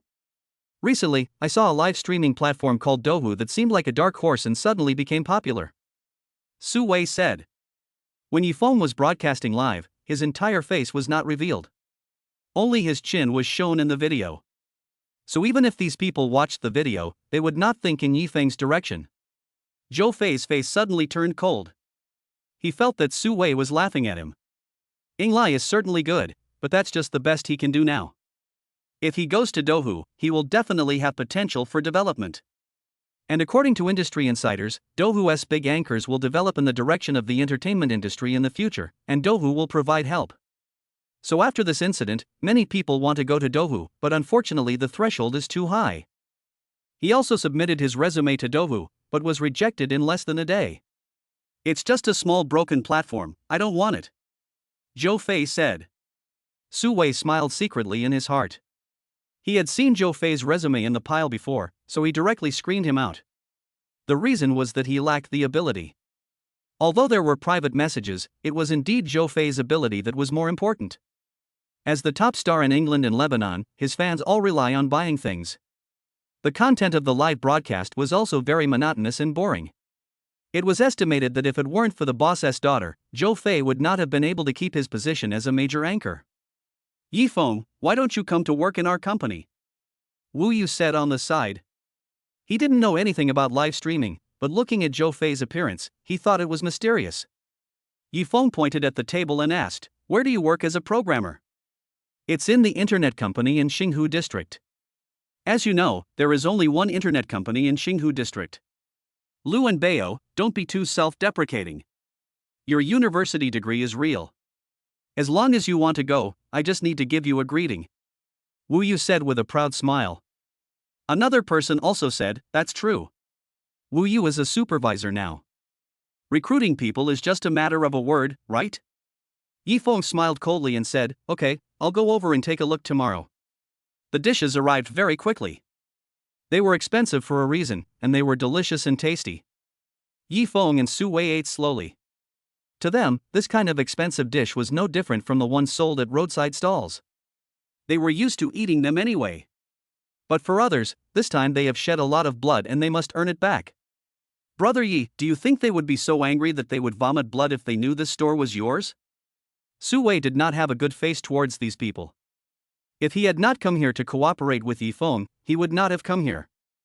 Yifeng shook his head, "Don't let them know yet, I want them to be happy for a while." After saying this, Su Wei felt full of sympathy towards these people. "Waiter, check out. Chapter 115, Be happy for a while." Yifeng called the waiter directly. The total price on the bill was 100,000. Even if 5 people get A, each person will get 20,000. "You guys, you can't be unable to pay even this little money, right?" Su Wei said as he ate. You are all successful people, elites, how can you not be able to pay this little money? We are not like that, we have to rack our brains to transfer tens of thousands of yuan. Su Wei has learned a lot of sarcastic words, and now they are useful. After hearing what Su Wei said, the 5 people had no choice but to pay even for the sake of face. Zhou Fei stood up and said, "Swipe the card." As he spoke, he took out his credit card. With the sound of drop, the 5 people felt as if this sound was dripping on their hearts. It was very painful, but their faces were still calm. By the time the 5 people came to their senses, the food on the table had been almost finished by Yifeng and Su Wei. The two of them leaned back on their chairs, and Yifeng smiled frankly, "Thank you for the treat, old classmate. I haven't eaten so full in a long time." Zhou Fei gritted his teeth, forced a smile, and said, "It's okay, we are all old classmates, I'm just treating you to a meal." Yifeng nodded and said thoughtfully, "That's true, but since you asked me out today, I came all the way here." "Isn't it just to have a meal?" Su Wei said, "By the way, we haven't booked a hotel yet. You are all old classmates, can you please let us stay in the hotel for one night? You won't be so stingy, right?" Yifeng nodded and gave Su Wei a thumbs up under the table. As expected, old Su was also a talented person. The price of the hotel near Xinghu Lake is quite affordable. The Express Hotel is only 200 per night, which is not expensive. Several people looked at each other. Zhou Fei nodded and said, "Of course, Yifeng, you and Su Wei have come from so far, of course I have to book a hotel for you, which one do you like?" They thought that a loser like Yifeng would never know about the high-end hotels in Xinghu district, so he must be talking about the budget hotels around the former school. Yifeng smiled and said, "I heard that the Yagas Hotel in Xinghu is pretty good. It even has a presidential suite. I really want to go and take a look." Su Wei sighed and advised Yifeng, "Forget it, why don't we just pick a motel? After all, it's not easy for Zhou Fei and his men to make money. A room at the Yagas Hotel costs 100,000 per night, not to mention the presidential suite. It would probably take Zhou Fei and his team several months to earn that much money. It's too hard." Li Jie gritted his teeth and said, "Su Wei, your words are not very nice. We are all successful people. We have all experienced the presidential suite here. You have come from afar, so of course we have to let you enjoy it. The 5 of them came here today just to show off in front of Yifeng and Su Wei. Wouldn't it be embarrassing if they admitted that they didn't have so much money? What's more, the 5 of them are actually competing with each other. Yes, we still have this little money. Yes, Yifeng, Su Wei, you're welcome." Their hearts were bleeding, but they kept persuading Yifeng and Su Wei not to be polite. The two of them smiled awkwardly, rubbed their hands, and said, "Well, we won't be polite today." Zhou Fei felt that the 2 men were just like country girls, without any knowledge at all. Soon, after finishing their meal, several people walked towards the Yagas Hotel. Yifeng deliberately chose this place, of course, because this is his own property, and if there are any shortcomings when he lives here, he can correct them. "Hello." The girl at the front desk smiled sweetly. "The 2 of us will stay in one room, the presidential suite." Su Wei said quickly, and winked at Zhou Fei, asking him to pay quickly. Zhou Fei put the credit card on with a sour face. "Okay, please come in." After registering the ID information of the 2 people, the girl at the front desk said with a sweet smile. Zhou Fei and his friends also wanted to go in and take a look. They usually work in Xinghu district, but they have never taken a good look at the buildings inside. They are very familiar with the name of Yagas, but have never stayed there because of the price. Now, Yifeng gets a bargain. "I'm sorry, gentlemen, but you can't enter without your ID." The advice from the girl at the front desk was like a bucket of cold water poured on their faces. The presidential suite that they had spent money on had only been given to 2 poor boys, Yifeng and Su Wei, but now they were not even qualified to take a look at it. Su Wei looked at the few people and suddenly felt that these people were pitiful for being cheated. He sighed and said, "Zhou Fei, since you want to take a look, why don't I go in and take a video for you?" This sounds like what the girls did on the internet some time ago, where several girls put together an order, split the price, and then took turns sitting in the hotel taking pictures. Zhou Fei couldn't afford to lose this person, so he quickly smiled and shook his head and said, No, I've lived here many times, and I know where to put the flowers and where to put the water." Su Wei sneered in his heart, just these few idiots, they thought they had humiliated them. Yifeng smiled. It was getting dark today. He said to the others, "It's getting late today. Su Wei and I are going to rest first. You should go back early too. I'll leave the job search for you tomorrow." The 5 people nodded, walked a little further away and started to check the accounts. After checking the accounts, they would split the profits 50-50. Su Wei and Yi Feng walked into the presidential suite. Yagas's service was really amazing. There was even an exclusive butler in the presidential suite. There was nothing he couldn't provide, except for what you couldn't think of. "Brother Yi, this hotel is really nice," Su Wei exclaimed. "No wonder those people just now wanted to come in." Yi Feng rang the bell and told the housekeeper, "I want to meet your big boss." As he spoke, Yi Feng had an aura of majesty without even getting angry, and it seemed as if the loser look he had just had was just an illusion. The housekeeper hurried over to call the boss. After all, the customer is God. The hotel owner came over soon. Seeing Yi Feng, he opened his mouth in surprise and shouted, "Mr. Yi." The founder of the hotel had previously told them that Mr. Yi was the owner of the hotel and had also shown them a photo of Yi Feng. Yi Feng nodded and said, "I need to familiarize myself with the hotel's recent bills." The hotel owner nodded quickly. "Yes, I will sort out the bill for you right away." Yi Feng nodded with satisfaction. It seemed that the hotel owner was quite efficient at work. Su Wei on the side said, "Brother Yi, do you also know accounting?" Yi Feng shook his head and said, "This still requires a professional to do it. Once the information is sorted out, you can make an electronic draft and send it directly to Qi Shaochen." Su Wei responded.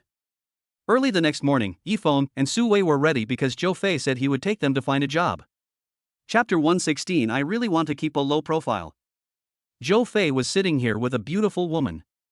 The woman said impatiently, "What's wrong with your friend? Why do you want us to pick her up? It's so hot, it's going to ruin my makeup." She is the daughter of Englai's CEO, Xiao Sisi. Zhou Fei gently comforted her, "Don't be angry, dear. My brother has never been here before. Yesterday was also his first time staying in such a high-end hotel, so he may have been a little slow today. Please understand." Xiao Sisi really liked Zhou Fei, and when she heard that he had such a poor friend, she said, "Okay, I'll do it for your sake." "My dear, that's the best." Zhou Fei gave Xiao Sisi another deep kiss, and then drove to the Yagas hotel to pick up Yi Feng and Su Wei. When the two came out of the hotel entrance, Zhou Fei had been waiting outside the car for a long time. He was driving a BMW worth more than 1 million today. He originally wanted to show Yi Feng and Su Wei something new, but he ended up posing outside for half an hour before the two of them came out. Seeing Zhou Fei's bad complexion, Su Wei quickly said, "I didn't expect this to be a BMW. It looks very good and should have good performance. It matches Zhou Fei's temperament very well." Zhou Fei's expression improved. "You have good taste." Su Wei laughed and said, "Although I can't afford a car, I still know a lot about cars." "You can't eat it, but you have to watch it." Xiao Sisi, who was sitting in the passenger seat, looked down on this poor loser and said sarcastically, "Aren't you afraid of being greedy?" Su Wei laughed and continued Zhou Fei's words because he wanted to tease him, but he wanted to stay away from this kind of woman. Too lazy to care. When Xiao Sisi saw that the other party ignored her, her expression turned cold. Do they know who they are? Soon, the e-commerce department of Englai Group arrived. Although it is a small e-commerce department, it actually has its own independent floor. Zhou Fei held Xiao Sisi's hand and walked up with Yi Feng and Su Wei. "Brother Zhou, sister Qiu." The employees who saw the two spoke very politely. Looking at their state, Yi Feng frowned with some displeasure. Employees are not servants, so how can they be treated like this? There are words on it, something like wolf culture. It's been several years, and we are still doing this? Su Wei also frowned when he saw this. You know, the entire Englai belongs to Yi Feng, and the current president Qiu is just managing it on his behalf. However, he allowed his daughter and future son-in-law to ruin the company. "Yi Feng, I have arranged an interview for you, you can go over now," Zhou Fei said with a smile. After coaxing his girlfriend, he said, "This place is a bit big, I will take you there." The interview took place in a small conference room with 3 people sitting inside. Yi Feng handed his resume to the interviewer. The interviewer took a few glances, frowned and said, "Just graduated from an ordinary university?" Yi Feng nodded. The interviewer threw the resume into a trash can beside him and looked at Yi Feng with disdain in his eyes. "Your academic qualifications do not meet the requirements, so you are rejected." Su Wei said, "If it's not suitable, then it's not suitable. What's the point of throwing away your resume?" The interviewer sneered, "What do you care about me?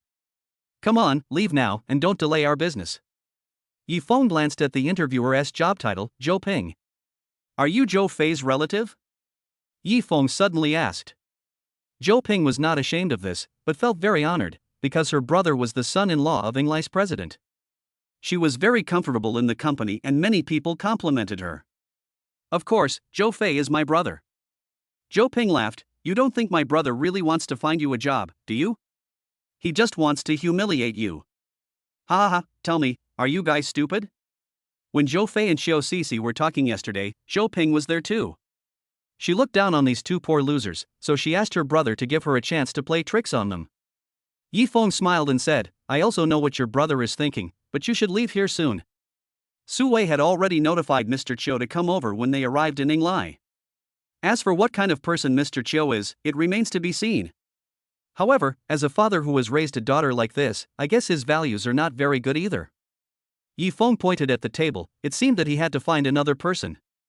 Su Wei nodded and made another call. In the reception room, Zhou Fei and Xiao Sisi sat together.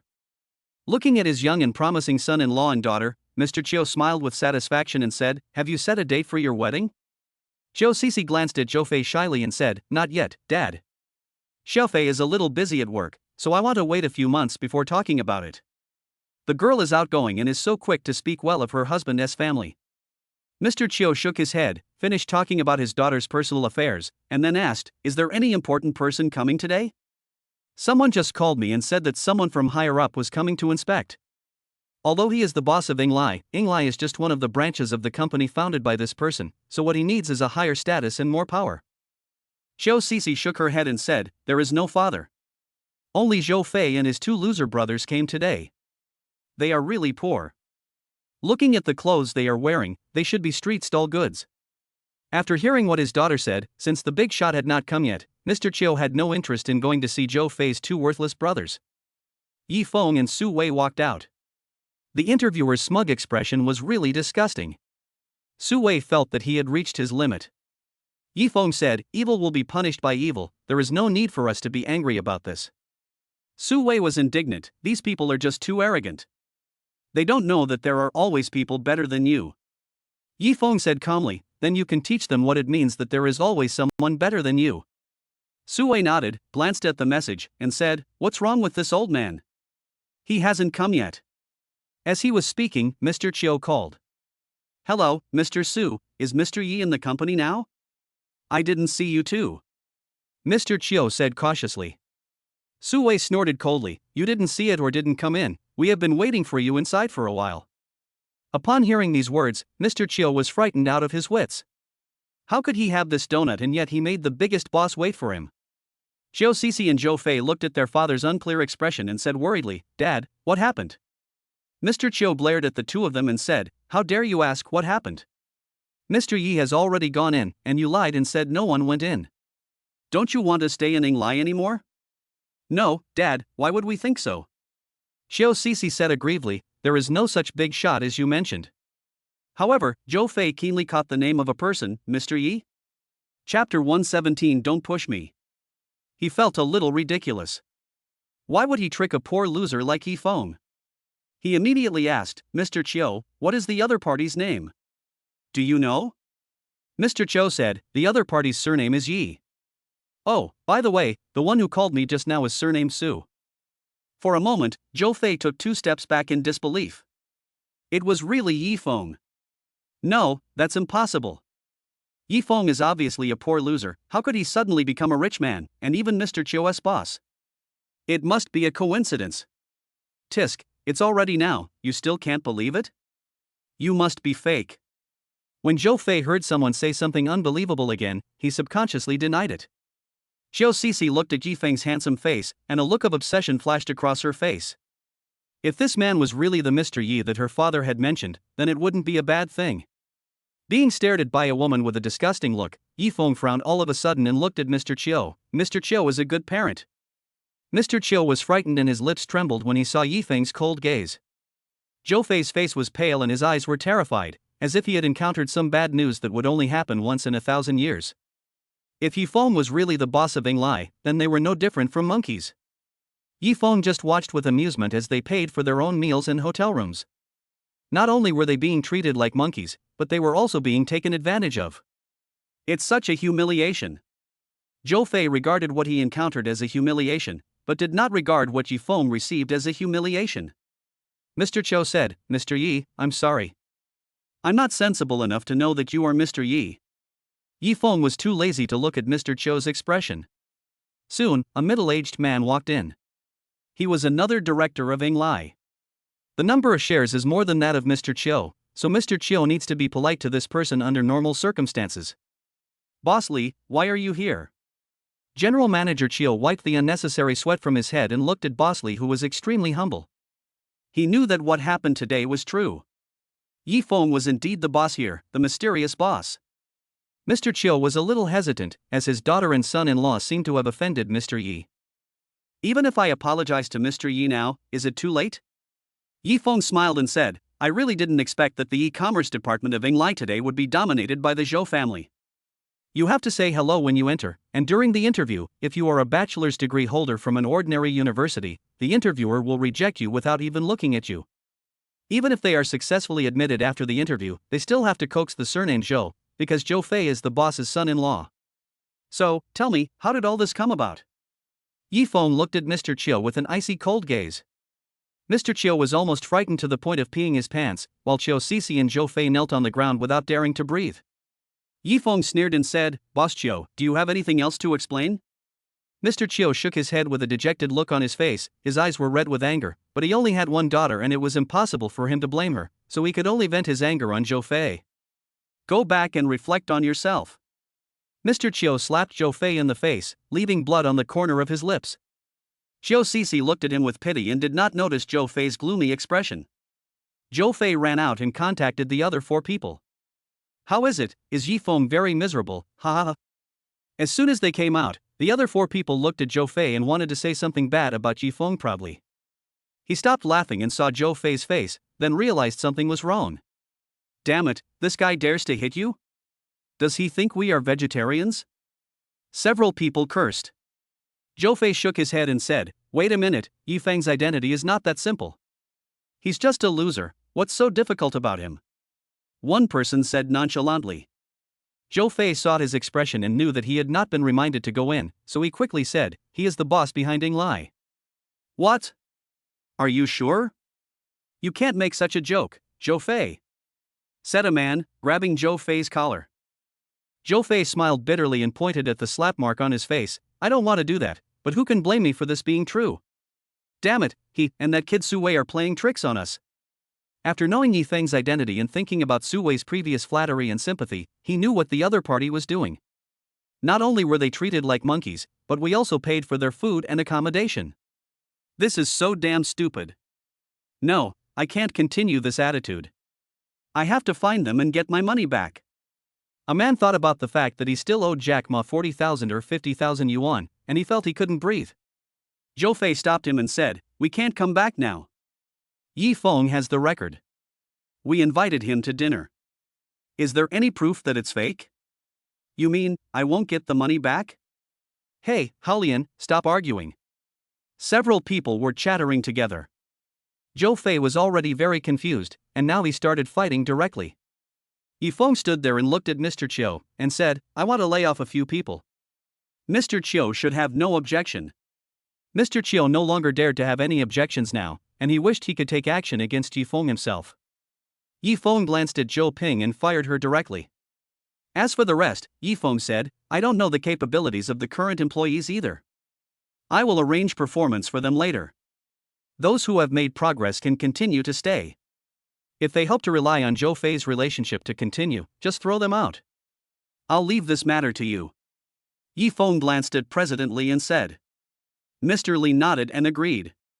Next, Yi Feng went to the Michelin restaurant he had eaten yesterday. The chef's skills in this restaurant are pretty good, and the service attitude of the waiter yesterday was also good. Su Wei said after thinking for a moment. Yesterday, the waiter at this restaurant did not look down on himself and Brother Yi just because we were wearing 2 ordinary clothes, so he still had some basic manners. Yi Feng nodded and met the manager of the restaurant. The store manager said, "We have always kept Mr. Yi's previous guidance in mind, and we are also planning to develop in this direction." Yifeng smiled at the store manager and said, I don't have much experience in managing a store like this. You can decide the direction of your future development yourself. As for what the store manager said about knowing, it was just that Su Wei had called the store manager previously and asked him to adjust the menu prices of the A6 box and double them. The store manager didn't understand at first, until he saw that there were actually people paying for such an expensive set meal. He couldn't help but admire Mr. Ye's foresight. Zhou Fei and his companions looked at and heard about the Rolls-Royce and Phantom in the Michelin restaurant, and they felt very regretful. How could Yifeng be such a rich man? Is he being kept by a rich woman? Chapter 118. He is very powerful. Yifeng, who was standing outside, probably didn't expect that Zhou Fei and the others would actually think of such a speechless possibility. Being kept? Zhou Fei and his companions squeezed through the crowd and came in front of Yifeng and his companions. The store manager looked a little unhappy. No one would be happy if they wanted to perform well in front of their boss, but suddenly a few uninvited guests broke in. But Zhou Fei and his companions didn't notice it, or they simply didn't care about the expressions of the people around them. Yifeng, I didn't expect you to be doing so well. One person smiled flatteringly. You know, the boss of Yinglai earns hundreds of times more than those who work for them. Su Wei raised his eyebrows and said nothing. Yifeng said, It's okay, I don't make much money a month, it can't compare to you making hundreds of thousands or 80,000. Hey, Yifeng, we were just joking with you just now. Aren't we treating you to a meal? Another person said quickly. Isn't it the most important thing to have money? Yifeng estimated that he would be able to give them the money later, and maybe even treat them to a meal.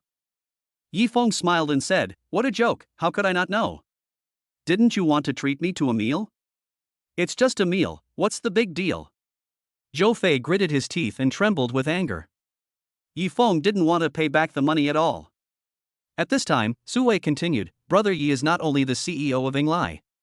Because I was too bored in Lin City before, I set up a Douhu live broadcast for fun. Oh, by the way, I seem to have seen a person named Zhou Fei submit a resume before, and I rejected it directly. The reason was that I lacked the ability. Upon hearing this, Zhou Fei couldn't stand it anymore and shouted at Su Wei, Su Wei, are you crazy? I am the top brother of Yinglai, am I not capable enough to come to Douhu Club? Su Wei, you think you can do this just because you are Yifeng's brother, but you don't understand things like live streaming. Zhou Fei said. Yinglai has reached the top in recent years, and it is unlikely to rise further unless one reaches the management level. However, the number of anchors who can move into management level is even smaller. But Douhu is different. Douhu offers very good conditions. Even if you want to pursue other development paths in the future, you can still develop in the direction of the entertainment industry. Zhou Fei, I've already done it, and you're asking me not to do it. Isn't it just like taking off pants to fart? It's a waste of time. Su Wei said with a smile, besides, your sister is in Brother Ye's company, and she often does this kind of dog-eat-dog relationship. Zhou Fei pointed at Su Wei for a long time but didn't know what to refute. Yifeng glanced at the 5 people and suddenly found that they were really boring. After thinking for a while, he said to the store manager, we can continue like this here. I have something else to do, so I'll leave first. After saying that, Yifeng and Su Wei walked towards Jinghu Villa. Jiang Qi looked in the direction of the 2 people and couldn't help but exclaimed, Are Yifeng and Su Wei going to Jinghu Villa? He's the boss already, so what's the big deal about him going to the villa? People around were talking about it. They were not jealous of Yifeng, after all, he was too far away. However, Zhou Fei and the other 5 people did not feel so good about it. At the beginning, Yifeng was a poor little guy who allowed himself to be bullied, but in the blink of an eye, he became the boss of his boss, an existence that he could not touch. This feeling cannot be easily summarized by the word complicated. Haha, it's really funny. Brother Yi, did you see their expressions? They change like chameleons. Su Wei was driving and laughing uncontrollably. Sure enough, it is easy to kill someone, but difficult to destroy their heart. So Brother Ye's move of killing people and destroying their hearts was really great. Zhou Fei and the others looked as if they had eaten shit. They wanted to seek revenge on Yifeng, but they didn't dare to do so. It was really cool. Yifeng looked at Su Wei and smiled. In fact, since I got the system, the past events have become a thing of the past and are not worth mentioning. Brother Yi, someone is stopping the car. Su Wei said. Yifeng came back to his senses and saw that it was Su Chanshan. He said, Go around. But Brother Yi, I think something is wrong. Su Wei said with a frown. He saw Su Chanxian was surrounded by a group of people. She wanted to leave, but was trapped. Among the crowd blocking her, some people even stretched out their dirty hands and tried to take advantage of her. Although Yi Feng hated Su Chanxian, he couldn't bear to watch a weak woman alone here. Let her get in the car first, Yi Feng said. Su Wei got out of the car and gestured to Su Chanxian. When Su Chanxian saw it, she happily ran over and got into the car. She is now developing in the entertainment industry. She originally came out to buy some things today, but she walked further and further away, and even ran into some stalker fans. She was blocked by the crowd before she was aware of the situation. Thank you today, Yi Feng, Su Chanxian said gratefully, biting her lip. Yi Feng shook his head. It's okay, I would save anyone. Yi Feng's words made Su Chanxian's face change. She smiled bitterly and said, I know Yi Feng, I was the one who let you down at the beginning. I never thought that our relationship would be so hostile now. Yi Feng didn't care about Su Chanxian's thoughts. If she was wrong, it was wrong.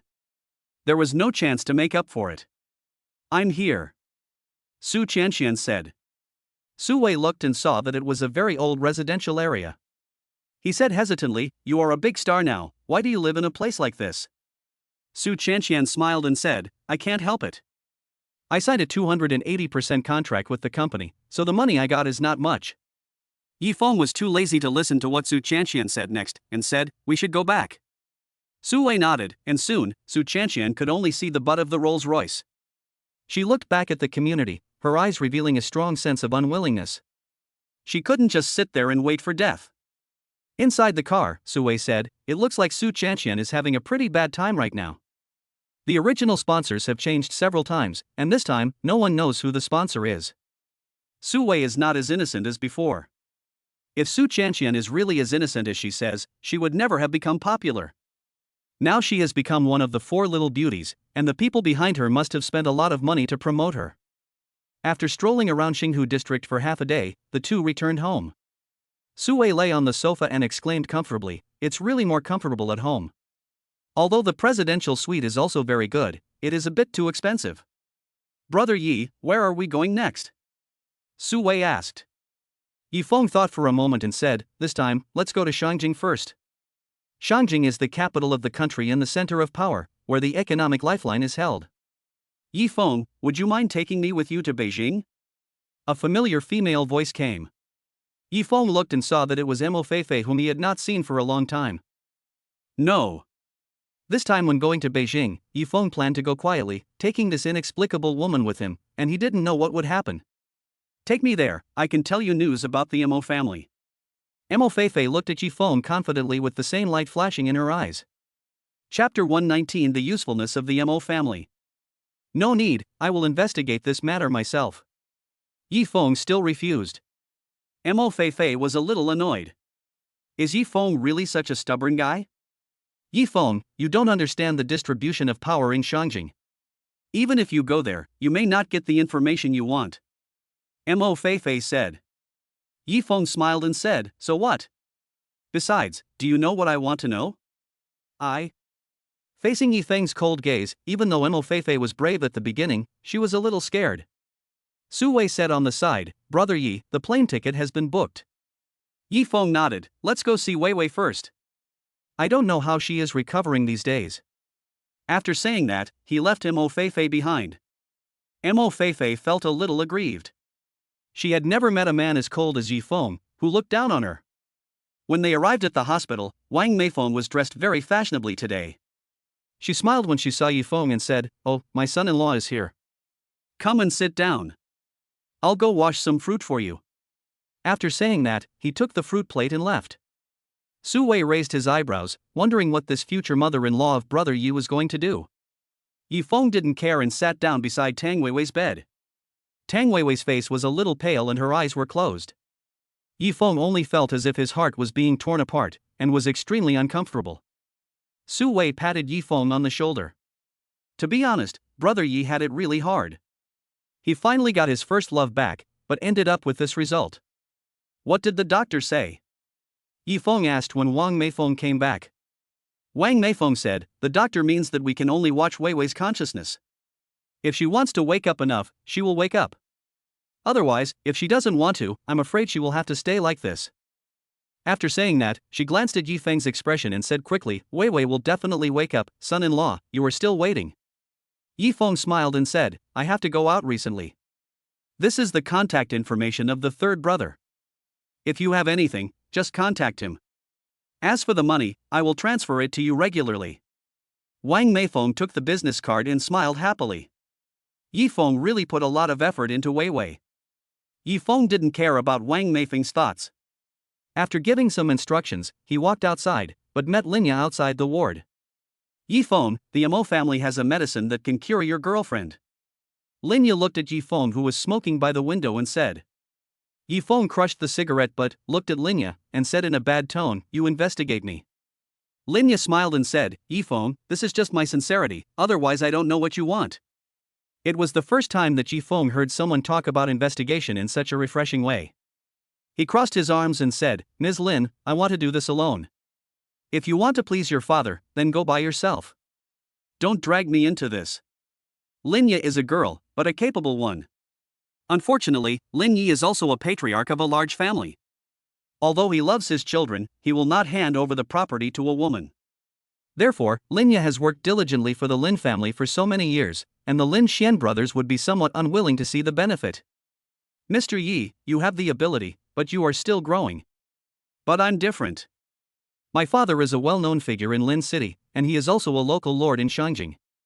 For Mr. Yi, cooperation is a sure win. Mr. Yi might as well think about it carefully.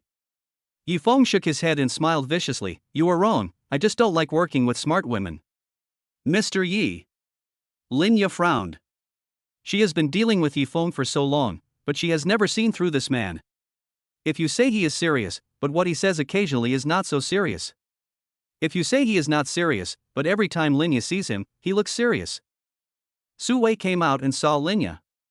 He asked politely, Why did you come to the hospital, Miss Lin? Are you feeling unwell? Linya curled the corner of her mouth. They were really a pair of brothers. One said he would not cooperate with smart women, and the other said he was sick. Thinking about all these years, even though I was a woman, no one in the upper class dared to look at me coldly. Instead, they had to be respectful to me. Linya snorted coldly and left. Su Wei was a little confused, so he asked politely. After all, who knows, what if a family member was sick? It is true that a woman's heart is as unpredictable as the sea. Yifeng looked at Tang Weiwei and said to the system, How is the current level of medical skills? How much do I need to reach to wake Weiwei up? The system beeped twice. Host, don't worry. The medical skills are already 58% advanced. Once you reach the gold level, neurological diseases will be no problem. Gold level? The system introduced. Host, your current level is still entry level. After entry level, it will be bronze level, and then gold level. Yifeng. Suddenly he remembered that Linya said that the Mo family had a medicinal herb that could wake Tang Weiwei up. If it was true, he would grab it no matter what. Brother Yi, the tickets have been booked, why don't we take the plane?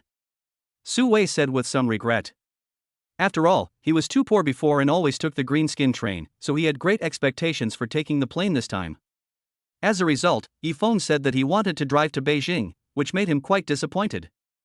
Yifeng smiled, sat in the passenger seat, and said, Linya knows that I'm going to Beijing, and other people must know it too, so just in case, it's better for us to start driving our own car. Su Wei said, Brother Yi, are you worrying too much? Although Brother Yi is now extremely wealthy and has indeed offended many people, no one should dare to gamble with the lives of the passengers on a plane. Yifeng smiled, this is just a possibility. Su Wei wanted to buy a luxury car before, but now he feels like vomiting after driving it. Take a break and I'll drive. You can't drive while tired. You can come back later. Su Wei was somewhat touched and said, Brother Yi, don't worry, I'm not sleepy yet. Yifeng shook his head, okay, listen to me, just take a nap first. Ah, Brother Yi, it seems that you are indeed getting old. The nightlife used to start at 11 o'clock, but now it's not possible at 10 o'clock. The two chatted and laughed, and the sleepiness was driven away.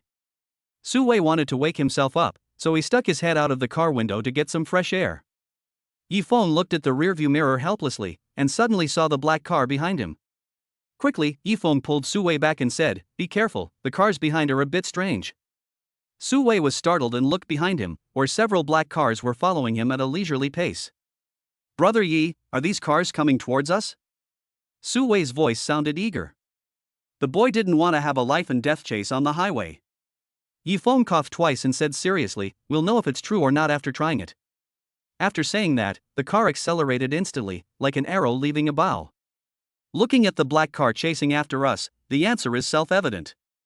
Old Su, hold on tight. Yi Feng said. Chapter 120 Rescue. The car was driving fast on the highway.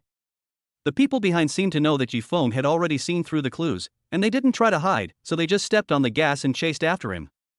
On the highway, the roars hit people's hearts. Su Wei was originally excited, but now he became nervous. This is the first time that my life is at stake. Yi Feng looked in the rearview mirror and roughly estimated the distance between the two cars. The luxury car really lived up to its reputation. At this speed, wait. Brother Yi, I see these guys have weapons in their hands. Su Wei turned his head and reminded Yi Feng fearfully. Yi Feng nodded with a serious expression. These people must be from important backgrounds, otherwise it would be impossible for them to possess controlled items such as guns on such a large scale. Brother Yi, what should we do now? Su Wei asked as he turned around. The road on the highway was so good, there was no steep part at all, so Yi Feng could only take advantage of darkness and rely on turning and accelerating to get rid of these people. But despite this, there were still 2 or 3 black cars following behind, not to mention that they had deadly weapons in their hands. Life and death, for the first time, unfolded its charm before Yi Feng's eyes. Host, you seem to be in trouble. At the critical moment, the system jumped out with sarcasm. Yi Feng was a little impatient at first, but after listening to the system's words, he calmed down a little. He still had the system. Hurry up, is there anything that can be signed up for? Give me one first. Yi Feng had no time to see what was in the points mall. Su Wei said nervously, Brother Yi, I'm afraid we can't run any further. There are mountains and forests ahead. Forest? Yi Feng smiled and said, let us go to the forest. Here, more is exposed. Yi Feng drove at full speed, got off the highway, and rushed towards the forest. Su Wei held on to his seatbelt tightly, not daring to speak.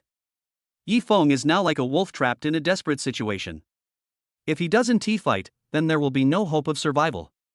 The two of them drove directly down the slope on the highway and stepped on the accelerator to the maximum, so they were able to leave the car behind for a distance. The Pagani was installed directly on the tree trunk, and with a bang, the branch shook for a while. Yi Feng also felt uncomfortable. Although the airbag was opened, he was still shocked. But now, there was no time to treat his wounds, nor could he take a break, so he could only get off the car first. The two jumped out of the car and went straight into the jungle. The car can't drive in here. Damn it! What bad luck! The leader of the car chase kicked the tree trunk fiercely, his face sinister, and he shot a small thug who had just failed to do his job well with a gun in his hand. Keep looking, if we can't find him, we'll all die here together. Being threatened by their superiors, the subordinates felt resentful but did not dare to say anything. Su Wei and Yi Feng hid under a tree and saw the scene. This boss is quite cruel. Isn't he afraid that his subordinates will quit? Su Wei said. Yi Feng said with a smile, okay, we can't even protect ourselves now, and you're still thinking about him. The two of them squatted down quietly and walked into the depths of the jungle. Although this is a forest next to the highway, it is actually deserted and can be considered a wild forest. Brother Yi, did you hear any sound? Su Wei grabbed Yi Feng's sleeve and said. When they came out, their belongings were all in the car. They didn't have time to grab a flashlight or anything like that when they jumped out of the car, so they could only rely on the light from the moon in the sky to barely see the direction ahead. Yi Feng nodded, I seem to hear someone crying. Cry? Su Wei's face turned pale all of a sudden. He had watched countless movies and was of course familiar with this routine. Yi Feng wanted to comfort Su Wei by saying believe in science, but thinking of the unscientific system in his body, Yi Feng did not say it, but just said, don't worry, people are much scarier than ghosts. The two walked towards the source of the sound. The people behind them were still looking for them, but fortunately, under the cover of night, they were not caught so easily. I'm warning you, let me go quickly, otherwise if my grandfather finds out, you'll be in big trouble. The girl was tied up and sat on the ground, threatening the kidnappers in front of her in a timid manner. Ha, if you don't tell me and I don't tell you, who would know it was me? The little girl is fair and tender. I'm bringing benefits to the brothers. The kidnapper leader laughed loudly with a lewd look on his face. He looked the girl up and down. The girl tried to hold back, but finally couldn't help vomiting. If she escaped, these kidnappers would have to wait and enjoy the gift she prepared. The bandit leader's face turned cold. He roughly picked up the girl and walked towards the tent, while his brothers behind him cheered. The girl bit her lip and quickly thought of a solution. After a long time, a trace of despair flashed in her eyes. She was a weak woman, powerless, and she was in a deserted bush, so she was completely powerless to save the situation. One last question, who sent you here? The girl asked. The bandit leader didn't answer and threw her onto the bed. Suwei and Yifeng walked to the front and found that there was not only a fire, but also a tent. Yifeng touched his chin and said, "It seems that the people here also have guns. We have to think of a way." Suwei looked at the patrolman and said, "Those guys are about to catch up with us. Brother Yi, what should we do?" It is definitely not possible to use force, as the other party has a gun in his hand. As for the soft approach, forget it. Since they are planning to kill us all, it means that they have an irreconcilable relationship with Yifeng, and begging for mercy will only add to the joke. The rustling sound of footsteps behind him was getting closer and closer. Yifeng said, "Go hide first, and come out when I call you later." Brother Yi, no. Suwei understood Yifeng's thoughts. He wanted him to hide, and then Yifeng would deal with so many people alone. Yifeng said, "It's almost too late. I can only do this alone. You can't do it here." That was all he had to say, and as the danger was getting closer, Suwei could only climb up a tree to hide and keep a close eye on Yifeng. Yifeng came out only after Suwei disappeared from view, and walked towards the patrolling people in the tent. With a look of arrogance on his face, he said, "Who are you from? How dare you come to my place? Are you tired of living?" While provoking, Yi said in the system, "Hurry up and arrange some bulletproof clothes for me from head to toe." System, you are quite sincere. After exchanging 15 points for a bulletproof vest, Yifeng finally felt relieved. The gunmen were furious when they saw that a hairless brat dared to provoke them. They pointed their guns at Yifeng and said, "Your grandfather is happy today and won't bother with you. Get out of here." If he hadn't been afraid of disturbing the boss's interest, he would have shot the arrogant brat to death.